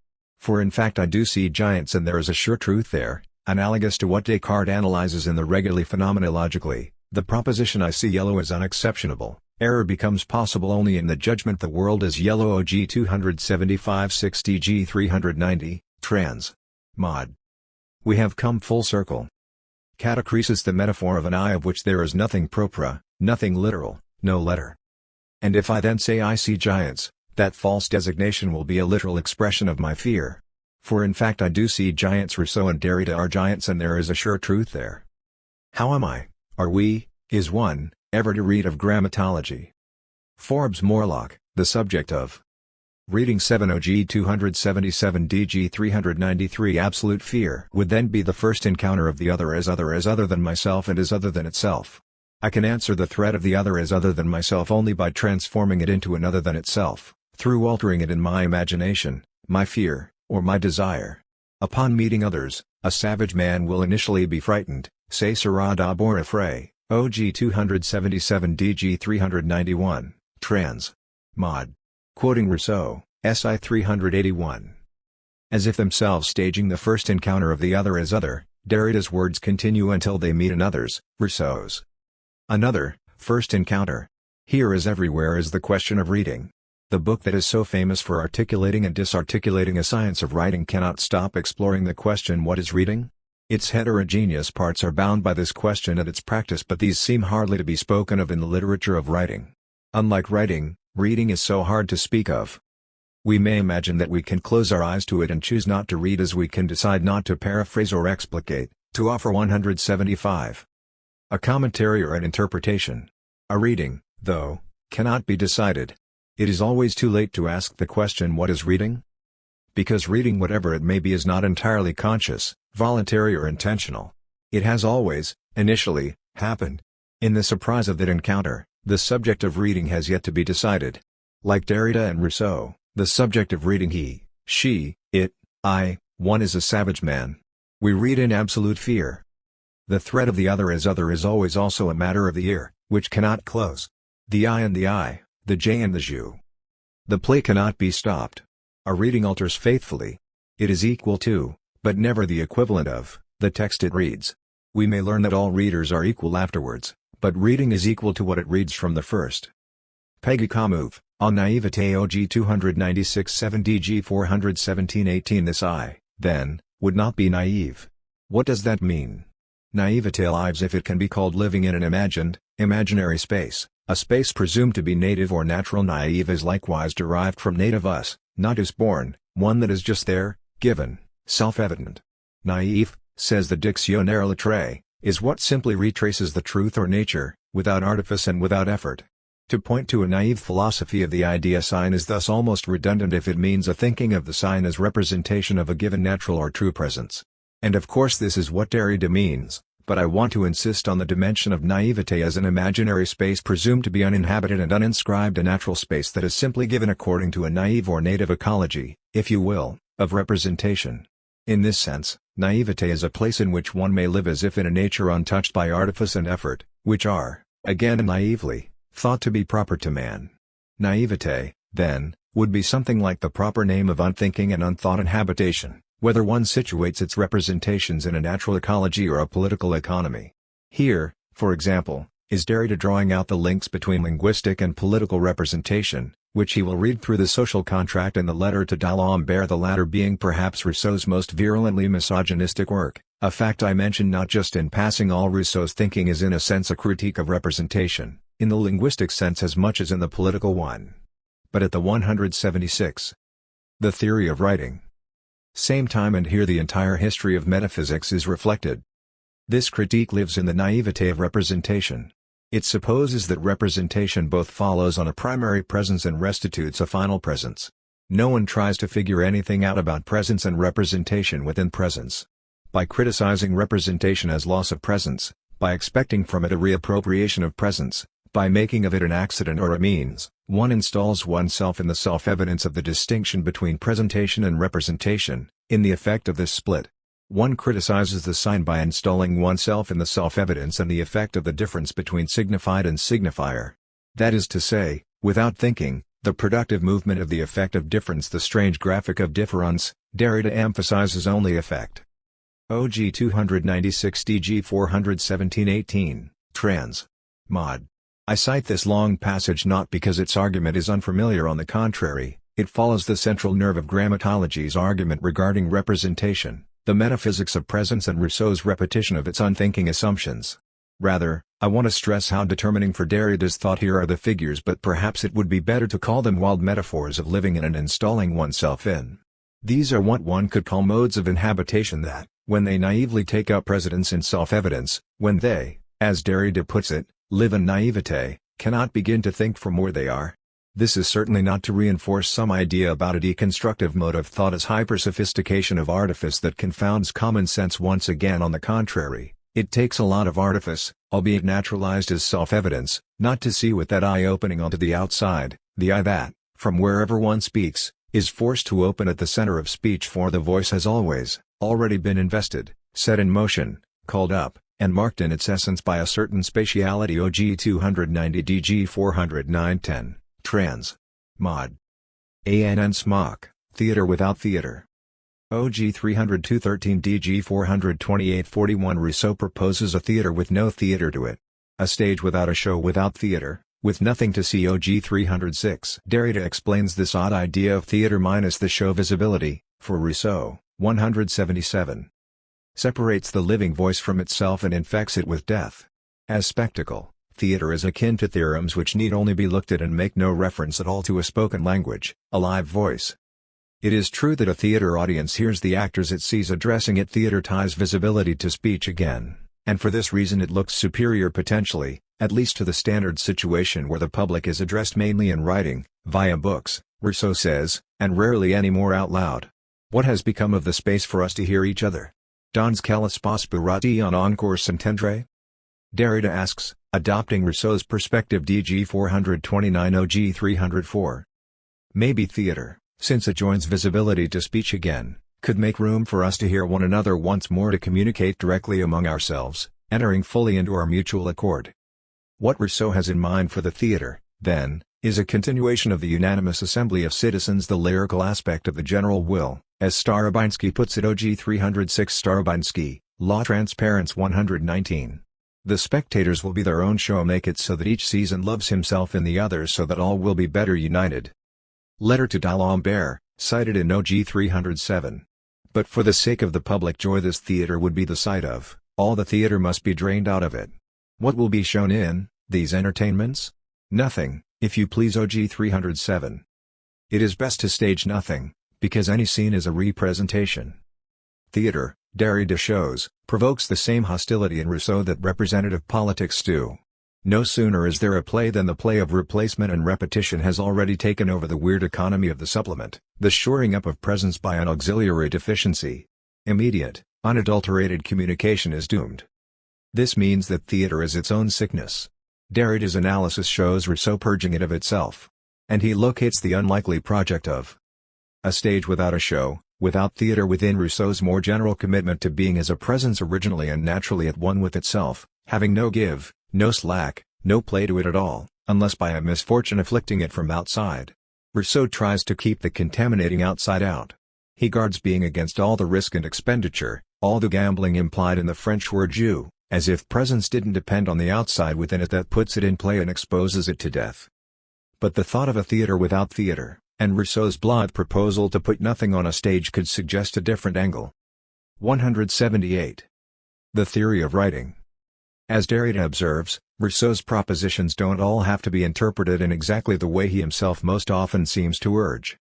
Some admit of other readings which he did not pursue, at least not systematically. So his statement that notwithstanding the dim view he takes of everything theatrical, theater is more than appropriate to the life of a republic, indeed that republics are the birthplace of theater and that the shows enjoyed by republican citizens where practically nothing is staged are the best, might support an intuition that if you got rid of all the theater in theater the result would not be no theater, or some radically toned down, harmless version of it, but theater. Not theater with its lighting and sets, its gestures and speeches, exits and entrances, but theater the space where nothing shows. The nothing that we are. The nothing natural or proper, the nothing true. This might be considered the truth of theater. Man's nature is to have no nature, writes Philippe Lecoulé-Barthé in an essay on Rousseau akin to of Grammatology and to Derrida's thought generally. Lecoulé-Barthé, L'Os et l'Origine 43. Human beings are characterless and possess no qualities, just the actor's aptitude for appropriating any and all. For a repetition, replacing life, conditions it, and this sheer adulteration gives us to live and be ourselves. To me the suggestion is very appealing that precisely this denaturing but not of anything or anyone could show somewhere and be the occasion of public gatherings. I am glad to entertain the thought that people might meet up in numbers around this equivocal nothing, and not around some grander truth, and in its flickering, unbelievable light feel a common joy. Jean Gaston, Periodicity OG 306-9 DG 432-6. Derrida begins the section on the theorem in the theatre by linking Rousseau's criticisms of algebra, as a written language that has already begun to separate itself from speech, to Leibniz's theory of a universal non-phonetic language. OG 303-4. Leibniz's universal language, Derrida notes, takes on the status of a theorem of visibility. It is enough to look in order to calculate. OG 304. Derrida then digresses for 8 pages before returning to Leibniz to account for writing as a kind of machine that entirely separates the representer from the natural order that links it to the represented. OG 312. 179. In this digression, Derrida turns to the relation between the visible, the voice, and the politics of representation. Evoking his earlier readings of Artaud and Bataille, Derrida examines Rousseau's account of the festival as a theatre without representation. OG 306. Derrida describes this movement as an attempt to escape the difference between the object seen and the seeing subject, or the visible presence of an object which is present to be seen. However, this apparent escape from the old economy of the presence of a represented object only elicits another, more profound, metaphysics of presence. The festival without representation relies on a self-proximity in which the representative difference will be effaced in the self-presence of sovereignty. OG 306. Derrida treats the attempt to go beyond the presence of the subject-object relation in the visible as a determined calculating on absence or the evocation of a sovereign pure possibility. Part of what makes of Grammatology so significant is that it not only reinforces the critique of the metaphysics of presence that Heidegger had already identified but also questions the ruses and traps of escaping presence through an assured or absolute calculation on a pure absence. In these last pages of the work, Derrida offers an alternative to this sovereign calculating on absence. Tracing a number of terms in Rousseau, Derrida describes these terms in it as a series of intervals, thus the north, winter, death, imagination, representation, the irritation of desires. This entire series of supplementary significations does not designate a natural place or fixed terms, rather a periodicity. Seasons. OG 309. This periodicity of seasons as a irregular series of intervals can be seen as an anticipatory footnote to the passage in Glass 1974 where Derrida evokes a quasi-Hegelian Saturnalia that cannot be contained by Rousseau's chaste festival, in which the season disorder mal de saison opens a gap that threatens any assured reappropriation or final harvest. Glass 233a. In Of Grammatology, Derrida describes this excess of the festival in terms of a seasonal disorder of and as the order of time itself. Seasons. In the order of time, or rather like time itself, they speak the movement by which the presence of the present separates from itself, supplants itself, replaces itself by absenting itself, produces 180. The theory of writing itself and self-substitution. It is this that the metaphysics of presence as self-proximity wishes to efface by giving a privileged position to a sort of absolute now, the life of the present, the living present. OG 309 DG 436. Peggy Kamov, Habitation in General. OG 291 DG 410-11. Let us return to the quotation interrupted at the phrase inscription as habitation in general. Supra Kamov, 114-15. As promised, here is the fuller context from Of Grammatology's final chapter. If one thinks, finally, that the scriptural space is linked, as Rousseau intuited, to the nature of social space, to the perceptive and dynamic organization of technical, religious, economic space and so forth, one has an idea of the difficulty of a transcendental question about space. A new transcendental aesthetic should let itself be guided by the possibility of inscription in general, which does not befall like some contingent accident in already constituted space, but produces the spatiality of space. We say inscription in general so as to indicate clearly that we are not talking about only the notation of a ready speech representing itself, but inscription in speech and inscription as always already situated habitation. A transcendental question about space concerns the prehistoric and precultural layer of spatio-temporal experience that provides a unitary and universal ground for every subjectivity, every culture, from on this side of the empirical diversity, the proper orientations of their space and their time. Now, if one lets oneself be guided by inscription as habitation in general, the Husserlian radicalization of the Kantian question is indispensable but insufficient. Here, I will skip Derrida's very succinct summary of why it is both indispensable and insufficient so as to pick up the passage 10 lines further down. If the space-time we inhabit is a priori the space-time of the trace, there is neither pure activity nor pure passivity. This pair of concepts belong to the origin myth of an uninhabited world, a world alien to the trace pure presence of the pure present, which one may indifferently call the purity of life or the purity of death. By breaking with linear genesis and by describing correlations among systems of writings, social structures, and figures of passion, Rousseau 181 opens his questions in the direction we have just indicated. OG 291 DG 410-11, trans. Mod. That Rousseau could open the questions in this direction testifies once again to the operation of that eye opened at the center of the language of his text, even if it is so largely despite what he wanted to say and to mean.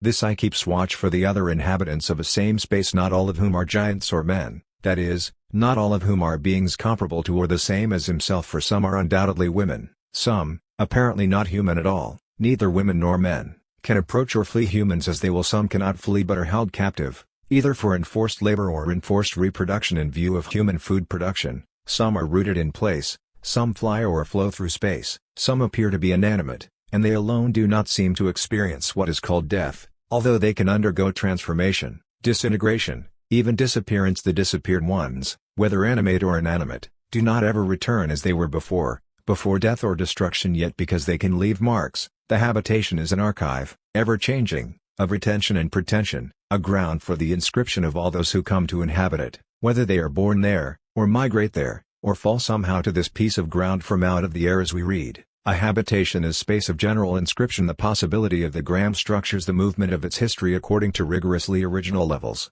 types, and rhythms. OG 84. Peggy Kamov, from somewhere where we are. OG 309, 162 DG 436, 233. So, Rousseau opens the question of habitation in general as the ground of inscription, including his own strange description of himself isolated in the midst of habitations of men gathered in cities, towns, nations, to which this citizen of Geneva is forever ready to prescribe laws and practices.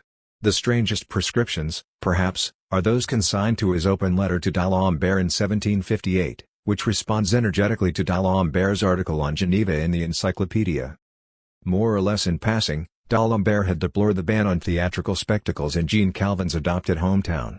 Thereupon, convinced that D'Alembert's remark was meant above all to gratify women who sought more opportunity to put themselves on public. 182.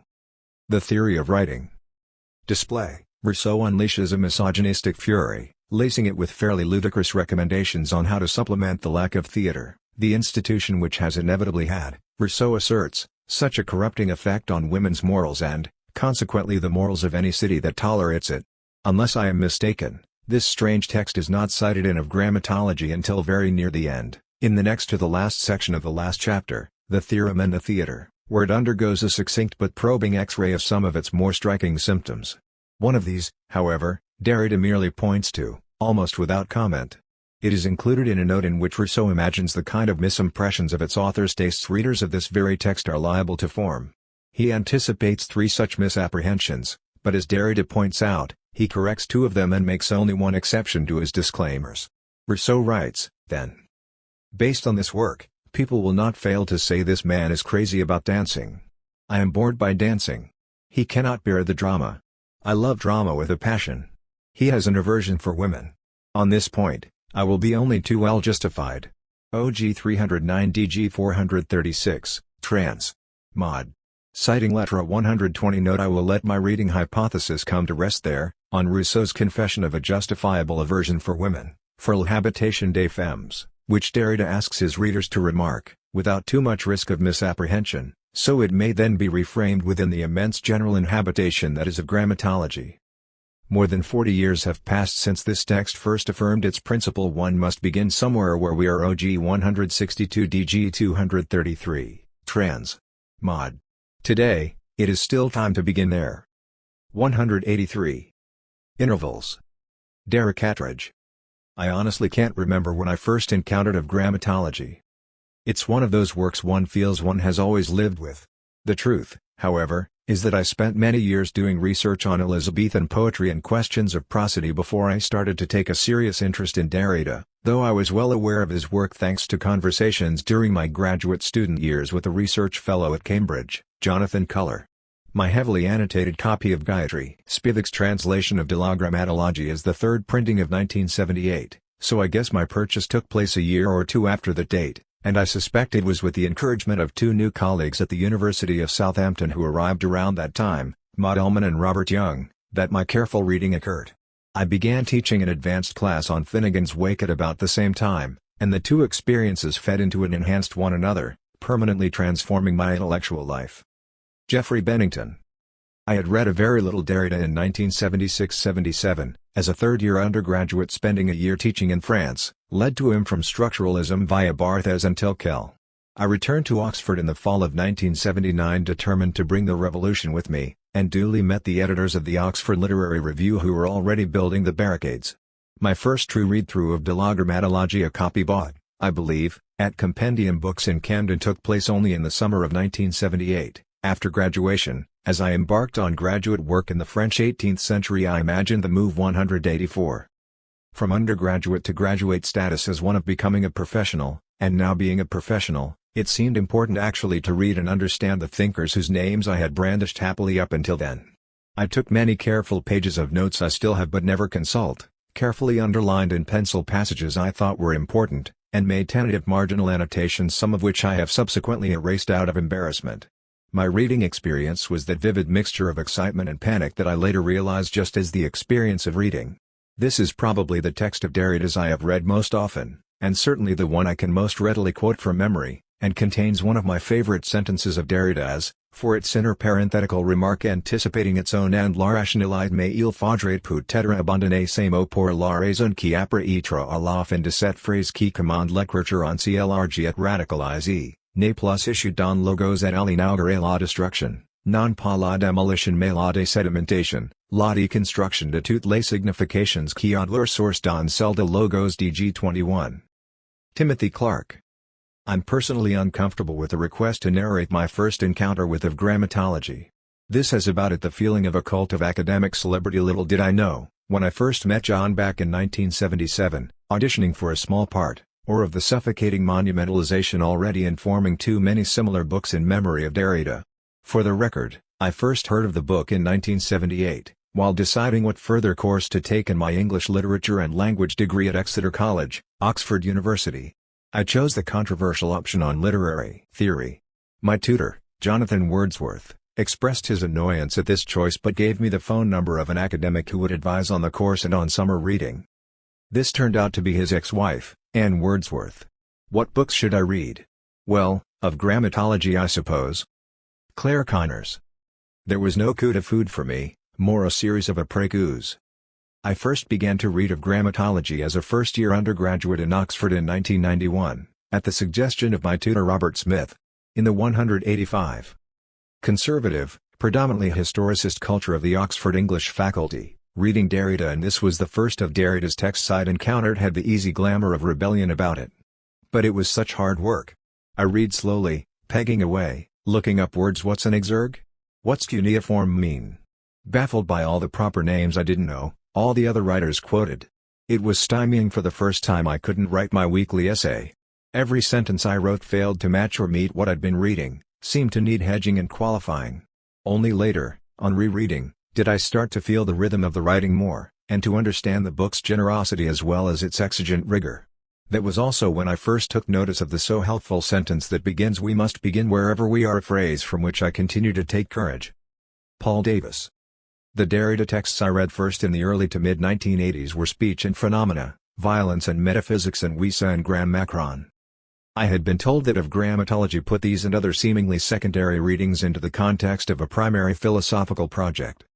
I remember a walk in Umbria in 1983 with an American Orthodox Heideggerian who, with the first part of the book in mind, asked me gloomily whether I thought Derrida might not be the thinker to come. I bought copies in London, the French from Grant and Cutler, the English translation from Compendium, But I'm not sure I really read the book properly until after Derrida had made some quizzical remarks about its style and about attempts to apply or develop it. I remember discussing its treatment of language and linguistics in a presentation in Memphis in 1987-88, trying to write something first in an apartment overlooking Lake Michigan in Chicago and then in Robert Bernasconi's apartment by the Mississippi, places and names, titles and ideas, once so new and set to become so familiar. Sean Gaston. A few weeks into my first year of studying at the University of Melbourne in 1987, I was fortunate to attend a lecture by Clifford Geertz as part of an exceptional course in the history department. European Hegemony 1600-1800, run by the late Greg Denning. This led me eventually to a footnote in the Interpretation of Cultures 186. On the work of Paul Ricoeur. Over the next 2 years, not least thanks to the encouragement of Peter Otto in the English department, I slowly followed a trail of footnotes from a footnote in the third volume of Ricoeur's recently translated Time and Narrative to Levinas's The Trace of the Other, collected in Mark Taylor's Deconstruction in Context, to Derrida's Violence and Metaphysics. Among the students in the English department, Of Grammatology was a much discussed if little read book. I recall standing for an hour in the library passionately arguing about Of Grammatology with someone until, at last, we both acknowledged that we had not read a single word of Derrida's work. I bought my own copy on January 15, 1991. By March of that year I was in Paris, and on page 44 there is a note in pencil: March 15, Paris. I met Derrida today. I would be preoccupied for the next few years by a passage that appears early in the text in parentheses. Aufhebung is, more or less implicitly, the dominant concept of nearly all histories of writing, even today. It is the concept of history and of teleology. OG 25. Christopher Johnson. My own copy of De la Grammatology is dated May 5, 1984, but I must have started reading it a few years before this. I was nearing the end of a 3-year term in Paris, first as an auditor libre at the École Normale Supérieure, then as a lecteur d'anglais at the Université de Paris ex Nanterre. While at the École Normale I was fortunate enough to be invited to the seminars Derrida offered to Yale postgraduates and other foreign language students, which were held in his office at the École. De la Grammatology was a formative text for me. Everything I have done since that period has been more or less influenced by it. The text was an important point of reference for my doctoral thesis on Derrida, which became my first book. When I was asked to write a short book explaining Derrida to a general readership, I chose De la Grammatology as the text I thought best exemplified some of the essential features of his thought. Reading De la Grammatology also inspired me to read other contemporary French thinkers.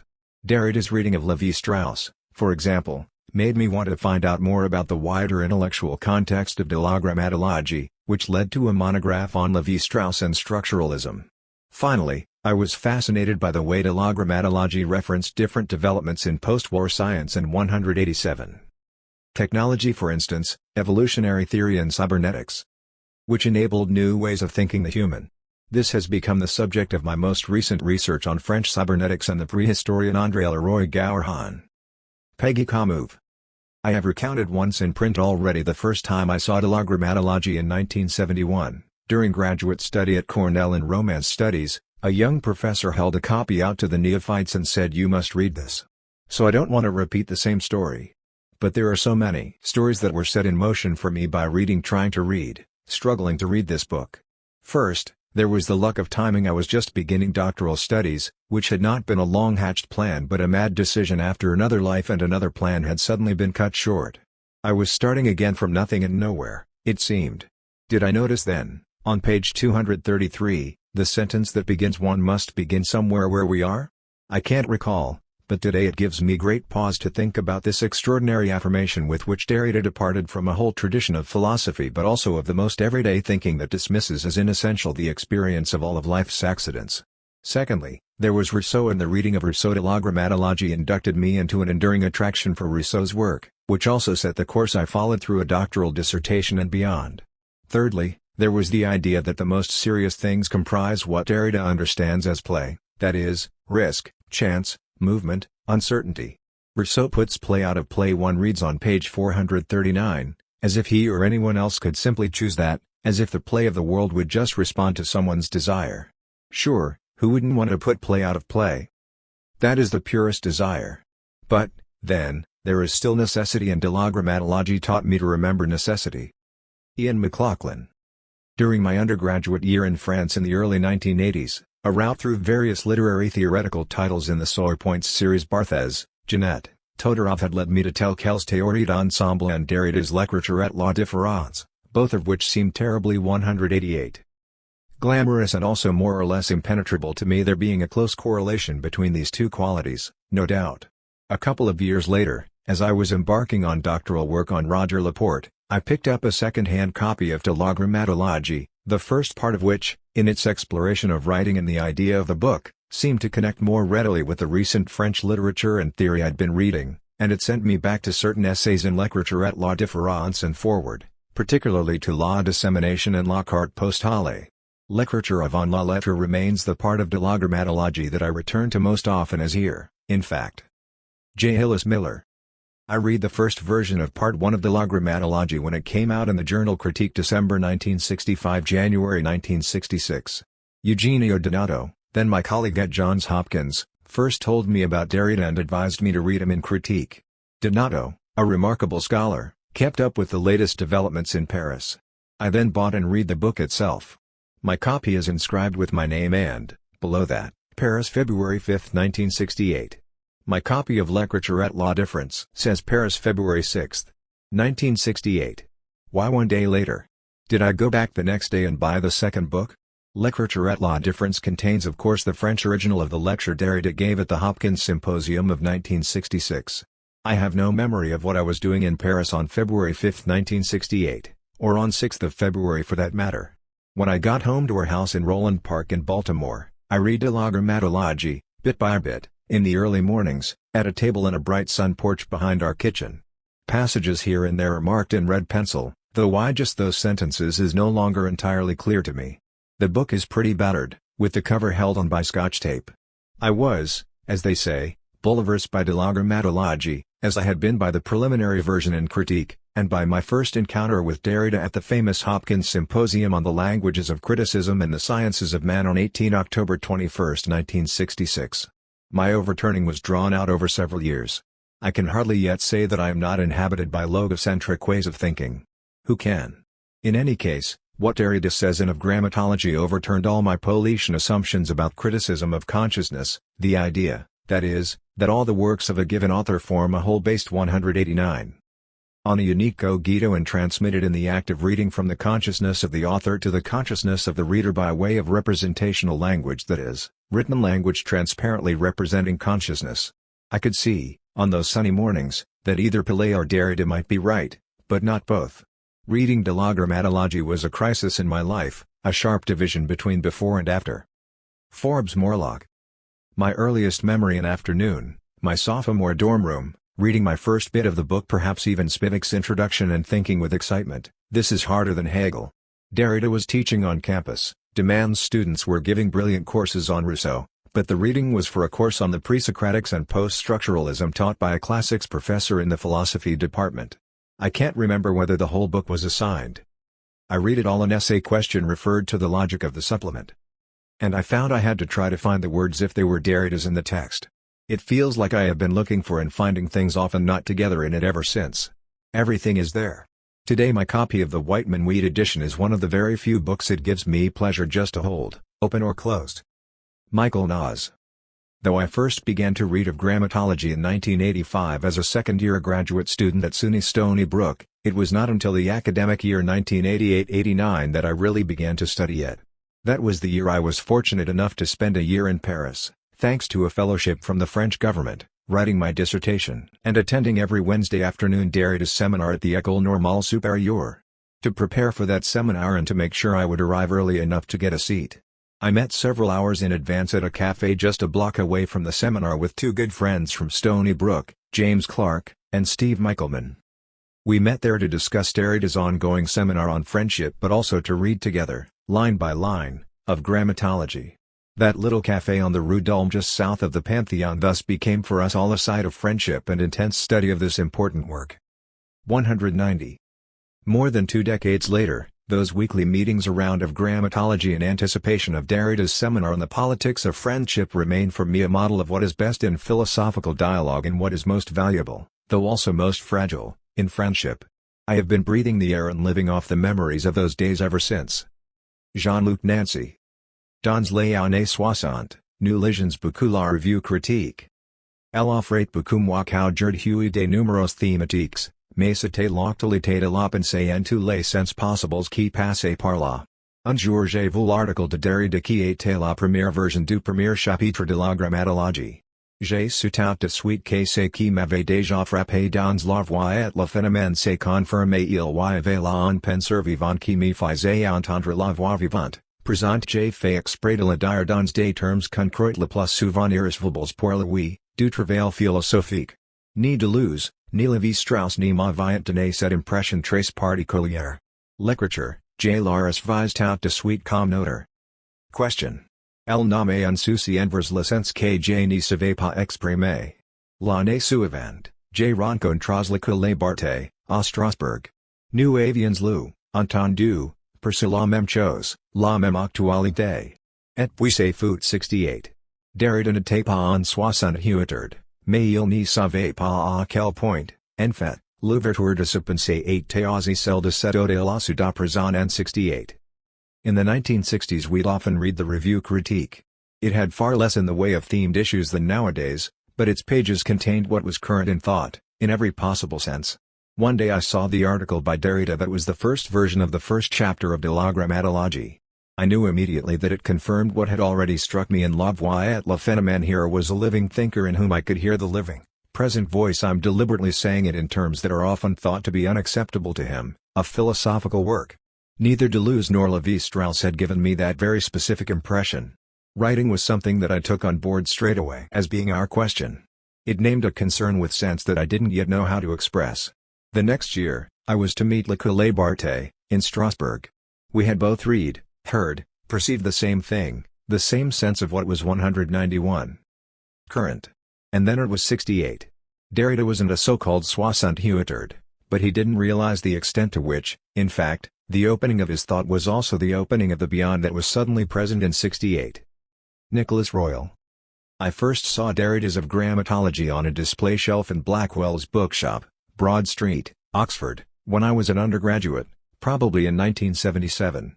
I was very struck by the beautiful, ancient-looking but in fact 19th-century image of Nika's kakemono or hanging scroll, the artist's seals and emblems of longevity on the cover. But the book was already a not very obscure object of desire to me. It was in the air, what was being talked about by those with whom I had the good fortune to come into contact in my early years at Oxford, especially those involved with the Oxford Literary Review. The book was expensive and, inevitably, too new and strange to be regarded as having any relevance to undergraduate study. More than once I took it down from the shelf and looked at it, but I never bought a copy.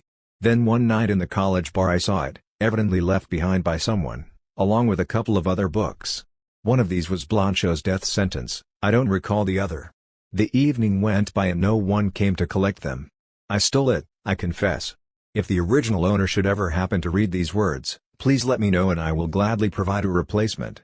The tome I nicked is now in a quite forlorn and battered state, alas, its spine broken in several places, its margins much penciled. Reading of Grammatology was thus, from the first, a guilty pleasure, inevitably redolent of the links between theft and autobiography I would come to find confirmed in Rousseau, Augustine and Derrida himself. But I must also confess I didn't read this astonishing work straight away. As with Freud's The Interpretation of Dreams, I waited, I deferred, all the while feeling that it was one of the only books I had to read. A.N. Smock. I first encountered De la Grammatologie as a French literature student in the seminar of Jacques Herman in 1967. The book had just appeared in France. In his excitement, Herman abandoned the program of study he'd announced, and launched into a reading of 192.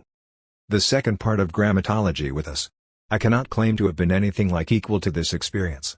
But I admired Jacques Herman more than anyone else I encountered at Yale, and it was through his vehemence, mixed with the agitation and uncertainty about literature and literary studies he shared with me and all my fellow students in the middle of the Vietnam War, that I got a glimmer of a reason, not a justification, but a motive for remaining a student all my life and sticking for good with the demands writing can make of a person. Michael Sirotinsky. My own copy of De la Grammatologie, now rather fittingly coming apart at the seams as a book for many years of reading and rereading, is dated October 21, 1982, New Haven. I might add that I have only just purchased my own copy of Gayatri Spivak's English translation, dated June 28, 2010. I had gone to Yale as a graduate student mainly because of Paul de Man and Jacques Derrida. It was only once I was there that I fully appreciated my good fortune to be present during the golden years of deconstruction in America, and to be taught by Derrida and de Man, but also J. Hillis Miller, Jeffrey Hartman, Harold Bloom, Shoshana Fellman, Barbara Johnson, Ellen Burt, Andrzej Warminski, and Kevin Newmark. It was an exhilarating and life-changing time for me, and I would confidently predict that we will never again see such a community of like-minded theorists and critics in one place. My favorite memory of de la Grammatology was during one of Ellen Burt's graduate seminars on Rousseau. Wanting to look for a particular passage in Derrida's text, but having forgotten to bring her own copy to class, she asked to borrow one. I passed her my copy to look at. She began thumbing through it, but was quickly disoriented by my many notes scribbled in the margins. She gave up, and passed it back to me with a wry smile saying "Ne pas le même livre, it's not the same book." Difference indeed. Julian Wolfries. In 1983, a first-year undergraduate, I had heard the name Derrida in lectures. At the end of a seminar, I asked a tutor who Derrida was, and where I might begin reading Derrida. He suggested that though 193, I wouldn't be able to make much sense of it, I should start with of Grammatology. I found a copy in the Public House Bookshop, Brighton, owned and run by an American, Richard Coupedy. It was filled with alternative press publications, avant-garde jazz records and university presses specializing in theory and radical politics. Though the bookshop has gone, the bookshop sticker is still hanging onto the back cover. The book was and remains a carrefour in every sense. X marks the spot. I frequently thought, repeatedly, I'd begun reading of Grammatology, in Brighton, Northampton, Massachusetts, Hamburg and South Pasadena, just to recall some of the locations in which the book has lived, but though I've a feeling I haven't, I still have hopes of doing so. Sarah Wood. I can't locate my reading of Grammatology biographically. My copy is inscribed with my name, college in 1984, my second or third undergraduate year. I found the book in the Norrington room under Blackwell's. But of Grammatology never became a complete single thing to me. It remains in the offing. What was it about? It seemed to me to face France, and to open onto three major oeuvres then unknown to me: Saussure, Lévi-Strauss and Rousseau. I can't pretend, still, to have got it, not even the principles of reading that were pointed out to me one day in a tutorial OG 158. The passage my tutor read out to me emphasized the necessity of knowing how to decipher and reproduce the conscious, voluntary, intentional aspects of texts. Of Grammatology called this kind of commentary a guardrail. The traditional critical skills I had come to university to learn promised some protection for the rather wild readings I'd begun, having read some Derrida and more English poetry, to write. But I wondered about the risks of critical production developing in any direction at all and saying almost anything. Where did the risks come from? From writing itself? And was that force really in my most unqualified keeping? If the future could only be anticipated in the form of an absolute danger OG5, what guardrail could possibly protect reading and critical production from what was coming? It was some years before it occurred to me that it might be anticipation, seeing ahead, that would have to go.